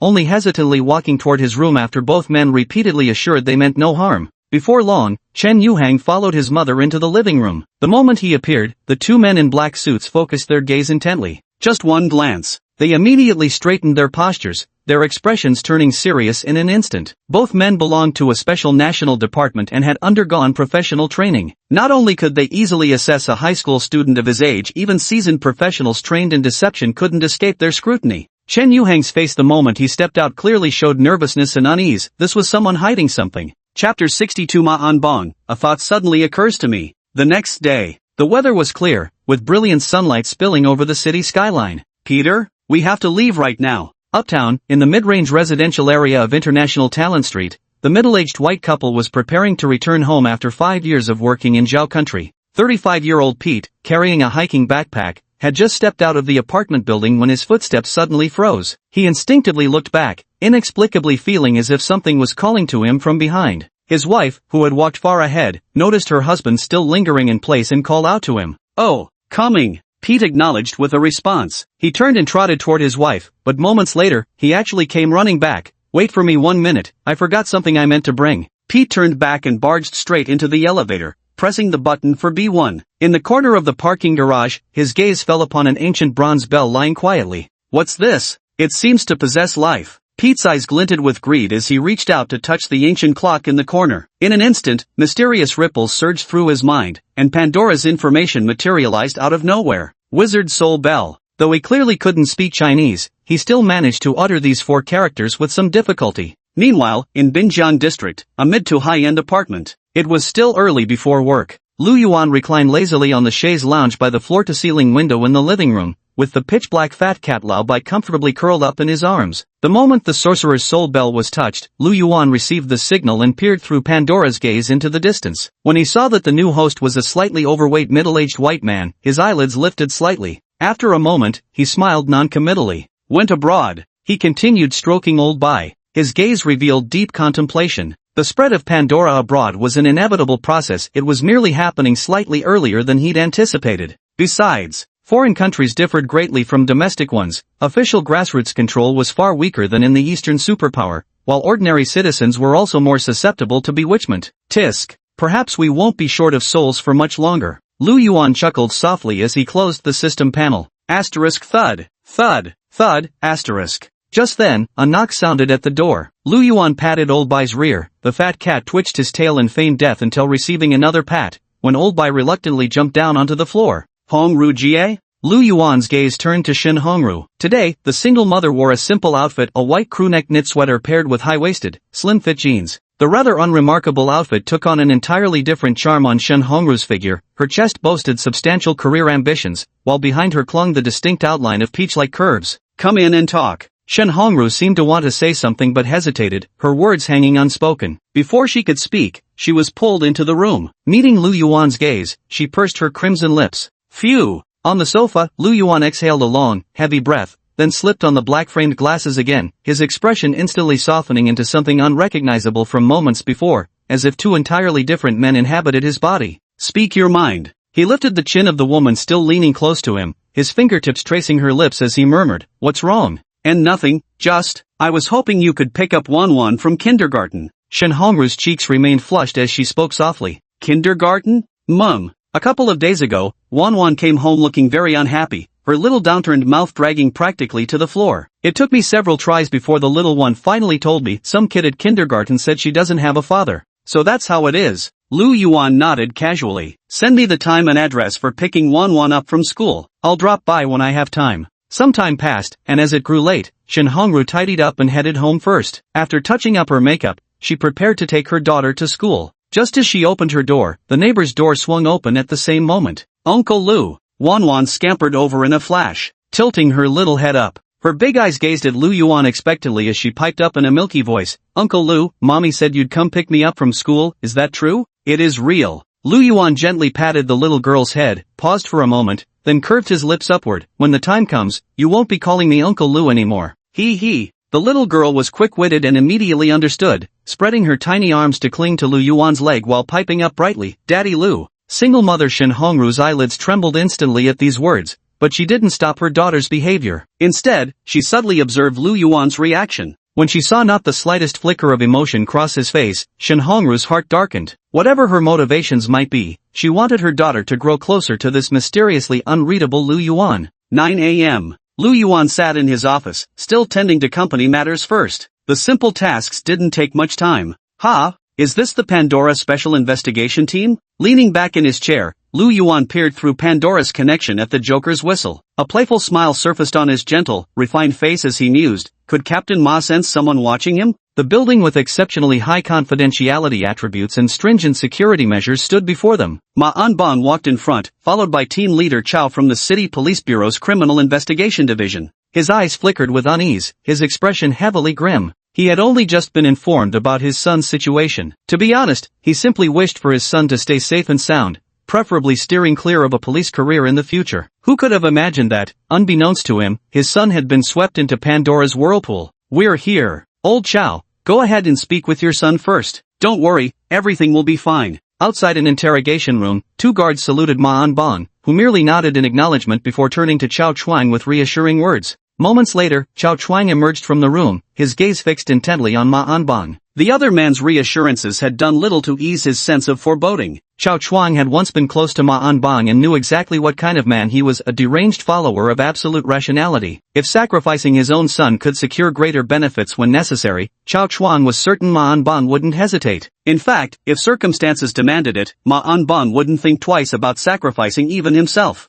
The door to the conversation room was pushed open. Inside the house, 16-year-old Chen Yuhang nervously looked at the middle-aged man entering. Chen Yuhang, don't be nervous. Your father should have mentioned we're old friends. Ma Anbang looked at Chen Yuhang, managing to squeeze out a smile from his usually stern face. He pulled out a chair and spoke as he sat down. I know you, Uncle Ma. Chen Yuhang said, visibly less tense now. Ma Anbang's piercing black and white eyes reflected the young man's figure, with every subtle movement of the latter captured by his keen gaze. Just as Chao Chuang knew he was essentially an utterly rational madman at his core, that was the truth, those opening remarks of his served merely to placate the youth, not to convey any so-called warmth. A sudden thought occurred to me. Yu Hang, you're saying, our upcoming conversation might be under observation. Ma Anbang suddenly spoke while looking at the young man. In the office, Lu Yuan adjusted his glasses with a brighter smile. Chapter 63, Lu Yuan, damn it, I've become the ultimate villain. I've conducted 2 tests. Tests? Yes. Hangzhou City, Pandora Special Investigation Unit. Confidential interview room. Ma Anbang looked directly into Chen Yuhang's eyes and continued. When speaking with 2 different Pandora users, I asked them the same question about a mysterious entity. A mysterious entity? Chen Yuhang instinctively recalled that enigmatic man who had handed him the clown whistle that night. What kind of person do you think he is? Ma Anbang stared at Chen Yuhang and suddenly asked. Chen Yuhang, caught off guard, was about to speak when the next second, he clutched his head tightly with both hands and let out a painful cry. It was an indescribable, excruciating pain, a terror that struck at the soul. The 16-year-old boy's body trembled uncontrollably. Don't be afraid. Ma Anbang looked calmly at Chen Yuhang, simply reaching out to press a hand on the latter's shoulder while raising his voice. Try to empty your mind, don't think of anything at all. Phew. Chen Yuhang half knelt on the floor, one hand braced against the table while the other clutched his throat. Gasping for air, he kept retching dryly, saliva dripping from his open mouth. After a long while, Chen Yuhang seemed to recover. Ma Anbang handed him a cup of warm water. Feeling better? Thank you. Much better. Chen Yuhang gulped down water in large mouthfuls, nodding shakily. In just this short while, his entire back had become drenched in sweat, as if he'd been soaked in water. That's exactly why I said, when we start talking, is it possible we're being watched by a certain presence? Ma Anbang shrugged and resumed his initial topic. Don't think about him. Ma Anbang chimed in immediately. Oh. Chen Yuhang swallowed hard and responded with his head lowered. In the discussion room, Ma Anbang remained silent, allowing the young man before him some time to process. After a while, just as he was about to speak again, Chen Yuhang raised his head and met Ma Anbang's gaze. Uncle Ma. A flicker of fear crossed Chen Yuhang's youthful face. After a pause, he asked gravely, could they be our enemies? At this moment, Outside this meeting room, members of the Pandora investigation team and several key personnel with security clearance were simultaneously monitoring this conversation. This marked the authorities' first genuine encounter with Pandora. Many were watching intently, even top officials from as far away as Beijing. When Chen Yuhang uttered these words, before the surveillance screens, many fell into silence. Just like the flicker of terror across the youth's face, could ordinary humans truly contend with an entity so dreadful that even mentioning its symbol invoked horror? If K destroys our beautiful and stable life. Ma Anban leaned slightly forward, locking eyes with Chen Yuhang, leaving no room for doubt as he declared with resolute firmness, then K is our enemy. If the purpose of K's existence is to make people act like beasts, devoid of rational control, then K is our enemy. %%. If he wants to see chaos and sin, then he is our enemy. Ma Anbang's words grew louder with each phrase, every syllable carrying the weight of a crushing force. 16-year-old Chen Yuhang widened his eyes, feeling the courage and fiery passion in his heart being reignited. Before the surveillance screens, the faces of the senior officials lit up with smiles one after another. A general from the military department raised his voice and exclaimed, "Well said, truly well said." At the same moment, under the azure sky, the Skyworth office building, 15th floor, Tisk. Lu Yuan closed the panel, leaned back, and smiled. Is this deliberately being said for my benefit? He pondered for a moment. Though my ultimate goal wasn't quite the chaos Ma Anbang predicted, the consequences unleashed by scattering Pandora's artifacts overlapped considerably with his warnings. Note, Chinese names should remain as Ma Anbang rather than being romanized differently. So, will I become the ultimate villain standing before the Pandora investigation team? Lu Yuan was deep in thought when his phone vibrated on the desk. He answered it casually, responding with a few brief words. After sitting for a while longer, he stood up and walked out of the office. MMMPH. What wonderful weather. As Lu Yuan stepped out of the building, he gazed at the distant skyline and remarked with a contented expression. His eyes swept left and right before leisurely making his way toward the neighboring high-rise. This skyscraper stands shoulder to shoulder with Skyworth Plaza, yet surpasses it in height, boasting a direct view of the Qiantang River. Mr. Lu. Just as Lu Yuan stepped inside, Shin Shan, who had been waiting by the entrance, immediately approached. The two entered a private elevator one after another and pressed the button for the top floor, level 59. Mr. Lu. Outside the elevator on the top floor, Shin Nanshur was already bowing deeply even before the doors had opened. Mum. Lu Yuan responded casually. Following Shin Nanshur, he strolled through the top floor of this premier office building, taking in the unobstructed panoramic view of the river below. From now on, Mr. Lu can come anytime, everything's been arranged. The 3 floors above and below are all yours. Shin Nanshur continued speaking as they walked. He led Lu Yuan to the most centrally located area of the office building, designed by a master. There was a reception sofa, a leisure and entertainment area, a beverage bar, a reading zone stocked with books from various fields, and even a dedicated space for exercise and fitness. Not bad. I like it very much. Standing by the window, Lu Yuan looked down at the view beneath him and said with a smile. Later, he would temporarily use this place as a provisional headquarters for the Pandora Management Committee. Speaking of which, the most suitable venue for the committee's headquarters would be something like the exclusive, mysteriously accessible clubs described in games and novels, or perhaps a grand roundtable hall. Too bad though. The current conditions don't permit it. For places like this, we'd need at least a first tier, or even supreme tier Pandora. Lu Yuan envisioned such a scenario, his face unconsciously revealing anticipation, but immediately softening into regret as he murmured quietly. However, while distant goals remain unattainable, for something nearer, at the very least, he could still drape this building in a veil of mystery to prevent it from being casually exposed to prying eyes. Mr. Lu, here are profiles of some social science scholars for your review. Shin Nanshur retrieved a file folder and respectfully presented it. Mum. Lu Yuan leaned back against the sofa as he carefully reviewed the contents. Before long, one particular sociology professor from Jiangsu Zhejiang University caught his attention. Han Jianbing, 52 years old, academician of the Chinese Academy of Social Sciences. As an undergraduate, he had authored a remarkably prescient survey of European nations, with subsequent 30 years of European developments validating his predictions. Impressive. After skimming the paper swiftly, Lu Yuan marveled aloud. He wanted to observe the chain reactions when more Pandora artifacts were introduced worldwide, allowing him to steer their developmental trajectories. For this grand endeavor, he required an expanding circle of top-tier elites, intellectuals and strategists to serve as his advisory council. Chapter 64, The Birth of 2 Pandora Artifacts in Succession. 4:30 in the afternoon. A dense crowd of parents had already gathered outside the affiliated kindergarten of Shuejuan Primary School. Lu Yuan. Over here. Lu Yuan got out of the car at the intersection, wearing his usual gentle smile. He had barely taken 2 steps when Shin Hongru, a single mother who had specifically dressed up for the occasion, spotted him from a distance. Waving and calling out, Lu Yuan, thank you so much for coming after leaving work early. Shin Hongru had changed her clothes, wearing a short-sleeved white shirt paired with a black high-waisted skirt. Her lips were painted red, and large earrings dangled beneath her earlobes, swaying with her movements. The black sunglasses covered half of her face, making her stand out even among the crowd of young mothers outside the kindergarten. She was exceptionally striking. She jogged over to Lu Yuan and repeatedly expressed her gratitude.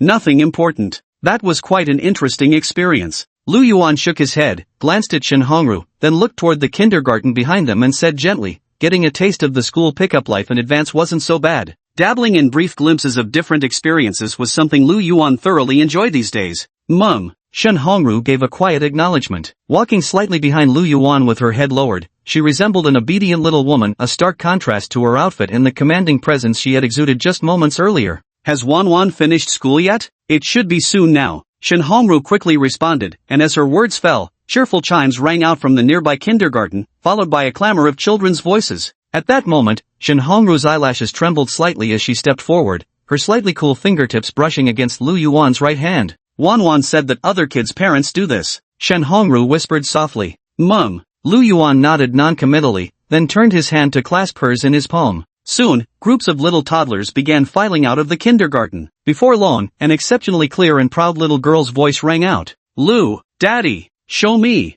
That's my dad. Handsome, right? I always told you guys I had a dad, but none of you believed me. Humph, he is my dad, why else would he be holding my mom's hand if he wasn't? Lu Yuan followed the sound and saw Wanwan, her little face flushed pink, as excited as a fluttering butterfly. The moment the teacher released her hand, she dashed towards them in a flash. The chubby little girl skipped away, holding Lu Yuan's hand with one hand and Shin Hongru's with the other. The sky gradually darkened. The neon lights flickered on. Lu Yuan strolled along a commercial street near the military museum, with Shin Hongru and his daughter following behind. The little girl happily clutched a candied hawthorn stick in her hand. Lu Yuan, thank you. Didn't you already treat me to a meal? Lu Yuan said casually, his gaze sweeping over the surrounding merchandise. Due to the nearby military museum, the vintage replicas here skewed toward wartime artifacts. As the number of Pandora artifacts increased, although Lu Yuan couldn't precisely edit their abilities, he gradually understood that each Pandora maintained some connection to its original purpose. For instance, Marquardt's mask had originally been the most perfect artificial facial form from a plastic surgery hospital. After becoming Pandora, it transformed into a tool that could turn someone into another person entirely.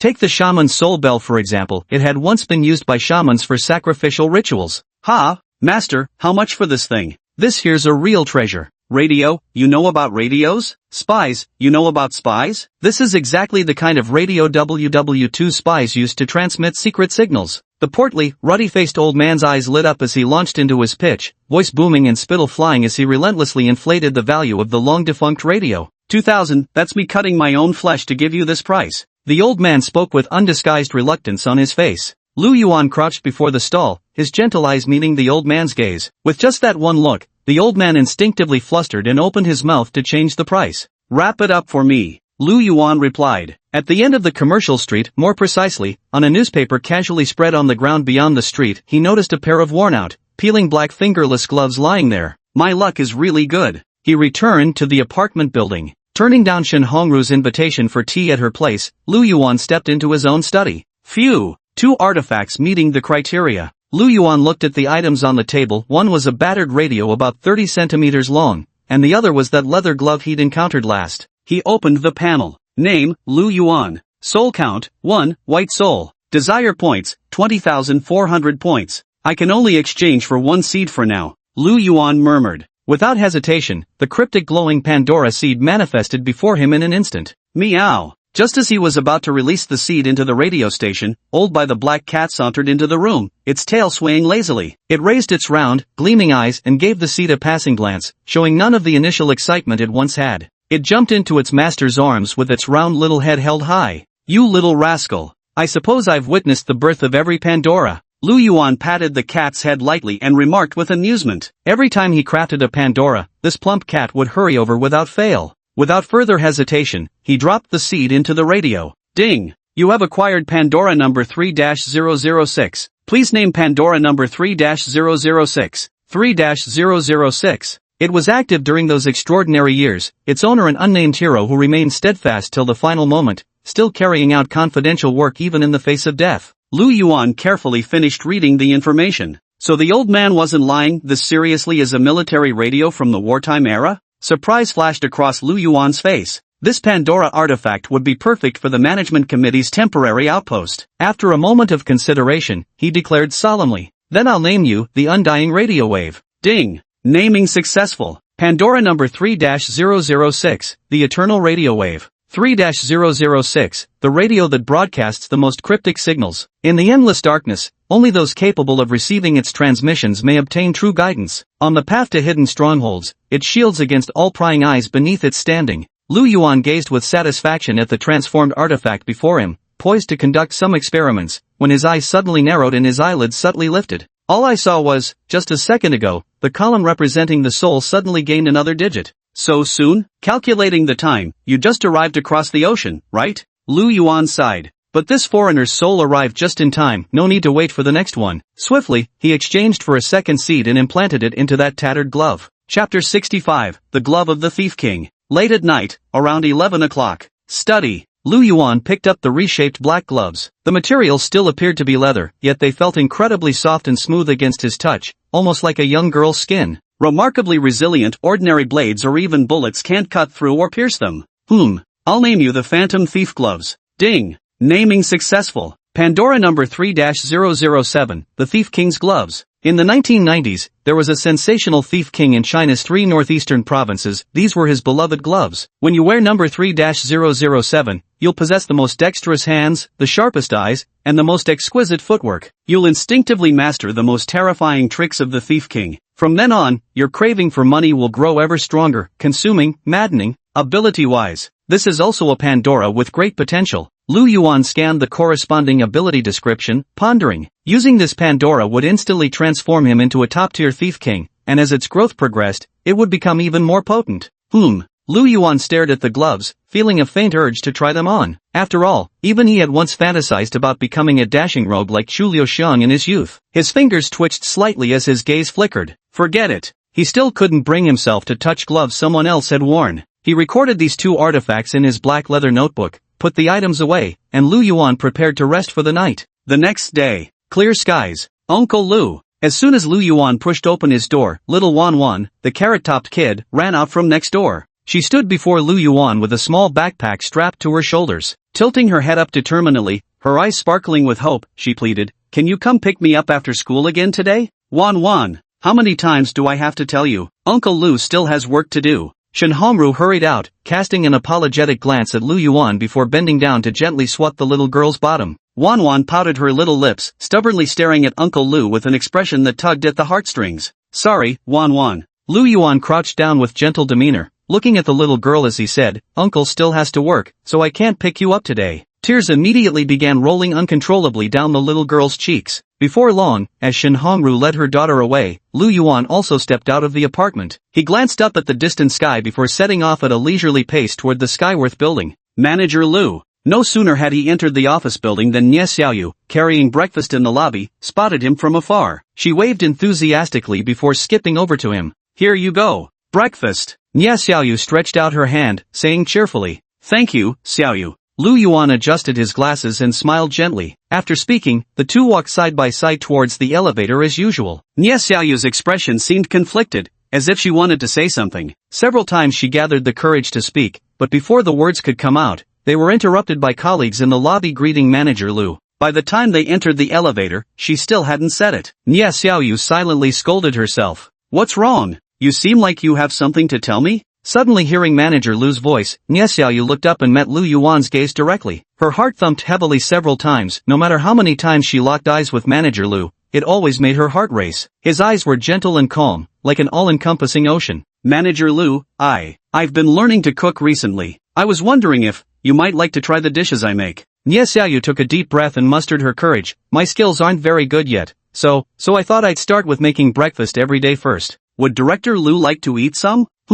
Absolutely. Lu Yuan lowered his head, looking at the still naive girl before him. His eyes were calm without a ripple, yet his tone remained gentle as he said, Xiaoyu's cooking must be absolutely delicious. Really?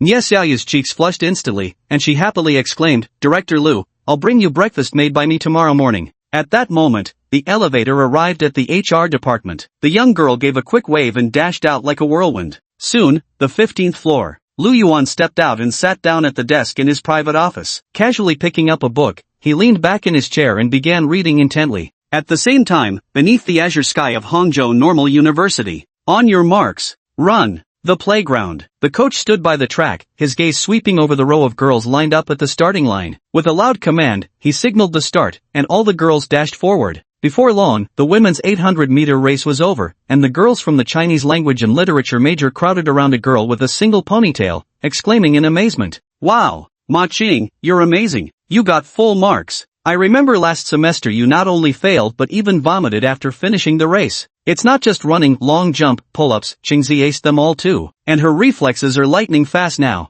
Qingzi, are you switching to a sports career path?" Ma Qing's face showed a smug expression as she casually brushed off the conversation. Ever since obtaining the Dice of Destiny Gambler, she felt her life had become increasingly comfortable. First, regarding money, scratch-off lottery tickets became her personal ATM. The generous living allowance allowed her to indulge in the most expensive foods, followed by rigorous workouts without worrying about gaining weight. When the dice landed on a negative effect, she didn't panic at all. It was simply time to showcase the results of her training. By the way, I should sign up for a city parkour class. There are plenty of moves in parkour that should come in handy. Ma Qing walked out of the playground, deep in thought. She returned to her dormitory, first taking a shower, then sitting at her desk. Before a pile of luck charms, she solemnly tossed the dice. Her unblinking gaze was fixed on the spinning 12-sided ivory die. Soon, her rosy cheeks instantly turned pale. The ivory die showed the Arabic numeral 1 resting quietly on top. Oh no! Oh no! How could it be 1? How could it be 1? Ma Qing panicked. This was the worst possible roll in the entire spectrum of misfortune. Her first time getting it. Last time she'd rolled a 2 when exercising extreme restraint, barely scraping by with only one life-threatening close call. I'm not going out today. Even if I die, I'll die in the dorm room. Ma Qing blurted out instinctively, but she quickly realized hiding in the dorm was useless. She had tried before. Staying in a safe haven only meant misfortune would double when she eventually left. Without lingering in the dorm, Ma Qing changed into athletic wear that wouldn't hinder movement, strapped on wrist guards and a helmet, then cautiously stepped outside. Chapter 66, The Invitation. How strange. 2 hours have passed, and nothing has happened. No out-of-control electric bikes or cars, no falling objects from above. Not even a banana peel mysteriously appearing on the ground. Hangzhou. Under the clear blue sky, Ma Qing cautiously circled the school campus again and again, her eyes and ears alert to every possible danger. Whenever someone on an electric bike came into view, she braced herself to dodge. Yet after 2 hours, everything remained perfectly calm, and she finally ventured beyond the school gates. First, she headed to the snack street behind the dormitory building. Thud! A sudden noise came from nearby. Ma Qing shuddered, her body reflexively leaping to one side. When she turned around, all she saw was a stray dog frozen in place after knocking over a trash can, tilting its head with a dumbfounded expression as it stared at this foolish human. Phew! Ma Qing let out a long sigh of relief. Whoa! What kind of look is this, young lady? As Ma Qing reached the end of the snack street, the owner of the sports lottery shop looked her up and down while puffing on a cigarette and called out. Nothing, really nothing. Ha ha. Ma Qing instinctively wanted to scratch his head but ended up scratching his helmet instead. He awkwardly lowered his hand. Never mind, I'll get going first. Ha! The middle-aged shop owner in his 40s took a drag on his cigarette. Watching the young woman in the distance who looked like a startled bird, he suddenly narrowed his eyes slightly behind the exhaled smoke. Crouching in front of the store, he went back to fiddling with his phone. Just then, a message appeared in their lottery shop owners group chat. Let me tell you something interesting. Our shop really encountered a lucky charm recently. She won twice in a row on scratch-off tickets, first 5,000 yuan and then 3,000 yuan. Male or female? A woman, probably a college student. The middle-aged shopkeeper's eyelid twitched. For some reason, details that usually wouldn't grab his attention kept flashing through his mind. He held a cigarette between his lips while his fingers rapidly typed out messages on WeChat,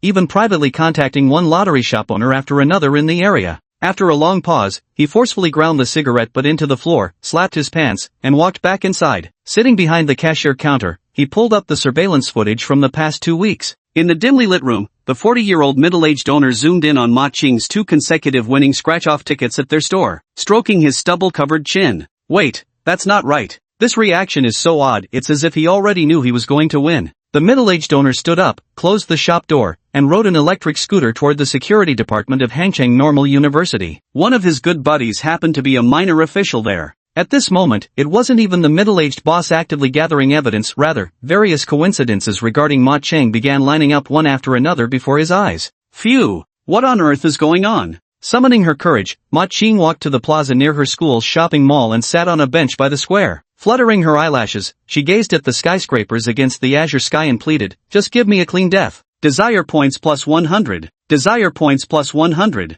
Desire points plus 100. On the other side. In the office, Lu Yuan, who was assigning tasks to subordinates, revealed a flicker of surprise in his gentle eyes when he realized the source of desire was that female university student. You should know, this big foodie girl was the Pandora host who provided him with the fewest desire points among all. Whenever he peeked into her life, she was either indulging in a feast or frantically training as if preparing for doomsday. That's enough. That's all I have to say. Lu Yuan glanced at his subordinates with a faint smile. After speaking, he returned to his office, accessed Pandora's connection, and quickly understood. Rolled a 1? Normally speaking, a single point represents a 9 to 1 chance of survival. That gluttonous girl would only dare to use scratch cards when she's having good luck, so the cumulative effect on her fortune isn't significant. The probability of death might actually be slightly lower. Lu Yuan pondered for a moment before deciding not to worry about her anymore. After finishing his work, it wasn't long before he picked up a briefcase and walked out of his office. The building next door. 59th floor.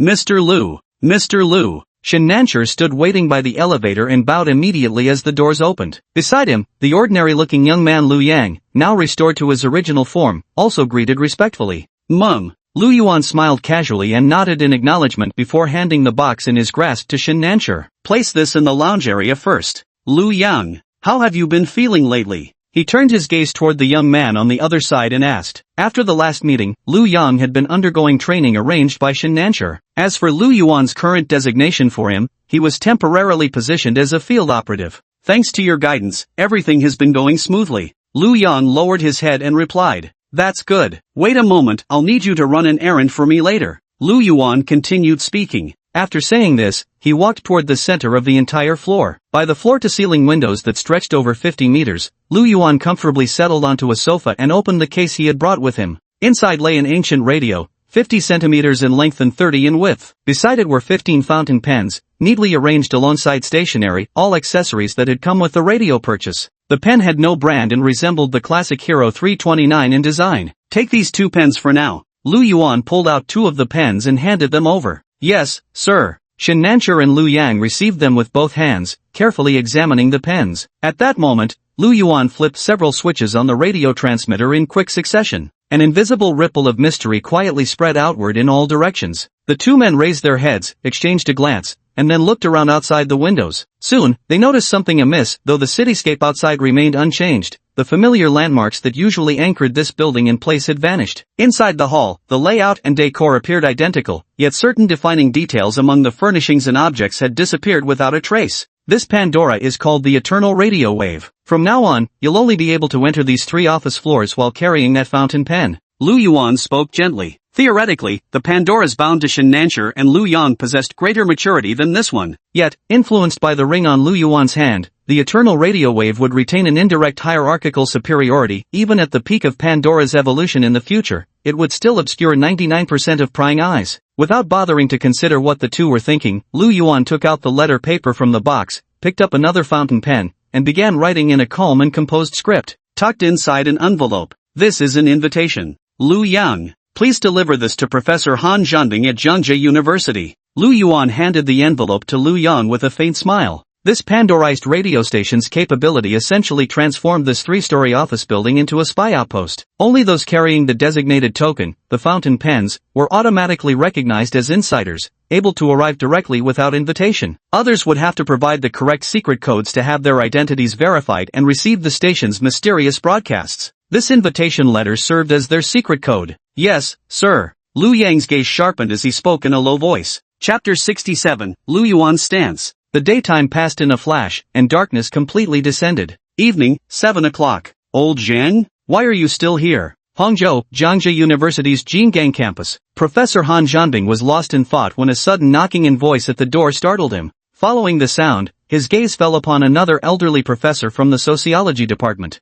Phew, It's nothing. I still have some materials to review here. Han Jianbing pressed down on an envelope at his left-hand side and said calmly, "Alright then, I'll head off first." The old professor waved his hand and staggered into the school under the cover of night. Who on earth is this person? Professor Han Jianbing, aged 52, whispered to himself as he recalled the scene that had unfolded before him not long ago. Initially, she had entered in the likeness of his wife, mentioning that a certain gentleman had sent him an invitation, urging him to attend without fail. He chatted with her for a while before swiftly noticing something amiss. It was at this very moment that the wife burst out laughing. In the next second, she transformed into another person right before his eyes. That person once again emphasized the invitation before leaving the office. Ding ding ding. His phone suddenly rang. It was his wife calling. Han Jianbing hesitated slightly but still answered the call. Han Jianbing subtly tested the waters 3 times during the phone call before finally relaxing, his tone softening slightly. "Mum, I'll be back late tonight. There's still work to handle at the university, don't wait up for me." "Alright,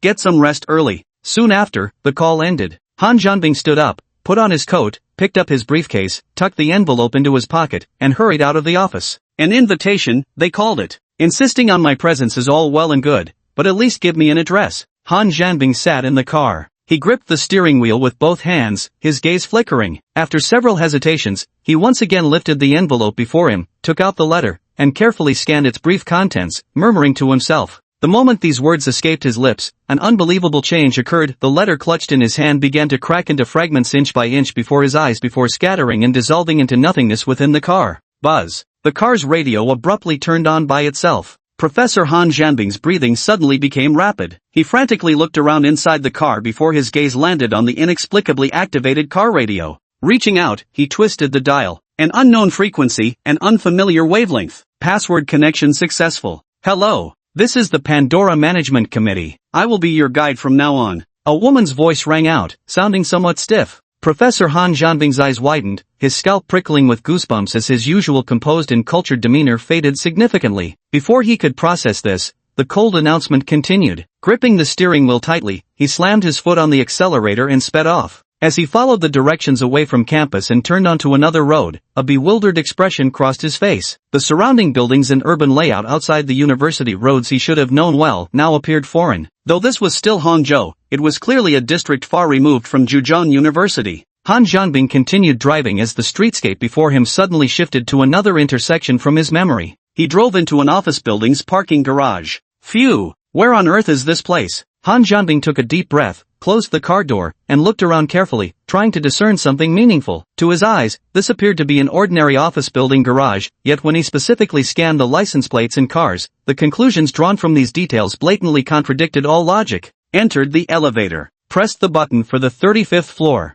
Ding! The elevator doors slowly opened. Professor Han. Outside the door, an ordinary-looking young man gazed at Han Jianbing and said with a smile, "We meet again. The gentleman is already waiting for you." Lu Yang added. "Mum." Han Jianbing glanced at the young man. He was certain they'd never met before, yet the other spoke of meeting again. He recalled the entity that had delivered the invitation letter to him, though this face before him likely wasn't its true form either. "Please." Lu Yang gestured politely with an after-you motion before leading the way. Under Shen Nanshi's tutelage, his every movement now carried an air of practiced refinement. Han Jianbing followed behind Lu Yang as they walked in. Before long, the figure of a man quietly reading by the floor-to-ceiling window came into view in the distance. When the man appeared, Professor Han Jianbing keenly noticed how the young man ahead of him unconsciously softened his footsteps, with numerous subtle gestures revealing deep reverence. "Sir." Lu Yang bent at the waist and spoke respectfully. "Mum." Lu Yuan set down his book and casually glanced at Lu Yang, waving his hand dismissively to dismiss him. Then, his smiling gaze shifted to Professor Han Jianbing. "Professor Han, I've long admired your reputation. Please, have a seat." Professor Han Jianbing, a refined 52-year-old scholar, noticed the book Mr. Lu had been reading was one of his own publications, an expanded version of his undergraduate thesis from his lecturing days at Jiangsu University, analyzing European social issues in depth. He withdrew his gaze and sat down on the sofa beside the man. "I really like Professor Han's book," Lu Yuan said with a smile. Just then, another elderly man entered, greeted them with "Sir," and poured a cup of tea each for Lu Yuan and Professor Han Jianbing. "Professor Han seems to have many questions?" Lu Yuan looked at Han Jianbing and continued. "How may I address you, sir?" Han Jianbing was an intelligent man who understood there was no point in beating around the bush when his fate was entirely in another's hands. He asked first, "My surname is Lu. You may call me Mr. Lu." Lu Yuan took a sip of the tea, leaned back into the sofa, crossed his legs naturally, and responded with a smile. Han Jianbing's gaze sharpened. Everything he had witnessed tonight kept shattering the worldview he had built over the past 50 years. He pressed on, "What on earth is going on here? What exactly is the Pandora Management Committee?" "I'll tell you everything," Lu Yuan said gently. On the 59th floor of the building, in a spacious and bright hall, Lu Yuan raised a finger and said, "First question, what exactly is all this about?" Not long ago, this world began witnessing the emergence of various artifacts with unimaginable powers. We shall call it Pandora. Pandora? Han Jianbing murmured, quickly surmising that the entity capable of continuously transforming into another person might be linked to one such Pandora. The second question. This is precisely why I took the liberty of inviting Professor Han here. Lu Yuan stood up, walked to the floor-to-ceiling window, and faced the night sky filled with stars and moonlight. He admired the view for a moment before turning back to Han Jianbing with a radiant smile. "I'd like to discuss a new topic with Professor Han. When a multitude of Pandoras appear in this world, where will the future world, its order, and civilization rush toward?" Chapter 68, The Authorities' First Attempt to Capture a Pandora Bearer. That is a tremendously vast subject. It's just that with the current information, it's difficult to make an accurate judgment. In the dark of night,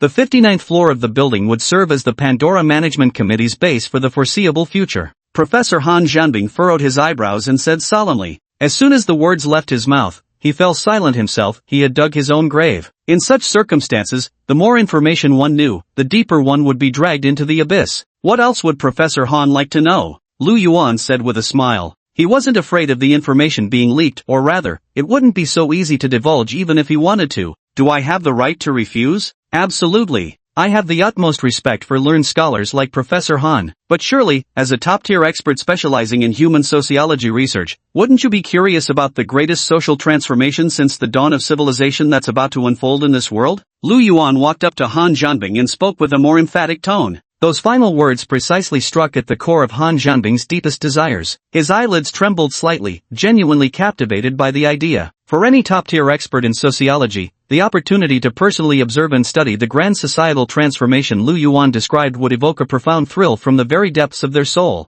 Professor Han, welcome to the Pandora Management Committee. Lu Yuan met Professor Han Jianbing's gaze, discerning the hidden answer in the latter's heart, and his face broke into a radiant smile as he spread his arms wide and said with a laugh. The Pandora Management Committee was established with the purpose of guiding Pandora's integration into all levels of global society on a macro scale. It would be divided into two circles. The first, a core group of elite Pandora users, from which 12 Supreme Lords would be selected. The second, a circle comprised of non-Pandora users, top-tier elites and genius-level intellects from various fields across the world. Among these, the second circle would serve directly under Lu Yuan, effectively functioning as his advisory council. The night grew deeper. On the other side, at the headquarters of Hongqing's trillion-dollar conglomerate, within the chairman's office, Ma Tianyun carefully reviewed the information handed to him. At his status and position, he had long mastered the art of concealing emotions, neither joy nor anger showing on his face. Even projects capable of swaying tens or hundreds of billions in cash flow would, at most, warrant slightly more attention from him.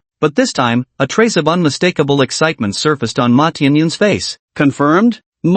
I've already had someone thoroughly verify the details based on the report. The man in a black suit said solemnly from behind his desk. Has the lottery shop owner been apprehended? Ma Tianyun suppressed his emotions and continued questioning. Rest assured, President Ma. Ma Tianyun's eyes flickered as he tapped the desk with his fingers. After carefully reviewing the situation, he said in a deep voice, keep him calm until this matter is resolved. As for after it's concluded. Ma Tianyun left his sentence unfinished. The man standing before him gave a slight bow to show understanding. When handling affairs, they must be dealt with thoroughly. Leaving such a greedy person unchecked would only invite future trouble. Bring this Ma Qing before me, he emphasized. I'll be waiting for you here all night. Understood. The middle-aged man lowered his head and responded respectfully. With that, he straightened up and strode swiftly out of the office. Ma Tianyun, whose appearance differed markedly from ordinary people and who had personally built a commercial empire from scratch, stared intently at the tightly shut door. After a long moment, he leaned back in his chair. The black leather seat swiveled as he turned his gaze toward the nightscape behind him.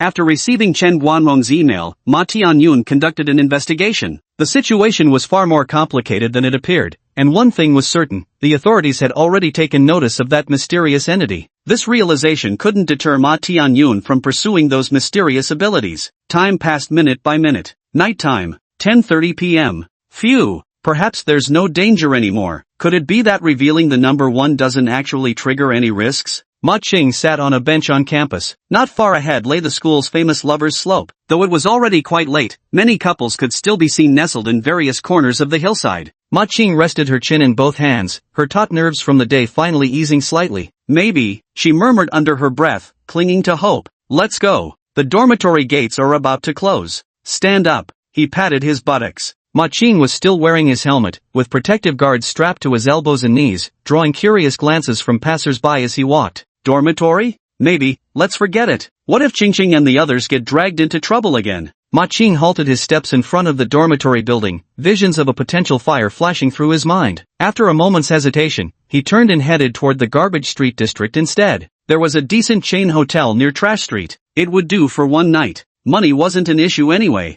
As Ma Qing stepped into Trash Street under the cover of night, a distant figure behind him reported something, while vehicles scattered throughout different areas of the school simultaneously sprang into action. Black sedans, white vans, and BYD ride-hailing cars. Ma Qing walked along the path of Trash Street. At this hour, Trash Street had already grown quiet, with most shops preparing to close. Only a couple of skewer and squid stalls remained by the roadside. Students were rushing to grab their late-night snacks before the lights went out. Two vehicles happened to block the students' line of sight, while a white van pulled up beside Ma Qing. From another direction, a man in black who had been following from a distance now jogged forward, swiftly covering Ma Qing's mouth with practiced ease. The van door slid open. The girl was yanked inside. The series of movements flowed as smoothly as clouds in water, without the slightest pause. In under a minute, the car drove away steadily. Trash Street remained as quiet as before. Big head? Let's go. What are you staring at? Nothing, it's nothing. Must have seen wrong. At the stall, the young man holding 3 skewers of squid tentacles glanced toward the road not far away, his expression momentarily dazed. He faintly remembered a rather pretty yet oddly peculiar girl passing by just moments ago. How had she disappeared in the blink of an eye? MMMPH. Inside the white van,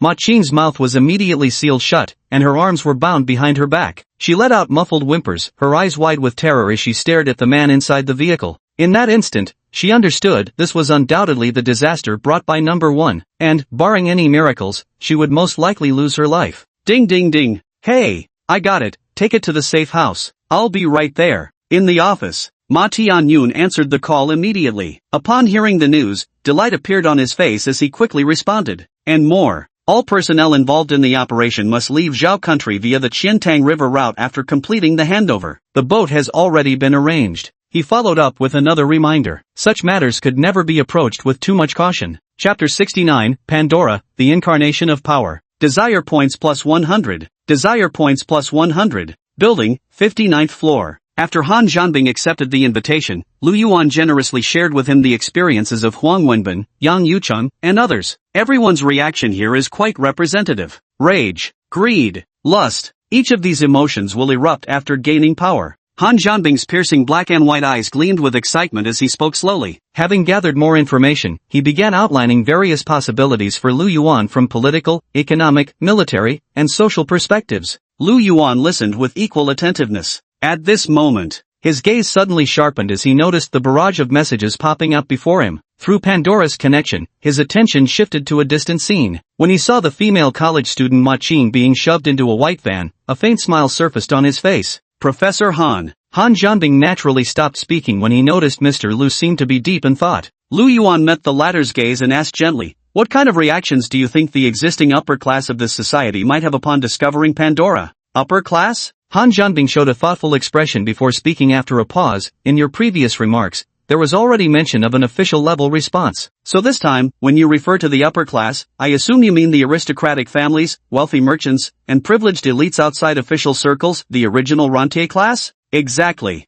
Lu Yuan nodded with a smile, gazing at the latter with an evaluative look. The emergence of Pandora first disrupted these entrenched rent-seekers. Occupying the uppermost echelons of resource control, they now found themselves under intensifying scrutiny from the masses. So, when the aristocratic merchants learned of Pandora's existence, fear was their first reaction, followed closely by greed. They would soon regard Pandora as a new means of production, or even worse, the embodiment of power itself, for possessing a formidable Pandora meant holding greater authority. They will start desperately gathering all information about Pandora and spare no effort to seize them, Han Zhanbing said in a serious tone. Within the night, the group led by Ma Qing changed vehicles and left the main urban area, entering a 3-story self-built house near the river in the suburban outskirts. 3 men got out of the car first. One of them dragged Ma Qing into the house and took the elevator up from the underground third floor. A man with a scar as long as a little finger at the corner of his eye had a cold gaze, devoid of any shred of tenderness. Roughly, he bound Ma Qing's hands and feet to a chair. He spread his fingers and suddenly gripped Ma Qing's hair, yanking it up so hard it lifted the roots along with the scalp.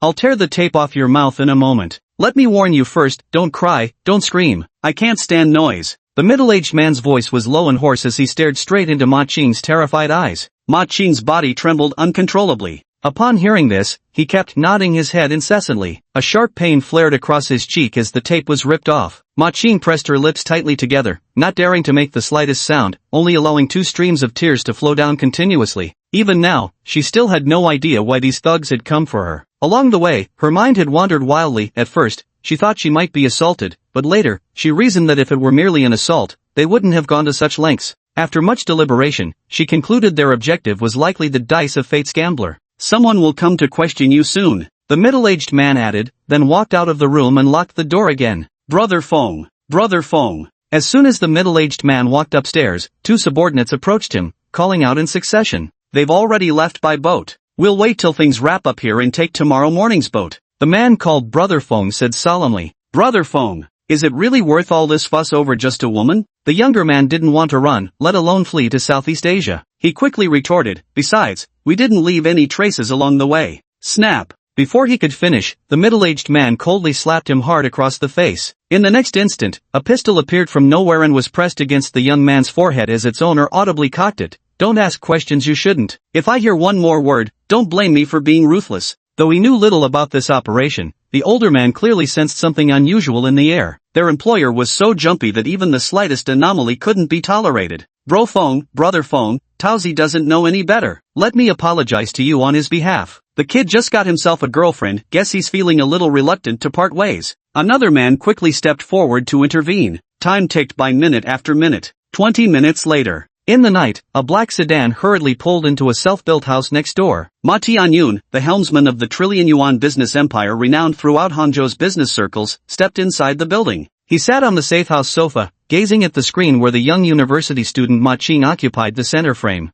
What exactly is the reason behind this? A look of intense desire surfaced on Ma Tianyun's face as he murmured softly, to this very day. Given his status and position in society, there were precious few things left in this world that could evoke such yearning within him. Let's begin, he said in a deep voice. His bodyguard acknowledged with a grunt and stepped aside. Ma Tianyun pressed the button before him. After a brief pause, he uttered, Ma Qing. The voice echoed through the basement room on the 3rd underground floor, its tones altered beyond recognition, causing Ma Qing to jerk his head up sharply. Would you tell me? What exactly happened to you? What did you encounter that day half a month ago? Ma Tianyun continued speaking. He struggled to control his nearly trembling voice from excitement. At his fingertips lay the gathered intelligence details of Ma Qingzhou's every scratch-off lottery ticket, the series of training sessions he'd undergone, and eyewitness accounts of the misfortunes Ma Qing had encountered. Phew! Phew! Phew! Ma Qing trembled like a leaf in the wind, her breath coming in frantic gasps as terror consumed her. I've obtained something. Ma Qing swallowed hard before speaking.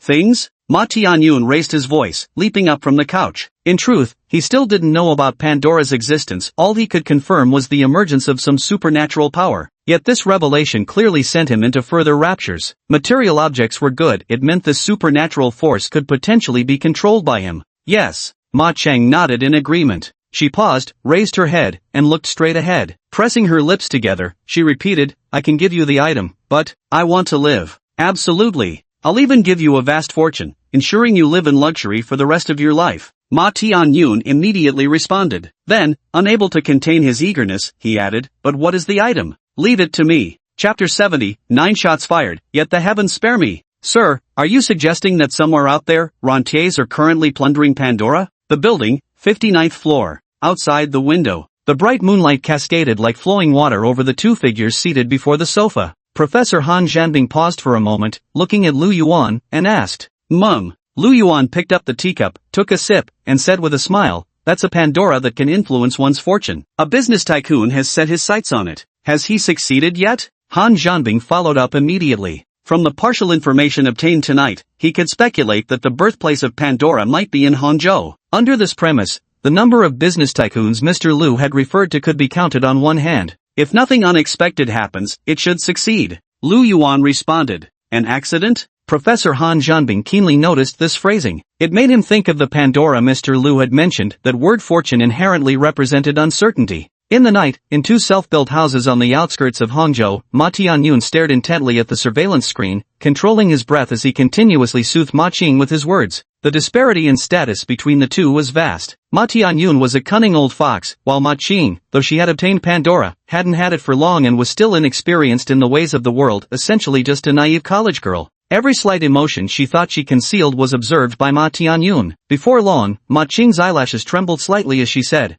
I'll give it to you. However, you'll have to untie me first. Ma Tianyun paused slightly, then acquiesced. On the monitor, a middle-aged man with a thumb-length scar near his eye entered the room. Reaching down to his thigh, he grasped a military dagger with a reverse grip and cleanly severed the ropes binding the girl's hands with one swift motion. The man left without uttering a word. Where's the stuff? Ma Tianyun leaned forward, emphasizing his next words. Phew! Ma Qing took a deep breath and glanced at the red marks left on her pale wrists from the tight bindings. Pressing her lips together, she raised her hands toward her neck. As she raised her head, a mysterious dice hanging from her neck was revealed, and Ma Tianyun stared at it unblinkingly. Remove the dice. The sting in her wrist made Ma Qing's right hand tremble, her pale palm loosening its grip. She noticed the dice falling toward the ground, her pupils contracting sharply as if she'd suddenly realized something. The dice tumbled freely through the air, flipping end over end. It rolled across the ground. Soon, it came to a stop on the floor. Ma Qing looked at the dice, his expression faltering. A trace of delight flashed across his pitiable face, but the emotion vanished almost instantly. Sir? Mum, an unexpected development? The 59th floor of the building. Lu Yuan gazed into the distance, his expression pausing momentarily before a gentle smile appeared on his mild face. Professor Han Zhanbing, who had been observing him intently, asked, Things are getting interesting, Lu Yuan remarked with a laugh, just as the 12-sided ivory dice came to rest. In the dark of night, a patrol boat on the Chentang River suddenly switched on a massive searchlight, its dazzling beam illuminating a section of the river as bright as day. 57700, stop your vessel for inspection. 57700, stop your vessel for inspection. Routine inspection. An alarm sounded from the cargo hold of the transport vessel on the river. Damn it! Why would there be a patrol boat at this hour? Bro June, what should we do? Inside the hold, the faces of 5 men of varying ages darkened instantly. Peering through the glass at the patrol boat outside, they spoke urgently. There's no way these 5 individuals should have been on this ship in the first place. Trying to pose as crew members, they'd already raised eyebrows just by their numbers. Any seasoned police officer would become alert at a single glance. Don't rush. Brother June took a drag from his cigarette and said calmly. He stood by the window, watching the police patrol boat slowly approach the cargo ship. When the two vessels drew close, 5 or 6 Marine police officers boarded with 2 police dogs in tow. Damn it! Even goddamned police dogs are here? That's not standard issue for water patrol. Another man in the crowd cursed. The cargo ship's captain wore a friendly smile, first offering cigarettes that no one accepted before probing with a few questions. Noticing the water patrol officer's insistence on inspecting the cargo, his eyes shifted restlessly. When the squad leader stepped aside, the captain suddenly approached and slipped him a wad of cash. The moment this happened, the middle-aged policeman's expression instantly changed. Inside the cabin, Brother June watched this unfold without a flicker of emotion, continuing to smoke as the ember gradually brightened in the dim light. He glanced at the 4 brothers beside him. Junji, they're almost here. Junji tossed his cigarette butt to the ground and crushed it underfoot while simultaneously reaching inside his jacket. His gaze remained utterly calm without a ripple. He raised the gun. Put, put, put. 4 silenced shots rang out in quick succession. Before they could react, the men's eyes still filled with disbelief, collapsed to the ground one after another, their blood staining the floor crimson. Brother June glanced at the 4 bodies before turning and sprinting toward the cabin's rear. At the corner, he abruptly plunged into the river. Just in time. 2 Belgian Malinois dogs raced toward the cabin, barking frantically. The water police's flashlight beams illuminated the scene from a distance, followed by a series of rapid footsteps. Soon, 4 corpses came into view before everyone's eyes. Hurry! Hurry! There's still 1 survivor here. Meanwhile, in a self-built house on the outskirts of Hangcheng, Ma Tianyun's hands trembled as he stared at the 12-sided die before him. At this moment, his face twisted with an incredibly complex mix of emotions, madness, greed, and exhilaration. In his eyes, this single die was radiating a mysterious and dazzling glow. Sir! Hurried footsteps echoed from outside the door. A man in a black suit approached Ma Tianyun and bent down to say, something's wrong. Ma Tianyun's expression shifted as he clenched the die tightly. Straightening up, he moved toward the exit without hesitation, his icy words cutting through the air. Clean this up. Yes, sir. The black sedan drove discreetly into the night. In another mansion, a man addressed as Bro Fong received the order. His sharp, contrasting eyes flickered slightly as he raised his gun and swiftly eliminated the subordinates beside him.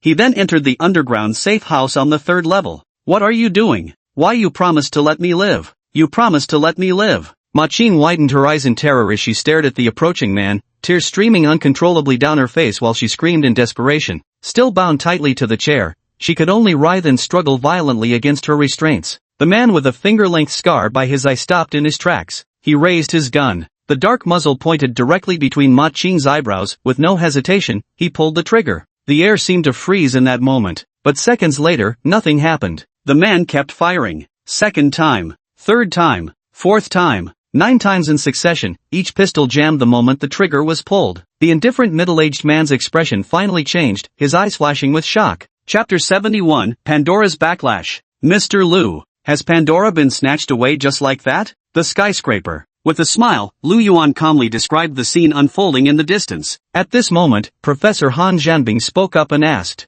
Of course it's not that simple. Lu Yuan shook his head. Pandora has a mechanism, an ownership mechanism. It can only recognize a new master after the previous one dies. If the previous master remains alive, reckless successors who attempt to seize Pandora will gradually suffer from its adverse effects. Killed? Then you can take Pandora? Han Zhanbing followed up with a question. There's also a selection process here. Lu Yuan adjusted the glasses on the bridge of his nose, looking at the professor before him, and said gently, if at the time of the previous owner's death, the successor who seizes this Pandora meets the selection criteria, then they can become its new owner. Otherwise, Pandora will vanish on the spot and randomly reappear near someone who might meet the conditions. So that's how it is. Han Zhanbing nodded. He raised his head, his gaze fixed on the enigmatic man before him, his thoughts racing. He was certain that the information he had effortlessly obtained from this man tonight must be something official investigators and the top figures of the pyramid would need to invest significant resources, even at great cost, to uncover. And how does the other party see through all of this with such clarity? Just thinking it over carefully, Han Zhanbing felt a shiver akin to gazing up at the vast cosmos. All done.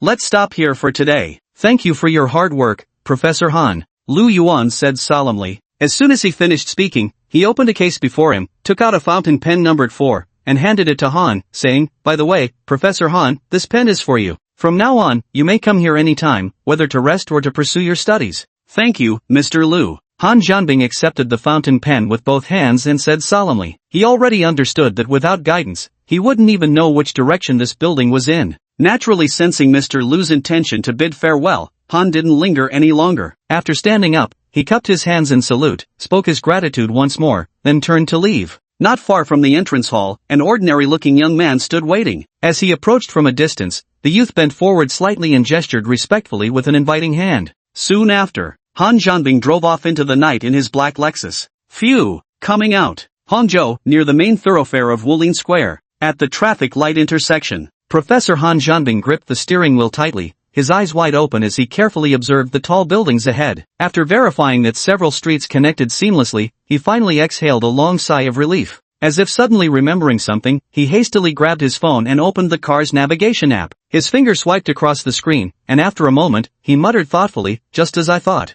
Not a single flaw, it all feels like a dream. The software showed he had been circling the same area for the past several hours. This world actually has such miraculous things. Han Zhanbing gazed at the night beyond the windshield and murmured. Just at this moment, the screen of the phone still in his hand lit up. In an internal school chat group, a well-informed senior employee had shared a message. Holy shit, a buddy of mine from the Water Police Bureau tipped me off tonight while patrolling the Qiantang River. They encountered a cargo ship. On board, a violent criminal shot and killed 4 companions before jumping into the water to escape. Han Zhanbing initially didn't pay much attention, but after a moment, his gaze suddenly sharpened as he recalled Mr. Liu's smiling face and the scene he had described in a mild tone. Is this the wealthy elite's scramble for the Pandora host? He whispered in a low voice. Such an incident must absolutely leave no trace whatsoever. A tycoon who could climb to that position could never be a soft-hearted man. Han Zhanbing noticed the silhouette of a police car appearing in the rearview mirror. He steadied himself and stepped on the accelerator. The night was deep.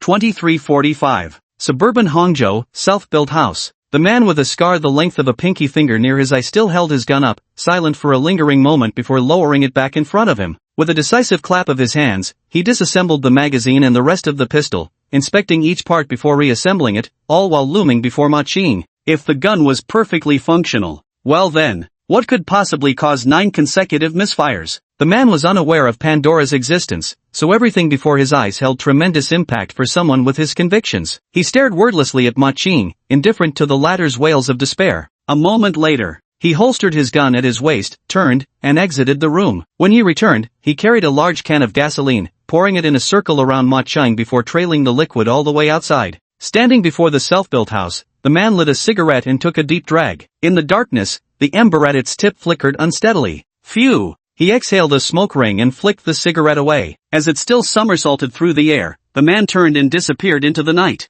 Boom! The raging flames burst forth in an instant. Mr. Ma, you're back. Hangzhou, a luxurious villa. Ma Tianyun's car smoothly drove into the garage, where the middle-aged butler had been waiting. He bowed and greeted. Mum. Ma Tianyun nodded. He made a move toward the house but had barely taken 2 steps before turning back to say, "You go rest first, don't worry about me." "Yes, sir," the butler responded. Ma Tianyun walked straight through the living room toward the enormous spiral staircase inside. Just as he lifted his foot to step onto the stairs, his foot suddenly missed its mark. His entire body lurched forward. With a loud thud, he crashed heavily onto the staircase, his nose slamming violently against the step. Blood gushed uncontrollably from the impact. Hiss! A sudden jolt of pain made the titan controlling $1 trillion conglomerate gasp sharply. "Mr. Ma, are you alright?" The butler, who was just about to leave, rushed over in panic. As he helped Ma Tianyun up and attempted to guide him toward the sofa, Mr. Ma's left foot somehow tangled with his right the moment he took a step. The man toppled over again, dragging the butler down with him as both crashed heavily onto the floor.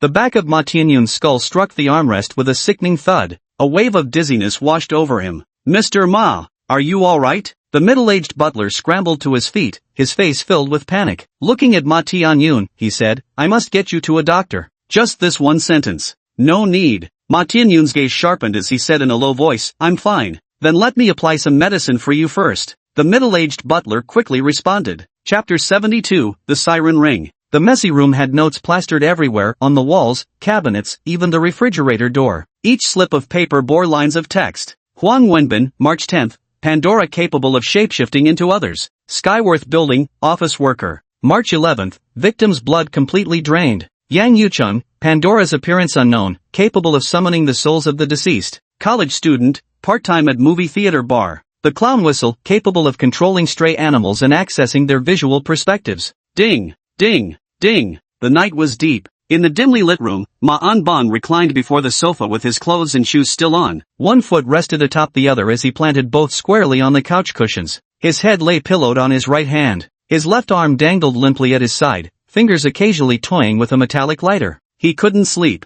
He simply gave up trying, his mind replaying every detail since Huang Wenbin's case like frames of a film. Ma Anbang stretched his hand toward the ceiling. "I will definitely catch you." After Yang Youcheng's death, the follow-up matters remained unfinished to this day. The ripple effects within Hangzhou's official circles didn't concern him. Ma Anbang was primarily focused on the background investigations centered around Yang Youcheng's network. Interrogation of Chen shooting. Interrogation of Yang Youcheng's classmates and colleagues. University campuses, workplaces. As long as they still existed, all surveillance footage was extracted and preserved by the Pandora investigation team. Regardless of cost, numerous personnel employed the most labor-intensive methods to advance the investigation. That existence codenamed S is right here in this city. Ma Anbang muttered to himself. He closed his eyes, and in the darkness before him appeared a mysterious shadow. He tried to sketch the other's appearance with his current consciousness. Arrogance. This was the first keyword Ma Anbang extracted. During the investigation conducted through collaborative efforts, every time they came across traces of the other party, what awaited them was only a void blank surveillance footage, gaps in personnel memory corresponding to those moments. This indicates that the forbidden existence had never actively concealed its own traces.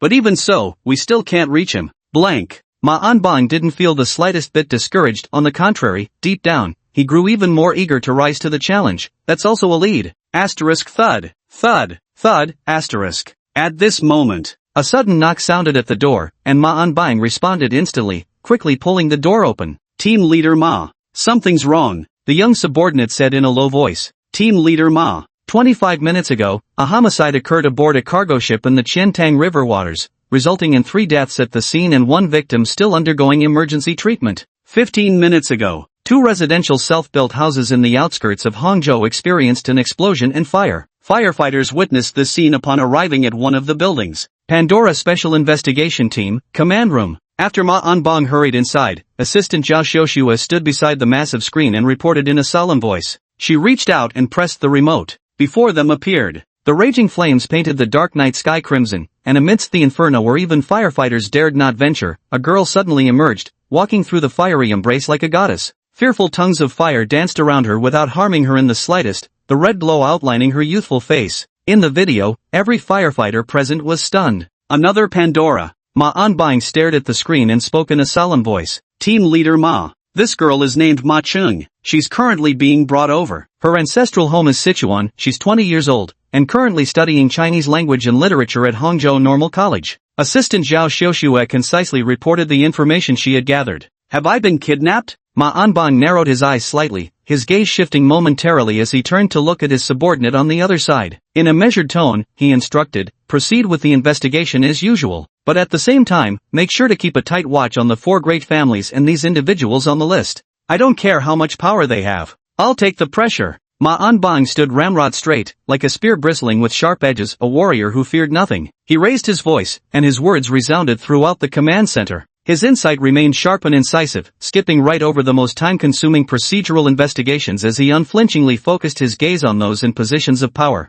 Precise. Straight to the point. Yes, sir. The subordinate acknowledged and hurried off to the side. Time ticked by minute after minute. The next day. Saturday, day off. Supervisor Liu, it's so crowded here. Hee. Good thing I bought my ticket early, otherwise I definitely wouldn't have gotten to see it. Outside the Zhao National Academy of Fine Arts Museum in Hangzhou, a long queue had formed. Nie Xiaoyu wore a pristine white dress with 2 long cute braids draped in front. She stood in white socks and round-toed black leather shoes, tiptoeing to look ahead as she cheerfully said to Lu Yuan behind her, since Supervisor Liu loves vintage items so much, he must be excited for this exhibition too. The official website said it's an exhibition opened domestically by one of France's most elite private collectors. Nie Xiaoyu introduced. Thank you, Xiaoyu. Lu Yuan said gently. Just this ordinary sentence made the young girl's eyes curve happily into crescents. Not too long after, the two followed the flow of the crowd into the exhibition hall. This hall was divided into 2 sections, one displaying numerous ancient artifacts from the Zhao kingdom, which had been scattered abroad during wartime. As for how they ended up in this collector's hands, Lu Yuan glanced at the introduction in his hand, noting that the collector also held a French aristocratic title. Aside from the Zhao kingdom artifacts, the other section displayed medieval European objects. Manager Liu, do you like this one? Inside a square display case, a mysterious red gemstone ring shimmered under perfectly angled lighting. Lu Yuan stood nearby, his gentle gaze lingering on it. Nie Xiaoyu glanced at it and asked, Lu Yuan nodded. The Siren Mermaid Ring, a symbol of mystery and allure. Originating from medieval Europe, it was a gift from a count to his wife. Nie Xiaoyu looked at the description and read aloud, blinking her eyes as she said, the Siren Mermaid? Sirens originate from ancient Greek mythology, creatures with human heads and bird bodies. Legend has it they often flew over the sea, watching passing sailors. She would then use her heavenly voice to lure them in, causing the ships to crash upon the reefs and sink, turning the drowning sailors into meals for the sirens. Lu Yuan shifted his gaze back and gently explained to Nie Xiaoyu. Oh, so that's how it is. What an evil monster. Nie Xiaoyu nodded, speaking with clear-cut likes and dislikes. Let's go, Lu Yuan said with a smile. In his gaze, the gemstone ring displayed in the showcase was emitting a crimson glow from another dimension. Chapter 73. When ambition reaches its zenith, it reverts to savagery. Old Master. Morning, Hangzhou. CC Villa. The old butler Shinshan walked over to Shin Nancher in the second-floor study and murmured something to him. Shin Nancher set down the Buddhist scripture in his hand, his expression still composed, and asked, when did they appear? I understand. Shin Nancher continued. Shortly afterward, the elderly butler wheeled Shin Nancher, seated in his wheelchair, toward the semicircular balcony. The warm sunlight poured unreservedly over the old man's body. A thin blanket covered Shin Nancher's legs. His face was lightly made up to give him a pale, terminally ill appearance. His dulled gaze subtly swept over the grounds outside the building. In the distance, in places easy to overlook, 2 security guard-like men moved through the villa complex. His subordinates had just discovered that these 2 had been newly hired that very day. Send Lu Yang over. The boss has a mission. Shin Nancher said calmly. Yes, sir. Shan Shan acknowledged with a hum. Shin Nancher was about to leave when his gaze caught sight of a villa diagonally opposite. There, in the sunlit garden, the once fiery woman now resembled a withered flower. Only when her eyes occasionally followed the little boy chasing butterflies did a faint spark of life flicker back into them. Mom!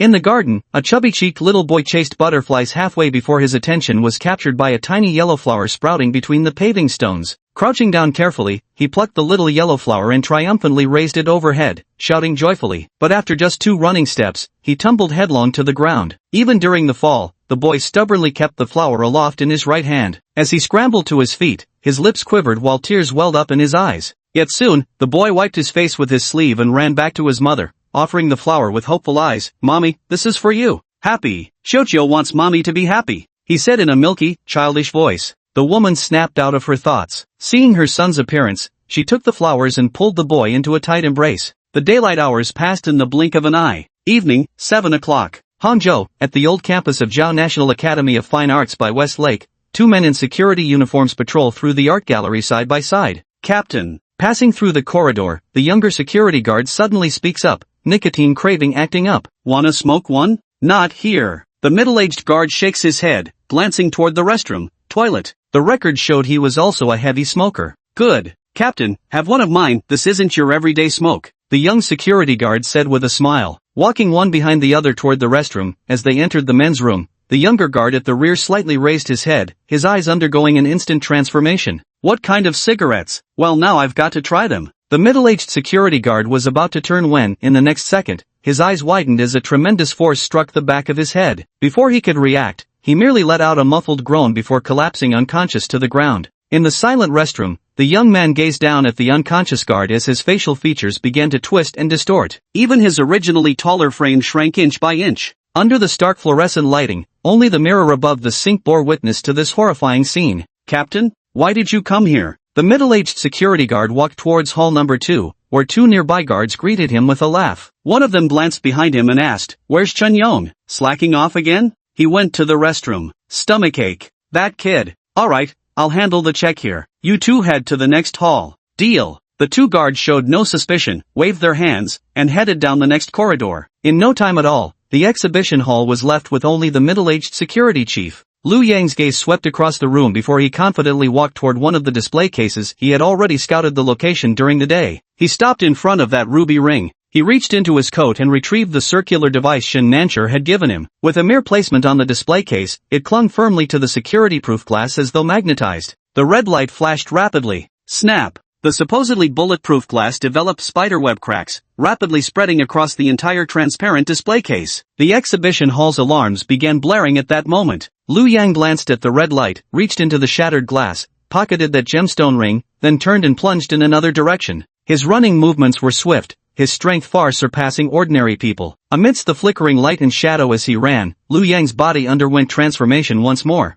"Mr. Liu, let's approach this from the perspective of Pandora's hosts to deduce and explore the potential futures that may unfold." "Oh, Professor Han, please proceed." On the 59th floor of the skyscraper, under the cold moonlight, Liu Yuan sat opposite Professor Han Zhanbing. "First, Level 1, ordinary people, average individuals who obtain Pandora. At this stage, what is their desire?" Professor Han Zhanbing adjusted his gold-rimmed glasses with an effortless air of strategic command and said, "He needs to use Pandora to fulfill his most primal desires, like carnal longing for women, especially those once deemed unattainable. For instance, vengeance against those who've humiliated him. These direct cravings represent the simplest tier of motivation Pandora can effortlessly satisfy. We classify them as primitive beast-tier drives." Liu Yuan nodded with a smile. This conclusion wasn't difficult to draw. Huang Wenbin, Liu Yang, even Shen Nancher all shared this first-tier driving force after obtaining Pandora. The second tier. I define this as the intermediate ambition-level driving force. After satiating their immediate desires, ambition begins to emerge within them, craving more wealth, greater power. Han Zhanbing analyzed meticulously. After a long pause, his gaze intensified before lifting to meet Mr. Liu's smiling eyes as he continued. Finally, the third layer, the driving force of violence. Violence? Liu Yuan's expression remained unchanged, only responding gently with a hint of a brighter smile. Professor Han means that when ambition reaches its peak, Pandora's hosts will revert to the primitive beast level, is that it? Violence is the most primal and elementary behavior since the dawn of human civilization, the initial stage of human societal development. In other words, one could say it's the ultimate violence born from extreme ambition. If what Mr. Liu says is true, and Pandora in the future possesses immeasurable power, then the strongest Pandora host at that time will inevitably revert to violence, bringing war to the world. Is that so? Liu Yuan picked up a cup of tea, took a sip, and responded non-committally. Chapter 74, Begin a New Life, for better or for worse. White Soul +1. The night was deep. 10 o'clock. Lu Yuan had just returned to his apartment and was changing his shoes when a message popped up before his eyes. So soon? Truly the land of the free. Lu Yuan let out a soft chuckle. Through Pandora's connection, he gazed across the ocean and noticed that the female ghostly one seemed to have claimed the warlock soul bell as her own possession. She was forbidding the new user from coalescing any new souls, and if they dared, she would slowly bewitch them within the bounds of the rules and drag them into the abyss. Perfect timing. As he stepped into the study after exchanging for a new seed, the black cat Lao Bai appeared promptly outside the door. It first leaped onto its master's lap, then hopped onto the desk. Lu Yuan glanced at Lao Bai without pause, slowly inserting the seed into the ruby ring in his hand. The emerald green seed merged into the ring like a drop of water. Ding! You have obtained Pandora number 3-008. Please name Pandora number 3-008. 3-008. Its former owner was the wife of a medieval European count, who possessed a voice of heavenly beauty. At every aristocratic gathering, her singing stole the spotlight only to draw malicious envy. A woman's blood once stained this ring. When worn, 3-008 grants its bearer the most flawless singing voice. Your voice becomes God's masterpiece. Lu Yuan spread the ring on his palm, now completely transformed, a pigeon blood red gemstone of pristine purity, set upon a mysterious band. The entire mounting used mermaid scales as its backdrop, with undulating water patterns as its main motif. Though no mermaid figure could be seen amidst the interwoven scales and ripples, the design seemed to whisper of a siren lurking beneath the water's surface. I shall call you the Siren's Ring, Lu Yuan murmured. Upon naming it, the ring's corresponding abilities refreshed once more. Beyond bestowing a flawless voice, the wearer's songs would now carry an enigmatic magic. Through song, bewitch, control, bestow enhancements or negative effects upon the listener. Moreover, when sufficiently developed, should the wearer perfectly perform a complete story through song, they can even drag the listener entirely into another world. Illusion? Or can it truly weave a tangible world where spiritual entities exist through song? And the side effect is actually becoming increasingly narcissistic, developing an uncontrollable love for oneself? Lu Yuan carefully pondered the final segment of its abilities. After a brief moment, he chuckled, realizing he might be overthinking it. After all, this was just a third-tier Pandora. Night deepened. He tucked this ring into a box as well. Counting the Thief King's gloves, he now had 2 Pandora artifacts in his stash that hadn't been released into the world yet.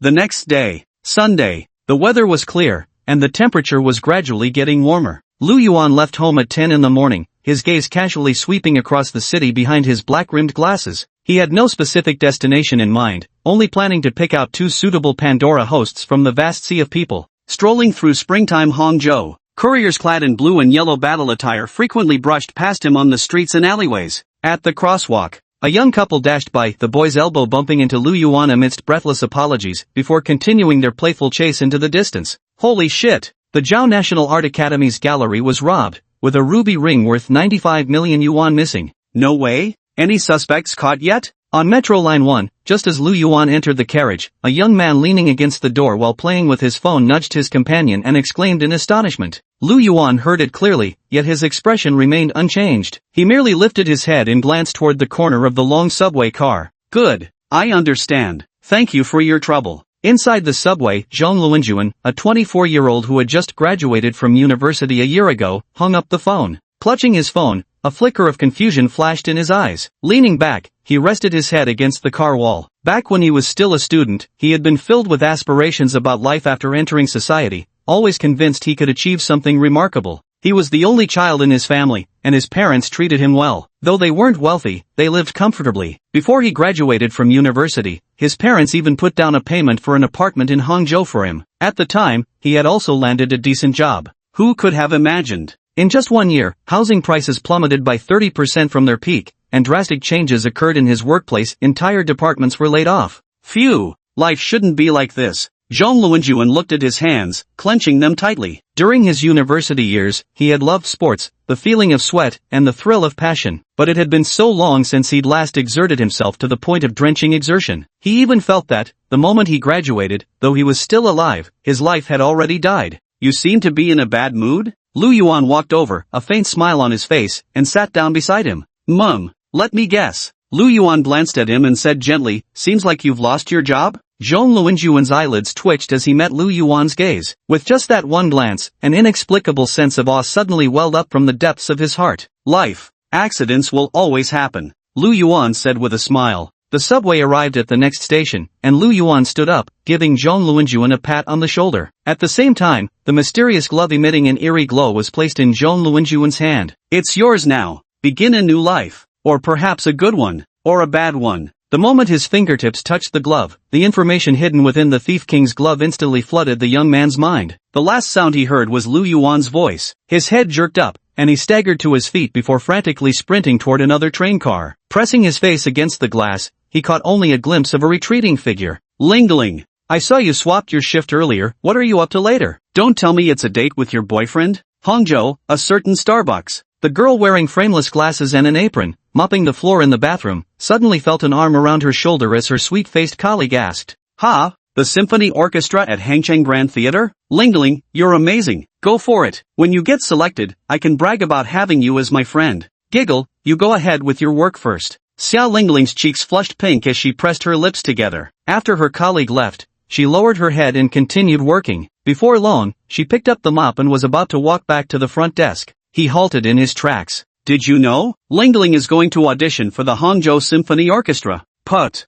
Seriously? A country bumpkin like her trying out for a symphony orchestra? Ha ha ha. Xia Lingling's eyes welled up with tears as she froze on the spot. Noticing a colleague approaching, she hastily retreated, ducking into the restroom to hide. At the same time, the glass door of the cafe swung open as a man with a gentle demeanor stepped inside. Chapter 75, Stunning. Hello, a cappuccino, please. Lu Yuan paid, waited briefly, then carried his coffee to a seat by the window. When he lifted his head, he could see the girl across the way clutching a mop tightly in her hand. For some reason, a faint smile appeared on his gentle face. As he watched the girl carrying a bucket of water toward the second floor of the cafe, Lu Yuan stood up as well. Phew, it's all your fault, you just had to say it, over and over. Xia Lingling walked up to the second floor, where no colleagues were present and only a handful of guests lingered. The girl wiped her eyes and whispered softly. But she was genuinely overjoyed by the news. That afternoon, she was actually attending the second round of auditions for Hangzhou's Symphony Orchestra. She remembered, back when she was very young, how she'd once caught a glimpse of a soprano's radiant performance with a symphony orchestra on TV. From that moment, she'd held on to this dream.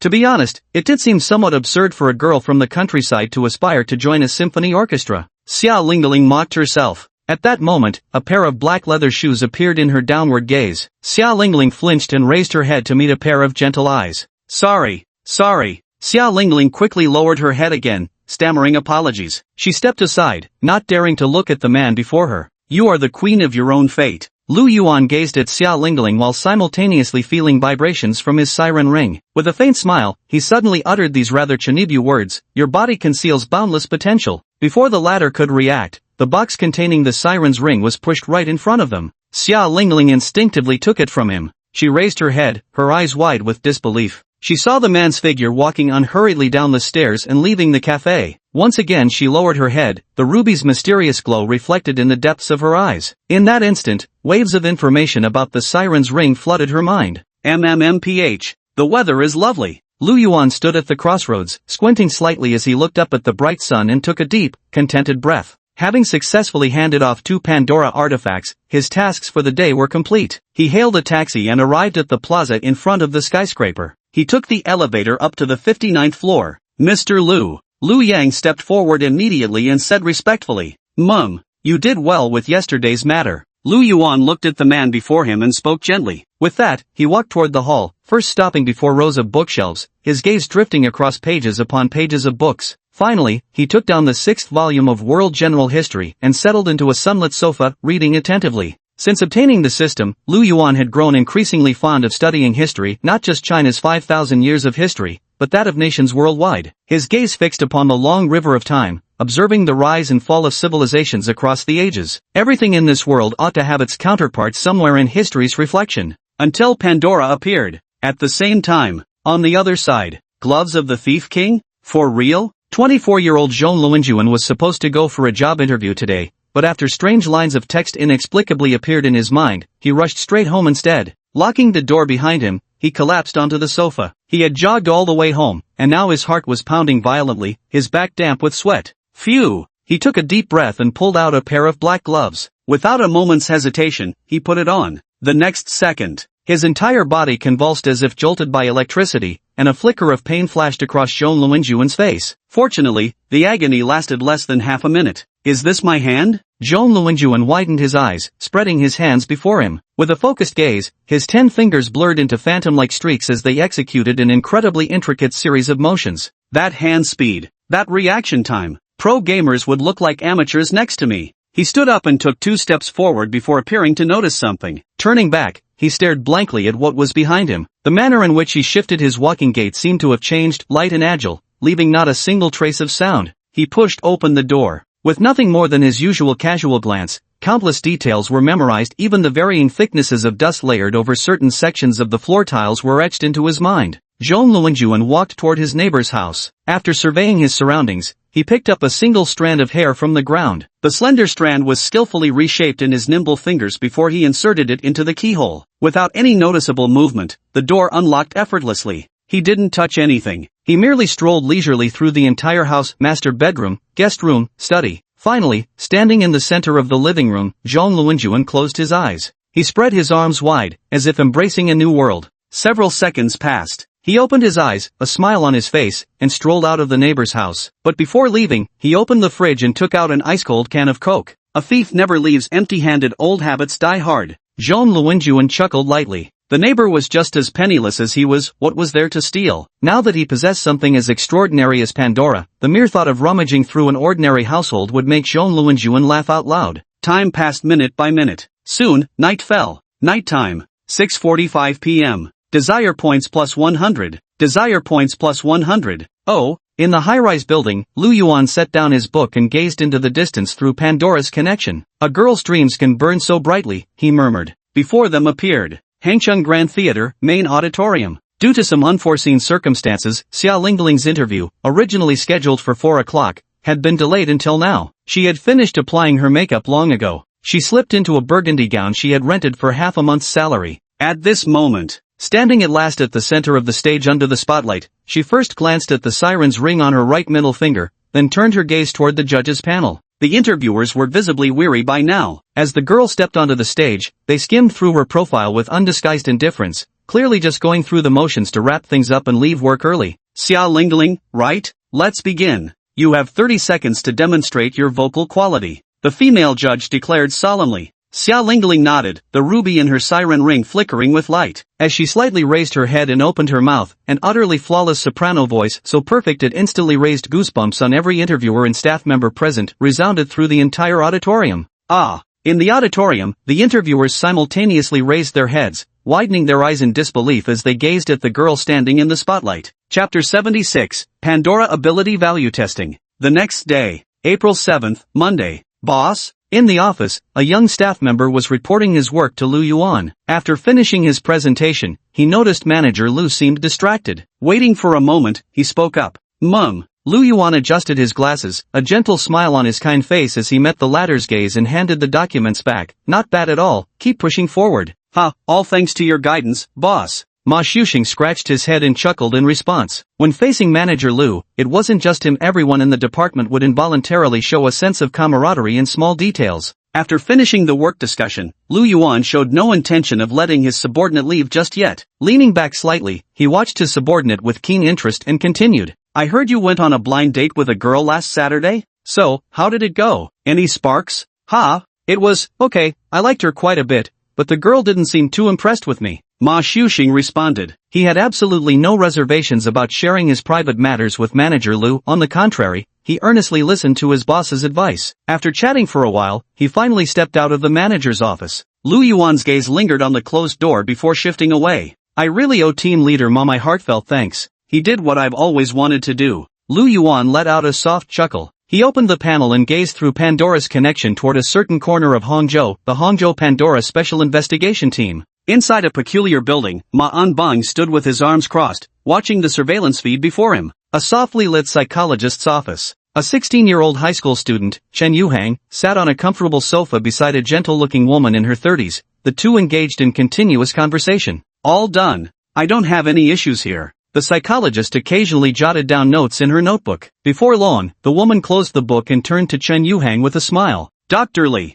am I mentally okay? Chen Yuhang said nervously. Don't worry, surprisingly healthy little Yu Hang will definitely grow up to be an extraordinarily righteous hero, Dr. Lee said with a kindly smile. Seeing the teenager before her heave a big sigh of relief and pump his fist enthusiastically, she continued gently, everything checks out fine here. Little Yu Hang may proceed to his next world-saving training session. Great. Understood, Chen Yuhang exclaimed energetically as he sprang to his feet. After taking 2 steps toward the door, he suddenly remembered something and hurried back to stand before Dr. Lee, bowing deeply at a perfect 90-degree angle. Thank you, Dr. Lee. Team Leader Ma. Dr. Lee's psychological evaluation is complete. The corresponding EEG readings and all other physiological indicators are also ready. The young assistant Zhao Xiaoxue walked briskly to Ma Anbang's side and handed him the documents. Comprehensive evaluation above. Chen Yuhang's physical metrics remain unchanged, but there's a gradual shift in his emotional state. According to investigations, 2 weeks ago Chen Yuhang exhibited an introverted personality with minimal expressive desires. Recently, his emotions have become noticeably more intense, frequently displaying heroic aspirations when confronting questions of justice and evil. While Ma Anbang reviewed the documents, Zhao Xiaoxue rapidly delivered her briefing.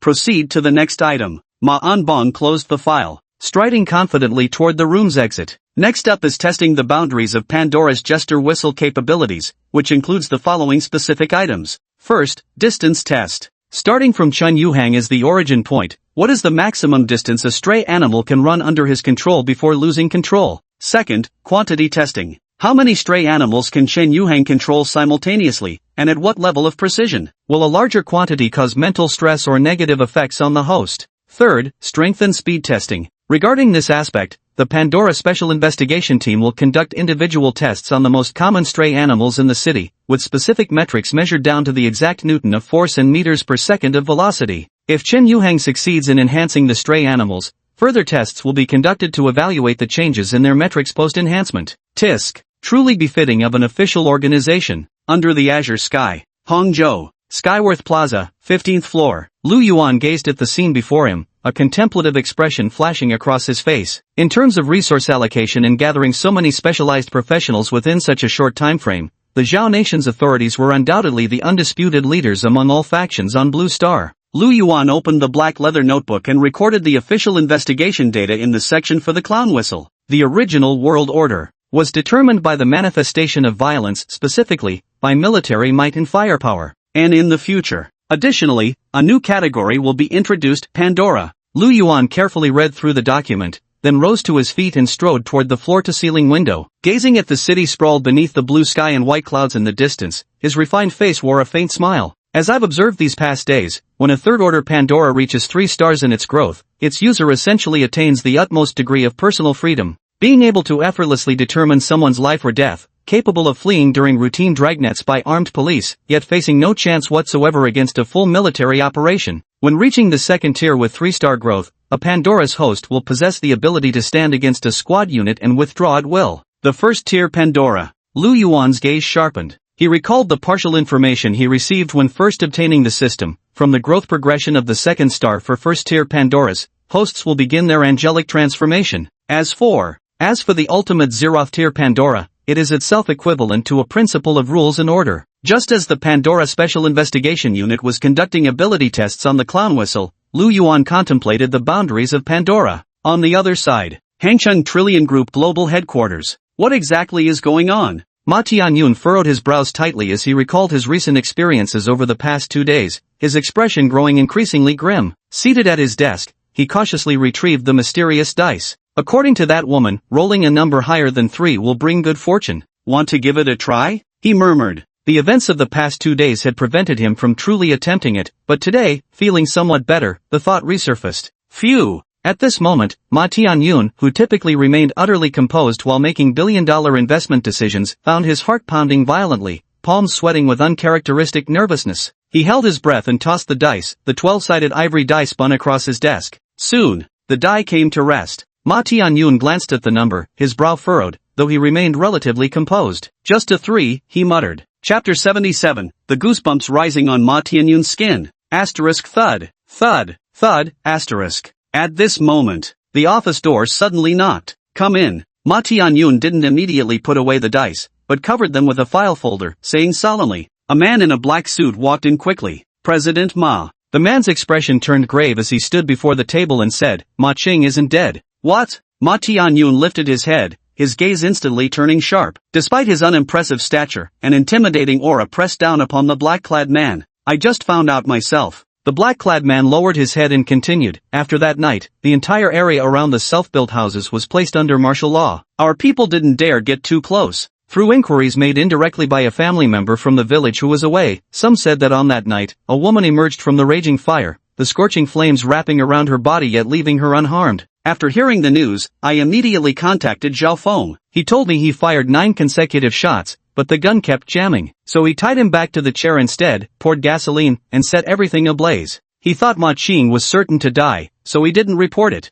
Upon hearing this, Ma Tianyun's eyelids kept twitching uncontrollably. I understand. Ma Tianyun tapped his fingers on the desk, then after a long silence, said solemnly, first, control Zhao Feng. As for punishment, let me think about it. By the way, has there been any trouble on Wang Jun's side? Nothing. Be even more cautious. Once out of Jiangsu Zhejiang province, after he hands over the goods, deal with him. If anything unexpected happens, his death is the top priority. Understood. The man in black replied respectfully. This Wang Jun was none other than the man called Brother Jun on the freight ship that night, who personally killed his 4 companions. After the latter left the room, the titan who controlled a trillion-dollar conglomerate leaned back, his brows furrowed tightly. His keen intuition made him sense an impending danger. Ma Tianyun reached out and opened the folder, staring intently at the dice with sharp contrast between black and white. As if remembering something, his pupils contracted instantly, and goosebumps rose one by one across his skin. He raised his head and looked at the ceiling where there was nothing, then quickly turned around to gaze at the sky behind him. Beneath the azure sky floated a few scattered white clouds. First,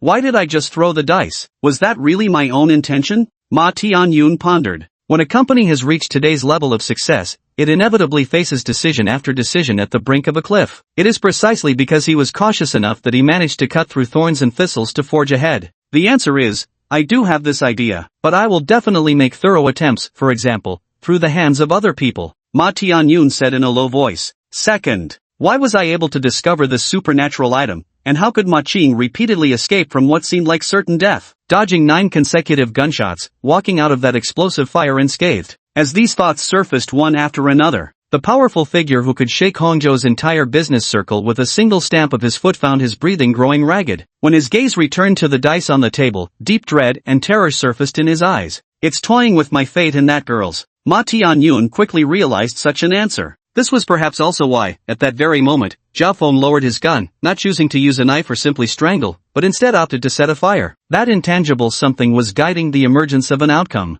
Impressive. Meanwhile, in the Chuangwei building, Lu Yuan, who was observing Ma through Pandora, paused in contemplation before offering applause across the vast distance. One should indeed say, worthy of being called Director Ma. You reacted quickly. Lu Yuan praised. He also looked at the black ivory dice lying quietly on the table. This unseen luck had unknowingly influenced one of Zhao country's top-ranking wealthy figures. This dice, which in his hands obediently dared only to roll 12s, might currently be the most overlooked artifact among all third-tier Pandoras. Tisk. Things just got more interesting. Lu Yuan gazed at the lingering number 3, smiling faintly as he uttered softly. In Ma Qing's hands, the gambler's dice of fate truly followed the whims of luck, throwing different numbers. But in the hands of someone other than its owner, it would only ever land on 3, 2, or 1. Junior. Let's eat. Hongzhou, a county town below, an urban village. A shabby rented apartment. A plain-looking middle-aged man walked in carrying 2 bags of takeout. He glanced at the inner room with a smile and said, after a brief silence of a few seconds, Brother Jun, who had been leaning against the inner room door, stepped out. His ruthless eyes stared unblinking at the man.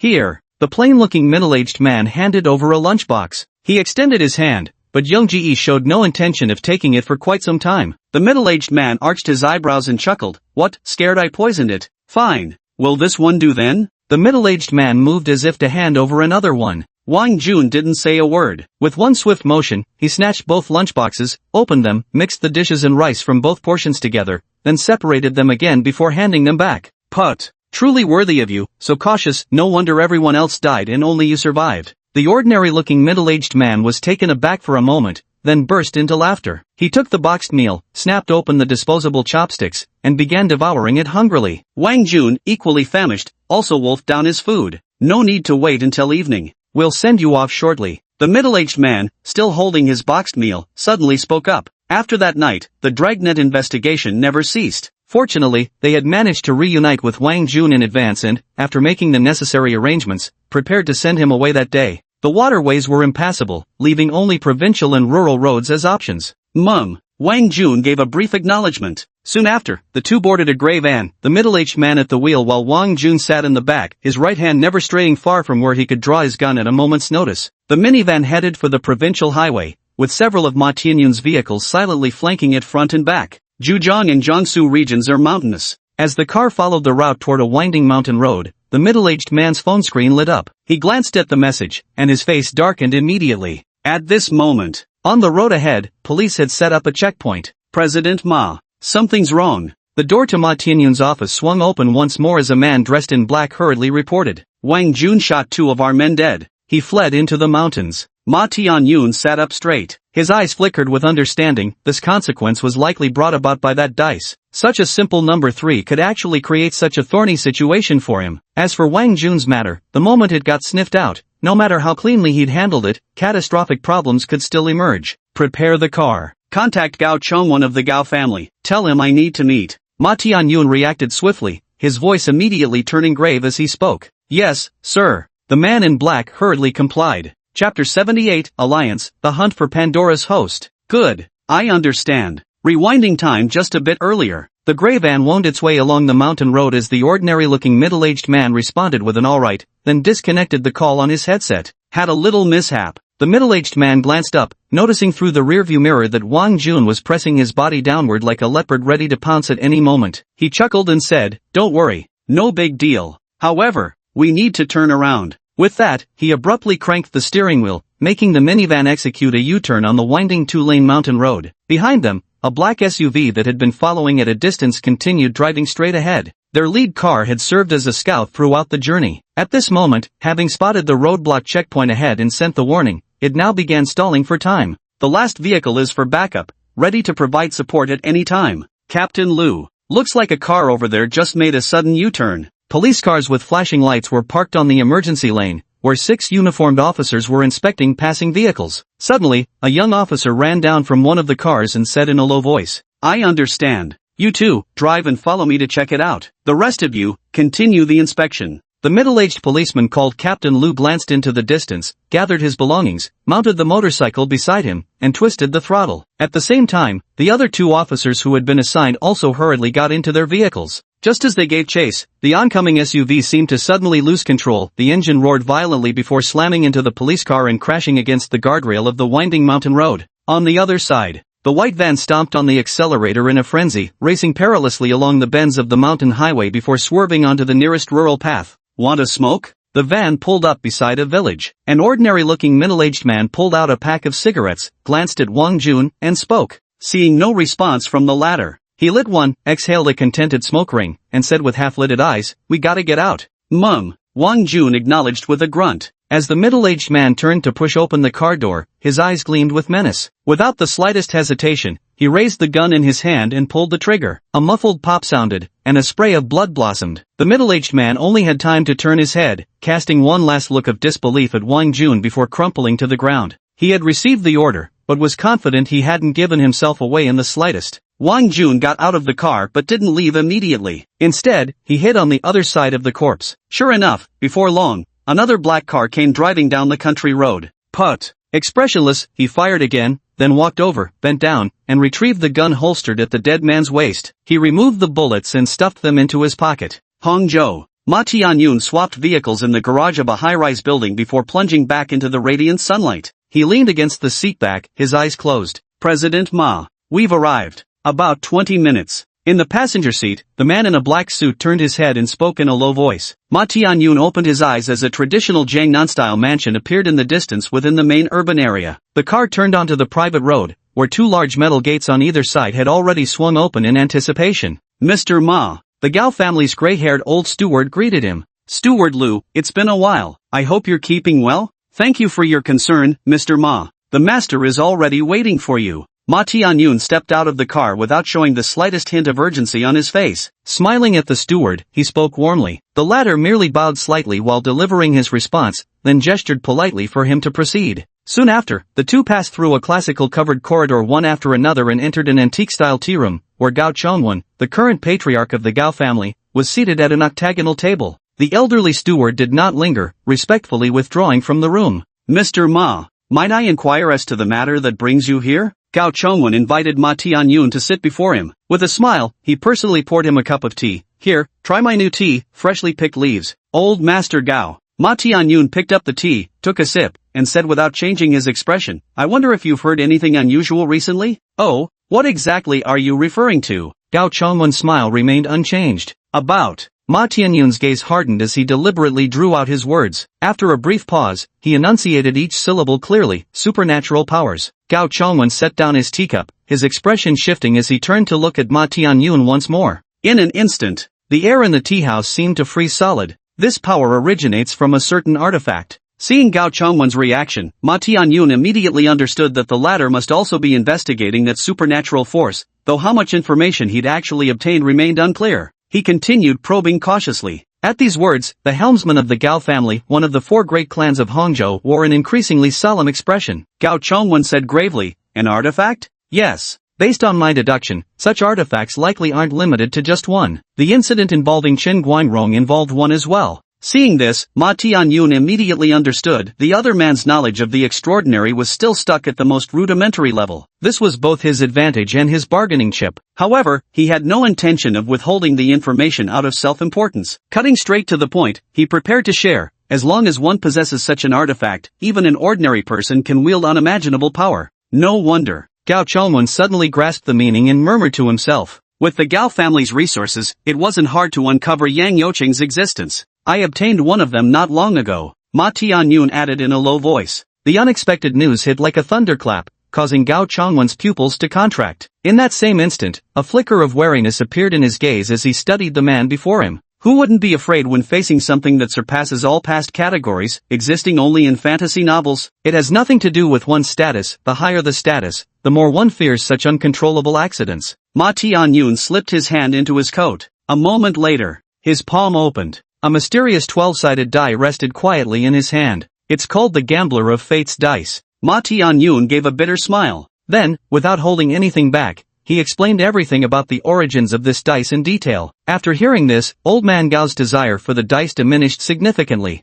After you obtained it, your fortunes turned out completely different from that young girl's. Gao Chongwon pointed it out. Yes. Ma Tianyun nodded, then added, so I suspect this must be related to it not having acknowledged me yet. Or perhaps it still recognizes that young lady. With just a few words exchanged between them, they deduced an invisible ownership mechanism concerning Pandora. Gao Chongwon's gaze remained fixed on the dice. After a long silence, he looked at Ma Tianyun and said solemnly, go on. What is your purpose in coming to me, Old Master Gao? The world has changed. Ma Tianyun's eyes gleamed with sudden intensity as he leaned forward with palpable energy, fixing Gao Chongwon with an unblinking stare and raising his voice. We should form an alliance. We must find more of these artifacts first, for self-preservation and also for Chapter 79, Desperate Situation. The sky gradually darkened. Nighttime. 9 o'clock. On the 59th floor of the building, Lu Yuan hadn't returned home yet, leaning lazily against the sofa as he held the pen linked to item 3-006. He recorded the alliance between Ma Tianyun and Gao Chongwon in his black leather notebook.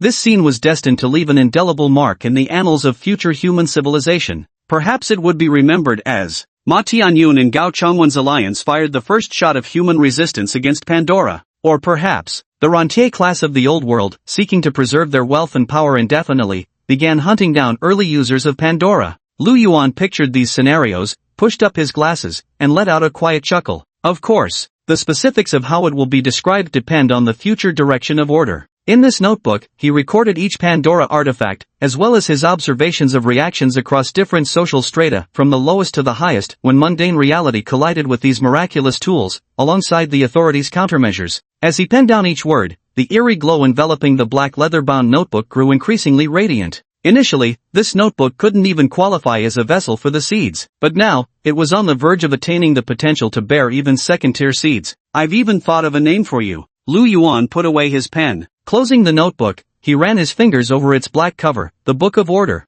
Ding ding ding. Right then, the phone resting beside him lit up and began to ring. Don't be afraid. I'm here for you. Lu Yuan's expression remained unchanged, yet his words carried an extraordinary gentleness as he continued, "Rest for a while first. I'll be right there." Without another word, he hung up the phone. Lu Yuan stood up and walked to the massive floor-to-ceiling window, gazing down at the crisscrossing roads illuminated by rows of streetlights, overlooking the towering buildings and countless glowing windows of the city. He reached up and removed his glasses, revealing an astonishingly handsome face that had been concealed by those plain black frames. After wiping his glasses clean, Lu Yuan left the building. Phew! Manager Lu, I'm sorry to disturb your rest. In the dark of night, Lu Yuan hailed a ride-hailing car, first going to Nie Xiaoyu's rented apartment to pick her up, then rushing to a nearby hospital. Nie Xiaoyu was running a high fever, her cheeks flushed red. With both arms wrapped around Lu Yuan's neck, she was carried out of the car in a princess carry hold. Pressing her cheek against Lu Yuan's chest, she murmured dizzily, "No need to apologize. Isn't this what I should be doing?"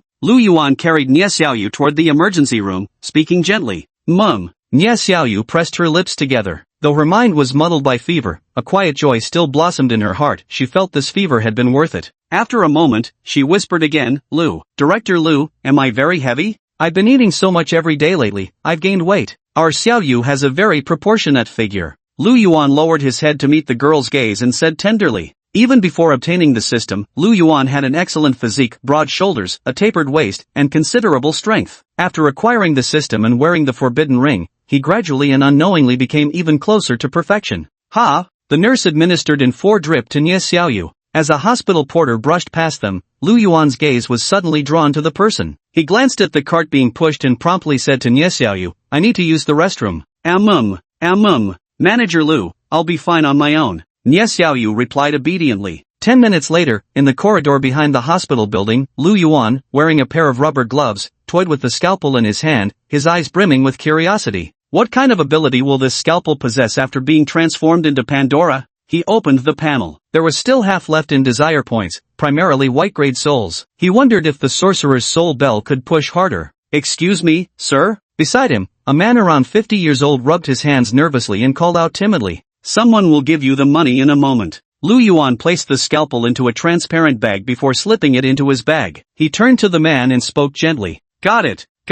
The man nodded repeatedly. He didn't know why he lacked even the courage to raise his head and look at the man before him, let alone refuse him. Meanwhile, between Hangzhou City and Liandu City, 5 helicopters were hovering over the mountainside. The massive searchlights illuminated the night-shrouded forest as bright as day. Below the mountainside, every road intersection had been blocked off. The personnel of Pandora's Special Investigation Unit were far from sufficient. After directly reporting to higher authorities, Ma Anbing mobilized a large number of police forces from surrounding areas overnight to seal off and search the mountain. Phew! Wang Jun lay prone in a thicket, his breathing labored. He cautiously raised his head, peering into the distant woodland. The search teams, spread out with flashlights in hand, resembled fireflies scattered through the night. Intermittent barks of tracker dogs reached his ears, one notably close by. His heart pounded violently. Gulping hard, he remained low but began inching backward, seeking an escape route away from the light beams. Splash! Then, carelessness. His foot suddenly dislodged a clump of earth. The crumbling soil tumbled downward. In the mountain's profound silence, the sound rang out with startling clarity. Woof! Woof! The police dog's fierce bark shattered the silence. Then an officer came rushing over, gun drawn, flashlight beam sweeping directly toward Wang Jun's location. Phew! Wang Jun's body froze rigid. When he looked up, he found himself staring into the black muzzle of a pistol. He raised both hands in surrender. Put!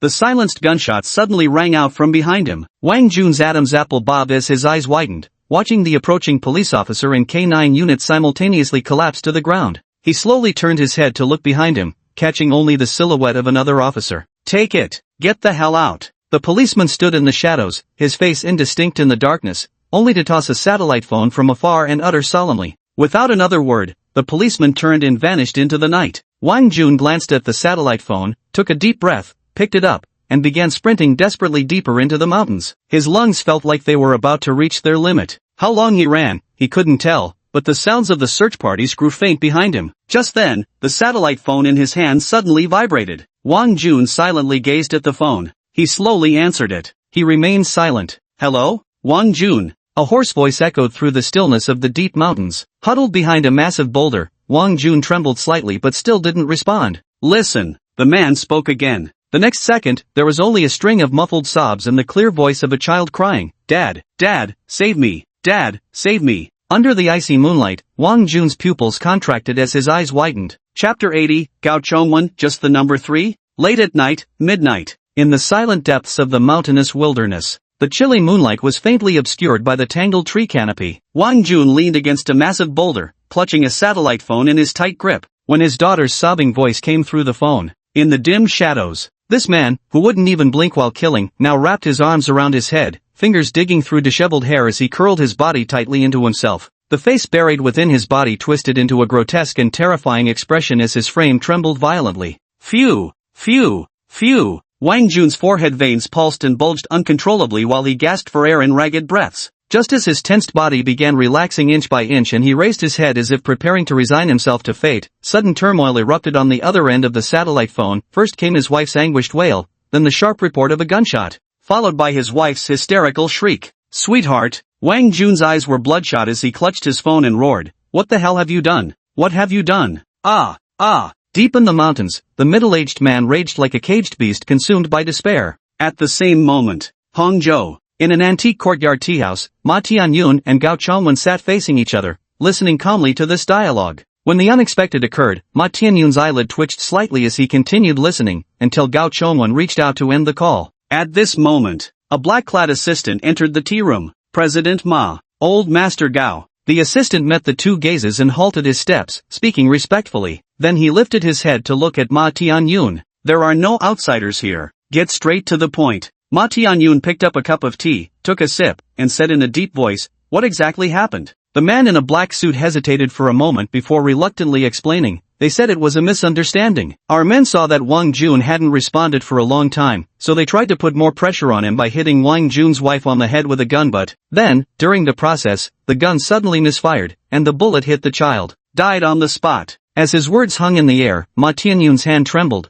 spilling the warm tea onto the back of his hand. The head of the Gao family, Gao Chongwen, also fell into rare silence. The tea room became quiet. "You may leave first." After a long time, Ma Tianyun said gravely, "Yes, sir." The black-clad assistant lowered his head, acknowledged the order respectfully, and carefully closed the door as he left. In the dark of night, the amber lamplight illuminated the tea room, where wisps of steaming tea still simmered on the table. "This Wang Jun has completely lost control. Make a clean break entirely," Gao Chongwen said in a deep voice. "Mum." Ma Tianyun's eyelids twitched slightly. He had invested considerable effort into building Wang Jun's entire network from top to bottom. The losses from abandoning it all would be painful even for him. Moreover, many of these matters couldn't simply be resolved with money. "Did that dice of yours bring this about too?" As Gao Chongwen recalled the earlier events, a strange expression flickered across his face, followed by a trace of wariness and awe. No matter how much Ma Tianyun had described earlier, nothing compared to the shock of witnessing this invisible force firsthand. "Probably not," Ma Tianyun said with a bitter smile. "Just the number 3?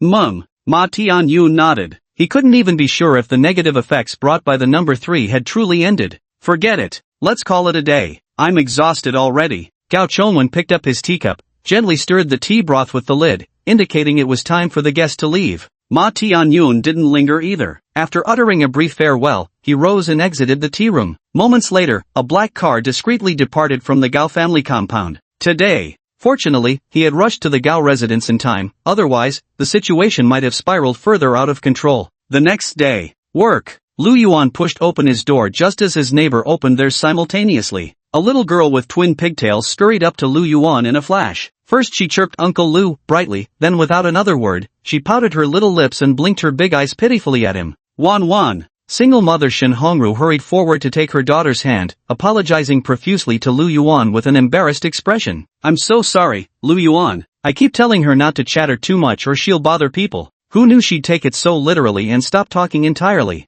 "No worries. Wan is really adorable," Lu Yuan responded amiably. Walking alongside Shin Hongru, they parted ways on the first floor of the elevator as he stepped unhurriedly into the morning sunlight. Arriving at the office, he didn't see Nie Xiaoyu as usual today. The young girl had spiked a fever of 40 degrees Celsius last night and took sick leave after getting in 4 drip. After work in the evening, Lu Yuan, who had just returned home, suddenly paused, his expression turning peculiar. Through his connection with Pandora, he gazed toward the distant shore. An average of 1 soul every 2 or 3 days, Li Wanwan is on a rampage. The sorcerer's soul bell. When one becomes utterly immersed in the abyss of desire, losing the anchor of reason, they will be claimed by the ghosts. The vitality of their flesh and blood will transform into the ghost's power, while their souls are harvested by the great existence. Perfect. The desire points are sufficient too. Lu Yuan adjusted his glasses and chuckled softly. No hesitation whatsoever. In the study, under the watching gaze of a man and his cat, he inserted the emerald green Pandora seed into that scalpel. Let's call you the Creator's Blade. Lu Yuan grasped the transformed scalpel in his hand. The previously detachable blade had now become permanently fixed, the entire surface turning jet black. When tilted upwards, the study's light danced along its edge. After a moment's contemplation, he chuckled and said, "Ding! Naming successful. Pandora number 3-009, Creator's Blade." It was once the favorite scalpel of a top-tier surgeon. When holding this blade under the surgical lamp, the doctor wielded the power to perform miracles, transforming decay into wonder. When holding item 3-009, the user instantly gains microscopic vision. The severed tissue will temporarily maintain its original biological activity. As item 3-009's growth level increases, the user acquires preliminary tissue grafting capabilities, though not fully resolving cellular rejection issues. Lu Yuan carefully scanned line after line of these descriptions. Same. This Pandora possessed extraordinary potential. In some aspects, it even resembles the Op no Mi from that island nation's manga, essentially a slightly weakened version of the surgical fruit.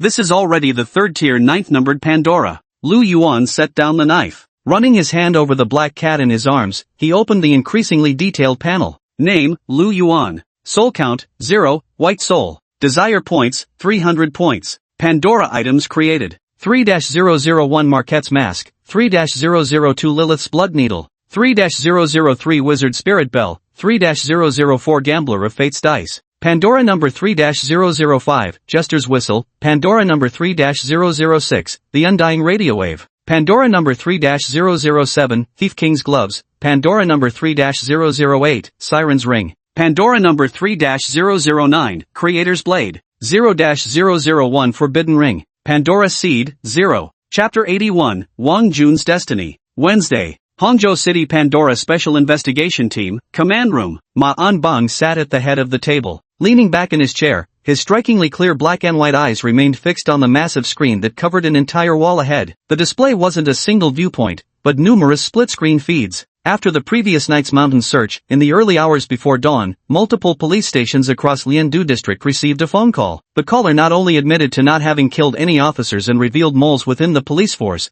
but also exposed extensive information about related operations both upstream and downstream. At this moment, each of these split-screen feeds showed live footage of special police units, investigators, and even disciplinary commission officers taking action across various departments. Tisk. Ma Anban was still fiddling with the lighter in his hand. He suddenly let out a mocking laugh and murmured, how resolute the hero was in cutting off his wrist. Most of the people involved didn't even know who was really behind it all. The mastermind cherished their position too much, layering white glove upon white glove to keep their hands from getting dirty. Team leader Ma Zhao Xiuxue, the assistant beside Ma Anbang, hesitated and said, "You mentioned that not many people could reach this level, so why not let Chen Yu hang? Knowing who it is isn't important." Ma Anban withdrew his gaze and looked at Zhao Xiuxue, shaking his head. "What's most crucial is that our Pandora investigation team needs to develop the most efficient collaborative command model with local police forces and personnel." His voice echoed. Assistant Zhao Xiuxue at first pondered carefully, then grasped the underlying intention behind team leader Ma's approach. The Pandora Special Investigation Unit had just been established. Its internal operations and its methods of collaboration with other departments, all of these processes required a period of continual adjustment to identify and resolve problems. Besides,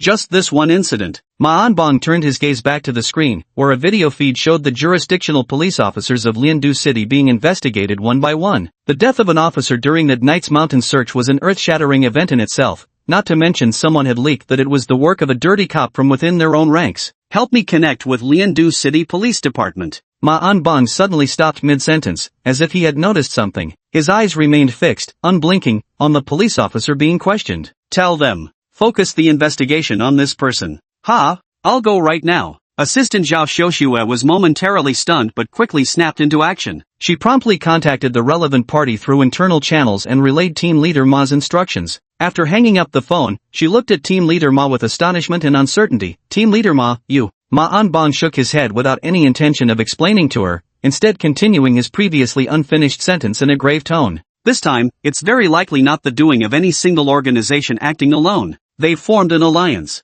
On the other side, blue skies and white clouds beneath the azure heavens. Mr. Liu, we're here. Inside the black car, Shen Nanshi respectfully turned his gaze toward Lu Yuan, who was reading quietly beside him, and spoke. Mum. Lu Yuan nodded, glanced at the hospital outside the window, and instead of leaving right away, he asked with a smile, I heard you've also been watched by some people lately? It's nothing. Shen Nanshi's expression remained unchanged as he replied respectfully, it's just a bit more troublesome than usual. Mum. Lu Yuan didn't explain further. When he carried the Pandora artifact indelible radio wave attached pen, it came with unique effects. He didn't care whether anyone noticed him. Whenever someone peered in his direction, he'd naturally sense it, and even if he were exposed, nothing significant would happen. Opening the car door, he strode into the hospital, his gaze sweeping across face after face. He wanted to select a suitable master for the creator's blade. This was already the third hospital. With a gentle expression and a hint of languid ease that seemed somewhat out of place in the hospital atmosphere, Lu Yuan strolled through the facility more as if he were taking a leisurely walk through greenery, heading toward the medical education building. He arrived at the library on the third floor. Oh, when Lu Yuan gazed into the distance, his eyebrows lifted slightly as a playful smile flickered across his gentle face. There, seated by the window in a pool of warm sunlight was a handsome, scholarly-looking man in his mid-20s. Dressed in a white shirt, his posture remained perfectly straight as he immersed himself in reading a thick, weighty tome. The sunlight cast upon the young man seemed to outline him with a shimmering golden silhouette. Kindred spirits will always recognize one another. Lu Yuan saw in the young man a reflection of his former self, the version that had not yet obtained the system. Ha! The young man also raised his head, meeting the distant gaze. His expression froze momentarily before giving Lu Yuan a slight nod, then returned to his book. His full name was Li Changbai, a graduate of Peking Union Medical College with a combined bachelor's, master's, and doctoral degree. He was the youngest attending physician at this second affiliated hospital of Jiangxia province. He had already begun making his mark in the field of neurosurgery in Jiangxia. How should I address you? Li Changbei. A figure took a seat at the long table. Li Changbei paused momentarily when he saw it was the same man from earlier, but his expression remained unchanged as he responded with restrained politeness. This world isn't as dull as we imagine it to be, Lu Yuan said with a smile. Li Changbei's eyes flickered as he lifted his head, his clear black and white pupils fixing on the man before him. First time meeting you. This is a gift I'm giving you. I hope you'll like it. Lu Yuan took out a small box from his pocket, pressed it beneath his fingertips, and slid it across to the young man. At the same moment, Li Chengbai's pupils suddenly contracted, every hair on his body standing on end. In his eyes, the man before him seemed to transform into a deity, about to bestow upon him a new life. Phew! When Li Changbai regained his senses, the man from earlier had long since vanished without a trace, leaving only the small box quietly placed before him. His heart pounded violently. After taking a deep breath, he opened the box. A scalpel? He whispered under his breath. Reaching out, his fingers brushed against the hilt. An invisible ripple surged instantly as his murmur carried barely restrained excitement. Creator's blade? Creator's blade! The night grew deeper.